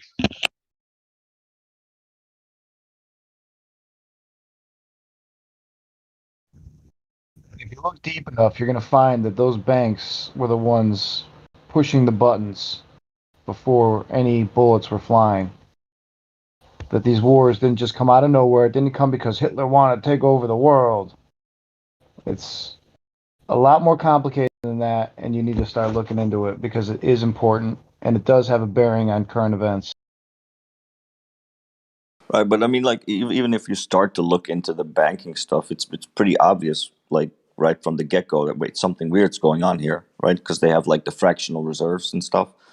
So basically, like, if I were to set up a new bank, right, and then a dude comes over to deposit 1,000, okay, cool. But now I can loan 10,000 to the next guy that comes in because I can loan more than I actually have. So wait a minute, what's going on here? It's already, game's rigged. They call that fraud. Yeah. It's like, well, what the hell are you doing? I'm loaning money that I don't have, and then you have to pay that back to me. With interest. Cool story. You pay it back with more. So when we were under gold and silver, which is the only true money, right? The way that it worked is the only way that you could get gold is if you worked for it and someone paid you in gold or in silver, and you could exchange that for gold. But my point is that you had to work for it to get it. And another way you could get gold is you could go out into the earth and work your ass off, right? And pull the, gold right out of the earth, and you could work and get it. Well, with this fiat currency thing, you could just print it out of thin air and have someone else pay it back. So each time they sign those bills into law that cost $4 trillion, they don't have to pay back none of that shit. You do, right? You and your children, you have to pay it back, and they get to give money to all their friends. And I think of this one bill, Pakistan got like $10 billion for, what was it, the LGBTQ indoctrination. I mean, yeah, education for Pakistan, because apparently Pakistans are Muslims and they don't like all that LGBTQ stuff. Yeah, you got to pay that back, right? And my thinking would be like, if that's their culture, maybe we should just let them have their culture.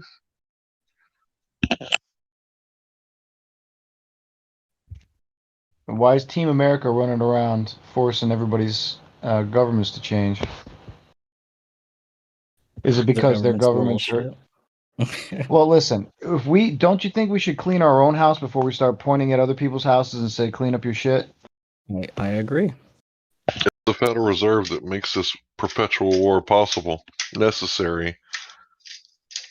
It's because we got to keep continuing to feed the beast, because when Saddam in early 2000 decided that he wasn't going to use the petrodollar, that's the world reserve currency, he was going to use other forms of currency to buy and sell oil. He basically cut out the United States, cut out the middleman. And when he did that, of course, this means war. And then shortly after that, 9/11 happened. And then next thing you know, terrorists, the terrorists, the terrorists, terrorists, the terrorists, terrorists, terrorists, terrorists, terrorists, 9/11, the terrorists.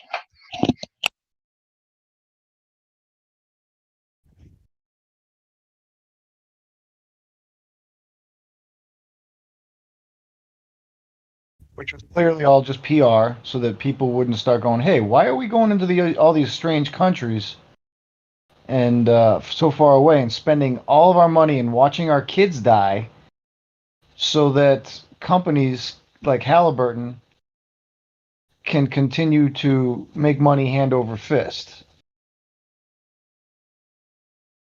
I heard 19 hijackers took over a bunch of planes with some razor blades, and that's how it took down. Yeah, you really shouldn't listen to conspiracy theorists without any facts to validate any of their claims.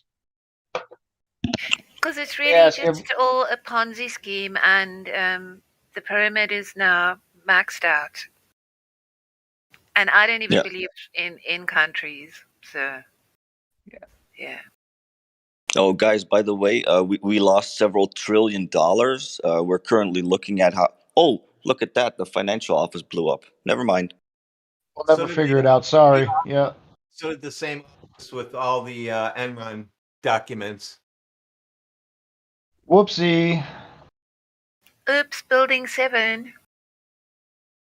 Don't forget that what's-his-face from Enron just up and died after a visit from Dick Cheney, and then his wife immediately moved to France. What's his name? Can't remember. You'll remember if I remember. Oh yeah, all kinds of fun shit.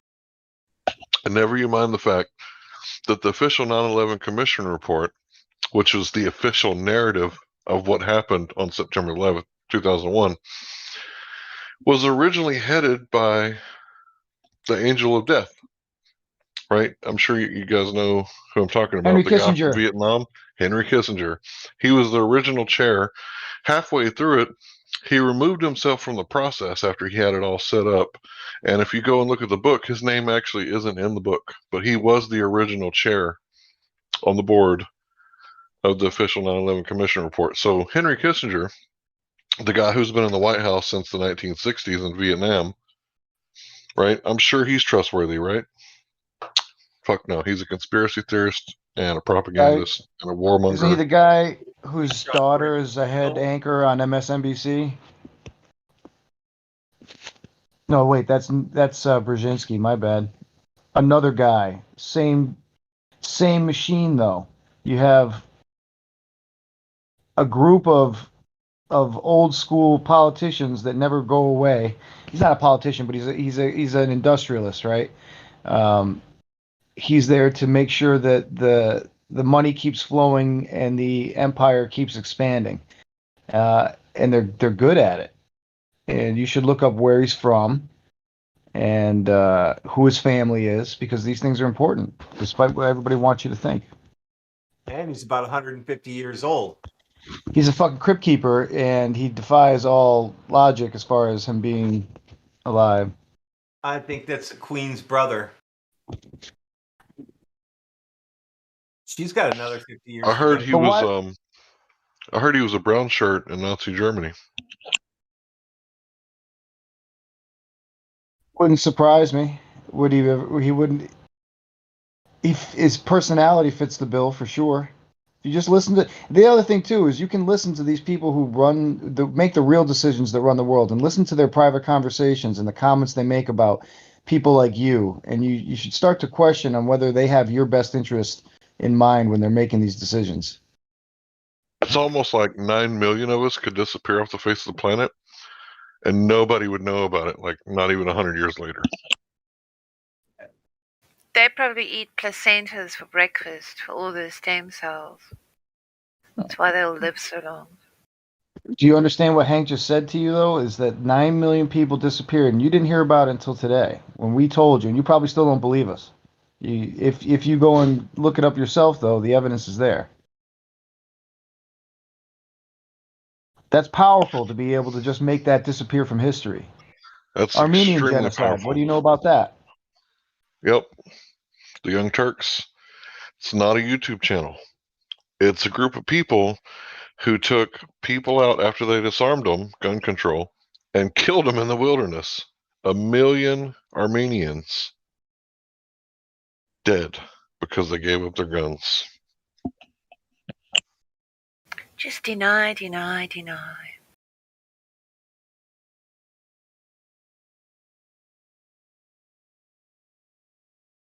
Even after the media in the USA declared that it was actually a genocide, the Young Turks. About how much safer the world would be if we all gave up our weapons. Here's another one.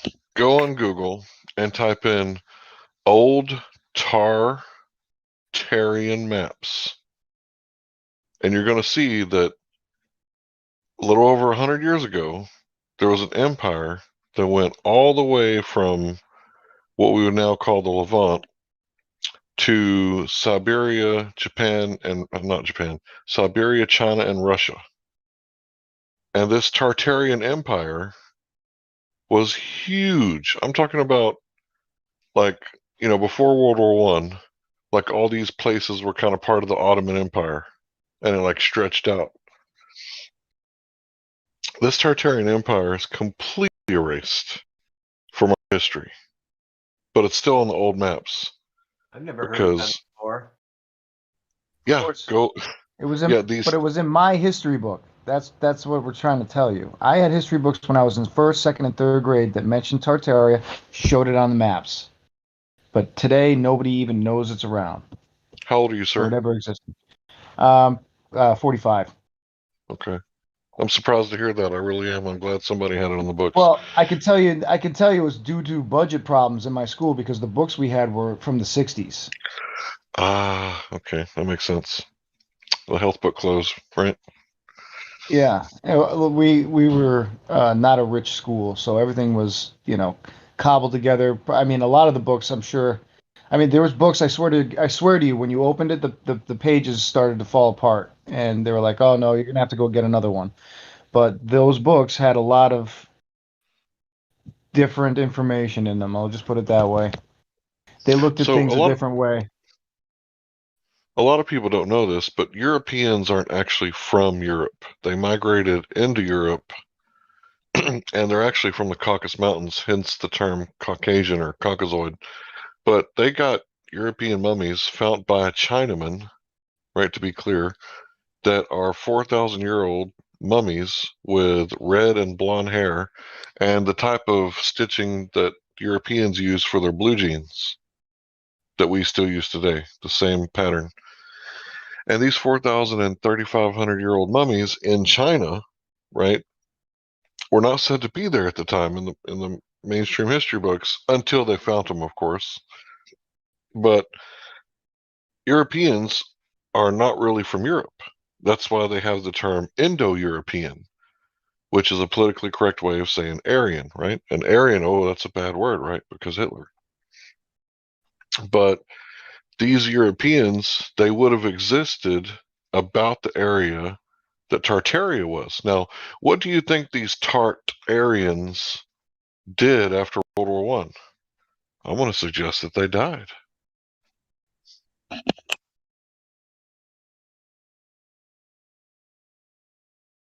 So World War One was a whole bunch of Europeans going against this Ottoman Empire, whatever that is, right?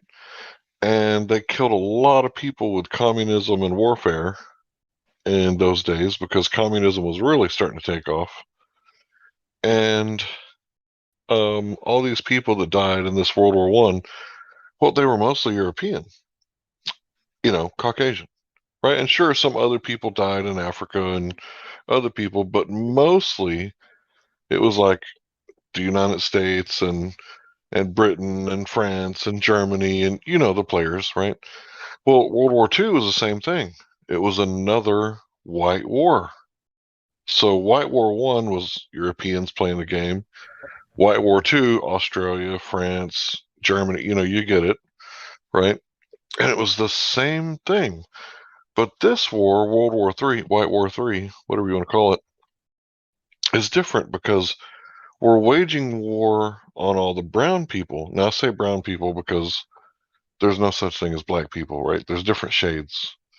So I'm trying to be nice. I'm not trying to be racist, but we waged war on all these brown countries and they're flooding north into the so-called Indo-European territories, right? And we know that proximity equals conflict. When tribes get too close to each other and they get too crowded, they go to war with each other.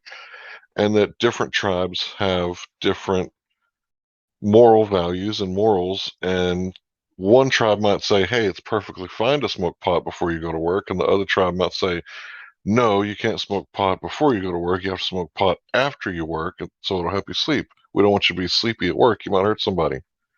So these different tribes that have different rules. Well, people from other countries, well, they may not necessarily respect your rules because they were like, what? I can smoke pot whenever I want to. I can drink and drive. What, are you kidding me? I can't drink and drive? I want to do whatever I want, right? So that's going to cause conflict. But basically what it boils down to is that these three world wars seem to have the same goal, and it's depopulation. And it seems to be, now I might just be like out there, but it seems to be a certain group of people that need to go because, they're bad. Actual attempters of world domination. We go back to those banks. Got to find out who's running them. Turns out it's the same people who print your books, tell you who was the bad guy in those other wars. They're all connected. They're all related. All roads lead to Rome, but it's not the Right. only. It's not the only city with 7 hills. Right. There's actually 2. I just wanted to ask, so what did the Vatican have to do with this all? Just wanted to ask. Hey, I'm telling you, man, if you... Go ahead. Go ahead. Go ahead, bro. I was going to reiterate. Yeah, do you know who the Vatican sided with and signed treaties with during these conflicts? Nazi Germany. The Vatican completely backed Adolf Hitler.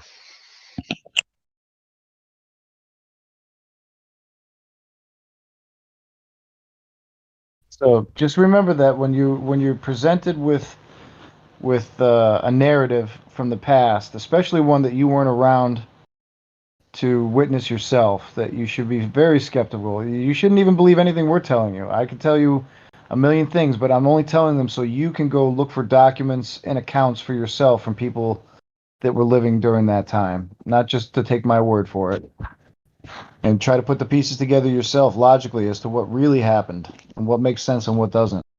Yeah, because you got to use discernment. Does it make sense that a flat earther went and put Tartaria on all the ancient maps so that he could trick one kid who came and stumbled into a flat earth Discord?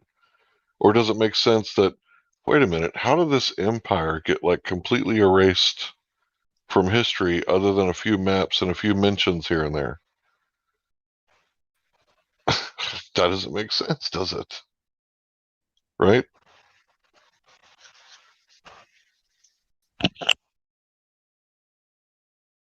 And it was like 100 years ago. They were on the maps. Like maybe 120. Okay, so 100, 120 years ago, because it's getting late in the game. They were on the maps, man. Tartarian Empire was on the maps, and it was huge. And now Tartar is like one little state over there in Eastern Europe, or the Russian, the old Soviet Union area. Now it's like one tiny little place. So what happened? Probably their reservation. It was probably where they got the last survivors got sent. Probably.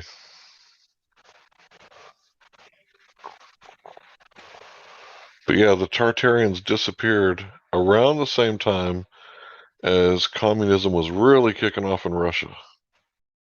Bye-bye. Do you know who the Marxists were? Not you, Hank. I'm speaking to that Globe Earth guy. But you can answer for him because I know you know. Yeah, the Marxists were the people who were following Karl Marx and his manifesto, and they made up a bunch of different group of people. But they eventually realized they weren't going to be able to win until after a long march. Right? They had to spread the information, because if you look at what's going on in America today, like everything is pretty much set up, except for we still got our guns. That's the only thing keeping a banker from coming in and turning you into a slave at this point. Yep. Because there's not enough guns in the world to bring down the United States if we're all, how should I put this? Divided we fall, united we stand. Yep.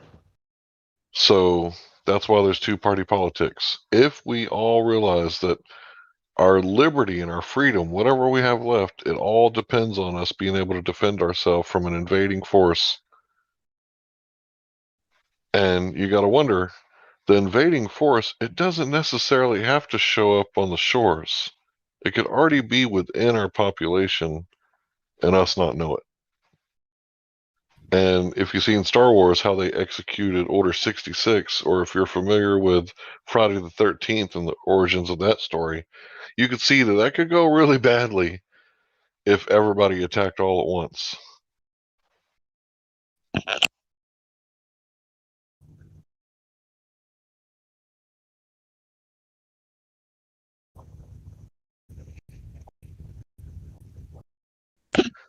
So you need water, and you need food, and you need a way to protect the innocent. And that doesn't just mean yourself. But most of all, you got to have discernment. You can't just walk up on a gunfight and, this guy is coming out of the store, convenience store, and you can see that it just got robbed and everybody got shot up, right? And then you make the decision to shoot him. Well, he was the good guy who killed the bad guy who started shooting everybody. But because you didn't see the whole thing take place, you killed the wrong guy. So you got to have discernment. You got to be of sound mind and completely sobered all the time. And it's not about your rights to have a gun. It's about your responsibility, your ability to respond if someone starts harming the innocent. Spot on, Hank.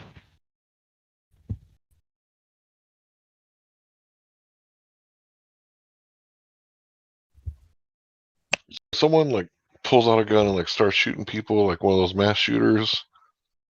Like every single American should be like, nuh-uh, not on my watch. And should be like the first person to like stop it. I do say, not on my watch, because then I go and play it back and I see the same crisis actors that were at the last one. Yeah. It's a whole nother ball of wax right there. Right. I like to tell the anti-gunners the story of the Charlie Hebdo thing, and I try to leave, the religion out of it. So there was this thing that caused people to get angry, and this Charlie Hebdo guy, he did it, and some gunmen came out, and in Paris, France, they got some of the toughest gun laws in the world. And this mass shooting happened, and 150 people died. Well, in Arlington, Texas, which is kind of like in between Dallas and Fort Worth, there was another contest that was very similar, meant to antagonize people. 2 gunmen came, 2 people died. What's the difference between Dallas, Texas, and Paris, France? Dallas, Texas has very relaxed gun laws compared to Paris, France. 150 people died. That is a huge. I mean, that's like a Vietnam village, bro. That is a huge number. Think about how many people that is.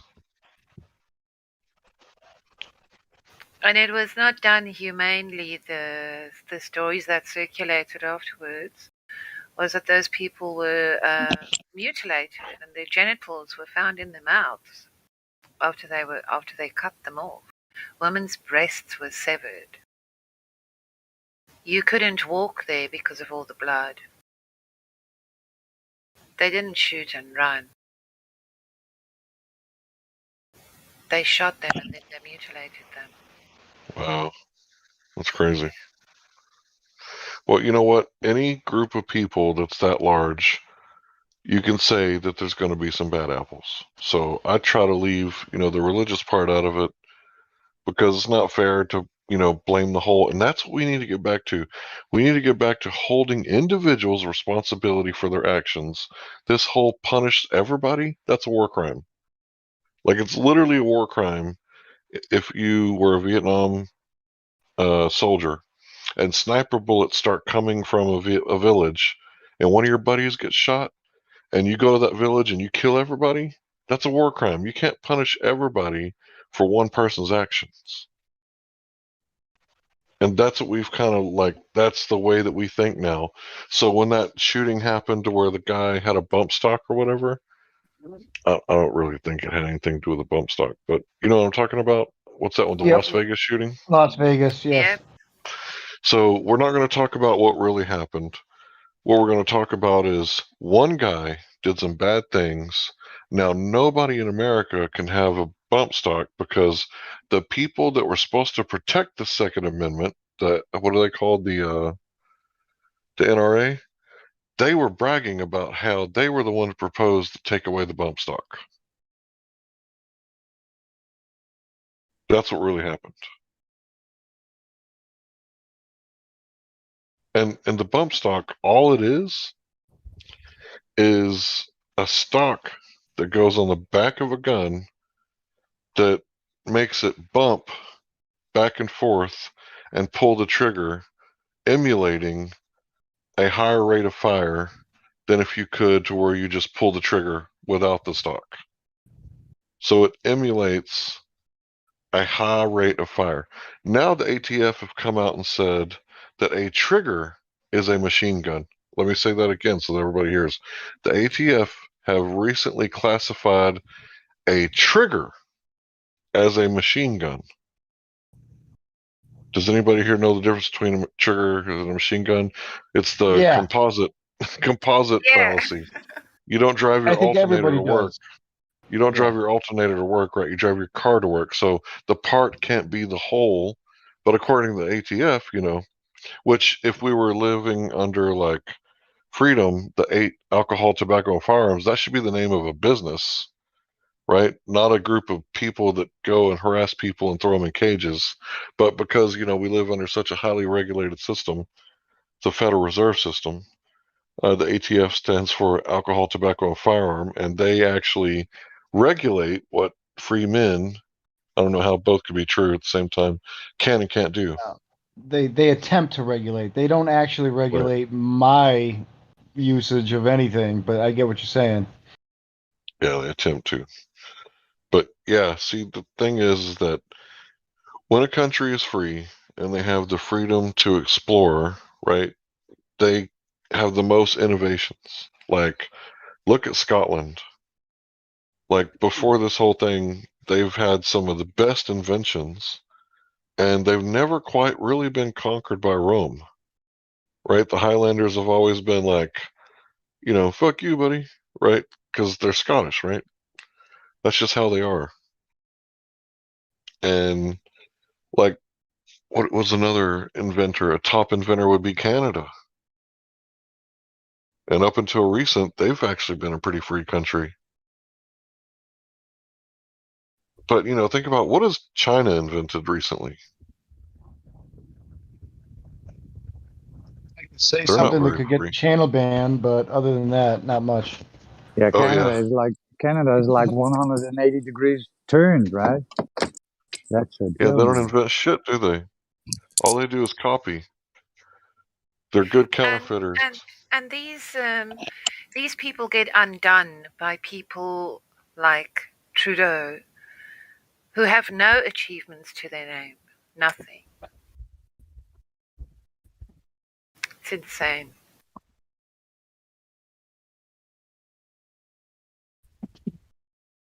Yeah, the first thing that the centralized bank enemy is going to do is they're going to try to move into a country and disarm the population so that they're easier to deal with, cheaper to deal with, is what it boils down to, really. But America has been very difficult in handing things over freely. So now they're just continuously adding tiny pressure on top of tiny pressure on top of tiny pressure, because they can't just pull the trigger because of all the guns out there. They'll have another Boston massacre where they said, all right, you want to demand our guns? Well, we're going to march right up to the Capitol with them and see what you do. And that started a war. They can't have that. So this is the tactics that they'll use. They'll try to demonize you within the population. Oh, look at, these are the reason we're having problems. You are supposed to outsource your safety to the police and military. If you look up what the average response time for police in your town is, and you take that number and you wonder to yourself, can I be killed in this amount of time by a guy with a gun at my front door? The answer is always going to be yes.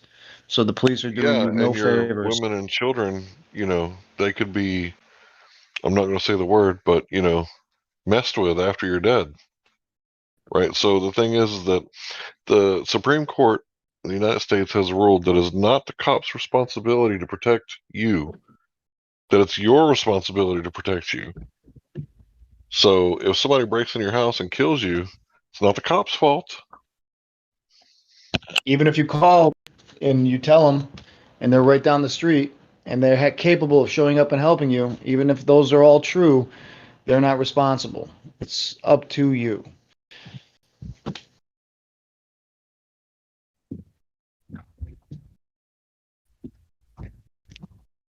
So if I were to take out America, I think I would do something that would cause people to not work and not produce. And I would pay the farmers to mow their crops. Wait, that's happening. And I would stop people from producing and working and stuff like that. And then as the resources dwindle down, eventually people will start fighting each other, because there's no way that you could take out a place like Texas with all the armies in the world. You couldn't do it. You'd have to drive a But social wedge in between, right? Yeah. yeah, there'd have to be a social wedge, exactly. But what you could do is you could starve them, and then they're so heavily armed when they kill each other, then you could come in afterwards and kind of sweep up the mess, much like Italy did when the Germans sacked France, and then France was like completely conquered, and the Italians came and were like, "Oh, look, spoils." But Hank, they'd have to destroy the supply chain for that. Yeah, Hank. What's going on right now? Have you guys like drove down the street and seen help Yes. wanted on every business that you've ever seen in your life? Yes, sir. So for those of you that missed it, Hank is describing what's going on right now in our country. The pieces for their big play are in place, and they're starting to slide them around the board. Oh, yes. Look at all those ships sitting off the coast in California waiting to come ashore.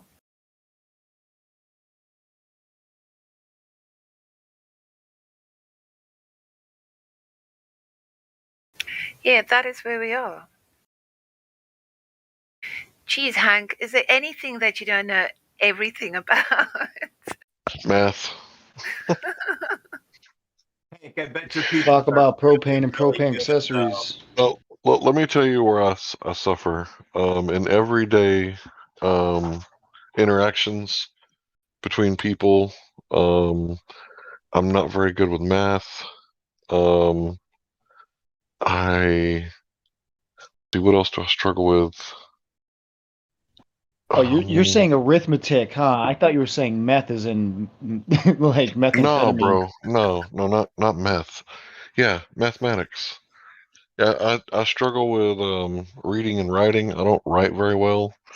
What? Yeah, I don't write very well. I typed most of my life. I had the computer. Right. So I don't spell very well. I have autocorrect. So it's But why technology. reading? Because I'm a highly sensitive person. Do you know what that means? Do you know what that means, a highly sensitive person? I would never have guessed. So let me explain. It's quite the contrary, Hank. I would have guessed that you were extremely well read. Wow. But that doesn't mean that I'm not well read. I struggle with reading. Yeah. So right now there's a kitten playing with stuff in the kitchen, and I cannot turn that off. I cannot stop perceiving it because I'm a highly sensitive person, which means that my senses are constantly on, right? And I lack the ability to block it out while I'm reading. So if I'm reading in a room and there's anything going on, it's all coming in. And it's like my processor can only process so much input at a time. And then if there's conversations and TV and the radio and the phones ringing and the people outside, I have trouble taking it all in. So if you see me in real life, I usually have headphones in and I block out the rest of the world. Because there's too much out there. I've been gaming for the last 5 years constantly with this guy who lives in Sweden, and he's the same. So yeah. Wow. Do you have an issue in crowded rooms? Oh yeah, bro. I cannot do it. There was so many times where my son is getting his award ceremony for his Taekwondo belt, and I just couldn't be in the room. I couldn't do it. That's got to be a difficult way to deal with a lot of what we got to deal with. I think it's the control, right? Because in every room, I have control over the room. I'm like the biggest guy. Like there's nothing I can't handle. But if you talk about like a little room with like 50 people in it, oh man, I am not in control anymore. Like I've completely lost control of the situation. I'm out. Well, if you're having a problem tuning out information, that's a lot to be processing at once. 10 conversations going on, motion in the corner of your eyes all the time. So if you're having like a sensory overload, crowded rooms will do that to you every single time. Well, you never can tell, Hank. I would never have guessed these things about you. Wow. That's probably not all I suck at. I also, I grew up very allergic to grass. You know, that stuff that grows outside. Yeah. So anytime somebody would like mow a yard, I'll roll up my windows and hold my breath until I pass the area, and then I roll down my windows and take a breath finally so that I don't get any of that junk, because it makes me like, whew, it's really bad. So I'm allergic to grass, even though I love being outside. I love grounding my feet. It's the cut grass. It's not just grass. It's grass that's in pain, right? Anytime you make the grass in pain, it bothers me. But if it's not in pain, then it doesn't bother me so much. Yeah, but you get regrowth. You get a rebirth after you cut it. So. Yeah, but nobody wants like a snot-nosed delivery driver. Like, here's your pizza.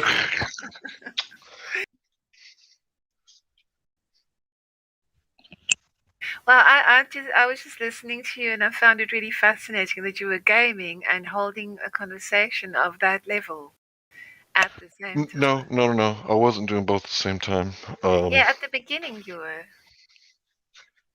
Well, I wasn't doing a very good job. I died a lot, and and to be honest, if I'm engaged in a conversation, I try to put the game down and like engage 100%.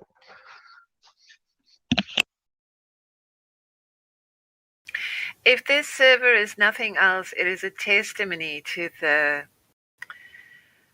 to the fact that people can be, that people, there are some of us that have made that effort, that we have examined everything.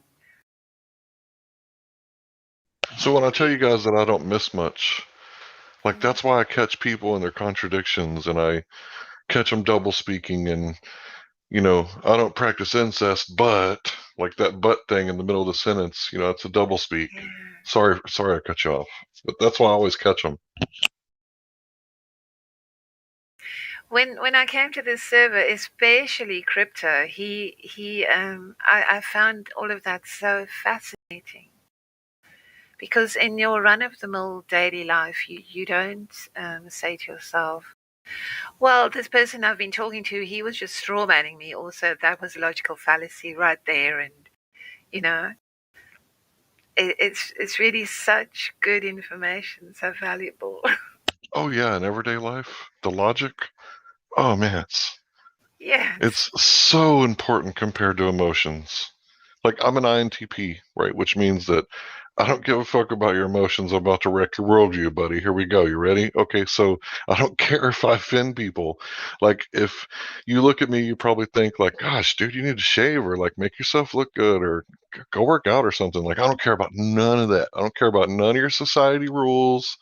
As long as I'm not hurting nobody, I don't care about none of your feelings. I only care about facts. So it's like, once you understand that logic is like actually going to help you like progress through the world, and then emotions is going to make you regress. Nearly every time you get livid, you're going to lose like 50 IQ points and say and do a whole bunch of stupid shit that you didn't mean to do. And then once you calm down, you're going to be like, shit, why didn't I just go outside and take a couple deep breaths? Why didn't I remove myself from the situation? You don't have to leave your children and your family behind. You just need to go away for a few hours until you regain your composure, right? And then after that, maintain your composure. Deal with that shit. Yeah. Yeah. You only have issues. Well, that's because you got the T in there instead of the F. I've got the F. I think that feelings do have some kind of purpose. And in fact, Hank Hill, I was just thinking about this after we talked to that one dude last night. I make songs for you. How that type of person who like, and I'm not saying you're this way because you are like extremely reasonable. Like you, it's not like you're speaking like a robot. You know what I mean? You have feelings, but you like are very well able to like express rational thought while also, being a human being with feelings and so on. But some of these people that come in here, like, I don't know if you were here when that guy was in here, but there's many people like that where a lot of Globers are like that, where they're like using all kinds of sophistry techniques, using fallacies left and right, but they're doing it in a really even tone. And they're trying to trigger, the flat earthers into having some emotion so that they can then turn around. It's the whole passive aggressive thing, right? Which you don't do at all, Hank, but that's like, I guess that's kind of like the dark side of the coin of what you're talking about is these people who, have like so much rage within them, but they don't know how to do what you were saying. Go outside, let it out, find a healthy outlet and so on. They just keep bottling it up. And then they get other people to express emotions for them for their entertainment, or so they can then turn around and say, oh, look how calm I am compared to this crazy flat earther, And so like those people are like the most dastardly. Like I would rather have a person come on here and, just explode all over the place than one of those types like we had last night where they are so like insidious and like a lot of people who don't understand the tricks, I think people are fooled by that. I mean, why else would these people have the incentive to keep doing that toxic behavior over and over and be so dastardly about it? I mean, I've seen those people, and they're not all globers. I've seen flat earthers like that who always have that calm exterior, but then like once the mask falls, it's like, whoa, like rage, like you wouldn't believe. But I do believe, because I know that that is somehow times the way it is kept in an unhealthy way, but not the way you're saying, Hank. I totally endorse your plan of like going outside, finding healthy outlets for these feelings, or exercise and so on. There's many healthy outlets. Triggering other people into having emotions for you is not one of the healthy ways. Look, I think that everybody should have three things, right? You got to have three hobbies. When you get pissed off, right, you can be upset, sad, depressed, whatever emotion, pick your flavor. You start playing the guitar, and it takes 100% of your brain to focus on your left hand and your right hand, and everything that you're trying to do to emulate what you heard or what you see on that piece of paper. 100% of your concentration is on that guitar. So if your mom died or your husband left you or any of that stuff, that goes away just for a long enough window, just for you to fucking be able to breathe, right? And not experience that pain just for a second. Also, it's the same thing with a punching bag. You don't have to like throw huge punches. You throw tiny punches, a bunch of tiny punches, and you won't mess up your wrist.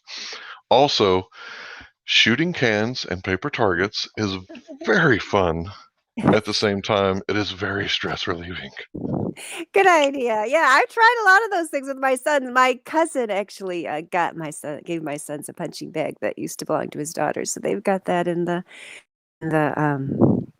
basement. And then my other son, yeah, he does kind of like his archery practice, I think, is kind of sometimes that. Yeah, and I think and music like definitely is another one. That's the one I use. I mainly do this nowadays, the classical music on the piano. I do like to play and sing on the guitar, but that is like so emotional for me that like what you guys were talking about earlier, I definitely have gotten that message time. I think you said something like, yeah, be sober 100% of the time. You never know what's going to come around the corner. Like particularly in the last month, I'm like, I gotta just be, because I am responsible for these young innocent people. Like, there's no more playing around for me. Like, I just gotta, not that playing the guitar is bad. It's just, I'm in a different phase of my life where the kind of music I like to do is the classical, because it does get you out of that, whatever lower emotions or whatever you want to call it. But it's very, still very intellectual and takes all of my brain power to do. But also I was just going to say, food, because some of the things, who was putting that? Oh, Gravity in Honor of My Unicorn was putting that stuff about the Tartarians. When I came in, you guys were talking about the Tartarians. Food, people can survive on a lot less food than they think. So, it's a good idea to, if there is some kind of, interruption in the supply, obviously children would more quickly, still growing, would more quickly feel the effects of lack of food. But like those of us, I personally, like a couple years ago, started only eating when my stomach was actually growling, and then just doing just that tiny little thing, I ended up like losing a ton of weight. Not that maybe it's a great idea to lose weight right now. Some people have like reserves. Maybe that's a good thing, but it gets your body used to, living on less, to the point where you realize, when you're eating because you actually need it, or because, it's just a habit or comfort or whatever it is. Because, we can survive for a long time with not very much food. Like it takes a really long time for somebody to starve to death, as long as you have some good water, which you can always boil water, and if you make sure you've got matches, you can always boil the water. Not preferable, but good filter is a good idea, easier to deal with. But yeah, you not panicking is the thing, right? Because you can survive for a long time without food. Like I personally have been down to 85 pounds at height of 5'5", and I was still alive. And even the guy they say starved to death in Alaska, that Into the Wild guy, his sister wrote a book refuting that whole book and movie, explaining how that he did not die of starvation. He died of these poison berries. He even recorded about it in his journal, that he was eating these berries. And, he was poisoned by the berries. So even that guy, who probably got really thin, was there in Alaska by himself for a long time, did not die of starvation. So it's important not to panic. Just use the resources you have, educate yourself, at least have one paper book about to survive with nothing. The Native Americans survived on way less than what we have here in the United States of America. The resources anyone has just laying around their house, even if you're not prepared at all. So, but if you have one like Tom Brown Jr., Wilderness Survival Manual, or some kind of Army Survival Manual, and not panicking, keeping that state of mind, like you said, very clear, and just doing what needs to be done with what's, in front of you and so on. And what did you say? Something about your instincts. You didn't say the word instincts. You said something else. Thing about reading the room, or I don't remember exactly the way you put it, but yeah, I just wanted to endorse all that because I thought that was really good advice and appreciated you saying it. All right, so don't laugh at me. I'm a bass player. This isn't my instrument, but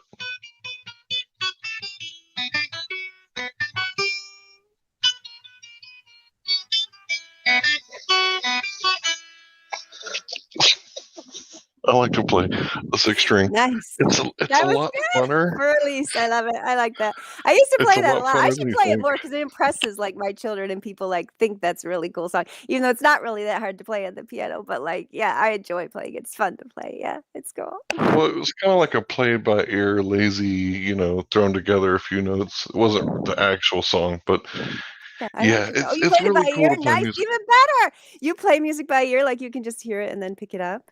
I mostly play it by sight, to be honest. I play it by sight because I know the notes on all the instruments, so I watch the left hand of the piano player, and I can jam with anybody. Just watch the song a few times and memorize the notes and get the pattern down. It's so funny that you say that. I feel like you and my uncle, who lived on an island, was basically a hermit. Like in the 60s, he just left the rat race behind, was incredibly intelligent. He was going to design school for car designs, using his artistic ability to go into the car industry. But then he just kind of quit all that. I went to live on this island. Then he used his artistic, he actually just did paintings, and he also painted signs, back in the old days when you had to actually paint signs, you know what I mean? Painting the pictures on the signs and the lettering and so on. And then he also, collected the garbage and so on. But he made instruments and did all kind of crazy things. But yeah, when you were talking earlier about how you don't care, how you appear to the people or something, that it totally reminded me of my uncle too. And he did that. He used to come over. I don't think I ever told you this before, because I would work really hard at my piano lessons to learn these very complicated classical pieces, and I had this great piano teacher who also was the professor at the local college, but I went to her in high school when I kind of outgrew my local piano teacher, and she was very demanding. And he would come in there, but not just, he played all these other instruments, banjo, mandolin, guitar, and also keyboard, piano. I mean, he only had a keyboard, but would come and see us, and I had this nice baby grand piano, he'd come and visit us when I was in high school from his island, and he would just sit there on the couch and say, "Oh, can you play this Bach piece for me? Can you play this for me, that for me?" He'd look through my books, ask me to play it, and there were things I'd worked really hard to learn. Play it, and then after one or two times, "Oh, can you repeat that little part again?" He'd sit there and just play the whole thing, without having to practice it at all. I'm like, oh my gosh, this is so unfair. But that is I think that's very rare to be, do it to that level. I can pick things out by ear if I work hard at it. I could pick out the melody of something. Yeah. I do have a musical ear, but nothing like that to be able to look at a complicated piece by Bach, then just have somebody play it once and then play it on the piano. I mean, that is just I can't do it like that. Yeah. I have to have them play it a few times. Yeah, they have to play it a few times. I have to go to their band practice, and I can listen to their songs, right? And it would probably help if I took notes, but I usually didn't. And then I would just watch the guitar left hand, right? Because the left hand is the chords, and then the piano's left hand is the bass, which I'm a bass player.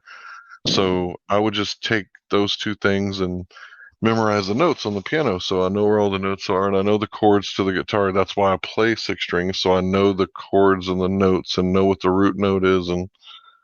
And yeah, music is kind of what woke me up, because I was like a jock when I was younger. I played football and didn't really care about much else, and I really, had a lot of anger when I was young, a lot of anger.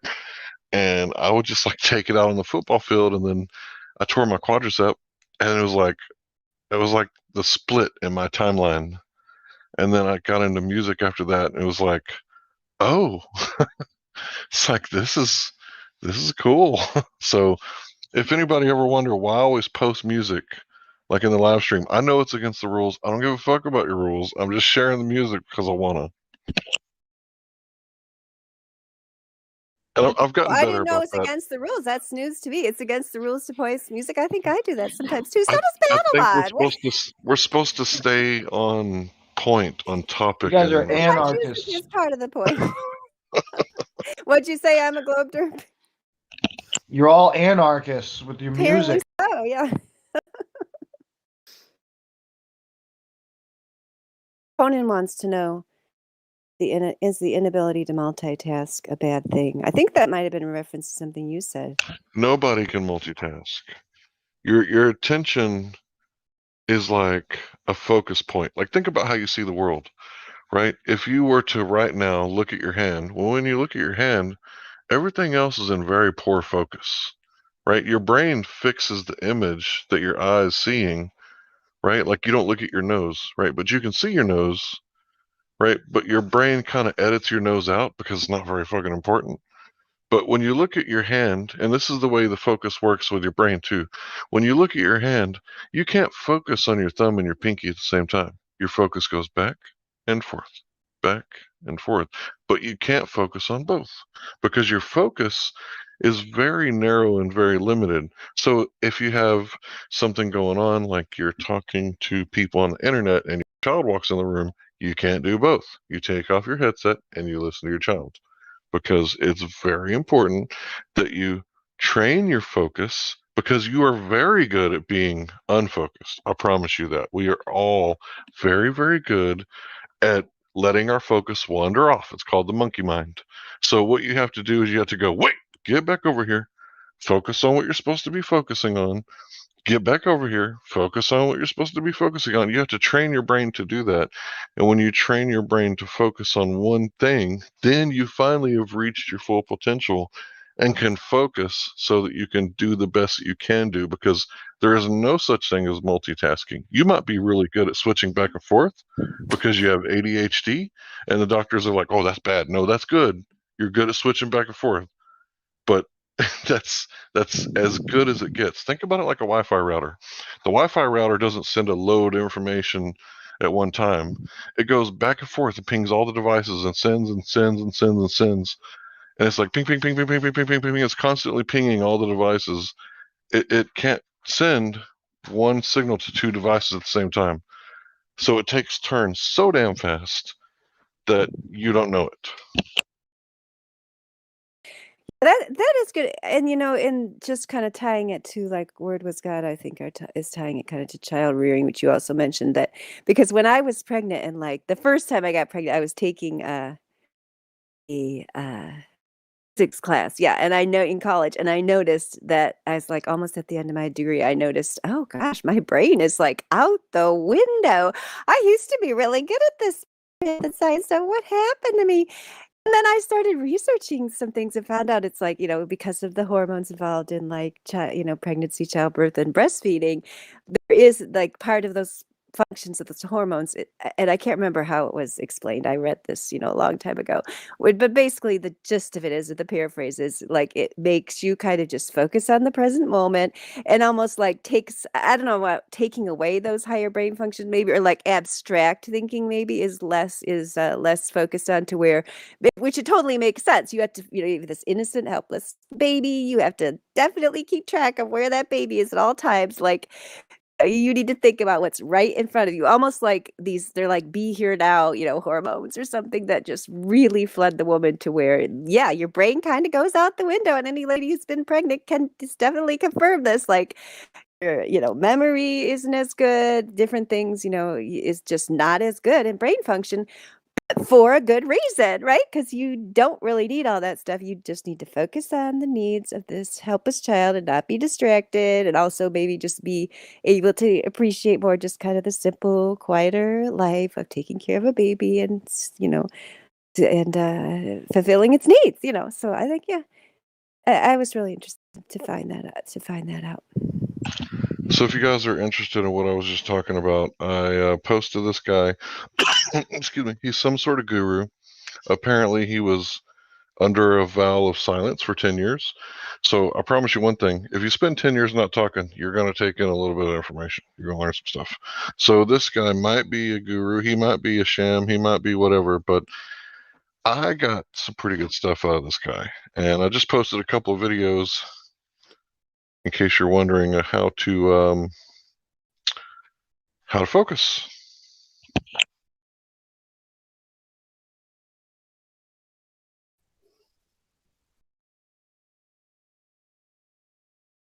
Oh, and by the way, it has absolutely nothing to do with religion. Like, it has nothing to do with religion. It's not gonna, it's like veganism doesn't affect your Christianity, right? Like, it's kind of like that, you know?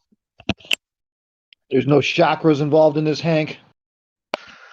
I don't think so. I don't think so. Just making sure there's no sneaky chakras in this before I click on it. Yeah, what he seemed to be doing is he seemed to be figuring out what everybody's problem was and how to fix it. And I think that focus thing is a really big deal because everybody's got the monkey mind. And it's like, what do we do with this thing? You know, because I always tell people you're not responsible for your first thought, you know? You're responsible for, like, the thought after that, because your first thought is, I want to give this dude a swirly, right? And your second thought is, but I probably shouldn't. So the first thought comes from the back of your head, right? And it's like the second thought comes from the front, right? The prefrontal cortex. And you notice people that have brain damage, like in the prefront, they often are like very violent. It's because they don't have that thing to go, wait. You probably shouldn't give them a swirly because you might break the toilet, right? Not you might drown him, you might break the toilet. Gotcha, Hank. Gotcha. Exactly. You see, you got to think logically.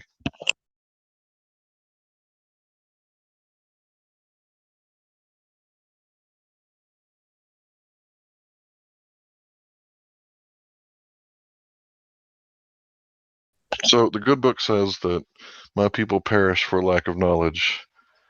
And man, if that's not like the truest thing I've ever heard in my life. It's like, oh man, if people would just like read the book. It's like everything is like right there. Basic instruction before leaving Earth. It's like right there. It's like there's so much information in there. It's not the best opening presentation chapter. You start reading the begots, and a lot of people tune right out right then and there. You know. Well, it's very important that you understand what Matthew was trying to do. And I don't know if I really want to get into it, but basically he was trying to prove who he was, not Matthew, but Yeshua, Jesus. And in my humble opinion, you know, he was trying to prove that he was the Messiah, just like King David was the Messiah. He was trying to prove that he was the Christ, the Messiah, the anointed one, right? And in order to do that, you have to show lineage, right? Because you understand how kingship works. Like, you pass it down to the next line, right? And by the time you get to the fourth book, people think, and I understand why, because I've read it thoroughly, that John is trying to prove that he's God. So he starts out being the Messiah. He ends up being God for some people. And yeah, I get how you could be lost in that. I'm talking about John the Baptist, right? Yeah. But either way, just read your book and enjoy it. But it's like so much stuff is in there. Like arbitration. It's like, that makes so much damn sense. It makes so much sense to me. Like, I bought my first guitar. It had a $300 sticker on it. And dude was like, how much are you going to give me for that? I was like, 300? He's like, nah, bro, step back here. He could tell I was a poor guy.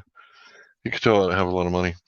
He's like, offer me 200 or whatever he said, you know, offer me like $150. And, or first, yeah, he taught me how to talk him down. He taught me how to chew him down.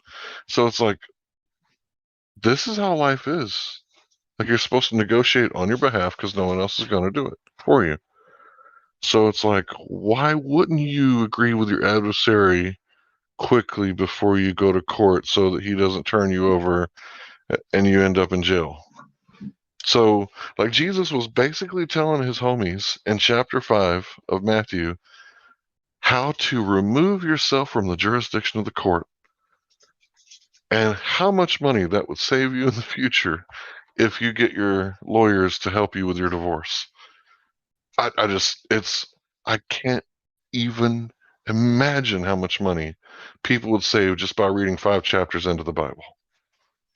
It's untold trillions of dollars of how much your everyday just regular person, as long as you have a 5th grade reading level, right, and you've been to a hotel, like that's all you need, and you can literally save tons of money by not hiring a lawyer, just by going, hey, instead of 300, how about like 150? What do you think? Take it or leave it. 150. And then if they say no, they're in dishonor. When you go before the judge, you got it all written because you didn't say it in English, right? You did it in writing, and you had them served. And then when you go before the court, you say, Your Honor, I tried to settle this outside of the court, right? And this is what we came to, and he wouldn't settle with me. So it's unfortunate that we're here, but you never bring a private matter into public. That's like one of the natural laws. You always want to keep private and private. You never mix the public and the private. And when they do it, they're in dishonor because they're the ones that brought you into the court because you tried to negotiate with them and they told you no. They're in dishonor right from the get. Oh, wow. I've never thought of it that way. Yeah. The premise is solid, but how's the practice in that? I don't know. I've been in courtrooms where the judge looks me square in the eye and says, well, if the reporting document doesn't have your real name written on it, we can change that right here in front of everybody. And I'm like, you're going to change the reporting document for this supposed crime right here on the record in front of everybody? Yep. What do you want me to put on it? That's what the judge said as he was looking at me with a snarky look on his face. It's like, oh, okay. And, I get it. It's like move up the line, appeal. But the game is kind of in their court when it comes to this kind of stuff. That's why you should my advice is stay away. Stay away. Stay out of their long court as you can. and agree with your adversary quickly. Establish 2 or 3 witnesses, notarize, have them serve, get a stamp. What is it? Get it, what does it come from the post office? Postage stamp or something like that. I can't remember exactly how it works. But yeah, 2 or 3 witnesses. Go ahead. Shouldn't you annotate your signature with no prejudice? Or rights without prejudice? So without prejudice means that, like, at any time anybody wants to come and make a claim that, I've done them wrong, they can come back and reopen this case. So with prejudice is like, this is completely dismissed forever. That's what you want, is with prejudice. If you can get it. Right, if they're going to honor that. There's sometimes where you want it to be without prejudice, because if anybody does, come along in 100 years and say that I did them wrong, like, I'll stand here and face them like a man, and we'll go, we'll finish this out. So there's so many different. These people are dark magicians. Let me tell you, these people are word magicians. They are so evil that it's best just to stay out of their court. You don't want to play their game. Trust me. Yeah. So agreed with your adversary quickly on your way to court. You don't want to play their game. You ain't going to win.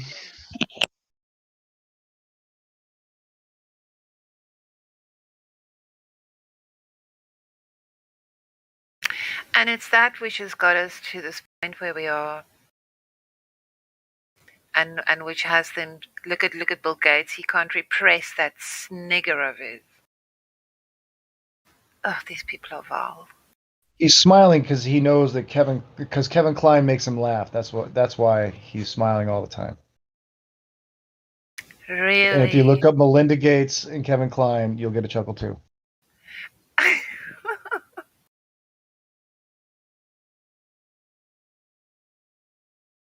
Yeah, I see all of that. I see Fauci's work as well. I looked at that this morning. That is vile.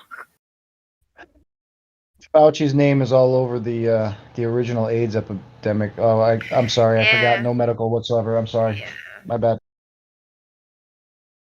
Ebola, etc.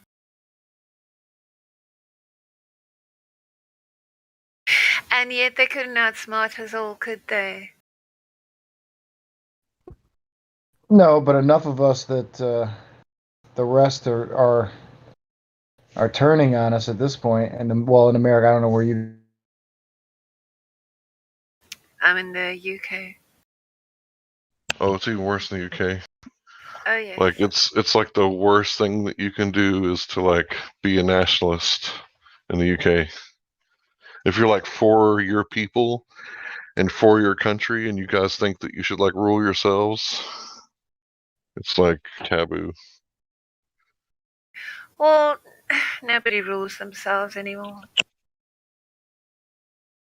Right, but even thinking about it is a taboo. Am I wrong? I mean, I'm not in the UK, but like if you're like thinking for British people first and putting you know, when you have the dissenters, the refuseniks, when they march in the city of London now, they go directly to the British Broadcasting Corporation. That's like in America, you would go stand outside CNN headquarters. So, yeah, they and I mean, on the opposing side to the mainstream, that there are good people on our side. And I listened to two Canadian women speaking yesterday, and they said that, you know, the courts are clogged up at the moment. There's backlogs, and eventually this wheel will turn. And if you've got precedent, you know, then you can build on that. And I do believe that there are things pending in the courts, you know, to challenge what's going on. Kind of wonder what would happen if everybody just requested a speedy trial over every single infraction, except for like murders and actual criminals that create victims. But if it's like some code violation or city ordinance, like what would happen if everybody just said, nope, not guilty, speedy trial? Well, like everybody at ordinances the same and time. all that, they would just send you in front of a magistrate instead of a jury, and that kind of Not here in defeats the purpose. Texas. Oh, I really? could go trial before jury over a stop Well, yeah, sign. you can speeding request it ticket, here, but the default is if you ask for a speedy trial, they're going to set you up with a date in front of a magistrate for any code or civil infraction. But you can request the jury trial, but they're going to try and talk you out of it. Because again, that's where all the hangup is going to be. The bottlenecking of the system is getting all those juries in. Yeah, they've had to change the laws here in Texas. Before they would just take out of the voting pool, but so many people were like, "Nah, we ain't doing that." that they just decided to take out of the driver's license pool now. So they've expanded their pool. Well, is it any wonder that a lot of people are saying that the social contract has been ripped up? It's not in operation anymore. I think it is if you believe that it is. Like, I think that we really create our own reality. And, you know, we're not 100% at it. It's not like we're gods. But in a lot of ways, it's just like John Lennon said, if you wanted peace, you would have peace. But instead, you want TVs, so you have TVs. And think about how profound that is in 2021. If you want the programming, right, we'll have war. But if you decide to turn off the programming and think for yourself, we'll have peace. I think that's what he meant. I don't know. I know that he was a philosopher of some sort after he left the Beatles, but before, when he was with the Beatles, I think he was like, what do they call it? You know, he was like an asset of the CIA. the Beatles were assets of the CIA, and they were using the 440 tuning, which is a hysteria tuning, which if you look at how the females reacted to Elvis and the Beatles, it was because of the tuning, right? They weren't used to hearing that tuning, and it's not like the Beatles were good looking or anything, were they? No. I mean, not Ringo was a that good stud. looking. Ringo.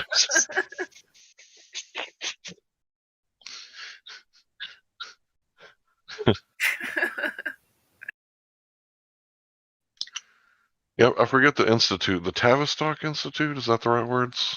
Yes. Yeah. Oh, that's another thing I have a problem with. I'm retarded, totally retarded when it comes to names. Yeah. My brain doesn't hold. Yeah, I remember you, Ariel. I quote you all the time in here. I don't know if you know that. We're served that which we deserve. That's what I just got through talking about.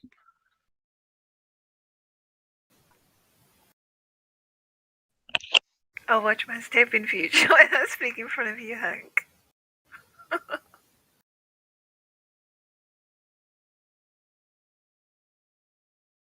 But yeah, I really do think we're served that which we deserve. If we were to like clean up and go like, I don't know, pick a religion and then go libertarian, I think we could literally like defeat the whole world if we all decided, you know what, I don't like the way things are going.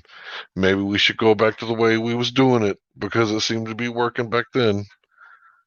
And, you know, I don't mean go back to like, you know, treating different people with different races. That's obviously regression. But I mean, this whole progress and, you know, progression, it's not progression. We're not progressing. We're going backwards in a lot of fucking ways. So I think that we need to tiptoe backwards a little bit and kind of look at where we're at right now as a society as a whole, because this whole thing is a game. And if we don't play the rules the right way, we're not going to like the outcome, because this whole natural law thing, it's fucking for real. Like, if we don't play by natural law, we're going to get the equal and opposite reaction. And I know that's Newtonian, so it's not very common, but I'm not talking about science. I'm talking about philosophy. We're going to get the equal and opposite reaction. It's going to bite us in the ass if we're not careful.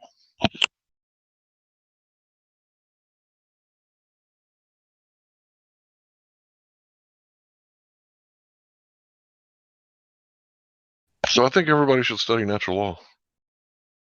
I don't know what the fuck gender being a spectrum means. I don't know what the fuck that means, you know, but apparently that's one of them.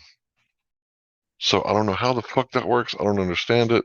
But everything else I've ever read about natural law makes 100% sense to me. But the whole gender being a spectrum thing, I'm just going to look at it like I'm a libertarian. That's none of my business. I think that that's what we have to do. Like, are we going to like throw this country away over that? Is that going to be like the one thing that divides us because we can't understand or can't comprehend? But I don't think But it's you're not the problem. The accepting of it is the problem, I think. Unfortunately, I think that I they don't have to are. accept it. I don't have to accept anything. I just have to No, go, yeah, that's none of my business. I'm doing my Right. business. I am the overseer of my business. Whatever your business is, keep it over there. But it's not just their business. If you haven't noticed, they're putting Yeah, it I out for know it's an everybody to agenda. fucking I know. know. Yeah. It's a militant agenda. I'm completely aware. And it has to do with the UN and the population. I know. But as what I'm saying is the natural law thing. Everything I've ever looked at as far as natural law made sense, except for that one thing. So that might be the poison in the. Maybe it got snuck in there somehow. I don't know. Look, I don't know. But if we all go back to the libertarian values that this country was founded on, I don't think it has to be Christianity, but you have to have some sort of God other than the state. Something. Joe Pesci, for all I give a shit. But don't think that the state is the God. Because in Christianity, if Christ is God and Christ is in you, then God is in you. So, absent of Christianity, God is the state, right? Because he's the one who judges you. So I don't know how that works in other religions, in Buddhism or Hinduism or Islam. You know, I don't know. But fuck, Joe Pesci, anything's better than atheism. Atheism is a fucking virus because we didn't spring up out of the rocks. Shit does matter. Like the whole nihilism and atheism thing. It's all part of like the, what is it called? I can't know anything except for I exist. What's that called? I call it sophistry, but it's solipsism. That's what atheism leads you to. I don't know anything. How could I?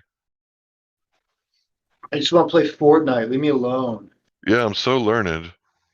I don't know anything. You guys are backwards caveman. Look, I just got a one up. Ding-a-ding. Yeah, but why would they lie? Why would they lie? You gonna tell me that all those genius NASA scientists are liars?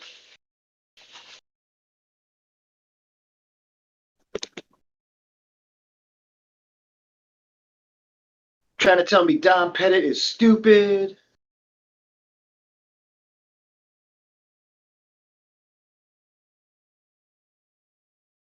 If it walks like a duck, talks like a duck, acts like a duck, it's a chicken. 2 + 2 = 5. Just give her the rats, not me. I had somebody argue 2 + 2 = 5. From an equality standpoint, I let them get it all out, and I said, "You understand that what you just did was you took a math problem and you described it in social terminology, but you added things to the equation.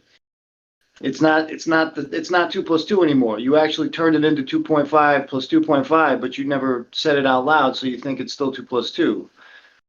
And I got looked at like I was a crazy person. No, the factory's got half parts for another factory in it. Don't you get it? Yeah, but isn't 2 + 2 is 5 reference to the George Orwell's 1984, where at the end he says, you know, how will we know when the programming is working or when it's complete? When you will agree with us that 2 + 2 is 5. And we're just about there now. Close. Some of us are very close. See, I did the argument. I was like, okay, I'll try to work it out, right? And I tried to like say that, you know, like 1 + 1 = 3, and that's what, you know, a family getting together, and you know, the man gets the woman pregnant, and that's how 1 + 1 = 3. And then I tried to, you know, like I had to like work it out in my head, like how could I make this bullshit true, you know? And it's like what you have to do to get there is you have to like throw away your brain and just go, but it feels like 5. Yeah, throwing away your brain is step one. You're right. But I did it. I did it to do the exercise to see like how you had to get there, and I did it live on air. Like everybody was like, "What are you doing?" And I'm like, "I'm just gonna do it. I'm just gonna do it." And I'm probably on YouTube somewhere doing that stupid shit. It was an experiment for me to see like, what do you got to do to get there? Like, how does that thought process work? Because you know, I've always had trouble with my authority. Don Pettit, tell us how you get 2 + 2 = 5, please. Don Pettit, tell us. Well, if you drink enough coffee. Chugga chugga. Wait. Chugga chugga. Drink your coffee first. And yeah, if you take the base number of 2 and add it to another 2, and then you take into account all the social factors, and you scramble your brains, then you can have 5. Yeah, chugga chugga. Space coffee. Chugga chugga. 2 + 2 = 5, and one of the couples is straight.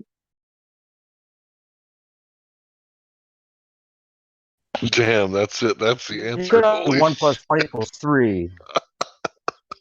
Is that the whole idea, right? One of the couples straight, they have a kid. Is that what your whole idea is? Holy shit! That's it. That was the answer. This whole time. Yeah, well, that's based on 1 + 1 = 3 because 2 people make 1, right? Just 2 people Gravity have a baby, is that the answer. times 3, right? Look, I think where the NWO makes its biggest misjudgment is where they want to combine all religions into one. I don't think they thought that through, to be honest. Well, they're kind of changing. You mean heliocentrism? Yeah. Yeah, They're, everything they're combined. making religion different. They're taking away the creator altogether. Even think about it. I mean, I know a whole bunch of people that call themselves Christian and go to church. Not one of them fears God. They don't really believe it. They just do it to go through the motions. Do you think that's what it means to be a Christian, though, to fear God? It's the beginning of wisdom.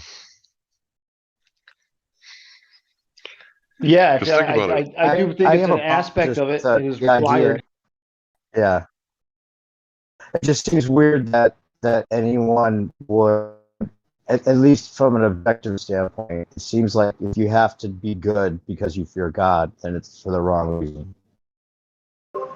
Think about it like this. There's definitely an aspect of love. You fall in love with God, and then it's all about God revealing His love to you, and it's definitely about love. In the end. It's the main point here.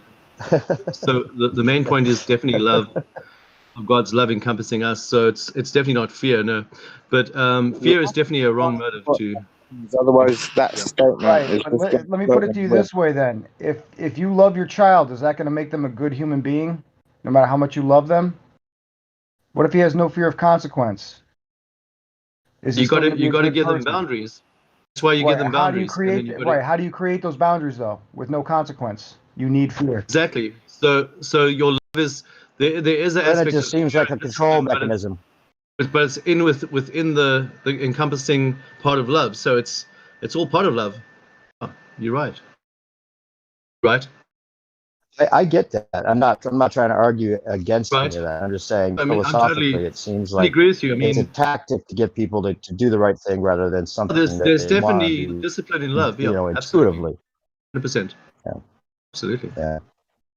And as far as like the whole idea that anyone would be good so that they would be rewarded in heaven or get to go to heaven, that's also like it seems like a selfish motivation, right? Because the whole idea of being good is supposed to be a selfless act, right? But I think some people do start off wrong. Like, I mean, I started off with the whole fear thing, and I used to preach hell all day, but I don't do that anymore. I preach the love of God and how He's included you into that love. But so definitely, I preach a love call, not a fear call, not a manipulation call. God's not manipulating people, causing people just to, just okay, I'll give you heaven, or like trying to. Otherwise, you get a bad picture of God. You see God as this angry, lightning bolt throw in the sky who just wants to kill everyone. Like a sadistic psychopath. But He's not like that. He's definitely not like that at all. That's the devil. That's the wrong one. Yeah. I don't see him. Good. Well, think about the whole idea that Jesus returning is supposed to come back to smite everybody. No, that's the wrong picture. Similar. Wrong picture, yeah. A lot of people take Revelations out of perspective. Revelations is about the revelation of Jesus Christ, of who He is. It's not about the revelation of some scary horror movie at the end of the days that's going to freak you out and give you nightmares. God doesn't need to give you nightmares to fall in love with Him. It's about Song of Songs. It's about falling in love with God. But some people twist that whole thing about Revelations, and Revelations can be really misunderstood. If you don't read it through the right perspective, Revelations can be it can really mess you up. It's really scary if you look at it from the point of view of the people that took about Him coming. Go ahead. Yeah, I'm sorry. I just want to say it's pretty scary looking at it from the point of view of the people that took the mark, but the people that didn't take the mark, yeah, it ain't so bad. Well, that's the thing. It's I mean, any kind of vision of like if you do this, you get this, or if you do that, you'll get that. It just seems like a weird head game that's being played either by the people that are using it that way, or by the actual God figure that we're supposed to believe in, is saying or doing or going to do all these things for what his own selfish reasons, or because we acted on our own selfish need to save ourselves, or whatever it is. But what's your interpretation of the whole Jesus coming back with the fire and brimstone? And what's Well, the it's not to alternative condemn people. interpretation of that? It's I mean, God isn't trying to condemn anyone. He loves everyone. But you know, if you want to choose your own way, you know, you kill yourself. You choose. Hell's got a basically hell. You lock from the inside. You just keep God out. You know, it's a self choice. So it's not like God is a sadistic, mean person coming to judge everyone. It's we judge ourselves. We choose ourselves. We choose our own fate. We choose where we want to be, away from God or with God, or you know, we lock God out of our lives. It's our choice. God gives us the choice in the matter. But I mean, at the end of the day, God is a good father. He's a loving father, and he's kind, and he's good, and he's loving, and he's everything good, you know. I hope so. That boils down to belief, though, unfortunately. Well, if this is a creation, right, and there is a God that stands over everything, I think he has the right to say what he does and doesn't want in his creation. Like, I wouldn't want somebody who comes into my house and has to, because he has like this internal impulse to smear his manure all over my walls. I wouldn't want that. I would actually get rid of that guy and then I would clean house. So regardless of how you look at it, right? Like, this is a creation. He made this, and however long he chooses to let it happen, it's going to happen. Like, if the end result of Revelations, right, is to see a multitude of people, right, interacting with God in such a number that no man could count, right, then that must have been what it was supposed to be in the beginning with Adam and Eve. They were supposed to create children that no man could count. And everybody was going to multiply and reproduce, and the end result is the same. A multitude that no man could count, celebrating and existing with God. Right now, we're not existing with God because we have this thing called, you know, devil or Satan who's running amok in the house, right? And God said, all right, I'll be back and then I'll clean my house, but y'all are in charge, right? Y'all are the salt and the light in my house. And whenever I come back, the guy who's smearing the poop all over the wall is going to be removed, and then I'll clean up everything, and it's all going to be great, right? It's not oh, if I do this, then I get that, right? It's a mutual. You kind of interpret it as he's coming back to smite. You think that I mean, I'm interested in different interpretations you two have about what that means when in the Bible where it says that they'll be coming back to smite the ones that are smearing the poop or whatever. How could that be interpreted any other way? Okay, he's smiting, but he's not smiting, you know, people who did things without a purpose. Everything that was going on was being done with a purpose. We're watching everything happen with a purpose, right? He's not. Yeah, I'm not challenging what you think of it. I thought it was interesting that the other guy was talking about God not being somebody of that sort, or that story not being interpreted the same way by certain Christians. The Old Testament paints God as kind of a tough love type of a dude. I'm sorry, but I mean, there's love in there, yeah, but he's not afraid to lay down the smack either. Right. No, because it's called justice. Isn't that what you do to young children? I can get my hands on them, yeah, but they're quick. Well, it's like I can either tap you on the butt, right, or you can walk into the road. Yeah, in the young, earlier stage, you have to, hey, get their attention. Don't do that. Can't walk on the road. Because trust me, the 18-wheeler isn't going to be as nice about it as I was. Right. Those are the parts of the Bible that make me think that they could have been written that way just to control people. You know what I'm saying? Like, oh, it's God, he's going to get you. You better be told. I mean, it's the perfect control device, whether it's true or not. You know what I'm saying? Well, he stuck us in a place that is not exactly let's look at it from that. Right? Let's look at it from that point of view. Right? Let's take a gander. So Moses has all these slaves that he just got out of Egypt. There is absolutely no government whatsoever. And these people are slaves. They do not know how to govern themselves. So when I just said there's no government whatsoever, there's no government from within, there's no government from without. That's a scary place to be. So if Moses said, you know what, I spent most of my life getting educated because I'm Prince of Egypt, and I've been in all these libraries all around the place. So he formulated his own government to control people to the point to where they could learn to control themselves. Is that necessarily a bad thing? I'm not saying it's a bad thing or a good thing. I'm just saying it's interesting that the different levels of incredulity that go on with either the story being a particular way or not being a particular way, and or believing in any of it altogether, and you know, these kind of things. And like what you were saying earlier about if we could all go back to a certain, you know, time where we were a little bit more, you know, thoughtful and moral, which would be great, you know. But then we have Self-sufficient a is what I meant. fascist. Yeah, whatever it takes. But if we're all if anybody's all on the same page again, then how do we avoid fascism? You know, because it's like this is the way it is, and everyone follows this way because it's the best way, and we got out of hand. But then that's another form of fascism. In a That's way, how. you know? It's the Yeah, antithesis I think of you're right. having some kind of a overlord, a I don't think fascist. everybody's going to be on that page. That seems.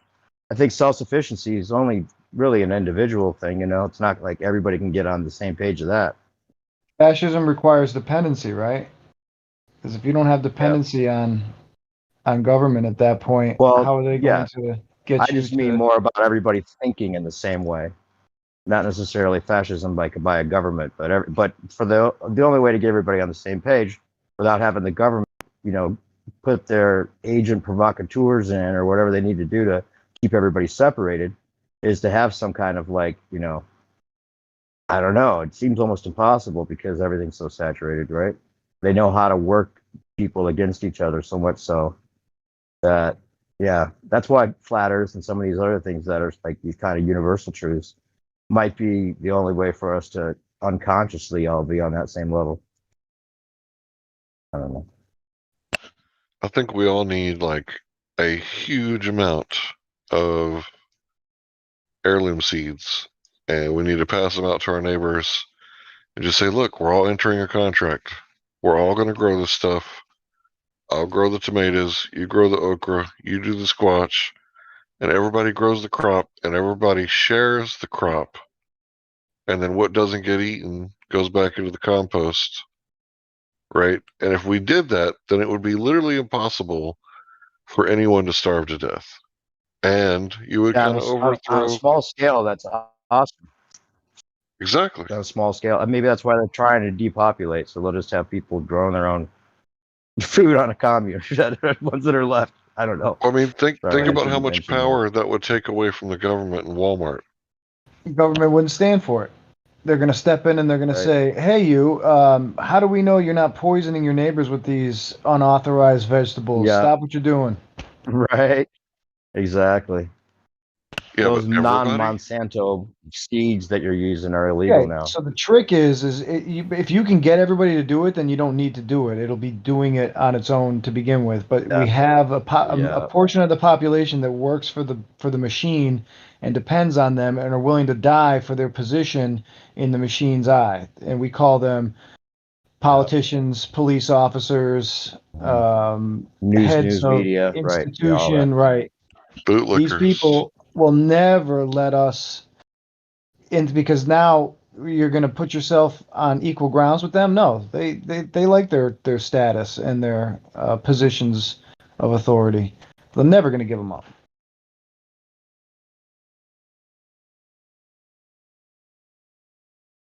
That's why I'm surprised they're pushing some of these things so far that it seems like a lot of normies are waking up to the bigger deceptions, you know. This last one especially, just like, what the hell is going on here? Nothing adds up. And they're not even trying to make it make sense. Seems like they're trying to tell us both sides of the story on purpose to cause more of the division or cause the revolution that we're all kind of anticipating now. That's why 1 + 1 = 3. You have to be willing to let your brain shut off and just go along with the program. So they try teaching you at a young age now. Turn off your brain. Just do what you're told. Success. funny that recent thing about with Rand Paul referencing the anti-vax people with the as flat earthers. Right, here we go. Okay, a perfect thing. I even think they might have allowed flat Earth or even rolled it out, knowing that by this time people are not going to be listening to us because then they might have to admit that the Earth is flat. So anything else we say must not be true.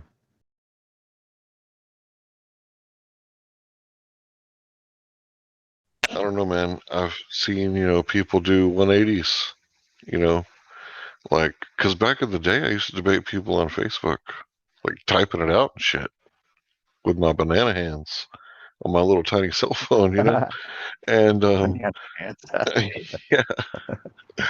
So, I've seen some of those people come around like full circle, and now they're on TikTok, fighting the same fight, right? And it's unfortunate that they didn't listen, and it's unfortunate that their kids are, well, anyway, but they're fighting the fight harder than me at this point.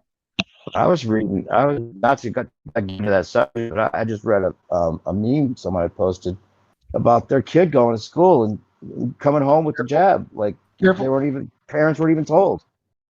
Parents weren't even told. Like there was no permission slip. Remember the guy earlier? He was like, "Are you a Nazi?" He was basically asking me if I was a Nazi. Practicing medicine without informed consent is what the Nuremberg trials were about, and that's why the Nazis were hung after they were tried and convicted of practicing medicine without consent. So where's that Nazi nurse at the school? Is it against the terms to defend Hitler? Just out of curiosity, because I'll do it. I'm not afraid to do it. But everybody kind of pulled short, and I was wondering if that's against TOS. I think that's all you had to say. I think he. I don't think you want to go much further than that. But he's a puppet. Look, Rand Paul. Could have been. Sorry. Oh, go ahead. I think they're all puppets, man. I think if you're in the sea and everybody sees you, you have to be a puppet. I kind of wonder if. Oh yeah. Like, but didn't he get stabbed and shot and whatnot? Rand Paul? Yeah. I don't think so. Did he? Kind of rings a bell. What happened with that again? I'm looking for it. Rand or Ron? I don't think either one of them. I don't think either one of them got shot. Yeah, I'm looking it up now because I'd never. And who knows these days if that was even told to us? Who knows if even that's true? It could have been like, oh, he was stabbed for this political thing he said, makes him a hero for saying it. I know that when I see that dude grilling Fauci's onions, like I'm just like really enjoying that shit. Yeah, even though he's a show. He and his dad are playing the same role. In fact, his dad was always saying all the things people wanted to hear.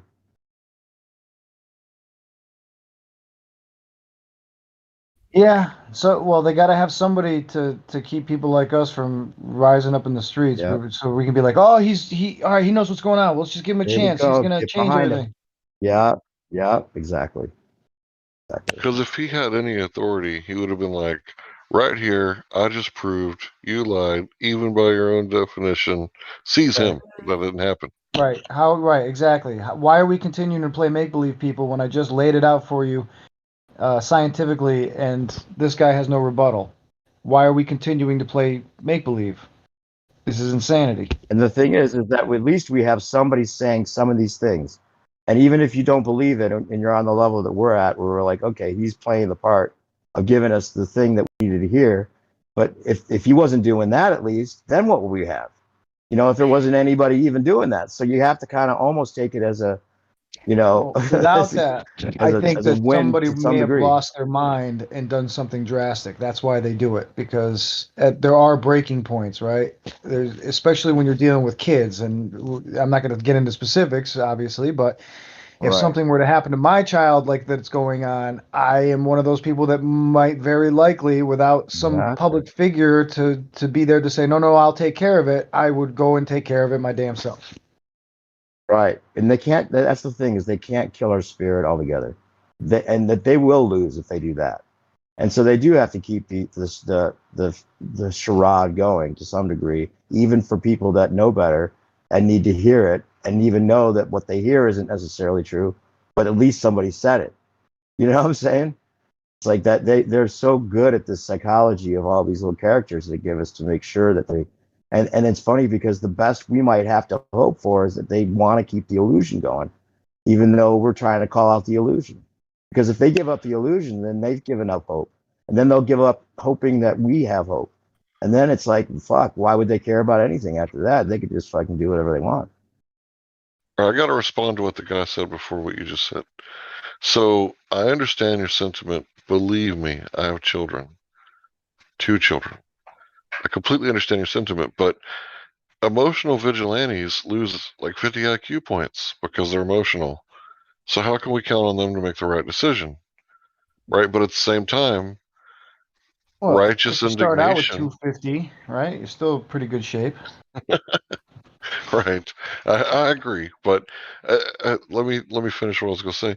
Yeah. At the same time, righteous indignation is also a good thing, and just punishment is also a good thing, but there has to be like some sort of medium. Like if you can't get one, well, I guess then you have to get the other, but it shouldn't be like the first route that you go to, right? Oh, It should be right. like it should be like I tried to settle this, I tried to work it out, like I try to do this.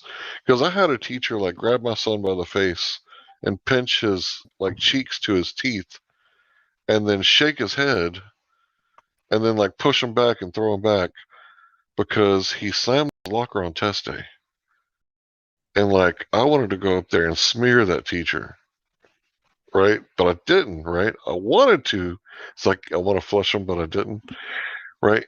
And it's like, well, I just put my kid in Taekwondo after that. And I noticed like when I try to put my hand on my kid after that, I couldn't. I can't like, make him do anything that I want him to do physically because he could block and evade now. Like now he's like completely wax on, wax off, get the fuck off of me. I can't do anything with him. So it's like if I can't, I'm a pretty strong dude. Like that's the answer, right? The answer is to empower everybody, but you can't empower children. So what do you do? And I guess the only thing you can do is watch your children 24/7. Homeschool, that's also what I did.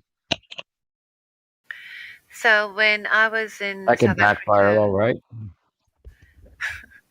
when I was in South Africa, we lived in a place that was really remote on the coast, and my brother and I had to take a train because there were no schools that we could go to in our area, that taught in our language. And so I don't know. One day we got to school late, and the deputy headmaster of the school, who was a very sedate man, he was very formal, always formally dressed. He gave my brother a really hard time about it, and I wasn't even aware of any of this. I can't even remember what exactly he did to my brother. And so we went home, and my brother must have told my parents. And so the next day, my dad is driving us to school, and it's like weird, So we're not going on the train. Suddenly, we're going in my dad's car.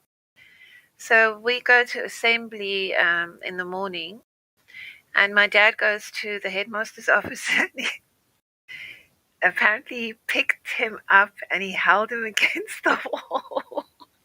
Oh, in front of you? No, we were in assembly. So apparently he ended up picking the guy up and holding him up like against the wall. He wasn't even on his own feet. And like smacking him like from left to right through the face. Jesus. Nothing violent. Nothing violent. I had a real close encounter like that. Go ahead, I'll let you finish. I'm sorry. So we went home that day, and the next day we went to school, and it was like really weird. Like all these teachers were like staring at me, and I just felt like really creeped out because my dad didn't tell anyone anything. We only found out a long time after. I bet no one fucked with you for the rest of your time there. No. You're like the mob king's The daughter. mob's daughter. I kind of got a similar story, except for I didn't put my hands on him. My kid, he had been diagnosed with leukemia when he was 2, right? So we missed a lot of school. My oldest missed a lot of school. And I couldn't help it, right? It was like, I got one vehicle, I got to get this done, right? Have to be there. Has to be done. So the first guy, he hit me up for truancy. He was like, hey, man, I'm going to hit you up for truancy. And I was like, what? Because we missed some Shrek movies and you didn't get enough innuendos into my children? Right? Not enough sexual innuendos into my children, right? Is that what you're pissed off about? You going to hit me up for truancy? He didn't turn me in. He turned out to be the good guy. They replaced him with a bitch, and the next year we went in for truancy. But my wife, being the badass that she is, she's like, nah, we ain't doing that. She decided to go to court. The DA gets there on court day. He's like, I get to kill somebody today. Rubbing his hands together like, I don't give a fuck about your truancy. Get the fuck out of here. What do you mean truancy? I don't even know what you're talking about. If you don't bring your kids to school enough, the tax dollars don't go into the school, and the school turns you over to the cops. The cops will take some money out your ass if you lose You in gotta have a court. valid reason for your kid not to be in school. Yeah, my valid reason was I was at Children's. How am I going to take him to school if I'm at Children's? How many times? How many times does this kid have to miss before they'll do that? Depends on the I don't district. know. All I know is I was going every Friday to Dallas at like 8 o'clock in the morning. So how am I going to be at 2 places at once? And they don't want a precedent started with people like Hank just deciding, oh, well, if my life doesn't, isn't conducive to my leaving my kid in their care, I'm not going to do so. I'm going to take him with me to do everything I need to do. That starts a precedent. Then all of a sudden revenue goes down because there's less kids in school. People can't have that. So anytime a parent thinks, well, I can decide when and how my kid is going to be interacting with you guys, they try to step in. Whether it's legitimate or not, which Hank is like trying to keep one of his kids alive, and the other one's got to come along for the ride. That's in their eyes that wasn't enough, because like he said, that kid wasn't going to get exposure to Shrek movies that day or whatever the hell was going on. That wasn't teaching them English or math or whatever, which is what they're supposed to be doing. I don't know how parents can do the homeschooling, have time for all that if they've got a job. That's how you get an exemption, right? But to be a homeschool, you can't just wave your hand and say, I'm homeschooling my kids. You have to provide the school board with a curriculum. You got to show them progress Not here reports. in Texas. Well, that's Not awesome. here in Texas. I'm moving to Texas then, damn it. Not even in the UK. You don't even have to tell them anything. Like, you got to jump through hoops in Massachusetts to get homeschooled. No, in the UK, they can't do anything. They can't have any expectation of you. You just homeschool your child. Yes, you never hear from them again. Strange. And to keep them from being socially awkward, you put them in Taekwondo. They make friends. They learn how to get along with other people. Most importantly, like Jordan Peterson said, don't allow your kids to do things that makes you not like them, because you want them to go around other groups of people and not do those things around them either, because nobody likes that kid that just runs up and like kicks you in the balls, right? Like, you want him to be civilized when he goes to group around with other people. So it's very important you don't let them do things that makes you not like them, because you want other people to like them. That's how you civilize your kid. But those things can backfire. If you grip the soap too tight, it flies away further. Oh, I know. That's why I don't read and write very well. Because I was like, nope, ain't doing it. I was super defiant. Right. Till the end. Yeah, I can't. I'm glad right now I don't have kids because of all that's going on, obviously. And I mean, if they're going to start doing like the mandates for, like, I mean, they're already doing it, right? So for kids, so I mean, I couldn't imagine, like you were saying, if your kid came home with the thing and you weren't told about it, what you might do. I can't imagine what I would feel like if having to go through these decisions and all of this going on. Man. forcibly inject something into somebody for sure, if that happened. Yeah. And the evidence is piling up. And what are they going to say? Right? What are they going to do? Because if you didn't give your informed consent and they didn't give their informed consent, I mean, the best thing to do would, for you to just forgive each other because you both sinned. Somebody on the other server was saying that our military is just like being dismantled right now because of so many of the soldiers not participating in the program, and even the sergeants. It's the healthcare system, it's the workforce, it's everything right now. People are drawing a line, right? And the people that are like saying, that you should or you shouldn't, right? They have no idea how big of an impact this is going to make in our future. That's why I'm saying crops, guys. You need to learn about wild plants and whether you can eat them and whether they're poison. Water, crops, like you need to worry about these things, like Learn how to right now. filter water. Learn how to make fire. Still If you don't have these things, you're going to be in trouble. There's even NBA players that are being interviewed saying, "Oh, I was opposed to it, but now I had to do it. Otherwise, they weren't going to let me play." Kyrie Irving, our Flat Earth NBA player, is in the news about his objections to getting it, and he might, even forfeit all of his home games because there's a requirement in New Jersey that isn't necessarily the same for everywhere else. But he might actually skip all the games or go to a different team. Yeah, until his mortgage comes up, and then he's going to rethink that stance real quick. Yeah, well, he's got a lot of money anyway. I mean, all these guys could be okay without playing. I think that these are people that actually could make a difference. If all the NBA players got together and said, "No, this is bullshit," and they set the standard. I mean, not that they could, or that there Are wouldn't they be all willing to give everything up? Because that's what it's going to take. But think about how these guys already have millions. That if They'd there have to was give it some all kind up, of though. You can't maintain that lifestyle without an income. So they'd have to really, yeah, exactly. But I'm saying it's been that way. This is why you have things like the NBA having a contract that requires you to do only McDonald's, Coke, and Pepsi or Nike commercials, and never do anything that tells people about good nutrition or any of the things that you might actually personally want to promote. You can't even do that.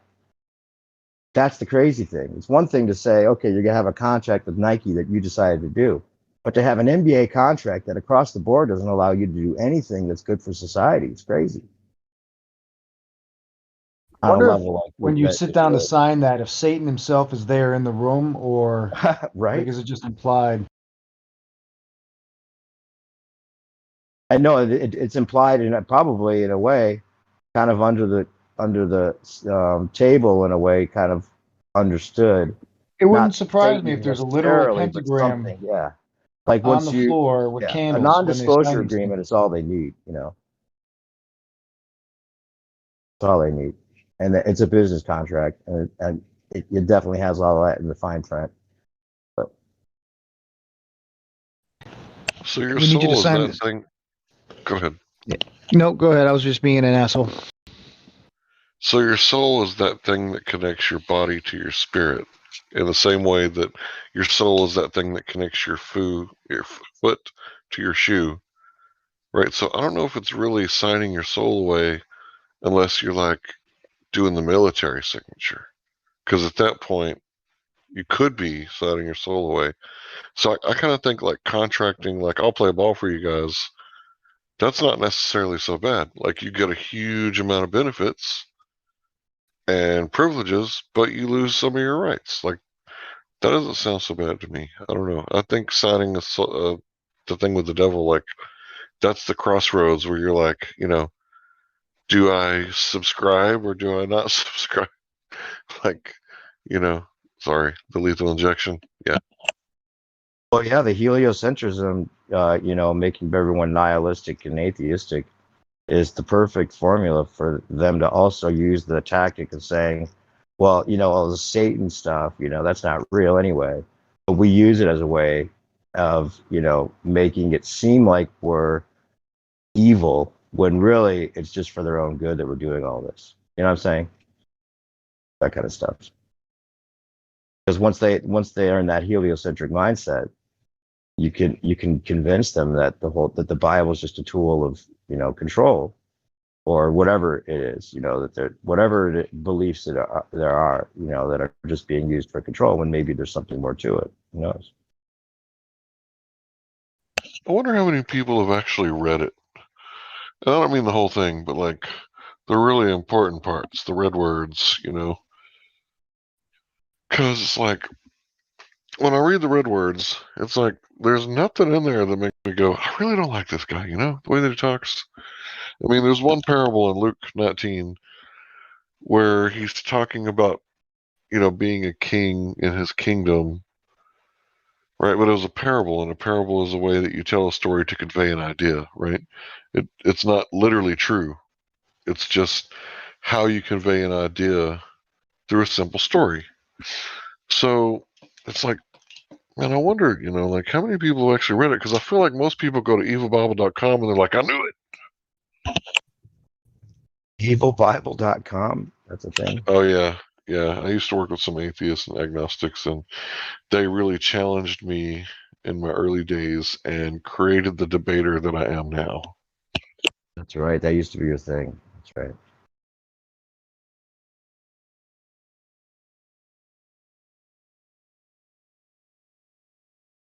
There was a good talk over on the other channel that earlier tonight about Cavendish and all these other things. It was just like 5 guys who didn't agree. You know, there was like 3 ballers and 3 flat earthers and 2 ballers. But no one got out of hand. No one was yelling. No one was. It was just like a civil discussion that was just putting everything on the table as far as that what the evidence of this Cavendish or occult might really mean. One of the ballers there was actually claiming, or, you know, seeming to have done the Cavendish at home in a vacuum chamber and all these other things. So it was interesting to hear all the details of what that could or couldn't mean, and some of the things I didn't realize about it. You know, like that there's an error correction at the beginning of it that they have to do, where they're actually having these torsion bars settle, if you will. Like they have to, like, they go through their oscillating cycles or something to begin with, and then once they get to a point where they're like stable, you could put you put a mass near the thing, and then that somehow causes the mass attracting mass inside the chamber. I don't know. It was just a setup that I hadn't heard either. A lot of details to it that he had gone through, you know, and then you got the typical, you know, still assumption that goes with it, of it being gravity. And, you know, and when they start acting like that's the assumption, that's when you start doubting whether, you know, they even perform the test right, you know, because it's like, wait, are we trying to be objective here? We don't know the cause. And if it's not even consistent and you don't have any prediction that's going to tell you exactly what it is you were getting for what reasons, then it is only a test, and it doesn't necessarily show anything about gravity or mass attracting mass. Or if mass attracting mass, it could be an ionic thing or something that, you know, has to do with the ether, just like the ring laser gyro. And it's something I was just guessing at the other day, and Geo, I was impressed with his answer for the Cavendish being that, as well as something that might also cause the gyro to do this 15 degrees, whatever. Sorry, rant. It was interesting. Not that anyone can go back and listen to it. Wait, am I still on? You're still on. Okay. my phone looked like it was off for a minute. Yeah. Anyway, it got taken down because they started talking about the COVID. What? It got taken down? No, just that. I think that the user removed the video so that it wouldn't get taken down because people were talking too much about it. Huh.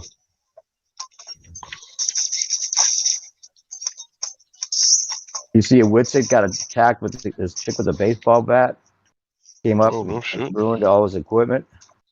What? Yeah. She damaged property. Megaphoning flat Earth truth at people in a park was gonna flip some people out. See it?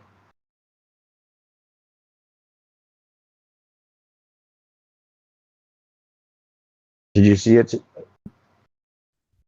No, I was No, I actually, had no I don't idea. know what happened, but I could not, I was on the YouTube channel waiting for it to go live, and I never got a notification that it went live. And then God Rockin' happened to, he was out there with him, and then when he came back online, and I was like, "Hey, what happened?" He's like, "No, we were there, and we were streaming." I was like surprised, but I don't know why I couldn't see it streaming live, but I got told the firsthand account of the assault. She came. Well, I guess it was like the second. Maybe he started it and then restarted it because the first time she went up with a baseball bat and ruined the speaker. I guess it was like an expensive Bose speaker, $1,000 Bose speaker, and then and also took somehow like damaged the microphone. And then they had like a different cord they could use for the microphone when he started back up, and she came back with the baseball bat and almost hit him, and put her hand on the camera, like on the phone, took it down, and damaged the tripod, broke the microphone again, and yeah, I guess that was. And there was no law enforcement involvement in all this destruction. No, he didn't try to do that. I guess she was 14, so that then her glasses broke. Where were her parents? Her phone, no, her glasses broke while she was doing it, but she broke her own glasses, and she probably would have. Instant karma. Thank you, Jesus. It's not fair for everybody, therefore it's fair for everybody. Get some. There we go. Oh, that's the other thing, Hank. You know who was there? You got to go back and watch it. Tim Osman was there. In person. In real life. In real life. Yeah, send me the link, bro. I will. He must have. Did he show up with a 14-year-old and a baseball bat? Was he a ginger? That was his little sister, probably. You're right. Is he a ginger? You've seen him before. Remember back when IPS had him on? Like, where he showed up with. No, I've never actually seen him. I just know that he's a ginger. Oh, I made a meme. I'm gonna put the meme I made of him in the thing because he was wearing this I'll be right hat. back. I gotta take this phone. Dude, Tim Osman debated Witsit there. You got it. I'll send you the link. Sure. You know Tim who Osman, I mean? not IPS. Tim Osman. Not IPS. Yeah, you know who Tim Osman is compared to that. Okay, yeah. It confuses people still. Funny, IPS came in and took Tim Osman's name. Yes, the ultimate troll. IPS is a professional troll, bro. Oh, I don't care what you have about his ideas or not. He's a great troll. Oh, he's great. Yeah, he took Mark Sargent's name to begin with, claimed he was Mark Sargent in court, right? Then claimed he was Math Powerland on for the news thing that he did.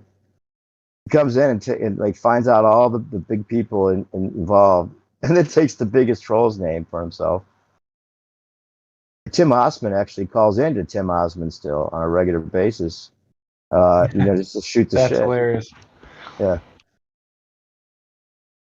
But yeah, he was there trolling, not trolling, but he went up to challenge Witsit. And if anyone else doesn't know who I'm talking about, this is the guy that used to be the biggest like flat earth troll ever. But he started out cool. And in fact, Issa's even like smoked with him in Denver and stuff. Because he's respectable in some ways as far as like his ability to understand the subject in some ways. He's down with some of the, he knows about a lot of these other conspiracies being, completely, obvious. But he just, decided that flat Earth was too far for him, or, he feels like he has legitimate reasons to doubt it. But he was talking about curvature being, not a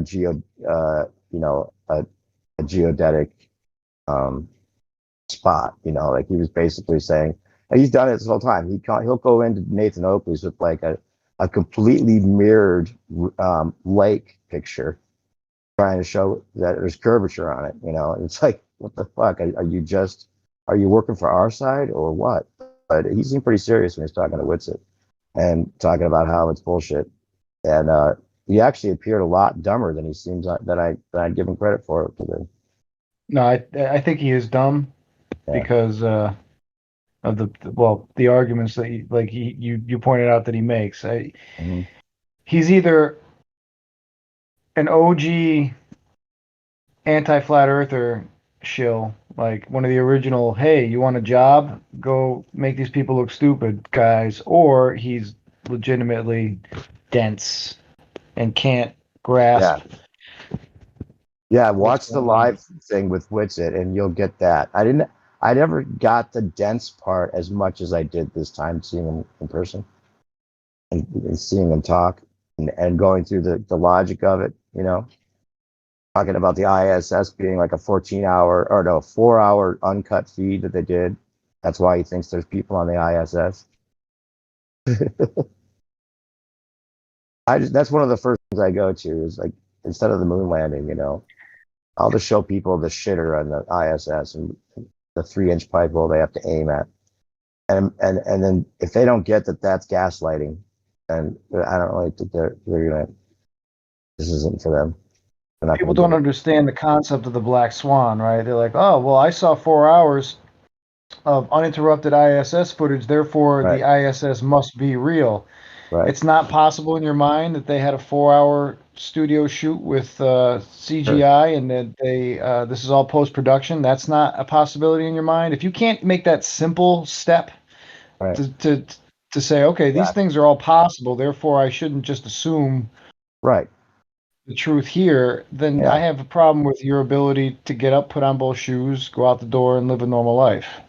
Right. And same thing with like what I was saying about the Cavendish argument, you know, like, yeah, there is something going on here. But for that to mean that gravity, this thing that's having all these fucking other magical, these other magical attributes to be an assumption, you know, that's good enough for you, then maybe you're hopeless because that shouldn't be good enough for anybody. The Foucault pendulum, meaning that's the only thing we have to show that the Earth is churning. Are you kidding me? You're kidding me. Really? I would understand the ISS stuff. I mean, if there was not hundreds of hours of mistakes caught on film that you can be pointed to and said, well, what about this wire? If they're weightless, what's with these wires? And what's with these erased wires, but they're leaving the interaction of the wire with the clothing? That still can't be erased. Or what about all this glitchiness? And then for the answer to be, well, there must be an explanation. You're just not smart enough to think of one. Well, either are you, dumbass. So, right. And then there's another level to it beyond that I was trying to explain to someone earlier. Like, you know, it's like even like take 9/11. Like, you get you heard somebody say that they didn't believe it. Then you have a friend who's like totally into all the videos. Then you end up looking at one of them. Then you end up figuring out that steel buildings can't fall from fire. And then you realize there was no planes. And then you realize that all the mistakes were made on purpose. And the controlled opposition was actually telling you the truth so that they could create the conspiracy theory along with carrying out the conspiracy. And it's similar with flat Earth. Like these wire videos that were shown on the ISS they're shown to us on purpose. I don't know exactly why, but they're gaslighting us with these things. They can't be serious. It can't just be one after the other mistake that happens to get leaked into the public.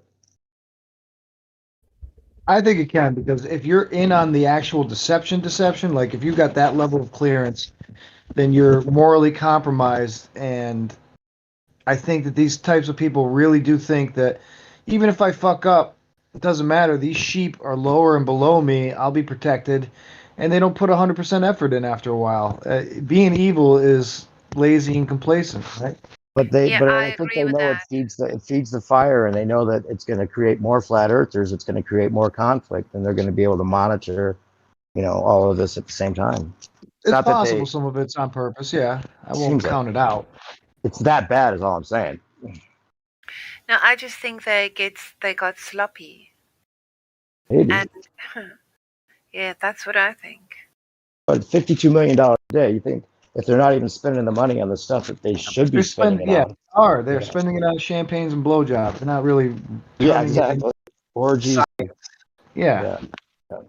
Maybe, and maybe there is some science they're doing with it that we don't even know about, and that's how they justify it to the people that are involved on a level where they have to feel like they're doing something.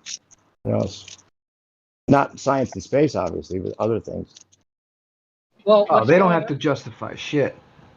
With people, and everybody that's involved in the contracts is going to be getting a piece of that pie that they get every day and every year. And if NASA was to cut out, those companies would lose out on their funding. And what you got going on in America is you got the companies that are running the government, and they're getting their money from the projects that have all the contracts with them. It's all tied in. Right. So that's why they don't want to get caught in the lies, because all of those companies is running everything. They're going to lose out on their little piece of the pie. And they've signed a non-disclosure agreement, and maybe they didn't know the truth when they went into the job. Even if they found out the truth, they've already signed the agreement, and their paycheck is paying for their kids' college and everything. So.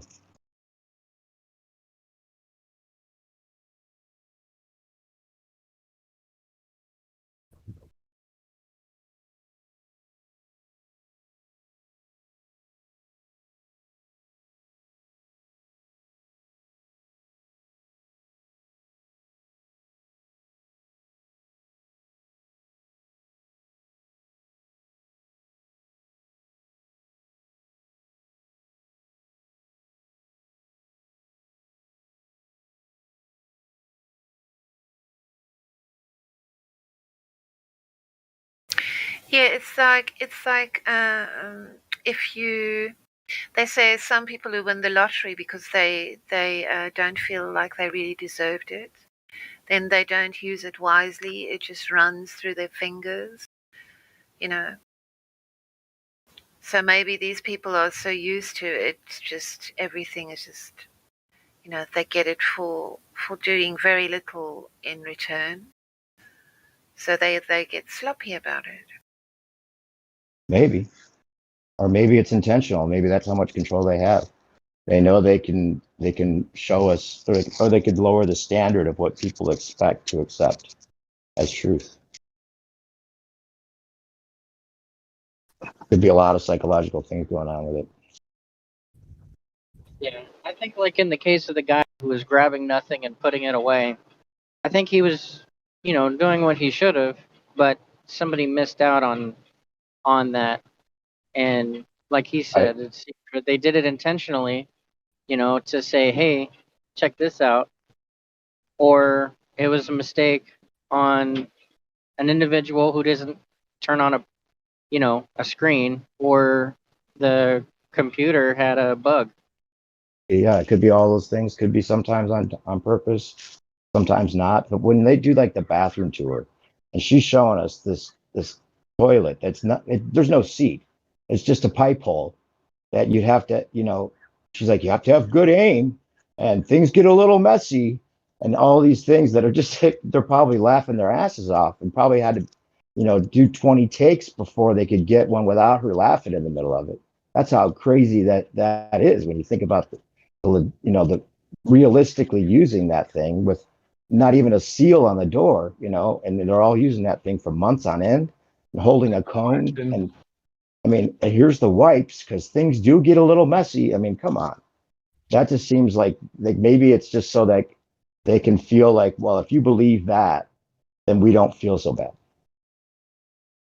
With how important everything is supposed to be up in the space station and how high tech it is and everything, are you telling me there isn't interior 24/7 surveillance of what's going on inside that capsule that we should have access to? There's 24/7 coverage of prison cells. Right. And shit like that. Why don't we have access to see these people sleeping in zero gravity, getting up, making their breakfast, going over to the floating toilet, a 360-degree turn maybe sometime or something. Yeah. That would be nice. So whenever anybody says, oh, but, look at, I see the images and they couldn't fake this. I said, well, no, if it was real, there would be endless amounts of this that you could go and scrutinize, and there is not. No.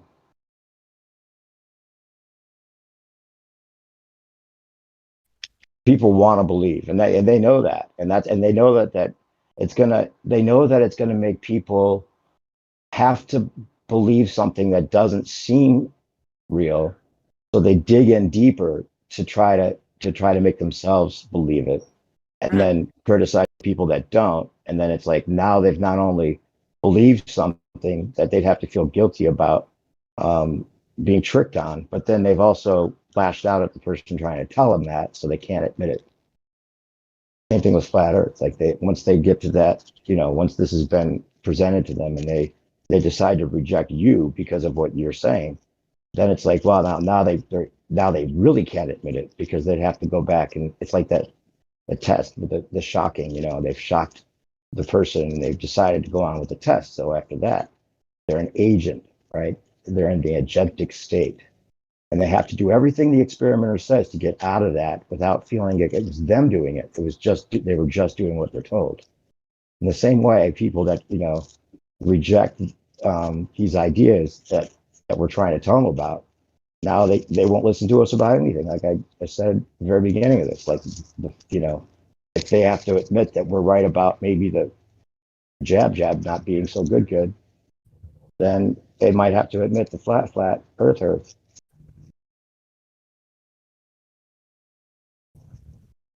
Malaria patients get fed astronaut food because it's clear that astronaut food prevents diarrhea, because if anybody had ever had a bout of diarrhea on that space station, it would never come off of everything. Yeah, right? That's what's crazy about it. Like they didn't have to show us the toilet, but they did. And they didn't have to make it with no seat. They could have just said, okay, here's how it works. It looks just like, bath. It's pretty much the same thing you use at an airplane, obviously. But they made it look impossible to use. Yeah. If I had my Taco Bell sharts going on, there's no way that's collecting anything. It's going everywhere. Right? And that's what she's saying when she's like, here's where the wipes are. It gets a little messy. Things can get out of control with her hair all like hair sprayed up and stuff. And that's the 4-hour video, uncut video, supposedly, that Tim Hoffman was referring to. Maybe it's fecal matter doing that to her hair. Things get a little stuck in your hair. Got to be careful.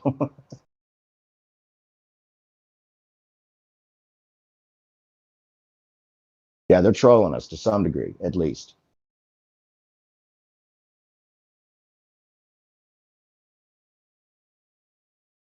Can't figure out exactly why, whether it's because eventually they're going to use the flat earth truth to try to bring in some more lies, or is it just because the conflict will, create the division, and they can refer to this thing that's going on now as some kind of anti-science flat earth thing.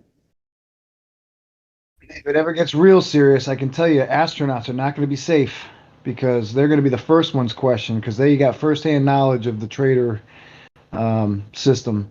They have to every astronaut who's ever been on TV waitlist has to know that is deception. Oh yeah. So they're in on it, and they're all traitors. And they honestly, I don't care what FBI or CIA or Homeland Security is listening, they should all hang. Every single one of them are drug out into the street, shot. They probably are convinced, not to give them any excuses, but they're convinced that they inherited this paradigm. They didn't create it. And for the safety of the people, we have to keep it going, because otherwise people would freak out and probably kill each other. You'd have to really convince me that. I mean, how are you going to convince me of that? What's the secret that you're hiding that's so important? We got to keep it from everybody. Well, because we can't have everybody just wander off and get their own supplies and ruin the whole economy. Yeah, we can. Who said that your economy needs to perpetuate?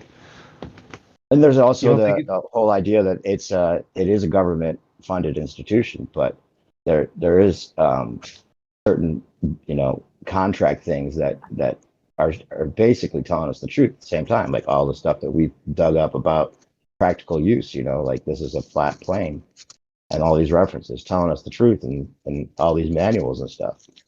I don't know. It's just that there's like entertainment value to it as well. Like even the court cases we've seen, a lot of these are total fabrications. I mean, the OJ thing seems like that was complete fabrication, right? Just for our entertainment, and they put it on TV as if it were in court, but the seal doesn't have enough stars or something, and it's all on the up and up legally because it's not really a courtroom, but like anything on TV that we see now, including NASA, doesn't necessarily have to be true, and that there's no contract, there's no unwritten contract that says everything we're telling you has to be true. In fact, they have that Smith-Mundt Act now that allows them to legally lie to you for propaganda reasons, right? For the safety of national security and all that kind of stuff. They justify it. That's all I'm saying. They have their own, and nobody can go through. Nobody's like, okay, I'm signing a contract with the devil, and now I'm going to be a Satanist forever. No one thinks like that. They all have these justifications, and it's presented in a way that makes them feel like, it's the lesser of two evils. I agree to an extent, but I would also not be surprised if there is a certain level that you can reach where there is actually a room with candles and pentagrams, and there's a man in dark robes sitting across from a table whose face you can't see, and he reaches out a clawed, taloned hand and says, "Sign here." Would not surprise me. Or at least some kind of murky figure that they're told about, and that makes them think it's something they shouldn't fuck with. Now that they're in, they better stay in or they'll get fucked with. Who knows? It's brilliant. I mean, think about if the society really was as advanced as we suspect now. All of these psychological tricks may have been played out many times over, and how to make sure to do it in just the right way. Just having a leader that makes it seem like he's, or we're told, is in charge of the free world, and always having him be an idiot in some way. I mean, that wouldn't happen if he was really leading the free world, right? Or suffering from dementia, or being a complete scumbag womanizer, right? All of our free world leaders have got some major flaw that's out in the open for everybody to see. And then we can blame it all on them. And that's what the people need. They need somebody to blame, so they have to make this character flawed. So that the reason the world's fucked up is look who's in charge. Oh, you voted in, you stupid idiot. Yeah, exactly. That it's your fault. They directly make it your fault because you didn't vote for the right guy or you voted for the wrong guy. Perfect. It's Better brilliant. luck next time. So brilliant. So brilliant to use stupid people.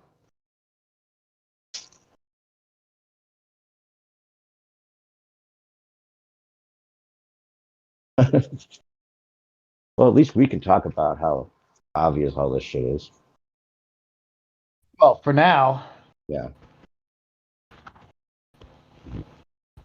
I mean, they already got taboo subjects out that precedent's here, so it's not a stretch for them to keep going with that.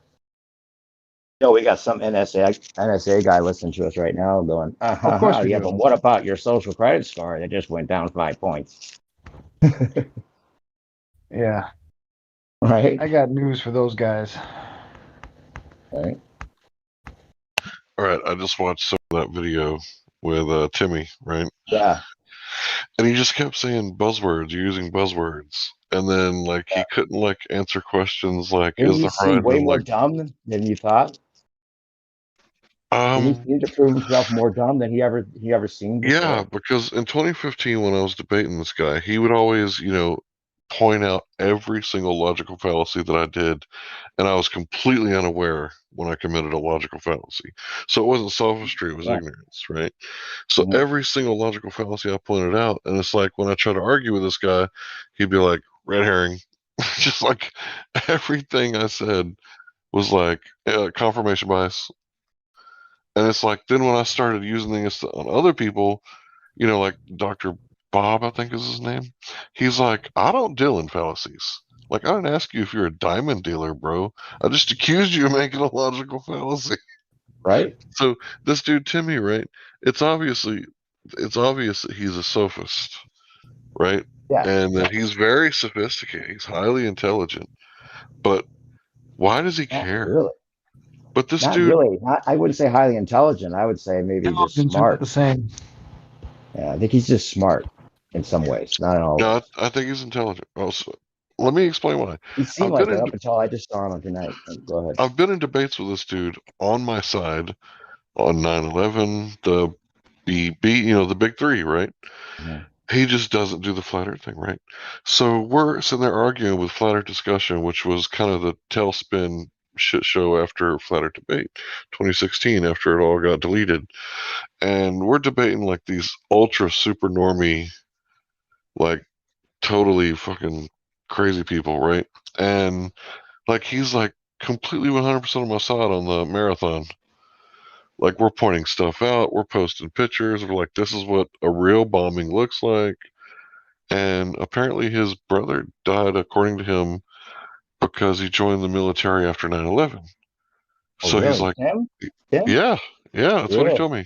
I don't know if it's true, but like he's a truther. Like Tim is a truther, but he's just not down with the flat earth thing. And he uses all these tactics when you debate him to where you can't really say anything that sticks because he just dismisses you with, now I haven't debated him since I learned about all these logical fallacies. So it would be great if he like comes back in the circuit.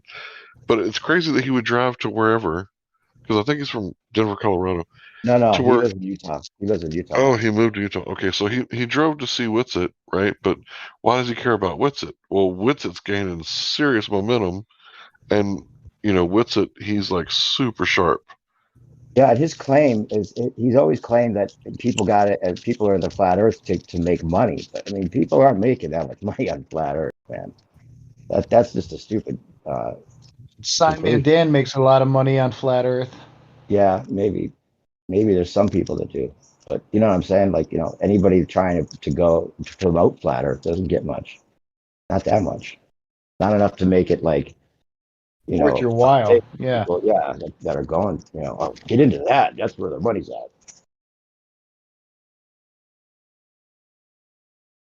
But yeah, it's the same. People calling you out for trying to make money on it too. Go ahead. Even the flat earthers are calling out other flat earthers for trying to make money on it sometimes. So go ahead.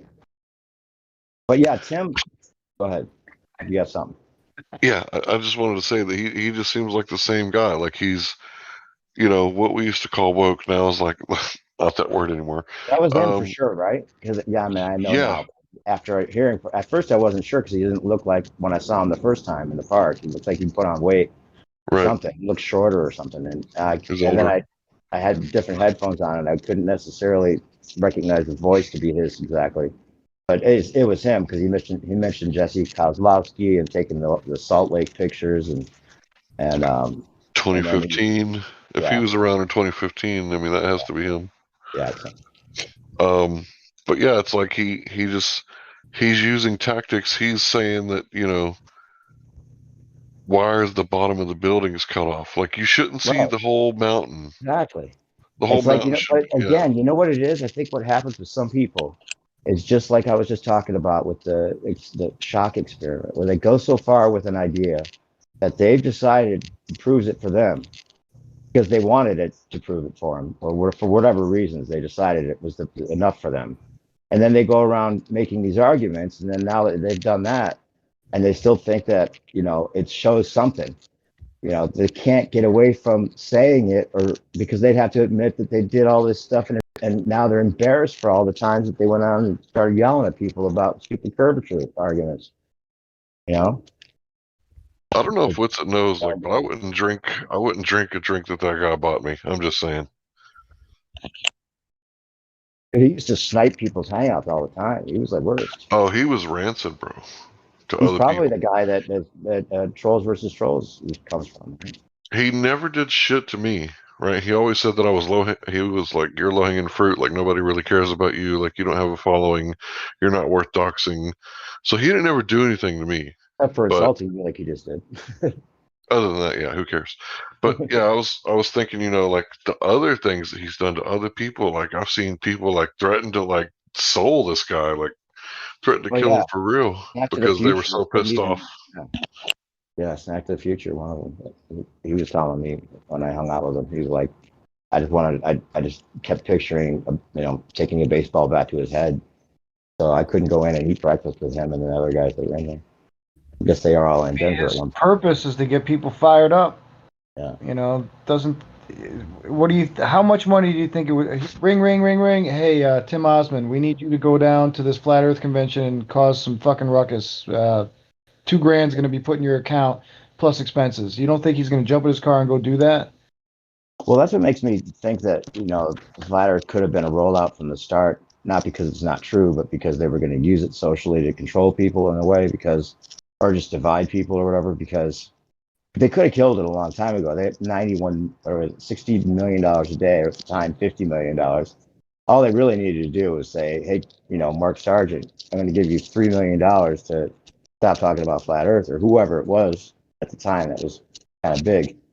They could have done some tactics with the money they had, is all I'm saying, to crush it more. But instead, they got Obama mentioning it. They got a Netflix special that kind of, digs at it, but No, bro. doesn't kill it. Obama didn't mention the flat Earth. He mentioned the Flat Earth Society, which is a disinformation Yeah, tactic. but He it said, led to a lot of things. That's all.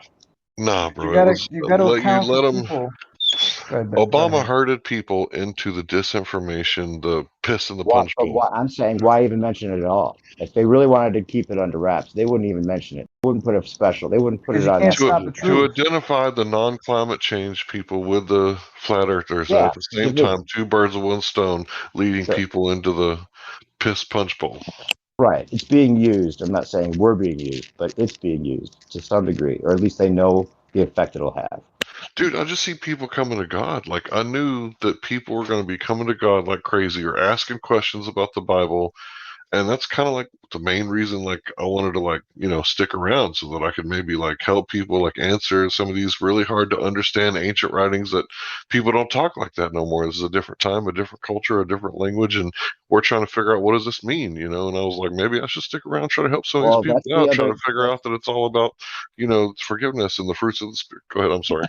No, I wasn't trying to cut you off, but yeah, that's the other suspicion I have is, I've always had about this is that even if it does lead us to know there's a creator or we are part of a creation, however that may have come about, the whole idea that this could link back to the Bible bashing that used to go on that made people under some kind of religious rule rather than a spiritual awakening, and that could be in their back pocket as a way of okay, now we're gonna have some division amongst people, and we're gonna have some hard times ahead. People are gonna need God, or they're gonna need people are gonna be seeking someone to tell them how to use the Bible in whatever way they want them to. I'm not saying that there's nothing true in the Bible. I'm just saying that they love to use the Bible as a way of guilt tripping people and making people do exactly what they want. And if you presented flat Earth and you have Dude, I don't God know. now as a fear, that could be something they use. I'm not saying that's the reason for it, but they definitely will take advantage of that if they can. I don't really know how you say that with a straight face. Like, you can use any tool, right? And you can use it the wrong way. Like, I get that. But if you're talking about people, curious people, like researchers, people that are recently red pilled and fired up with the research to go and look at a holy text, and the holy text says stuff like forgive one another I'm not. and No, I think that's all be in. good. Don't get me wrong. I think that's all good. That's But what you're you're not saying letting is me the reason finish. for it. I'm sorry. I just want to make sure you clarify that, or that you Yeah, leave that out. I wasn't trying to yeah. say it was. There's nothing true about it. What I'm trying to say is that if you're trying to divide and conquer people, and you show them the Bible, they're gonna look at this Bible and be like, you know what, man, we're all different, right? But we're all this. Dang, now I'm getting a phone call. Jeez. So they're gonna look at it and be like, this is the exact opposite of divide and conquer, right? Because the Bible is like, you know what, let's just forgive each other and try to get along and shit, as opposed to what's going on in the mainstream media, which is the exact opposite. Like, if you don't hate each other over this, hate each other over that, right?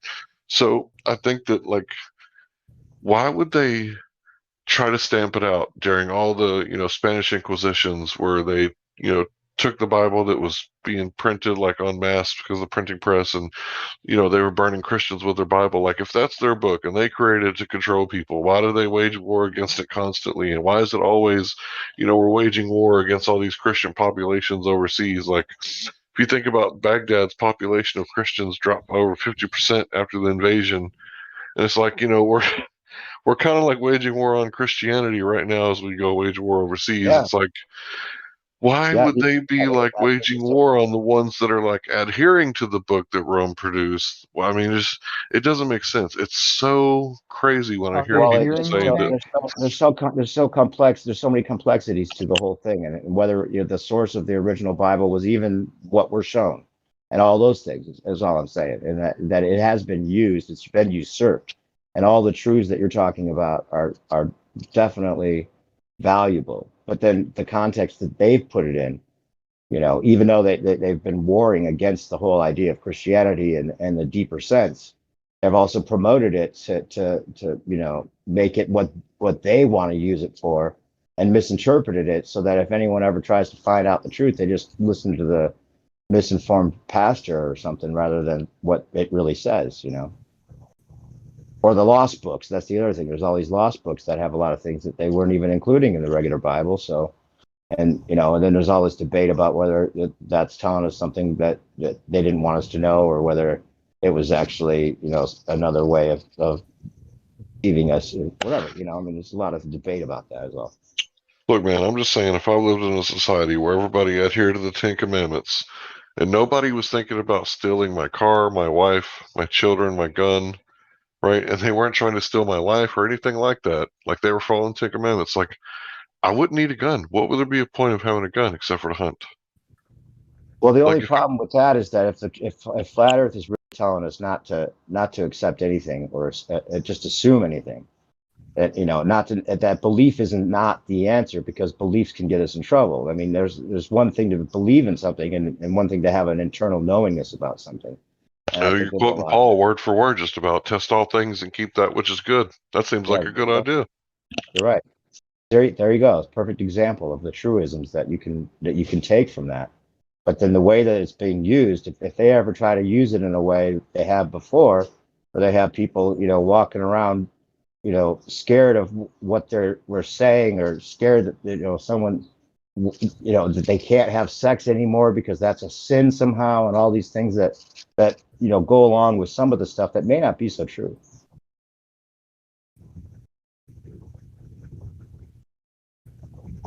May I ask you to say that last bit again? I don't even know what I said. I'm about to go to sleep. But what was it that you were trying to rehear? The stuff about the guilt trip stuff? Yeah, the closing of the limiting speech and something about sex. Oh, just like, there's a lot of religions that take it to the extreme of trying to say God said this, even if that's not what the Bible says. They'll make stuff up or reinterpret the Bible to make it seem like, oh, now, masturbation is a sin. You should never do that. You should feel guilty about this or feel guilty about that. And I think the Ten Commandments are great because they all have certain truth to them, as far as like coveting your neighbor's wife, the sloth. A lot of these things are definitely not good things that you should intuitively know already. But the interpretation and use of the Bible through religion is the problem. The Bible itself is not the problem. And the same thing could be said about condoms. If you put it on backwards, right, it may not work very well, right? Spermicide is on the wrong side, and it's not going to be very pleasurable. And yeah, if you misuse, where does that come from, Hank? Think about what I'm saying.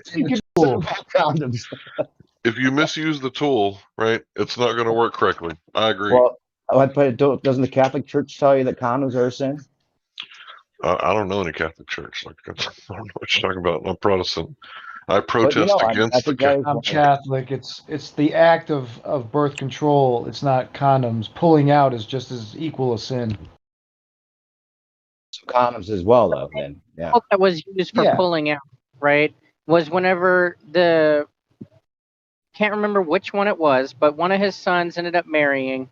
His son died. He gave his daughter-in-law to his son and to his other son, and said, "Give your brother a son." And because the guy didn't want to give his brother a son, he would let it spill out on the floor, and that's why he died. And then the daughter-in-law went to his third son, and so on. But like the only examples that they've got that I've heard for like masturbation being wrong, or birth control would be that one. That's the one that comes to mind. But the way that they're using it, it's the guy wasn't killed because he masturbated. He wasn't killed because he put his semen on the floor. He was killed because he didn't want to give his brother a son. There you go. Which it's like so that when it interpretation boils right down, there is what I'm talking about. Using that in one way or another to make people think they should or shouldn't do something that's totally not necessarily what it was saying. So what was the sin? I know what it is. I'm just asking you to for those listening. What was the actual sin in him letting his seed hit the floor? It was disobeying his father, right? Yes. Boils down to the commandments. That was the actual sin. It has nothing to do with birth control. Well, wait, there the is no commandment actual was to give the son to give his father a son. Yeah. No, Okay. he had to give his son. His father brother. told. Yeah. Good. His father told him, "Your brother died. According to our traditions, when she becomes a widow, she goes to the brother, and the brother, the first child from the brother, is the child of the first husband, which would have been his brother. And so, because his brother never had any children, his father said, 'Give your brother a child.'" Right? And the guy said, "No, I'm not about that." Mm-hmm. That's why he died, because he did not listen to his father. He didn't honor his father. See, that's where I take an issue with some of these things. Even if that was somehow deemed a sin, if masturbation wasn't the sin, or whatever else you want to interpret it as, nobody should be, made to marry someone they don't want, have a kid with someone they don't want to, or any of that for some tradition or some demand of some father. And when you think about it, nobody in our society would think that that's, legitimate. Yeah, but this is our society, right? Oh, go ahead, bro. The only point I was trying to make by bringing that up was that the practices of the religion, the Catholic Church, are to reinterpret things and add rules and regulations where there previously was none. So, for instance, that birth control whole situation, it boils now. It is well known to all Catholics that birth control is a sin. Where that's a false premise. That's not at all. There is nothing in the Bible that inherently says, "Thou shalt not have a prevention of childbearing." That ultimately was a commandment break that got misinterpreted, and now a new set of dogmatic rules are put into place. Yep, that It's all sums up due to a exactly what I was trying to say about the misinterpretation and use of it all. But I gotta go to bed. Good night, guys. Good talk. All right, peace. Later. Yeah, I apologize for bringing Bible into the conversation so often, and even though it's against the rules, but it's kind of like it's my culture, right? So I can't really not talk about it. I mean, it would be like me not talking about video games, right? I was raised in the 80s. I played video games with a robot named Rob on a Nintendo.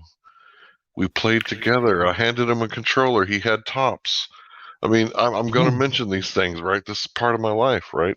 He had 2 tops, and he put them down on the buttons. I'm not joking. You can Google Rob the Robot Nintendo and see what I'm talking I about. still have him, Hank, and I have the very still playable Excite Bike that came with that Master System. So you know what I'm talking about. Oh yeah.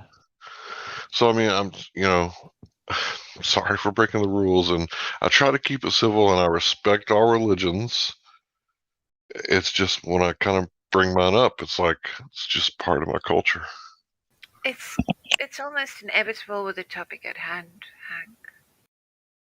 Yeah, they are kind of tied at the hip. Yeah. And I railed against this server when I first started. I don't know how I made it through without getting kicked. Because I was like, I can't talk about religion. Watch me. Watch me. But I've shown a little decorum and realized that this isn't my house. I'm a guest here. This is everybody's house. So I'm trying to get a little... Hank, do you know how I ended up on this server? I was like a person who was shipwrecked, and I swam all night, and I crawled onto this little island. And then I saw there were other people. That is literally how it felt to me that day. You know, I'm quite in that way. I wasn't even searching for other people. That was the furthest from my mind. That was the furthest from my mind. And people in Flat Earth might think that. I just think, like me, a lot of people have never, even if they've heard the word in passing, they've never given it any thought whatsoever. Just the way I They haven't had the chance to. Even if they heard it, their programming blocked it. So unless they make an effort, a valiant effort to go, okay, I've been down, like me, I had already been down every rabbit hole, I thought, at the time. I thought I had consumed everything on YouTube, and there was no more audiobooks. There's no more news. I've seen all of YouTube. I was like, okay, I'll just check it out. Fuck it. And plus, it was coming from a reputable source, Rob's Cuba. But yeah, you're right. Most people haven't had the chance, the opportunity to even think about it. Well, I don't know how I traverse the internet without coming across the globers who go, "Oh, Flat Earth debunked in 15.2 seconds." Yeah, we got shadows. Yeah, it's over. Yeah. But I never even saw that, and maybe if I did see it, because I don't know, maybe I'm a bit rigid. I stick to what, I don't fall for clickbaity stuff. I can look at a thumbnail and think, nah, that's not something I want to look into. But the fact remains, I was being insulted on the internet, and people were saying, yeah, you must be a flat earther. And that didn't even make me look. I just thought, what a preposterous idea. And I just disregarded it. So it was something completely different that actually led me to Flat Earth. So ironic. In 2014, I worked with a man named Jedediah. He was a young man. But I showed him that there was 2 cosmonaut twins, and one of them had time traveled into the future because he was on the ISS going around the Earth, right? And because he was on the ISS for so long, he had traveled through time more than his twin. And he has the most time travel more than any other human on Earth. And I showed this guy, and he was like, that's bullshit. I was like, what are you, some kind of flat earther? I was like, this is 2014. I'm using flat earther as a derogatory term because someone didn't believe in time travel. I was an idiot. But the first time I saw Flat Earth on YouTube, I was like, okay, I'm going to watch that video. And I just clicked on it, and I was like, is he for real? And then, like, the way that he presented it, it was just like, oh my God. Yeah. He presented it so well. It was packaged so well. It was like, the moon landings are fake. I was like, yep. It's like, you don't trust your government. That's right. That's right. I don't trust the government. It's like, you know how people lie to you? Yeah, people lie. The Earth is flat. What? The fuck did you just say? The Earth is flat. It was like, here's why. And I was like, Cindy, this guy over here on YouTube saying the Earth's flat. She's like, okay, I'm watching TV. She's watching TV. I'm watching YouTube. She's in Hollywood. I'm in like Bible thumping. I just like after that, everything was like crazy because I had to test it, and I couldn't physically measure the Earth. So I was like, well, if this is not true, then we'll just destroy it in a debate. And I consumed like all the flat Earth data that I could, like as much as human possible. And I went to every camp. I didn't do like no discrimination. I even went to Eric Dubay, even though he was some kind of racist or something. I even went to his camp, and I even went to the Jewish camp, Hot Potatoes, and got all the information I could. And and then when I was debating it, I was like, why aren't they destroying this? Yeah. Like, they should be, like, knocking this out of the park. Like, I'm like, okay, well, I debated, like, a Canadian crackhead named Spaceman. Okay, I got to find a better opponent, right? So I then debated, like, an intelligent Australian. And he kind of, like, cut the debate off halfway through, and I wasn't even really done. So I was like, so then, like, I would debate Timmy, but Timmy would never address the arguments. He would address my fallacies, and then Flat Earth Debate kicked up, like, a month later. And it was just, like, non-stop for months. Yeah. And the debates back then were crazy. There was no moderation. So it was just like all the psychopaths and the sociopaths that can fit in a 10-person panel. But that shit was crazy. To me, the most crazy, obscene thing is if I'm not a Muslim. Would I go on Muslim servers and try to debunk like Islam to them all the time? And I can probably do that quite competently because I know, I know their religion.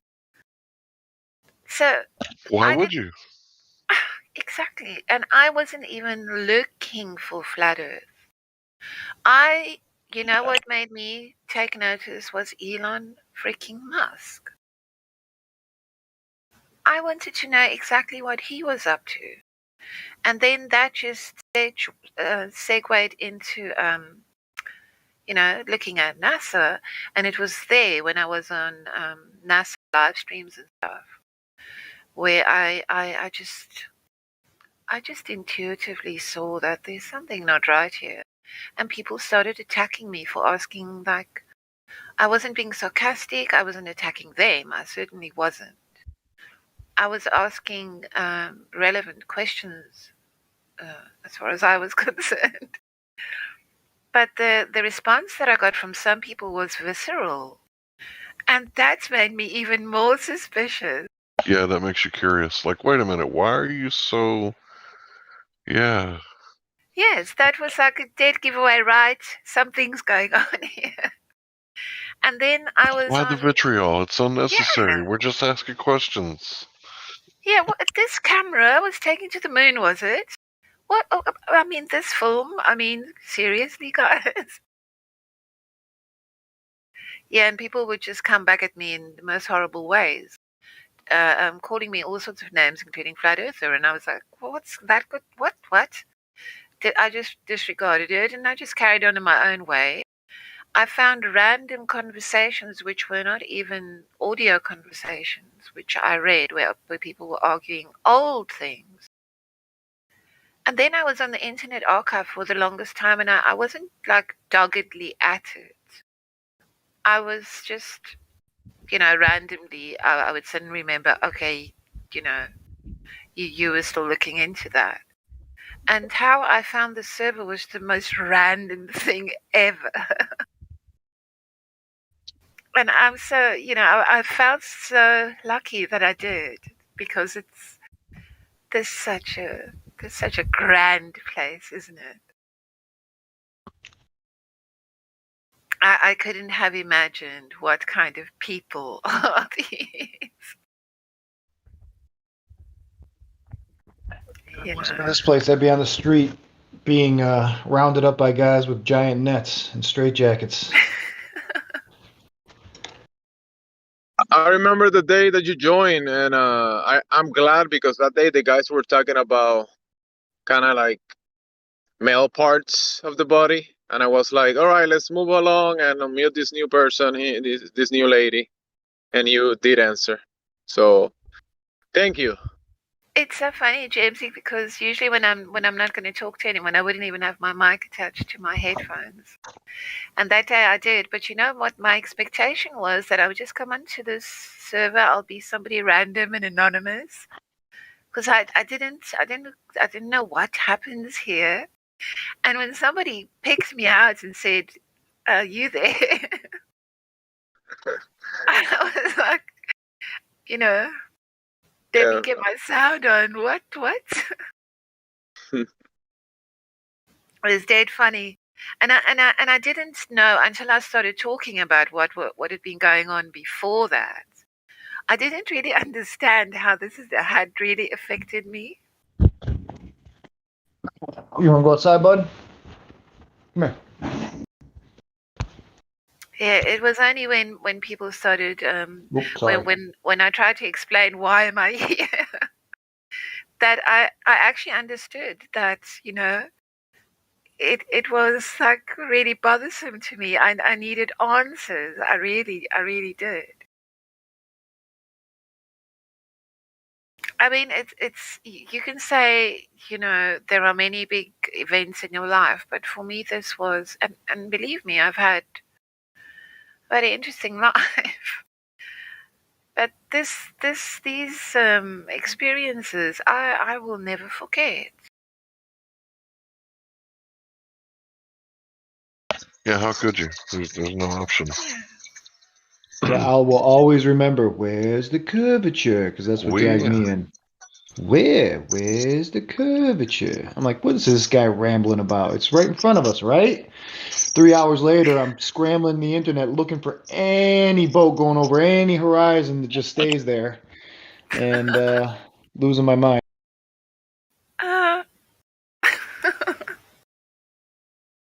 No, I'd luckily I'd already lost my mind before I came here, so I was actually saved when I came here. I wasn't negating anything. I was convinced.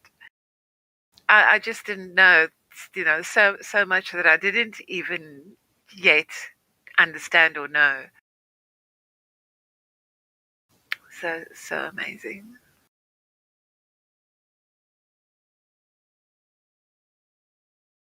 I gotta say, I'm really glad this place is here, and I'm really thankful that the mods didn't like shoo me away like I've seen them do so many other people. Because I was just like, rules, those aren't made for me. And you know, maybe I got whatever they say, like the obsessive defiance disorder or whatever they want to make up bullshit. But it's like, I don't know, rules aren't one size fits all. Some rules are for people who aren't governing themselves. And some rules are made for certain jurisdictions and not for others. Like, okay, here's an example. You can't walk around in the nude, right? But you can in your bathroom, right? Or you come off as so urbane and normal. Yeah, I've got a little chameleon inside of me. I'm good at blending and fitting in.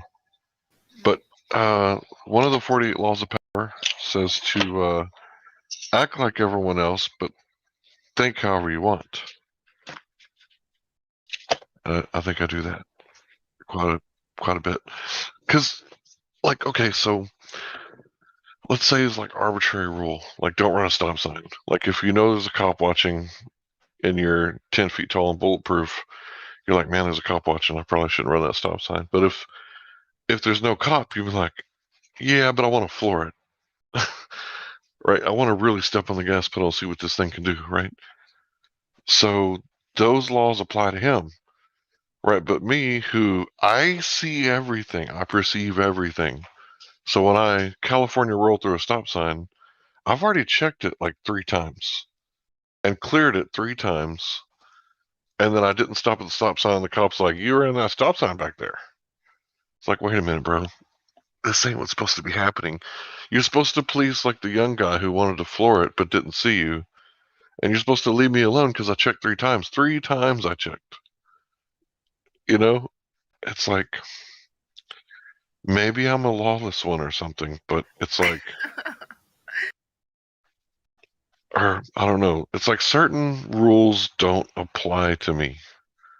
No, but look, let's face it. It's a yoke at this point. Yeah. What, all these rules? Do you know that the law, or the rules, or the directions, or the you know, the things that they hold up as being law, but it's not really law. Gotcha. I think maybe it's more obvious to people because the UK is such a small and overcrowded place that it's hard for people to, people who live in like big urban environments to actually shake it off and go to the countryside and remember that, this place is so vast and there's much to be discovered. I mean, we've not all been to the top of Everest or, to the North Pole. We all just in our local little places. I was amazed when I came to the UK how few people are actually well traveled and really not very adventurous. But yeah, in the trading, if you look at the EU, the requirements that they have when people want to trade with the EU as a trading bloc, I mean, there are some ridiculous things. When they buy agricultural products from farms in Africa, they will stipulate that everything has to be uniform. The carrots all have to be a certain length and shape. The bananas cannot bend more than, X degrees. It's just absolutely ridiculous. If you want to sell candles and sell them in the EU, there is a regulation about how long the wick of that candle is allowed to be. And it's all there just to, I don't know. But you know why that's there? Because if it's 3 inches long, it might actually start a fire. But what moron? Yeah, I understand with the wick, but yeah. You get what I'm saying? What moron is going to light a candle with a 3-inch wick? They're going to cut it, right? Have you not been to a school recently, Hank? I mean, I'll present you 20 of those morons in 5 minutes.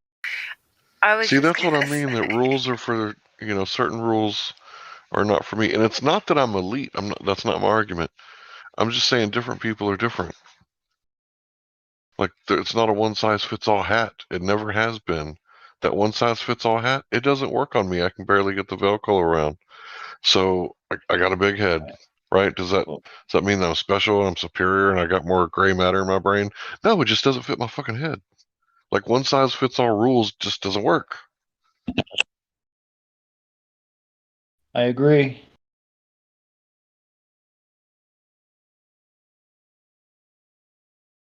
So yeah, that's kind of what I mean. I don't mean that I'm like above the rules. It's just like okay, I get it. That's a good way to say it. Okay, when I took the concealed handgun class, I didn't actually get my license, but I took the class, and then I found out they were talking about the constitutional carry, which they did. They went through with it, so I didn't ever get my license, but I took the class. There was people there that were missing the target completely. Like, it's a full-size, man-sized target from, like, the torso up. So we're talking, like, 3 feet, right? Like 2.5, 3 feet of paper. They were missing it completely. Like, I'm worried about the guys on the other side of the range. Like, how bad are they missing it? Like, are they going to shoot anybody over there? And it's like, the guy looked at my paper, and he said, you would have scored a perfect score, except for you got 2 down below. And I was like, yeah, because I don't rapid fire my pistol. I don't ever go pop, pop. And when he told us 2 times, put 2 rounds in and then fire them, pop, pop. And when I did those, 2 of the shots landed low, like in the abdomen. So I didn't get a perfect score. And then other people like missed half the target. Like half of the rounds didn't hit the target. And I'm like, these people get a license? Like, these people get a license? I mean, I've been shooting since I was 5. So, I don't double tap because you might lose a round. These people lost half the rounds. These people over here got a license. I've watched people shoot across lanes and hit other people's targets. It's not uncommon for a gun owner to have no clue what they're doing. I can only do that in bowling because I don't bowl. I don't bowl very much. Right, but that's the whole point. Is these people buy a gun for a reason, but like they don't apply the practice makes perfect, or you know, they just think, all right, I got it, I got my license. If I ever need it, I'll be able. It's like if I went and bought a toolbox of tools and I've never used them, and I said, all right, if I ever need to fix anything, all I got to do is go get my tools, and I'll be able to do the job first time, no problem. And I assume it's because people don't really. I mean, a lot of people they claim they like shooting guns, but I watch people, especially at the range, they're flinching. They're it's a lot of people are afraid of guns, even though they say they want to use them. I'm only afraid of a gun if it's in someone else's hands. Yeah, you and me both, brother. That being said, I had a Beretta explode in my hand, so I'm afraid of Italian-made weapons now. Yeah, I can see why you would have that bias. There's nothing wrong with being prejudiced. If I had a gun explode in my hands, I might prejudge the next Beretta I shot too. Jeez. But I don't know. Am I a little bit like is it normal to think that certain laws don't apply to me? Because I get it. Like the cop has a gun and he has a badge, and if he says lay on my belly, I should probably lay on my belly. That's not what I'm saying. I'm not saying like fight the cops in the streets. I'm just saying like if I'm a delivery guy and I got like 2 million miles under my belt and I California roll through a stop sign, like that same juror that's gonna, say that I was guilty, Karen, is the same Karen that'll call in on me for being late with her pizza. Yeah. They count on there being no common sense included in the equation here. They say, well, there's a rule. Breaking the rule is bad. No, the outcome is possible, which is why we have the rule. But the rule is not for the person who knows how to approach an intersection safely anyway. The rule is there so that idiots who can't figure it out just know if I don't follow the rule, there's a bad punishment. That's who the rules are really for. But they're going to punish you for breaking the rules because it generates revenue, and they love making examples so that those idiots will follow the rules. Right. And just to be clear, I stop at all my stop signs. My hood bounces, and if there's a cop around, I do an extra look. So I looked 4 times. So I haven't caused an accident since, let's see, I was 19. That's because there was a car in front of me, and the car in front of them was turning left, and I was late for work. So, and I didn't let him claim on my insurance. I settled with him outside of the insurance policy and repaired his vehicle. So, I mean, other than that, like, I haven't caused a wreck. I'm thinking. Okay, I did cause a wreck one more. I think it was another left turn. I think I'll let my insurance get that one. Maybe you should start following the rules, Hank. Yeah, I was like 19. See, that's what the rules are for the 19-year-old me, right? But it's like 20 years later, I'm like 39 now, right? So it's like I know not to pass at a no passing now. Makes perfect sense. But it's like every single rule that's out there, they're impossible to follow them all. Like every American commits like 5 felonies a day, But in your house, it's different. So I was talking about jurisdictions, like, I use the nudity thing. Like in your house, like, what does it matter if you're consuming marijuana? Like in public, I get it, right? Don't sell to children. They don't need marijuana. All those regulations, I completely get it. But it's like, who the fuck are you to tax me for having marijuana in my house, and you got a warrant because you arrested a snitch that didn't know that it was a class B misdemeanor, so they didn't want to go to prison. Prison? Oh no, I'll tell you where I got it from. It's like that is just so ignorant. Yeah, those kinds of things just gall me. Totally with you there. Like we're talking about bushes. It's herbs. Like green leafy substances with seed, food. Like that's what this is. It's food. You know what marijuana does, though. They don't like people using imagination or creativity or any of that, because then they start thinking about lives that aren't, in bondage. They can't have that. So You know what they've done in the UK? It's an offence if you found was more on it than you can argue that it's for your own use. But they've actually licensed a company called UK Sugar, and the wife of the owner of this company is somebody in government, and they are actually growing it. And nobody knows what grade. I think it's to produce CBD oil. Nobody's really sure. But that's the only people who have got license to grow it. Imagine that. So how They can got you a put up monopoly. with? Yeah, how can you put up with that? well, don't worry. The free market will take care of.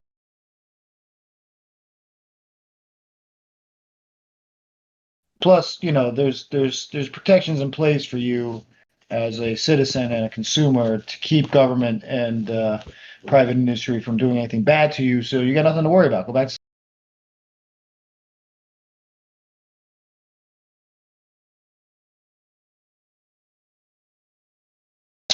Honestly believe that the drug act that was passed in like the early 60s was meant to take out the protesters and the blacks, because we was in America, we was hanging blacks up until like the 60s, like for real. And we found out that it's more profitable just to throw them in a work camp. And then the people that are protesting the war, well, we had to have the war, right? Because the petrodollar, the Federal Reserve System. So it's like we took the marijuana, and it was illegal before, but the drug act is like, whew. And then the drug act, along with the Terry versus Ohio, where they could pat us down, like, oh, what you got here? That's quite a bulge. Looky here. Looks like you had some grass in your pocket. Shouldn't have been at the protest, huh? It's like those things put together. It's like, Yeah. it's like crazy. I mean, well, a funny thing to watch is where they gave this platoon some LSD, and then they filmed them, and what subsequently happened. Oh yeah, I seen that. I seen a cat that looked like he had way too much LSD. Yeah, I've seen some of those. Anybody seen the beginning of Pineapple Express when they're testing item 9 underground in a secret lab and it turns out to be marijuana? It's a soldier and he's like, "Fuck you and your rules, sir." And immediately they're like, "Illegal." That's exactly why. I don't remember that. Yeah, it's Bill Hader from Saturday Night Live plays a soldier. Oh, and he's just blowing him off. It's pretty fun. And they pull him off screen and shoot him. Hey, what's that gun for? Kapow. Oh, jeez. Oh, I need to go and watch that.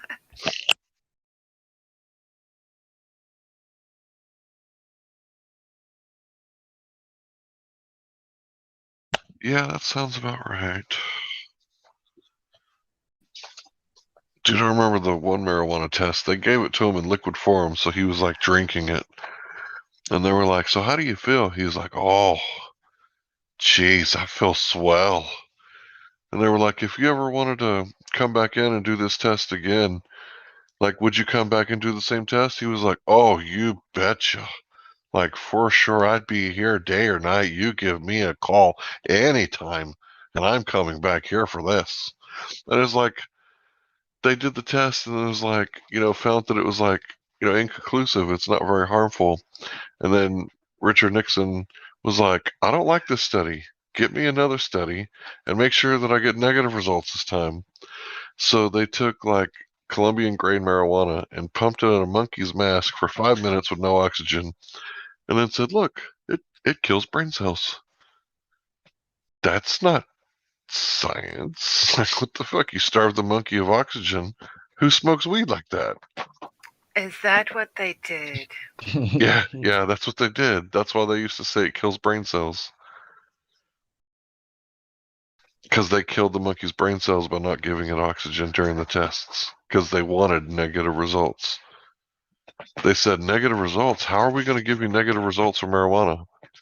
It's like, okay, I guess we'll have to starve the monkey of oxygen. That's the only way that it makes sense that you could get negative results. Other than, getting fat from the munchies, but Yeah, that's it, right?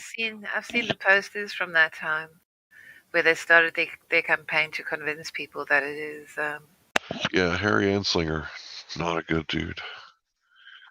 And if you're more curious about information about the case law and what was going on in the '60s, there's a YouTube channel called Delete Laws with a Z, I think, and he's a little Latin American dude with big Coke bottle glasses.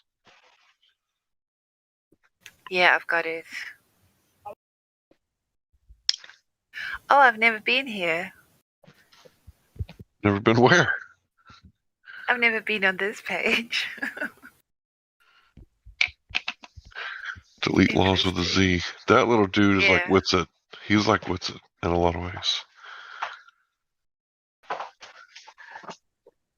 He's like, I'll send you my shit for free. Like, I don't even care if you donate. If you donate, fine.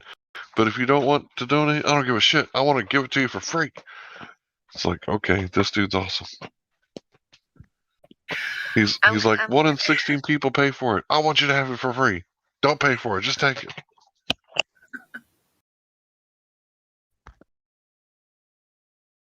I'm going to watch the Witsit thing now. I have to go and make some food.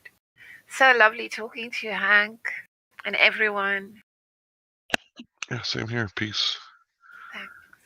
See you later. Delete case law. Yeah, there it is. Delete that laws. guy in DC check in. Anybody talk to him?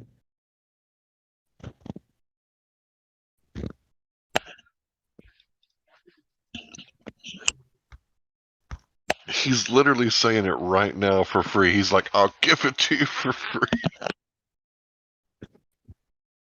He was literally saying it when I went to his YouTube channel. I can't believe it. He's live right now.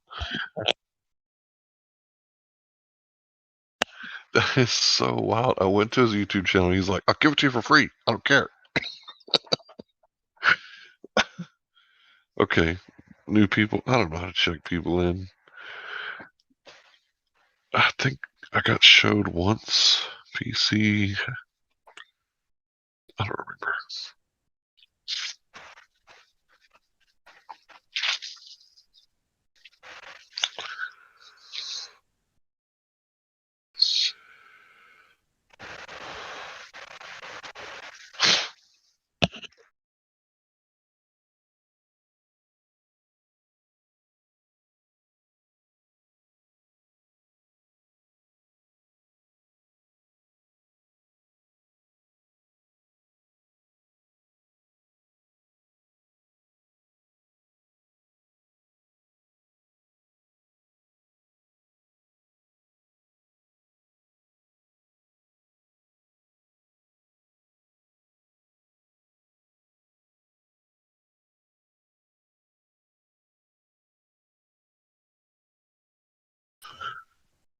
They didn't say anything.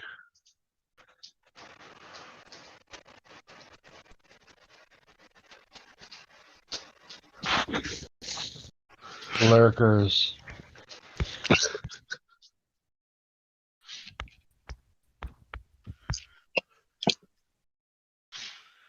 It is a crazy world we live in. It's the Matrix. Yeah. I want to see that new Matrix movie. Is there a new one? Is it ready? There is.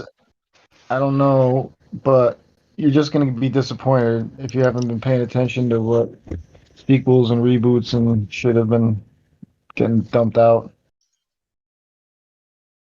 What do you mean I'm not going to like it? I'm guessing. I mean, I'm sure you liked The Matrix the way you sounded excited about it. It's not. Oh yeah. It's gonna take everything The Matrix was. I'm sure of this. It's gonna take everything it was and shit on it. Oh, poo-poo at you. Yeah. That doesn't sound good at all. Hey, good morning, guys. Hey, Hank, could you go into VC chat with or VC verify with me? Yeah, let's go do that. I didn't mean to shit on your Wheaties, Hank. The Matrix is gonna be great. Don't worry, buddy. No, bro.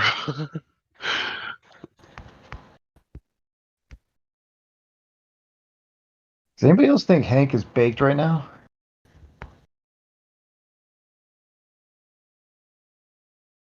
They won't let me join. He might have to pull you in there.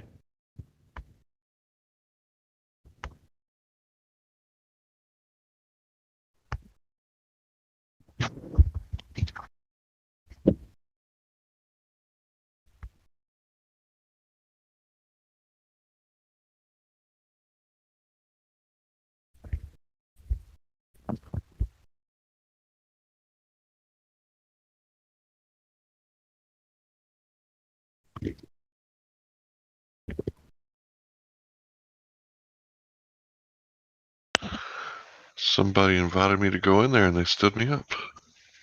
Oh no, he couldn't get back in for some reason. He's here. Or he was. Let's see if he went back. Nope.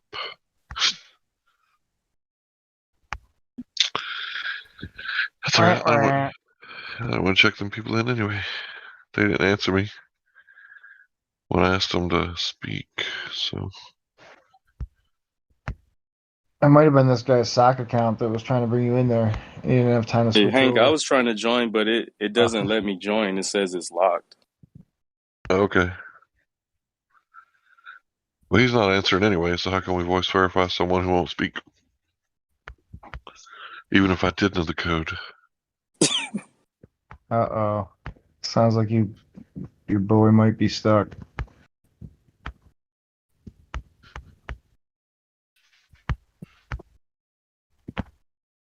Oh, man. You're good at your job.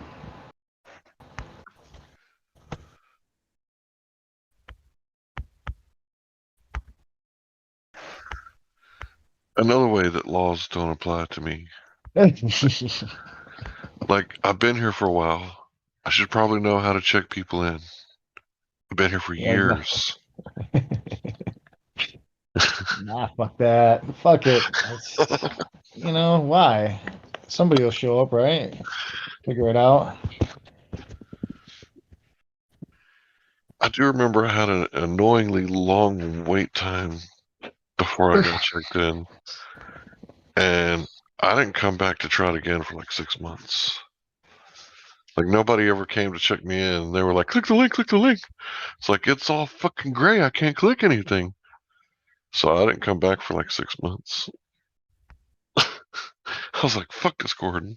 Stupid. Going back to Hangouts, and I'll just. Hank, I just want a role where I can, like, you know, speak and post stuff with you guys. Oh, I can hear you. Oh, yeah. I get what you're saying, yeah. Like, I can't do anything. Yeah, I can hear you, though. Cool. Can everybody else hear this guy? Who? You talking to yourself, Hank? No, there's another guy in here talking. No, I'm messing with you. It's Witty. Yeah, I can hear him. I'm messing with you. Okay, yeah. Well, Witty, you don't have to post anything. If you want to send something to the live stream, you can just send it to one of the moderators or gold members, and we'll get it on there I for don't you. have any.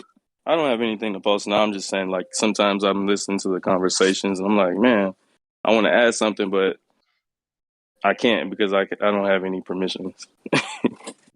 Well, you can ask questions now. Yeah, you're speaking now. You can ask any question you want, man. Go for it.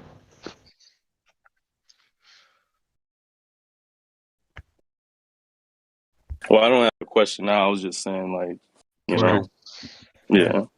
Right on. I'm not a Glober if that's what the question No, is. just I'm bored. I like hearing people's questions. Sometimes it makes me think of questions. Okay, let's talk about this vaccine. Nope. No, that you can't do. Oh, we Yeah. can't. Oh, Nope. we can't do Yeah. it. Live stream. YouTube has got some new rules, and they're getting very Oh, I don't know. they locking it down like Yeah. everything else. You ain't allowed to Roger that. think You could slide to certain a different room things. though.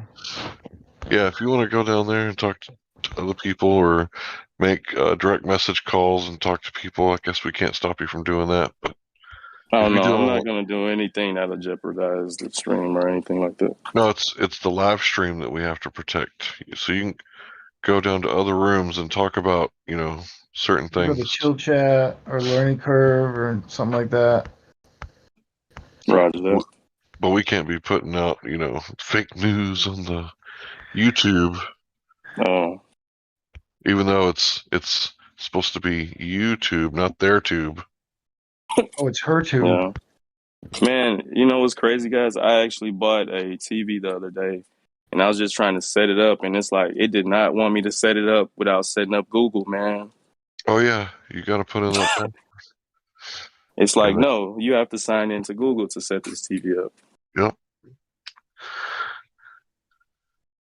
Wow, that sounds that almost sounds illegal. It was crazy, man. Yeah, and they the forced me crazy to part is contract. the remote has like a voice control. Mm-hmm. You in now? I'm in now. I'm plugged in. Yeah.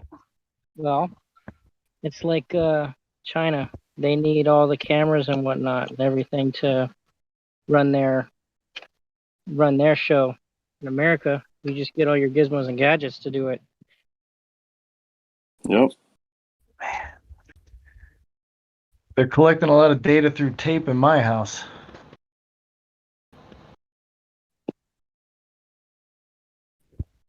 Yeah, I mean, it's really like we're really, between a rock and a hard place when it comes to that, because there's so many different things that they can use.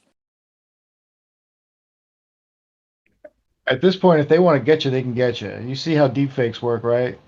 You can be found guilty of just about anything from video evidence. Good luck. Yep. Speaking of deep fakes, I got something funny for you guys. Hold on a second.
I posted it, but then I saw that QE had posted, so I'm gonna let his flag fly first. In case you guys want the grand finale of the Signature Series and empty Baltar clips. I bet it's gonna be a hoot and holler. Shit is funny. Those people, those poor bastards on the other side of those empty clips. Featuring Brenda. That ought to be good. I'll save mine for later, but I'll remember to put it. Earth is obviously a globe. I think I'm gonna go watch this. My name's Brenda.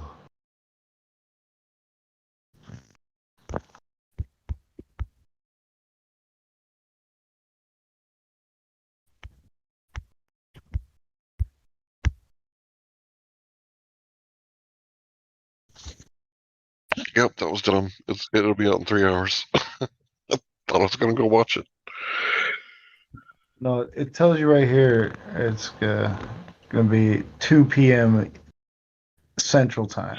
I didn't read that far. I didn't go down that far. Yeah. I mean, you said earlier the reading wasn't your greatest skill. I mean, I can read. He just chooses not to because reading's for nerds. That's right. And Hank's a rebel. Rules don't apply. I really did treat my kindergarten and third grade teachers pretty roughly. I think at 4 years old, I was liking my teacher, and she was halfway decent. You had a crush on her. Something like that, yeah. Yeah.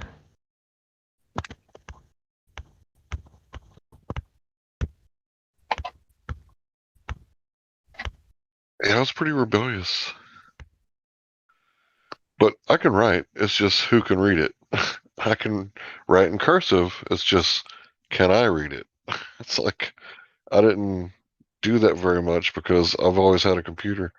So I've had a computer since,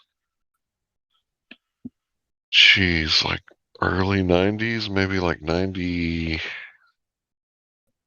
93. So I had a 386 way back then.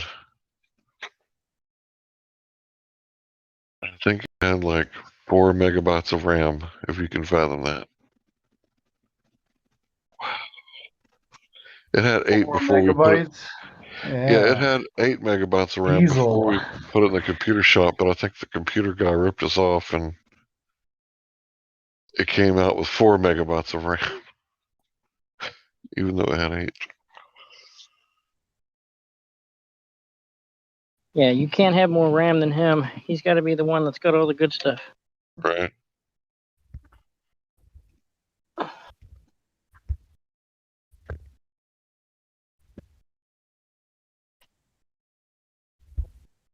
But yeah, right now, it's quiet in the house. I can read just fine.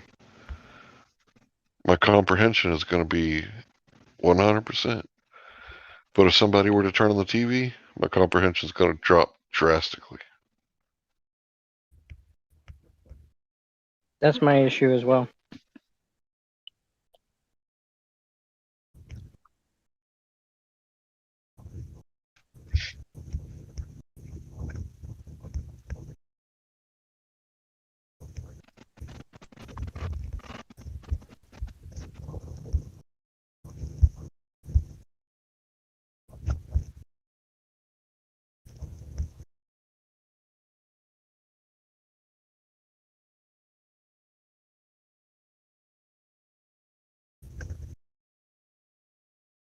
Dude, Mig Mag has been knocking them out of the park lately.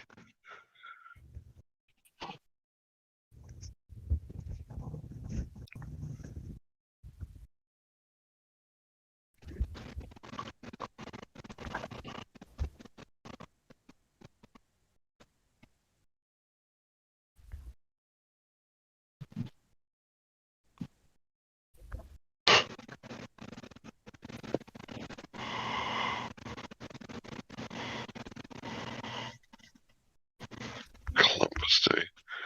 Did Columbus Day just pass? Today, man.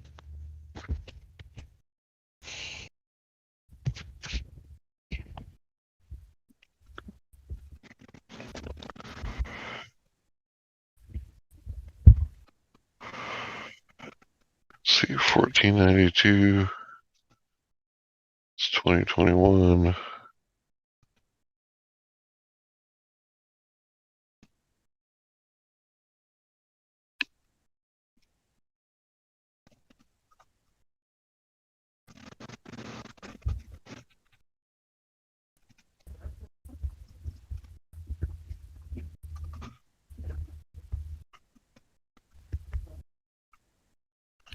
So he had to get the fuck out, didn't he? Spain was like, we ain't doing it no more. Get the fuck out. You think that was what it was? It wasn't that, all right, well, whoever's left over in America is done killing each other off. Let's go clean it up, find the good shit. No, bro. He left the day that a certain group of people got kicked out of Spain. He left early in the morning. Same day? For real? Yeah, dude. He left. No. I'm not joking. How did he build all the tiny little hat racks on the boat to get him out of there then? That's impossible. I don't know what you're talking about, man. But yeah, he left on that day. The Spanish Inquisition, I guess, started that day. And he left the port before sunrise. Or right at daybreak or something like that. Yeah. That's what also the day the Spanish Inquisition starts. Well, I don't know if the actual torturing started that day, but there was a certain group of people. Like the order goes out to begin the questionings or whatever. Yeah. You either converted or you got the fuck out. Huh.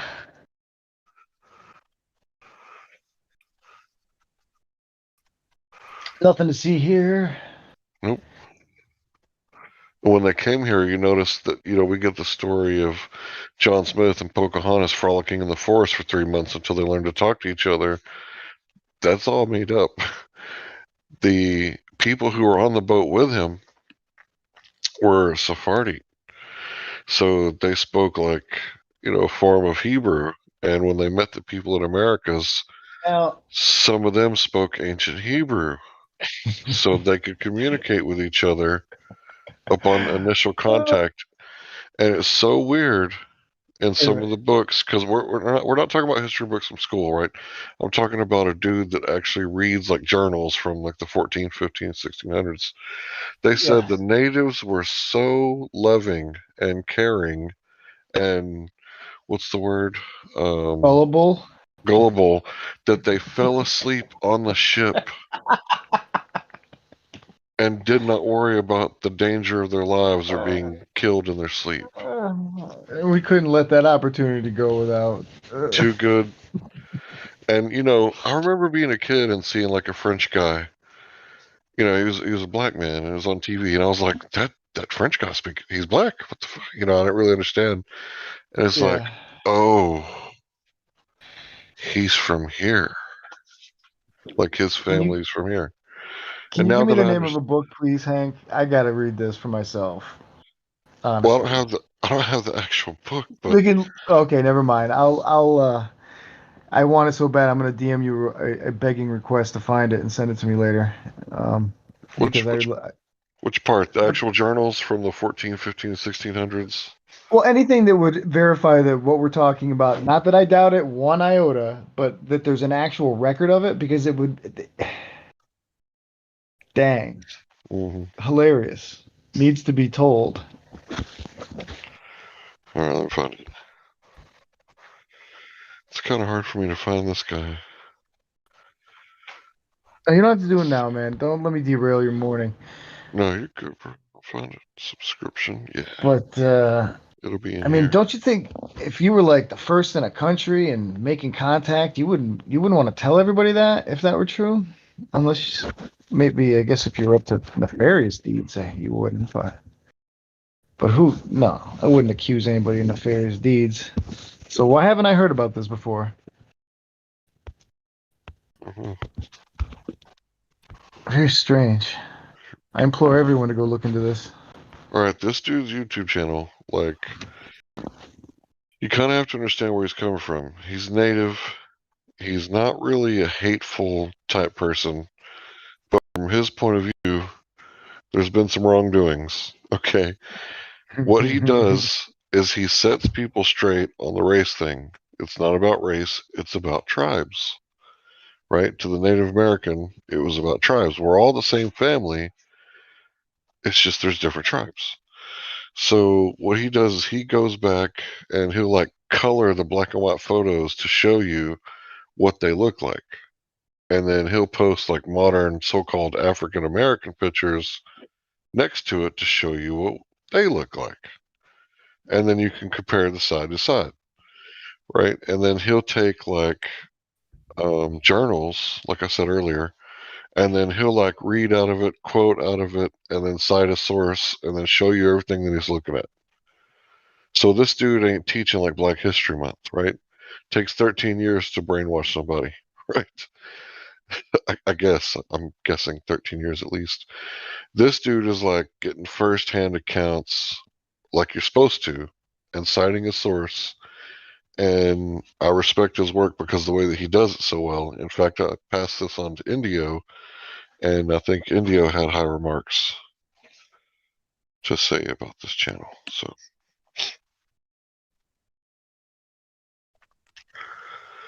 more time for research editing to me.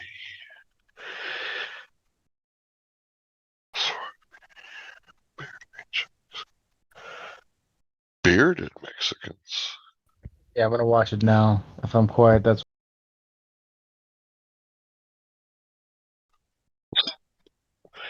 Swarthy means black, by the way. Or copper colored, or whatever you want to say, brown.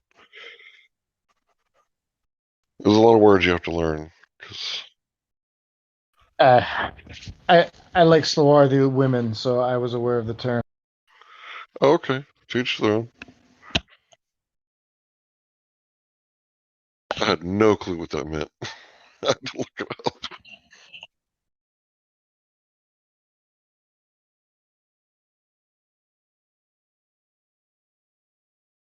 I have no particular actual taste in swarthy women. I was just using it to make a point. I know the term, but this guy I'm listening to, does he talk or is okay? Oh yeah.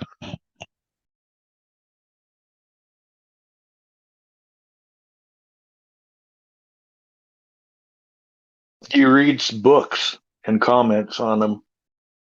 Yeah, I found it. Yeah, it was just a long introduction. I was wondering what I was looking at, but yeah, I found it.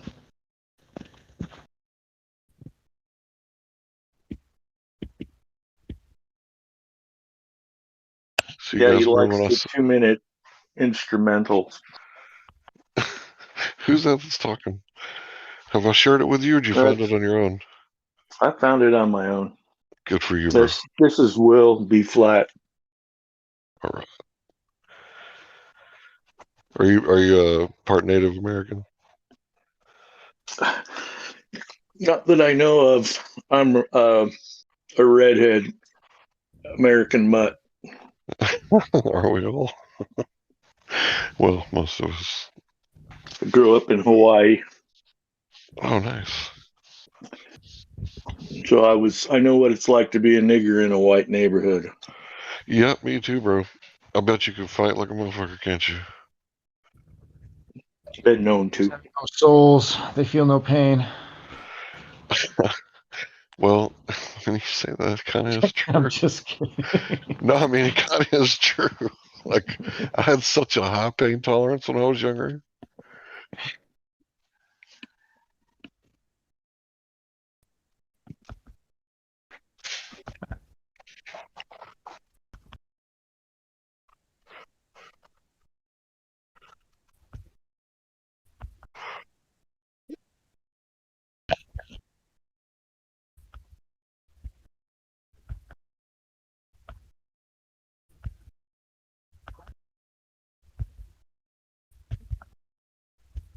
This guy thoroughly presents his research with no question of where he got the information. That's good.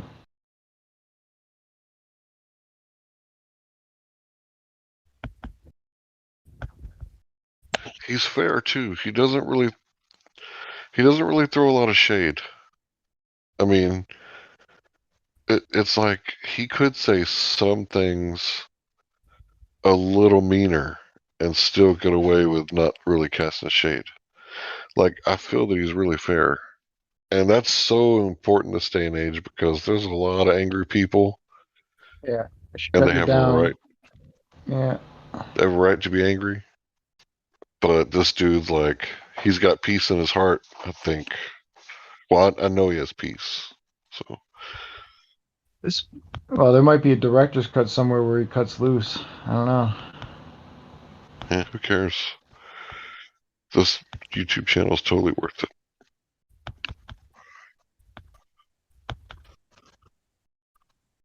Hey, Hank. Oh. My mic working? Yep. Did you or anybody else catch Witz's stream last night in Salt Lake City? I saw Tim Osmond. Yeah, that's what I was going to say. He was debating Tim Osmond. Timmy was squirming. You can call it debating, but whatever. Yeah, one guy was debating. The other guy was. He still got his pictures from Salt Lake that he says curvature or whatever, right? Whatever. Oh man, that guy. I don't know what to make of that guy. But we don't even give him more pub. What's this channel you're promoting here? Kurumi Yahoo. I have to check it out. Yeah. Looks interesting. I didn't realize that was Timmy Clown. Yep, that was him. Boy, Hank. I got to the part I wanted to find. Oh, yeah. Good stuff. Thank you, sir. You can go to the 29-minute mark to see those that will not be mentioned. Oh, that's what you're looking for. Yeah. Oh, yeah. Okay, well, what I said earlier about him being fair, he kind of lets loose on these dudes. Yeah. I ain't gonna lie. He kind of... I might save this for later. Well, okay, I said that he's fair with us, right? The redheads. He's extremely honest about our history, right? Because you know that most of us were indentured, right? Oh, us yeah. redheads. You know that most of us... we had it worse. That's how the North made it through the wars and everything. Is the subjugation of your people. I get it. Are you not redheaded? Slightly in my family tree, but not me. I'm probably as close to that type of I'm pretty freckled from the shoulders up, but not on my face. It's very, very light freckling, and my hair is a little bit ruddier than the rest of most of my family. But it's like me, my uncle, my grandfather's brother all had this kind of a light freckling, but nobody else does. So. And you know, I just said that he kind of lets them have it. It's not it's what he's reading, right? He's just... Yeah. You know, and I say that he's kind of kind to us because it's what he's reading, right? We weren't really the people out there, you know, because there's always going to be the 1%. And I just want to explain this. The Pareto distribution, it's this thing where there's always going to be like 1% of the music industry sells 99% of the music online, right? So there's always going to be that top group of people. Like back in the day, it was Elvis, and then it was Michael Jackson, and now it's what is it, Cardi B or something? I don't even fucking know. But there's always going to be that 1%. Well, back in the day, if you owned a slave, it was like 60 grand of today's money, maybe closer to 65, 70. We've seen a lot of inflation since the last time I looked at stats, but let's say 60 grand. 60 grand to own a human. How many people can own $60,000 farm equipment right now? Like, can you just go buy that if you you can't afford it. Nobody has that much gold, right?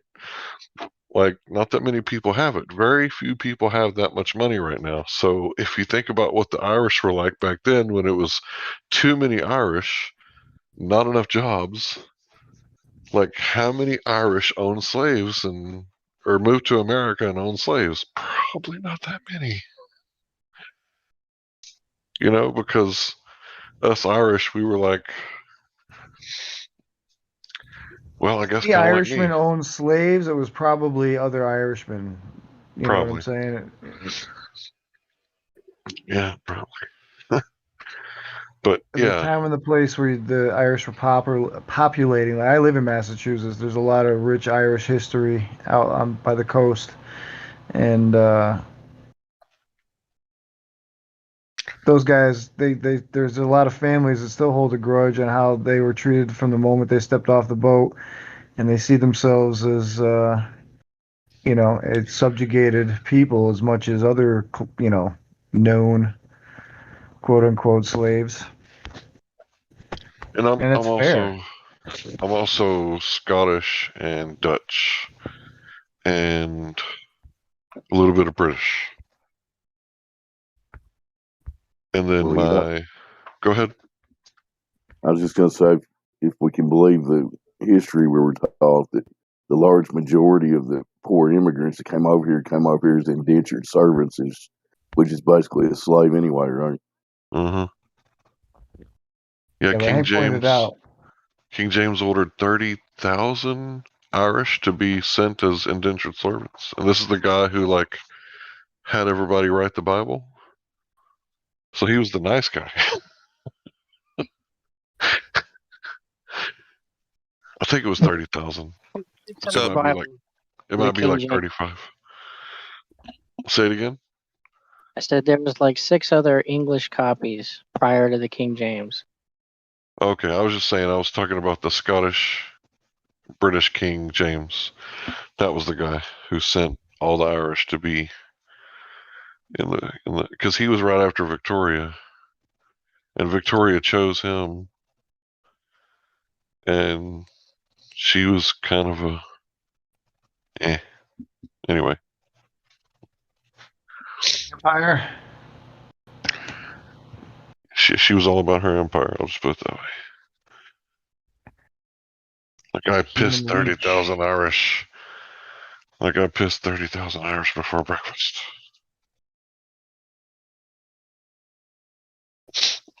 But yeah, I got the red beard. Yeah, I've seen. Yeah, I think I've seen a photo of you actually. I thought. I think you showed it once. Oh, okay, I showed That's what you said it was going to be. You're like, you're going to be surprised at how ugly I am. To me, I'm pretty sure you're just an average ginger monster because you're huge. Yeah, some guy you wouldn't want to meet in an alley, Hank's running my mental image of him. I always picture him as literally the cartoon character Hank Hill. Now you're running it. Yeah, I can run it real good if you want me to. I'll send you a Think picture. of a redheaded Andre the Giant, maybe.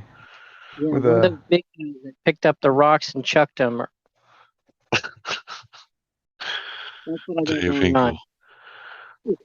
You want me to send it, Dave? Yeah, have you seen what was that Braveheart movie? I don't care, man. What are you gonna do? Braveheart, huh? Yeah, if you put on a kilt and been throwing rocks at people in that movie, I would have believed you were on set. Like you fit the bill. Oh well, as long as they were English bastards.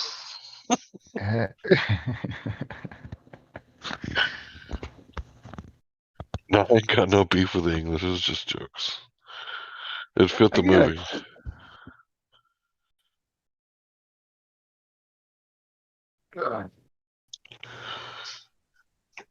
Do you guys that think there's something that comes after this? Are you talking about after death or after this movie? No. Well, both, right? Like, is everything going to continue to take place and go on like until the end of everything? I'll put it to you like this. From my humble opinion, it appears to be a game. And it would make sense that if there's two sides and they're playing against each other, that there would be an ending. By victory or death? I don't know. I don't know what that means. Okay. You mean life as a human, as a man on Earth, or do you mean like afterlife as a spirit man? What happens after you die? Basically, what I mean is like a spirit man of the physical realm. Spirit man of the physical realm. Okay, when our time to play is up, we're going to go wait somewhere, like on the sidelines, just like everybody else who's on the sidelines right now. And when the game is over, then we're going to be tried by fire, and your impurities will burn away. Let's hope that you are made up of something a little more than your impurities. I think it's a possibility. Seems to make sense to me. How do you purify gold? How do you make diamonds? You send it through the fire, the pressure cooker. And if you behave while you're here, in my opinion, it would make sense that if you did the right thing and you made the right choices, you might get to hang out for eternity. But if you were a prick and you made some bad choices, you may not make the final cut. Dude, cut the crap, man. You really believe that? Absolutely believe it. Why would God want to hang out with a bunch of, like, war-making warmongers? Why wouldn't he want to hang out with, like, the peacekeepers? Yeah, I'd be chilling at the gates of heaven myself, bro, so that's cool. I can dig it. What's your name? Truth Healer, man. Okay.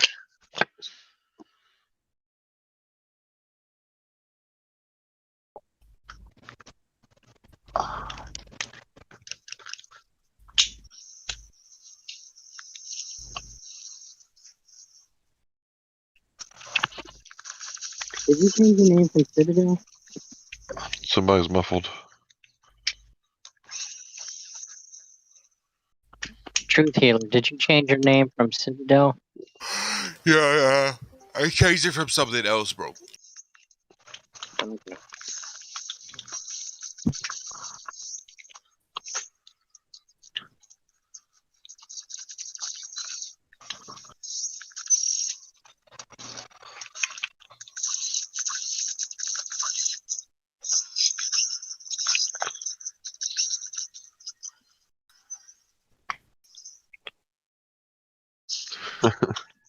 So, what'd you change it from? Now you're Truth Healer. What were you before? Yo, Chalice, bro. Where are you from?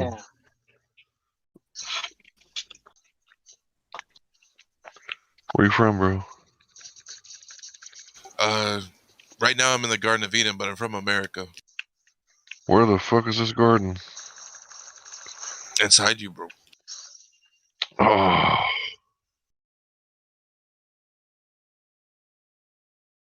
The garden is inside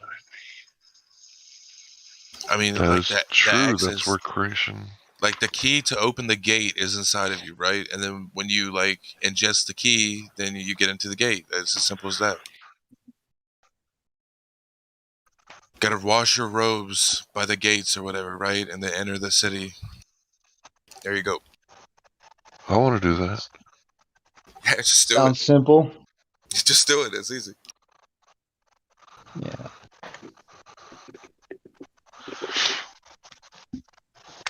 I don't know. You started out with garden and then you said city. I don't know. I feel like you got a bait and switch. No. I'm just referencing the Book of Life, bro. It says both.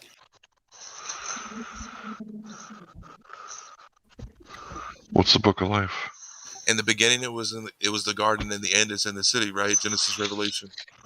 That's right.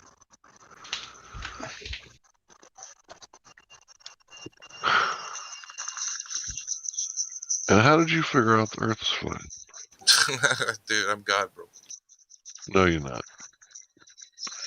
What do you mean you're God? You can think that, bro, but like in my reality, like I create everything. So like this, it's hard for people to fathom. But like you can speak things to like into existence, and then it actually happens. Like you have the power. Everybody has the power to do that. I know that, but when you say you're God, do you mean you're the creator of the heavens and the earth?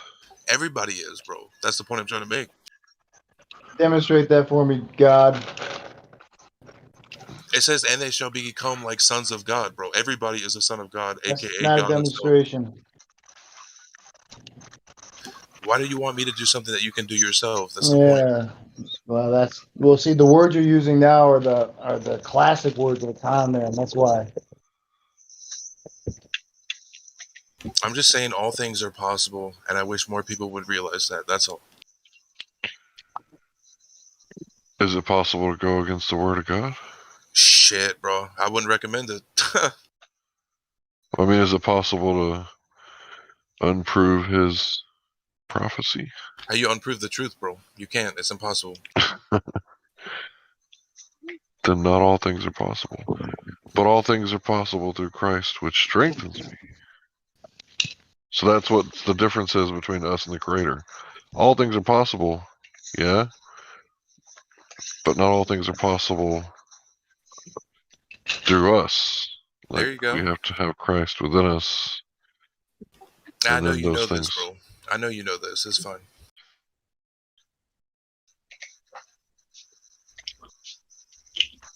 You know I know it. Yeah, I do.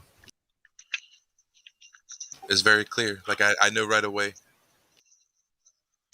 But the other gentleman made sense too when he said that you're spitting the lines of the serpent, saying that we can become like gods. I don't know, bro. I'm just saying that if it's in the scriptures, I would believe it. That's what I would think. That makes sense too. So how am I, a lowly man, supposed to figure out which one is right? You just cleave unto God, bro.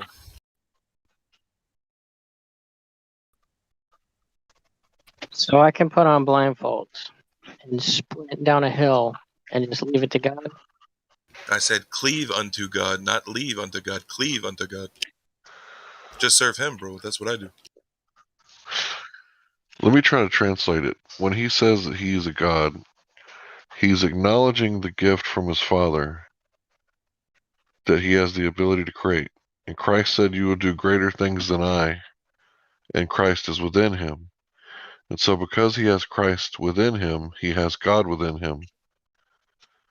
Because if you've seen one, you've seen the other. So if you have one within you, you have the other. Because you can't have one without the other. And because you have God within you, and you have the ability to create, you are a God in the fact that you are in his family.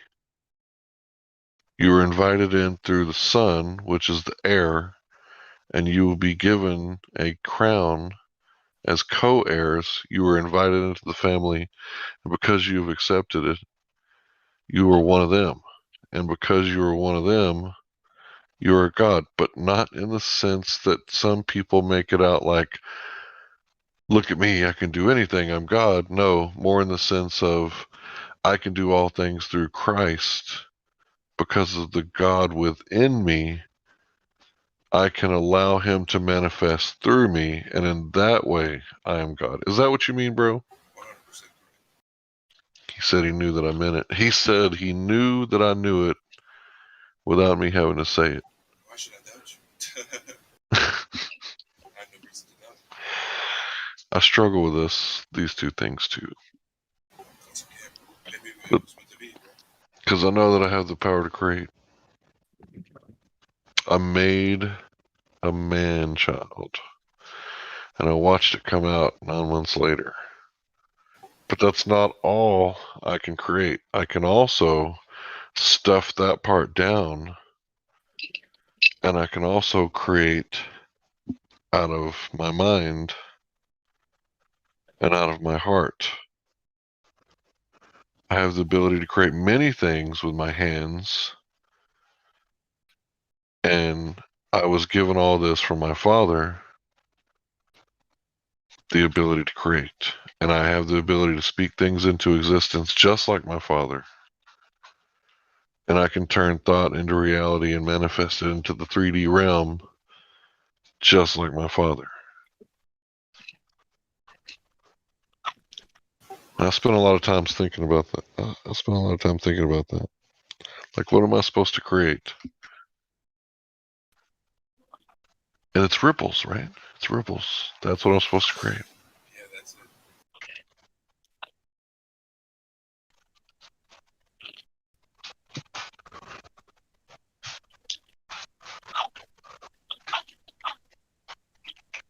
That's why you're always rocking the boat. Rock the boat, baby. Rock the boat. You talking about the establishment's boat? That's right. I ain't gonna let it go. You're a rebel. Yeah, Free Chan, Rebel Chan, or whatever. I'm divergent. What is it in the Riddick movies? Defiant to the end. The The Chronicles only way of to Riddick. be. I'm with you 100%. I appreciate that. It's good to know I'm not alone. There's a lot of other people that see it. I do struggle with the God within because atheists might think that they're a God because there is no other God. But the truer understanding, and it's very difficult to say it in English because I am not a God. I am El, which is a title that belongs to certain humans, certain angels, and sometimes the Father. And this title is a family name like title. Like if I were to say this guy's royalty, right? It's because of his family name and who he's related to that makes him royalty, but the royalty is just a title. It's not who he is, right? It's just a title. Right. So if I say that I am El, I don't mean that I am God. Like that's who I am. I'm God. No. It's more like, and like I said, this is English, so bear with me. It's more like who I am related to because I am related to Christ. Through his redemption plan that he had with his Father, I am El. But El is not who I am. That's just my title because of my family. Does that make sense? So Michael, Samuel, Gabriel, these are all titles. Mm-hmm. That's how you know which side they're on, who they're playing for, what team they're on. I never realized yeah. Well, is it true Elohim. all the way across though? Azazel. Remember they rebelled, and we don't Right, call him right. Azazel no more. That's right. You're right. That was the name he was called before the mountain. After the mountain, I'm sure they called him Lucifer, Prometheus, Satan.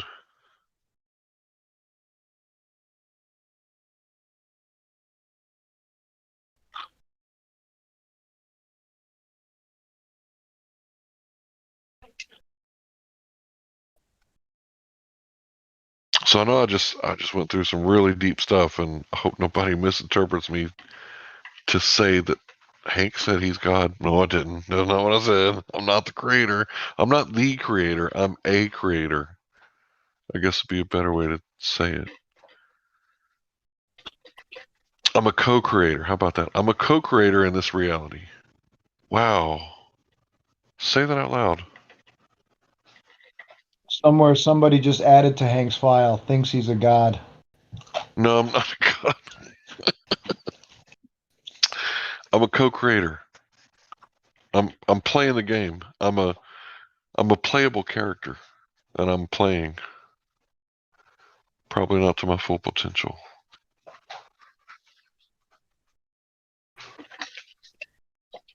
Who is playing to their full potential?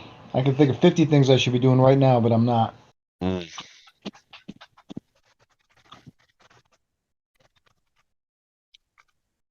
But half of them, if I tried, I'd either fail or somebody would run interference. Those pesky interference patterns.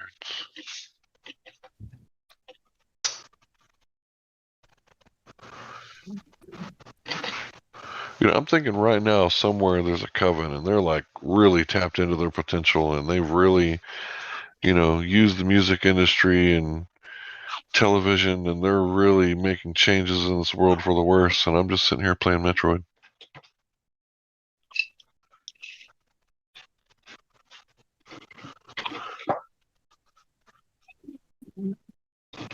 That's why we got to play the game.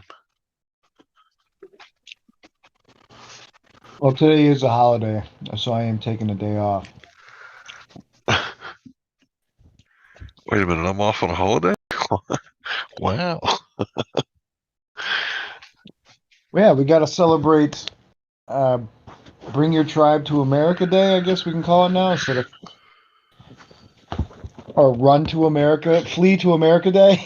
Is that what you can call it? Yeah, his name wasn't Columbus, that's for sure.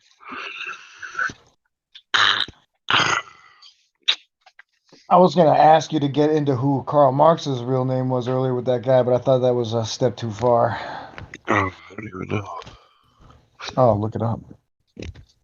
Oh, I'm pretty sure I know.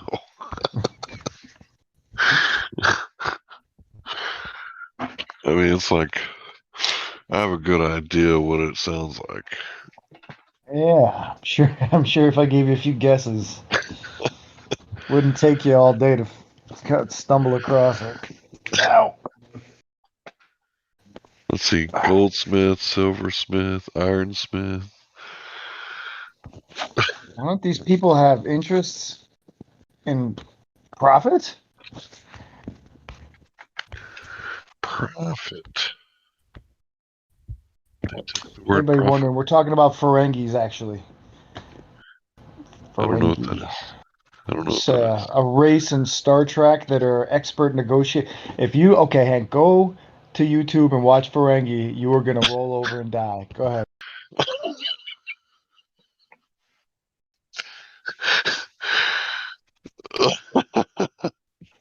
It's I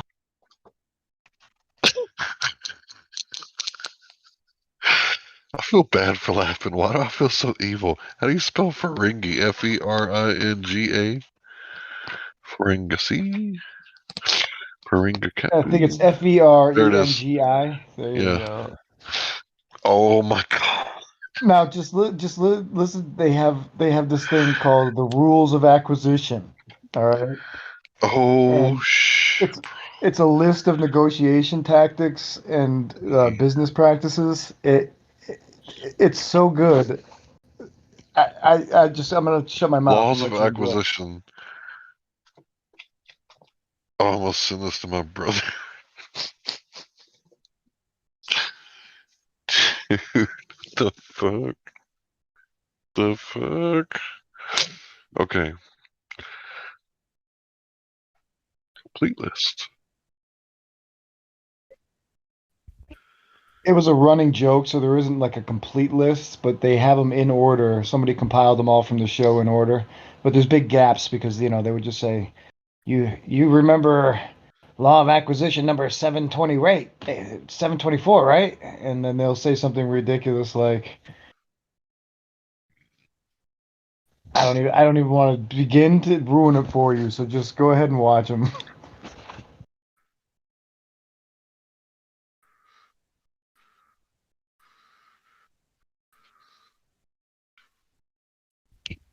This fictional space race has no basis in reality.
So there's a image that they only post it every once in a while, but Goldberg sometimes posts it to show ships over the horizon.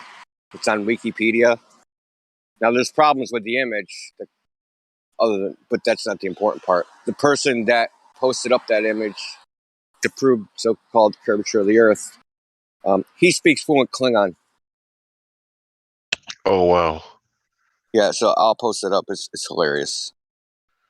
Oh man, fluent Klingon. I mean, I have to say, you have to be a special kind of nerd to learn a made-up language. Like, okay, the dude that wrote the Lord of the Rings, this guy was like a flipping genius, right? And of course, he was a specialist, so he could do that sort of thing. Like, he has the ability to make up, an elven language, like complete language. And you can do that. But it's like, man, you got to be a special kind of nerd to do that. But then to take the time for like a normal person to be like, oh, I'm going to learn that, by the way. I'm going to learn that language that this dude made up. Yeah, I'm not going to learn French or Chinese or Spanish. This is what I'm going to learn. Right. That's a special kind of nerd. And I'm not saying nerd in a bad way, right? Because everybody's got their own nerds, right? I could do a little bit of sign language, so whatever, I'm a nerd. But wow.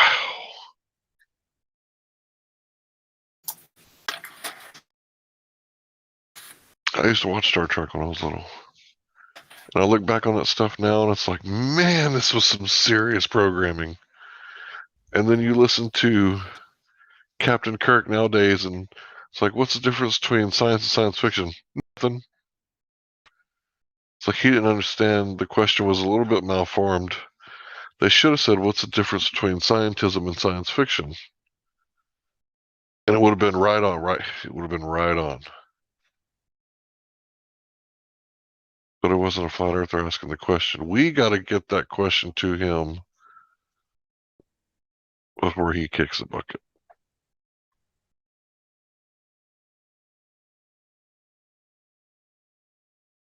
That'll probably never happen. Go ahead. My wife, as a teenager, had gotten the tracks to learn how to speak Klingon, and she was doing it in school. And the counselor called in my mother-in-law so that they could talk about why she's acting the way she's acting. And my mother-in-law said that she was just really into this TV show.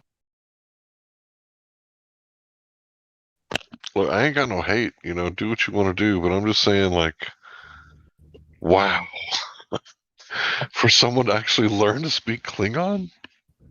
It's impressive. Because, out of all the, languages on the Earth that they could learn, like, they chose the ugly, wrinkly head alien from Star Trek. That they can almost never practice with anybody. Right. It's like, remember that time in 1986 we ran into the guy who could speak Klingon? Like in the parking lot? It's like, yeah, I haven't spoken since then. Well, I guess that's what conventions are for. Oh, yeah, I forgot about that. Yeah, they got conventions. And, I was a huge Star Wars fan. And you never got into Star Trek, huh? I watched it. Like, okay, I didn't have cable, right? So I missed a bunch of it. I think I did get to watch the Jean-Luc Picard version for free on, like, Antenna TV. So I did get a little bit. I definitely got the 60s version with Shatner. I got a little bit of that, too. That was the good stuff. I don't think I got any of the Quantum Leap Star Trek. Is that a thing? Quantum Leap guy? Yeah, I was like beyond it at that point when that came out. I was older than watching Star Trek for fun. I did get a shitload of Quantum Leap. He's trying to get laid. Fuck Star Trek, trying to get laid. That's kind of how I was with Smash Brothers. I thought my brothers were like losing it. They were like, oh, like laughing, stupid monkey. They were playing Smash Brothers. I was trying to get laid. I go back and I look at that Smash Brothers game. I was like, oh man, they were onto something. This game is awesome. Stupid monkey. Dude, I gotta send that to my brother. That was that Battle Royale game, right? Where everybody, like, from characters from other video games. Yeah, it was like a brawl between like Link and Mario and Yoshi and Donkey Kong and all that stuff. Fox. It was like Mortal Kombat in a way, but you kick them off the ring. There's no health bar. But the higher your health percentage goes, the softer you get hit, the further you fly. So you knock them off the ring, and then it's game. It's pretty fun, especially when you got 4 people playing.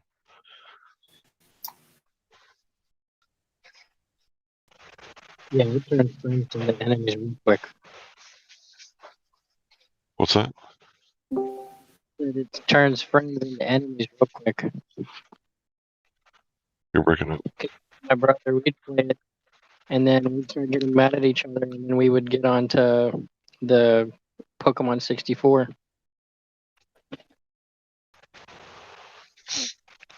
I didn't hear a lot of that. I heard something about Pokemon 64. Yeah.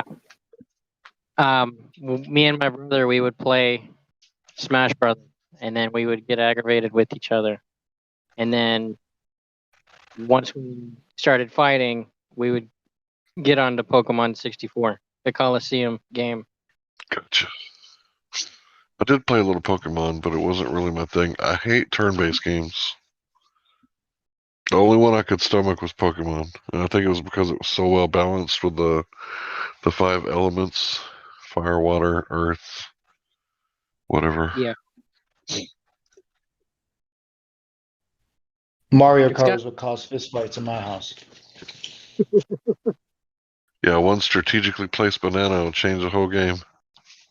No, it was that stupid blue shell that I could be winning the race all day. My brother gets that last lap, takes you out right before the finish line, and finish it. Just thinking about it now, I want to break my tablet. Yeah, bro, you're supposed to hit the brakes and let the person in second place catch that blue shell, and then hit the gas. Yeah, I didn't like to carry anybody with me in the race. I like to be all by myself, but I get you. Yeah. Yeah, just keep that second player in your rearview mirror just in case you need them. Don't get too far ahead. And I miss playing those games. I should definitely set it up on the big screen today. We got all the controllers.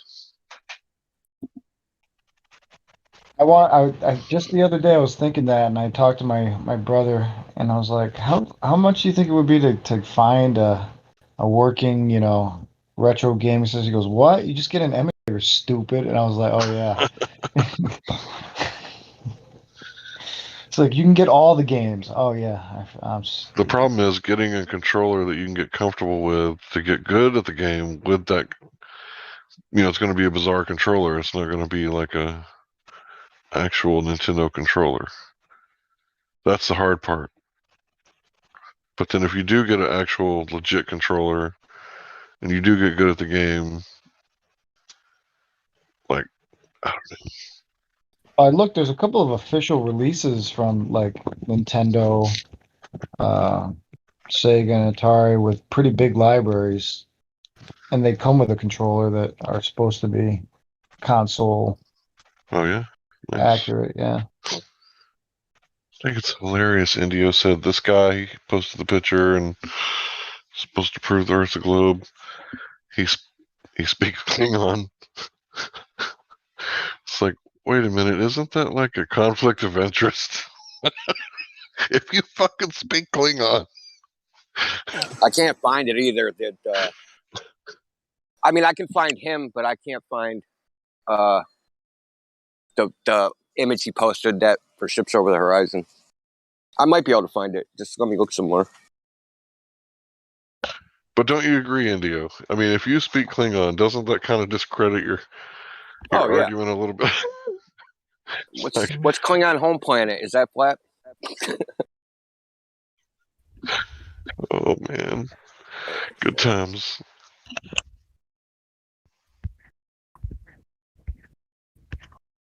Well, he does speak Klingon. I mean, why would he lie? Yeah, he's got nothing in it. I mean, it's not like he spent like 4 years to get fluent.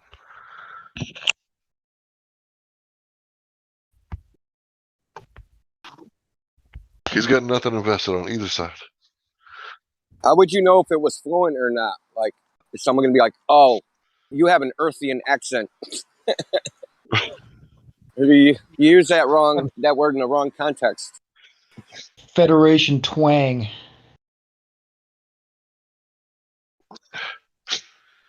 Yeah, I feel like the concept that I went over like less than an hour ago about being a co-creator, I feel that it's far too difficult to put in English.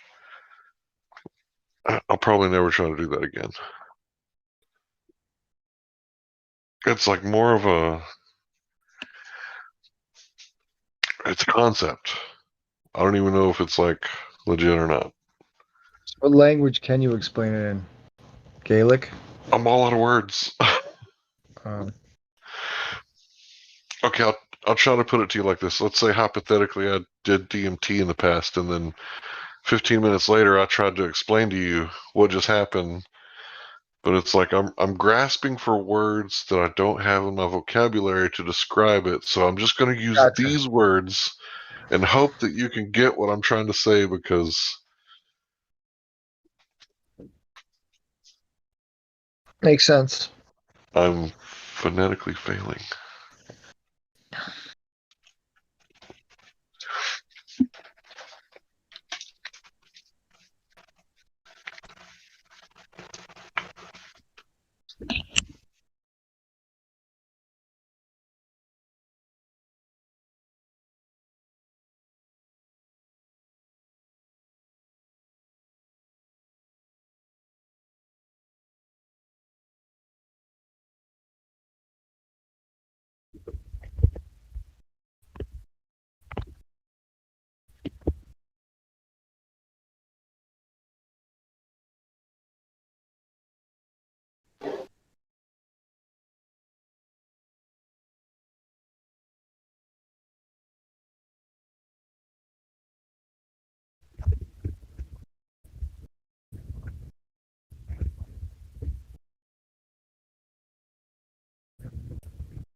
My wife is a huge Star Trek fan from back in the day. I think it was something her and her family watched together.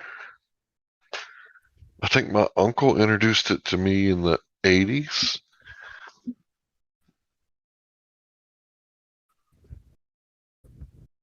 The funny ones are the only ones that I like. Trouble with Tribbles is my favorite one. You ever seen that one? I have no idea. Yes, sir. Trouble with Tribbles. There's this like little furry fuzzball that just like replicates and replicates and replicates. Oh, yeah. I did see that. Don't ever get it wet. Whatever you do, don't feed it past midnight. But these things were harmless, other than they just started taking up too much space and clogging everything up. I know, I just had a flashback from another movie I saw in the 80s. One of the best Christmas movies of all time. Gremlins? Hell You yeah. ever seen Real Genius? That's a great movie. With Val Kilmer? That's a great movie. Yeah, it is. It's awesome. Laszlo living in the closet.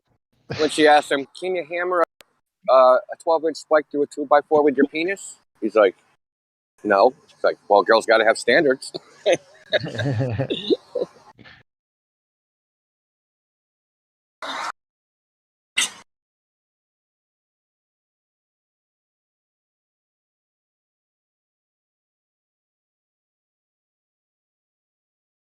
Man, there's a lot of girls from the 80s that are hot, that are like in one movie. Sucks. Please don't tell me you're talking about the nerd girl in that movie. No, not the nerd girl. Oh, the thank girl God. Val Kilmer. I mean, she's not super hot, but there's just remind me that there's like Lethal Weapon, the one where I think it's Lethal Weapon 2 with the South Americans. The blonde girl in that, she's pretty good looking. Even though she's kind of bony. Well, I wouldn't say she's bony. Her head is disproportionate to her body.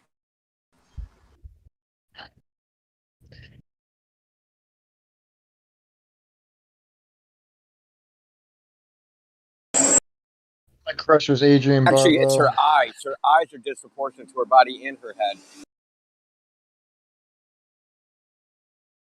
They're beautiful. I used to know this banker lady. Her eyes were like too far apart. And then, like, one day I was like curious and I was like looking it up, like conditions where your eyes are too far apart. And I like found her condition. I was like reading about it. I can't remember what it's called though. Did you go and bring it up in conversation with her? Hell no, man. Okay, I was just checking to see how autistic you actually were.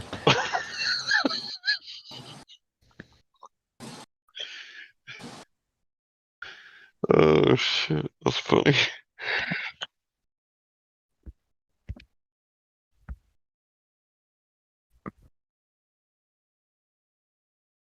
You know, I wouldn't be surprised. I probably am. I don't know. I think my mom said she dropped me on my head when I was a baby, like for real, on some concrete. That explains everything. Others in the 80s were less safe. And I had a really high fever because of the jaundice when I was born. And I had a grandma seizure, grandma seizure. And they didn't know any better, so they put me in an ice bath to cool down my temperature real fast. And I stopped breathing. So I'm glad to be here. Yeah, Hank, thank you for making it through all that. I stuck around. I'm glad to be here too. And I survived tuberculosis when I was like 15 or 16. Man, God had it out for you. How do you make diamonds? Why do you keep that fire in him? Give up already. No, I'm just kidding, Hank. I give up at the point where they tell me that I need a medical device to live. That's the point where I give up. Well, don't give up. Just ignore them because they're probably full of shit. That's what I'm saying. I don't want no pacemaker. I don't want nothing like that.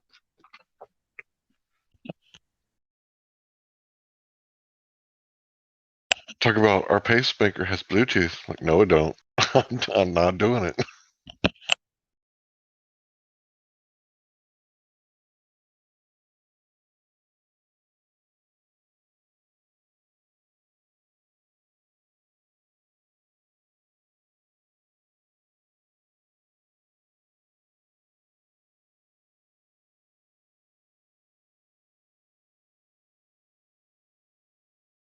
Yeah, so it is very possible that I got brain damage of some sort.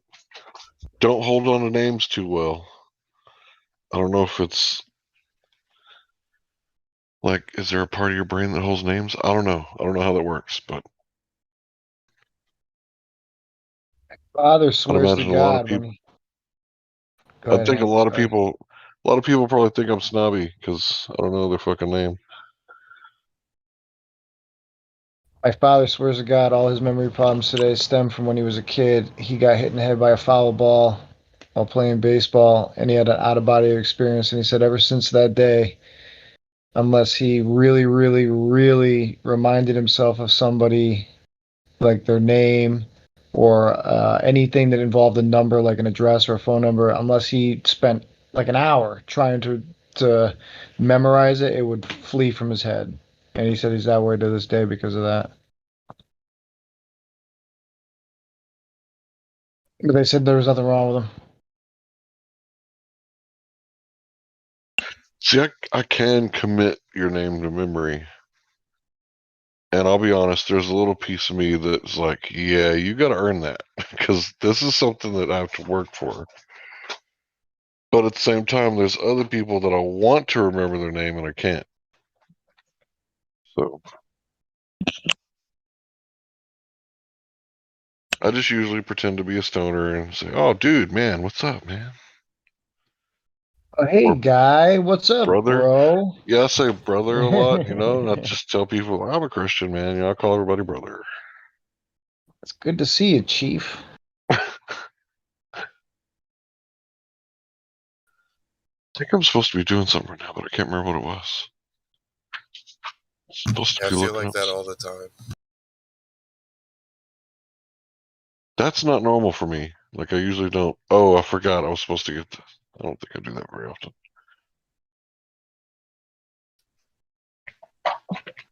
Maybe it was something that Indio had said. Look up something.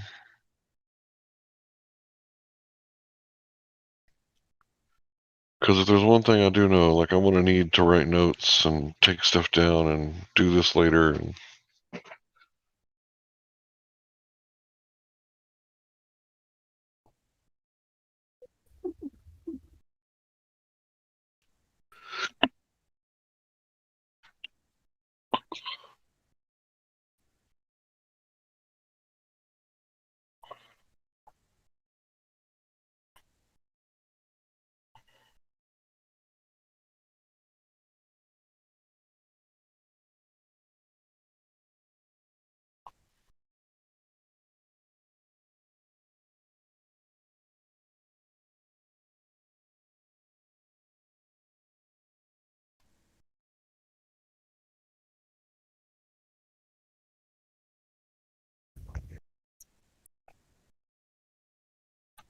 Is Reckoner Globe Believer? Reckoner? Hello? Yeah, I think he is, from what I recall. Hello. Hello, whoever spoke. hello.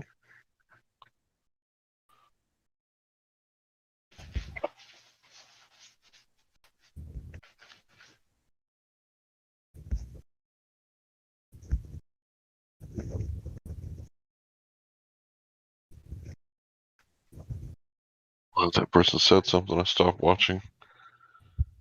Somebody come in, or I heard a couple of bing bings and then a hello. I thought somebody was trying to talk while I was trying to get Reckoner to see if he wanted to argue ball instead of lurking in chat.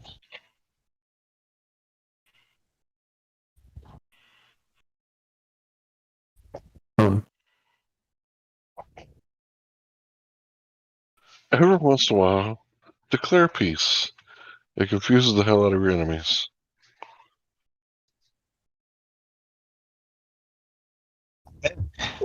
That's exactly what I'm talking about.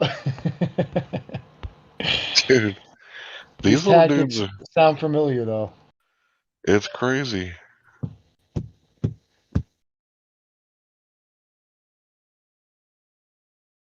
Oh, I think I did promise a video earlier. Let's see. Oh, I didn't click on it. I gotta find it again. Dang it.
Number 12, 12, 12, 12. Does your microphone work?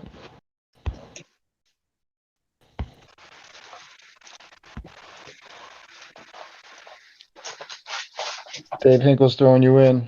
Hello, hello.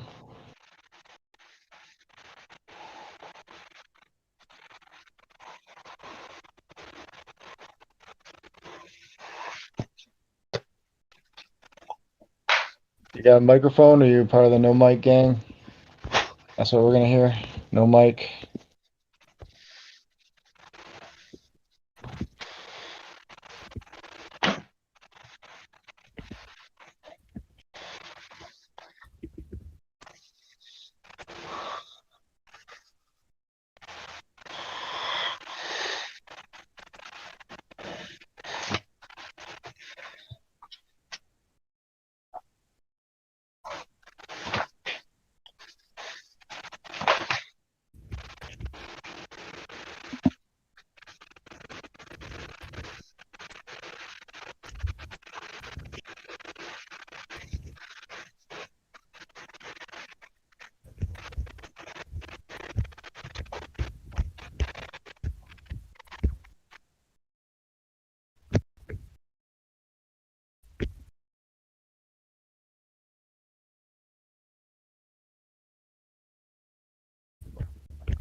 Howdy, howdy.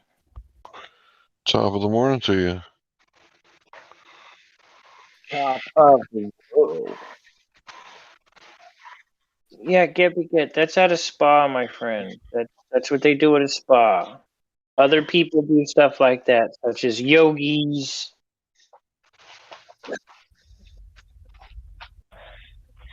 The yogi I went to does the hot stone and the hot oils and all that stuff. It's a spa thing, bro. It's relaxation, muscle tension release. That's what it's for. They have it for singles, couples, whatever. I jumped in on him posting that picture about the stones.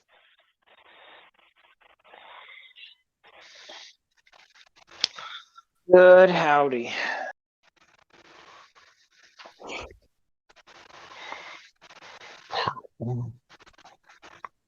Oh, we're about to see how long this is going to take to move. So, yay.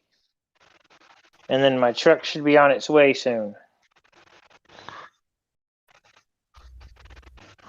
I posted those two videos, part 1 and part 2. It's not very high quality, but it's funny.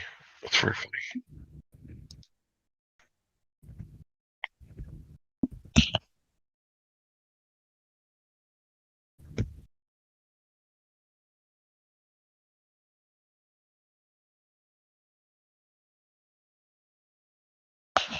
Do you guys think that our president is acting like a dumbass?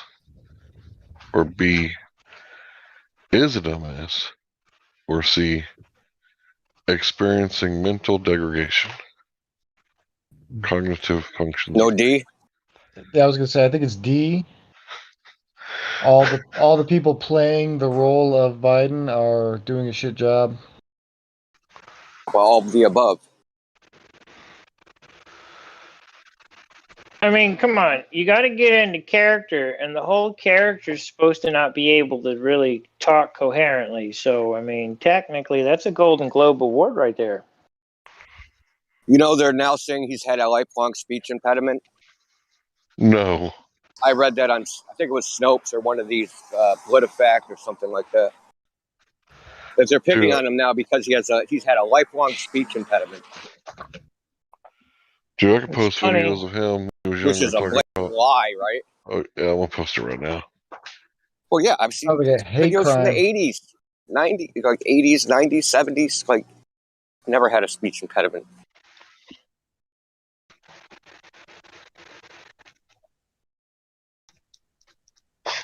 You know, that's an admission that he's fucked up, right? Yeah. Before they were trying to say, well, he ain't really doing that. Now they're admitting he's fucked up, but now they're saying, oh, he always had this. And you guys are picking on a retard. You're Or the a guys that handicapped person, right? Y'all put up a retard for election. Oh my god. It's our fault that they did it. But they did it. But it's your fault. That's cool. Gotta love that. I'm wondering how low his approval rating can actually go. His disapproval rating of Democrats is almost 60% now. Pay attention to none of that, man. Well, I yeah, don't I trust know. any of them. Of course. I mean, still, but if they're, They might you know, show the number at 25%, but that's as low of a number they'll ever show you. But everybody on the planet will have to be talking shit at that point. Which planet would that be? Klingon? Oh, I'm sorry. I'm very fucking sorry. I don't know I how know. that just I happened. do it sometimes too. I haven't done it in a while. It's this is part of the brainwashing. You can't even they've made the language so you have to like try and atmosphere. So if you want to talk about the air, you have to say atmosphere. Off the T. I just gave myself 10 lashings. Won't happen again. No, just take off the T when you want to say planet. Just try and remember to take that T off, and there you go. And then with atmosphere, you just take off sphere. Yeah, I know, but the thing is that my brain formed the concept of the sentence I was trying to communicate, and I didn't Who's even doing that? Yeah. Who think did that? about what I was using. I think it was one of the guys in the middle. I thought I saw a flash. Image be around one of derp. those. Image No, go that's derp. me. Oh, that's me, you. man. Oh shit. I'm sorry. I'm in bright light, so I can't see my screen. Oh. I didn't see you lit. Well, the only new guy is either No 12 or the guy that just took off. Or we could just rewind the stream and find out. Yeah. Because these tards don't realize they're being recorded half the time.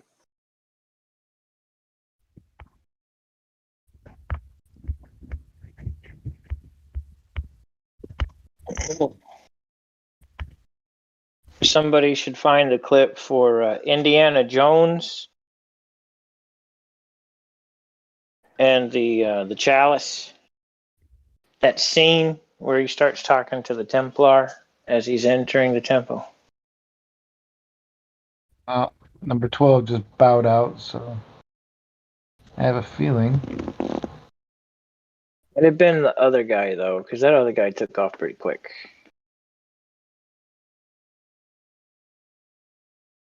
My speculation based on how My things horse is number normally 12. turn out.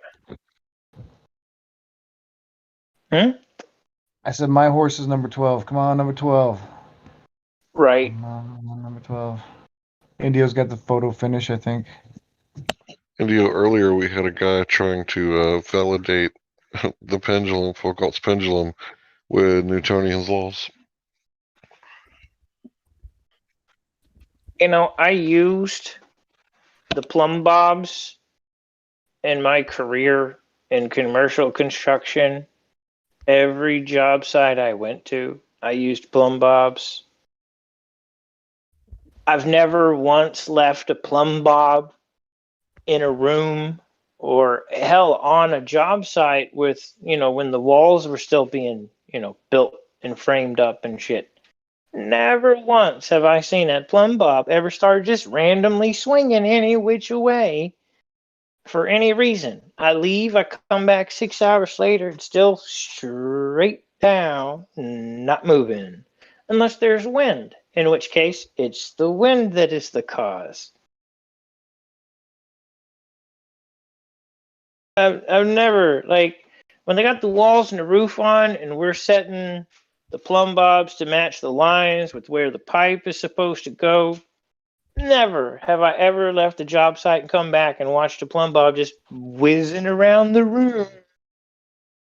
It's never happened. That's because plumb bobs are designed to counter the spin of the Earth. Otherwise, they wouldn't be very good plumb measurers, would they? Silly flurf. Were you falling when you said that? Head first. Yeah, that's what I was about to ask, man. They're designed to counteract something, even though it's a solid piece of metal. So a weight it's in a string non-magnetic. is designed. A weight in a string is designed to count. Get the fuck out of here. Specifically That was for a the good spin one. of the Earth. You know, it's a precise design. If you haven't noticed, guys. I mean, what do you even know about it, guys? Come on. Well, Globe, it's these imaginary gyros that they got inside the plumb bob that are keeping it to counter the spin. Well, the new ones, sure, yeah. You know. Yeah, the new imaginary, the new and improved imaginary ones.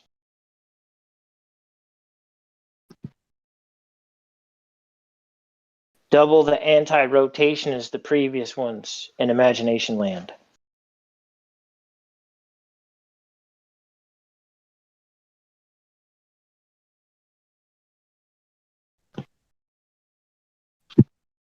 That was a good one. Thank you for that. I'm still smiling. I try to come up with the best globe argument I can, you know. But see, that's the fun thing. Like the plumb bob right there, just a plumb bob all by its whimsy lonesome takes care of all of this, because it doesn't matter how long you make the string. As long as you've got 6 walls or 5 walls and a floor, and there's nothing interfering with it, not only are they non-magnetic, but you're not doing anything. It's not just going to start moving on its own. You have to touch it. And the one that they have in downtown Dallas, every morning they move that thing and they started a going. But it's got a damn magnet in the floor. And I'd put money on it. There's a motor up top in the ceiling where it's hanging from. It's hanging from the ceiling, which is attached to the ground, right? Right. By the So wall. how is this thing not attached to the Earth like everything else to avoid the conservation of momentum to detect this spin?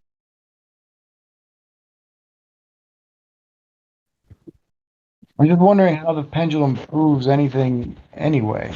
If it did what they claimed it did, but it doesn't, obviously. But I'm trying to understand how the Coriolis is supposed to cause this thing to move if it's attached to the ground.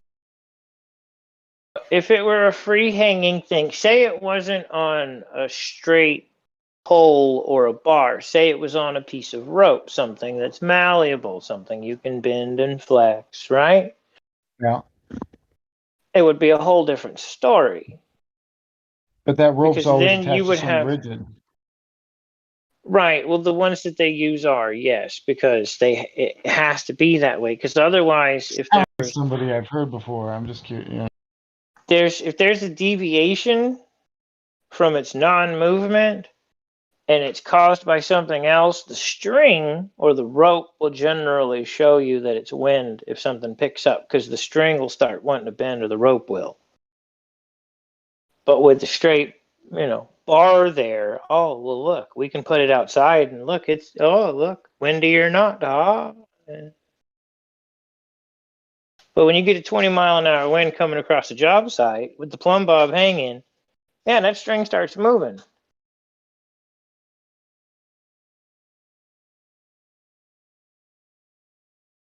But you got a freaking, 5-pound brass plumb bob.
the pendulum has to be a bar or a pole.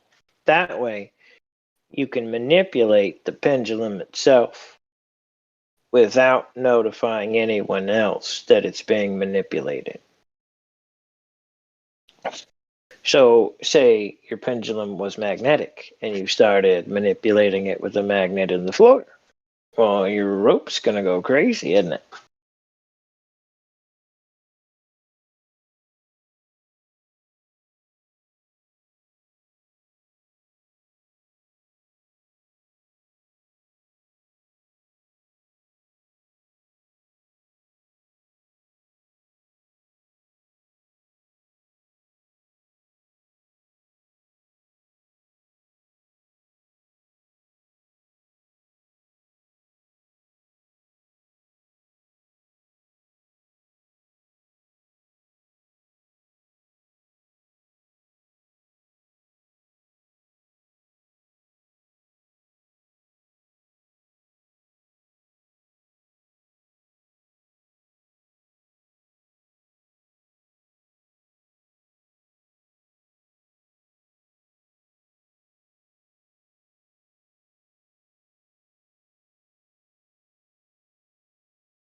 Howdy, Hank. Elijah. Top of the morning. Othermans.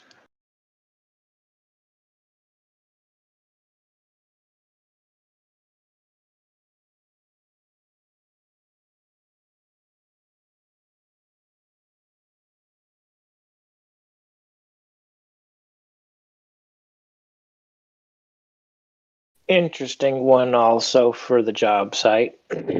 Never, ever used lasers on a job site and had to adjust anything for any kind of curvature. And it's no matter how big the damn floor was that we were having to work in, whether it was a 10-foot room or a 1,000 square foot room or a 5,000 square foot room.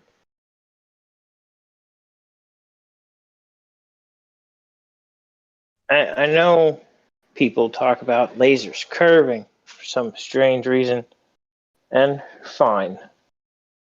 If you manipulate the media, sure. But normally, most of the time, no, absolutely not. Not without interference.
Good day, everyone. Did I hear you talking about lasers over a long distance there, Cuddles? job site stuff, like construction. Never, ever, ever had to count for laser bending. Ever. In any calculations for anchors, for anything. Interesting. And what's the longest warehouse that you would say that you've been involved with, you know, lengthwise, end to end? It's an acre, give or take. It's about 10,000 a square foot. So something, I forget. Dude, I've been to so many though.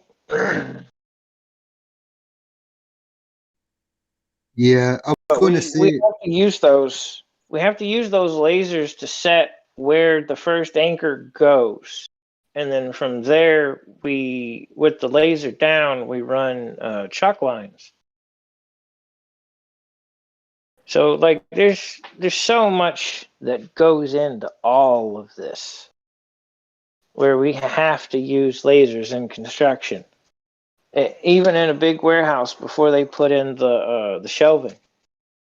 Got to do all that for your lights, for anything else, for your piping, for AC, ventilation, all of it. You still got to use the same equipment for all of it. Yep. All you do is reset your height and cast a line. Same height. You all go, around you. you go to where your Mark it, wall is use it. supposed to be. Or you go, if the walls aren't there yet, you go to the outside of the wall and you add whatever that distance is between the inside and the outside of the pad, and ta-da. Then you just measure it off the outside of the pad, drop your laser right at your spot, turn it on, and there's where your dead center, your duct is going to go, or the dead center, your pipe is going to go, and then left, right, forward, backwards. You've got how your run's going to go. So, I mean, Yeah, the technology and the implements for the job, the laser itself can't lie to you. I've been involved in, I suppose you would call them bonded warehouses, where whiskey is aged, and the site for the pads for the warehouses was over a mile long in total. So you can imagine the size of the pads, and it went down in steps. Over this, almost literally a mile or so. But at no point did the ground curve up past the building in the middle. In other words, the building didn't have to cut through a massive hill. I'm not saying it was built in a flat. Yes, we had to level it. We had to level the ground. But over that kind of a distance, we at no point had to account for an extra 8 inches of soil to be removed between point A and point B. Everything's level. There is no curve when you're involved in engineering and you know how to cast a level using a laser. You realize that it's either higher or lower or off to the right or left. It doesn't curve or drop. It just isn't there.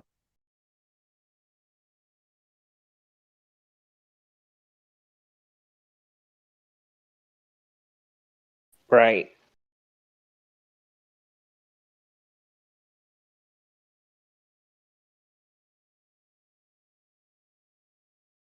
Well, the fun thing is depending on what type of construction you're doing, you'll get to see some fun stuff. I've actually watch them float a floor. So your second, your third, your fourth story, they will literally lay in metal and framing, and then the rebar, and they'll pour in the concrete, and it'll be extra soggy. But then everything will level out. They'll smooth out what they can, and then as it dries, boom, it's completely level. Guys, End to end. I've invited Dave Weiss. He's here. Oh, cool. Welcome, Dave. Am I here? Yeah, you're here, man. Dave is a bit of a. Dave, He's trying to A understand. Discord dweeb, you can call me. Yeah. You can call me. Anything on Discord, just don't make fun of me as a flat earther. What's going on, Welcome, guys? Dave. Welcome, and thank you very much for all your hard work, buddy. Thanks. I've been loving it. I never worked harder in my life, to be honest, and I'm at least I love what I do. So, how many people are here? Is there just a couple of us? No, there's 27 in the panel right now. Welcome, Dave. I've listened to you for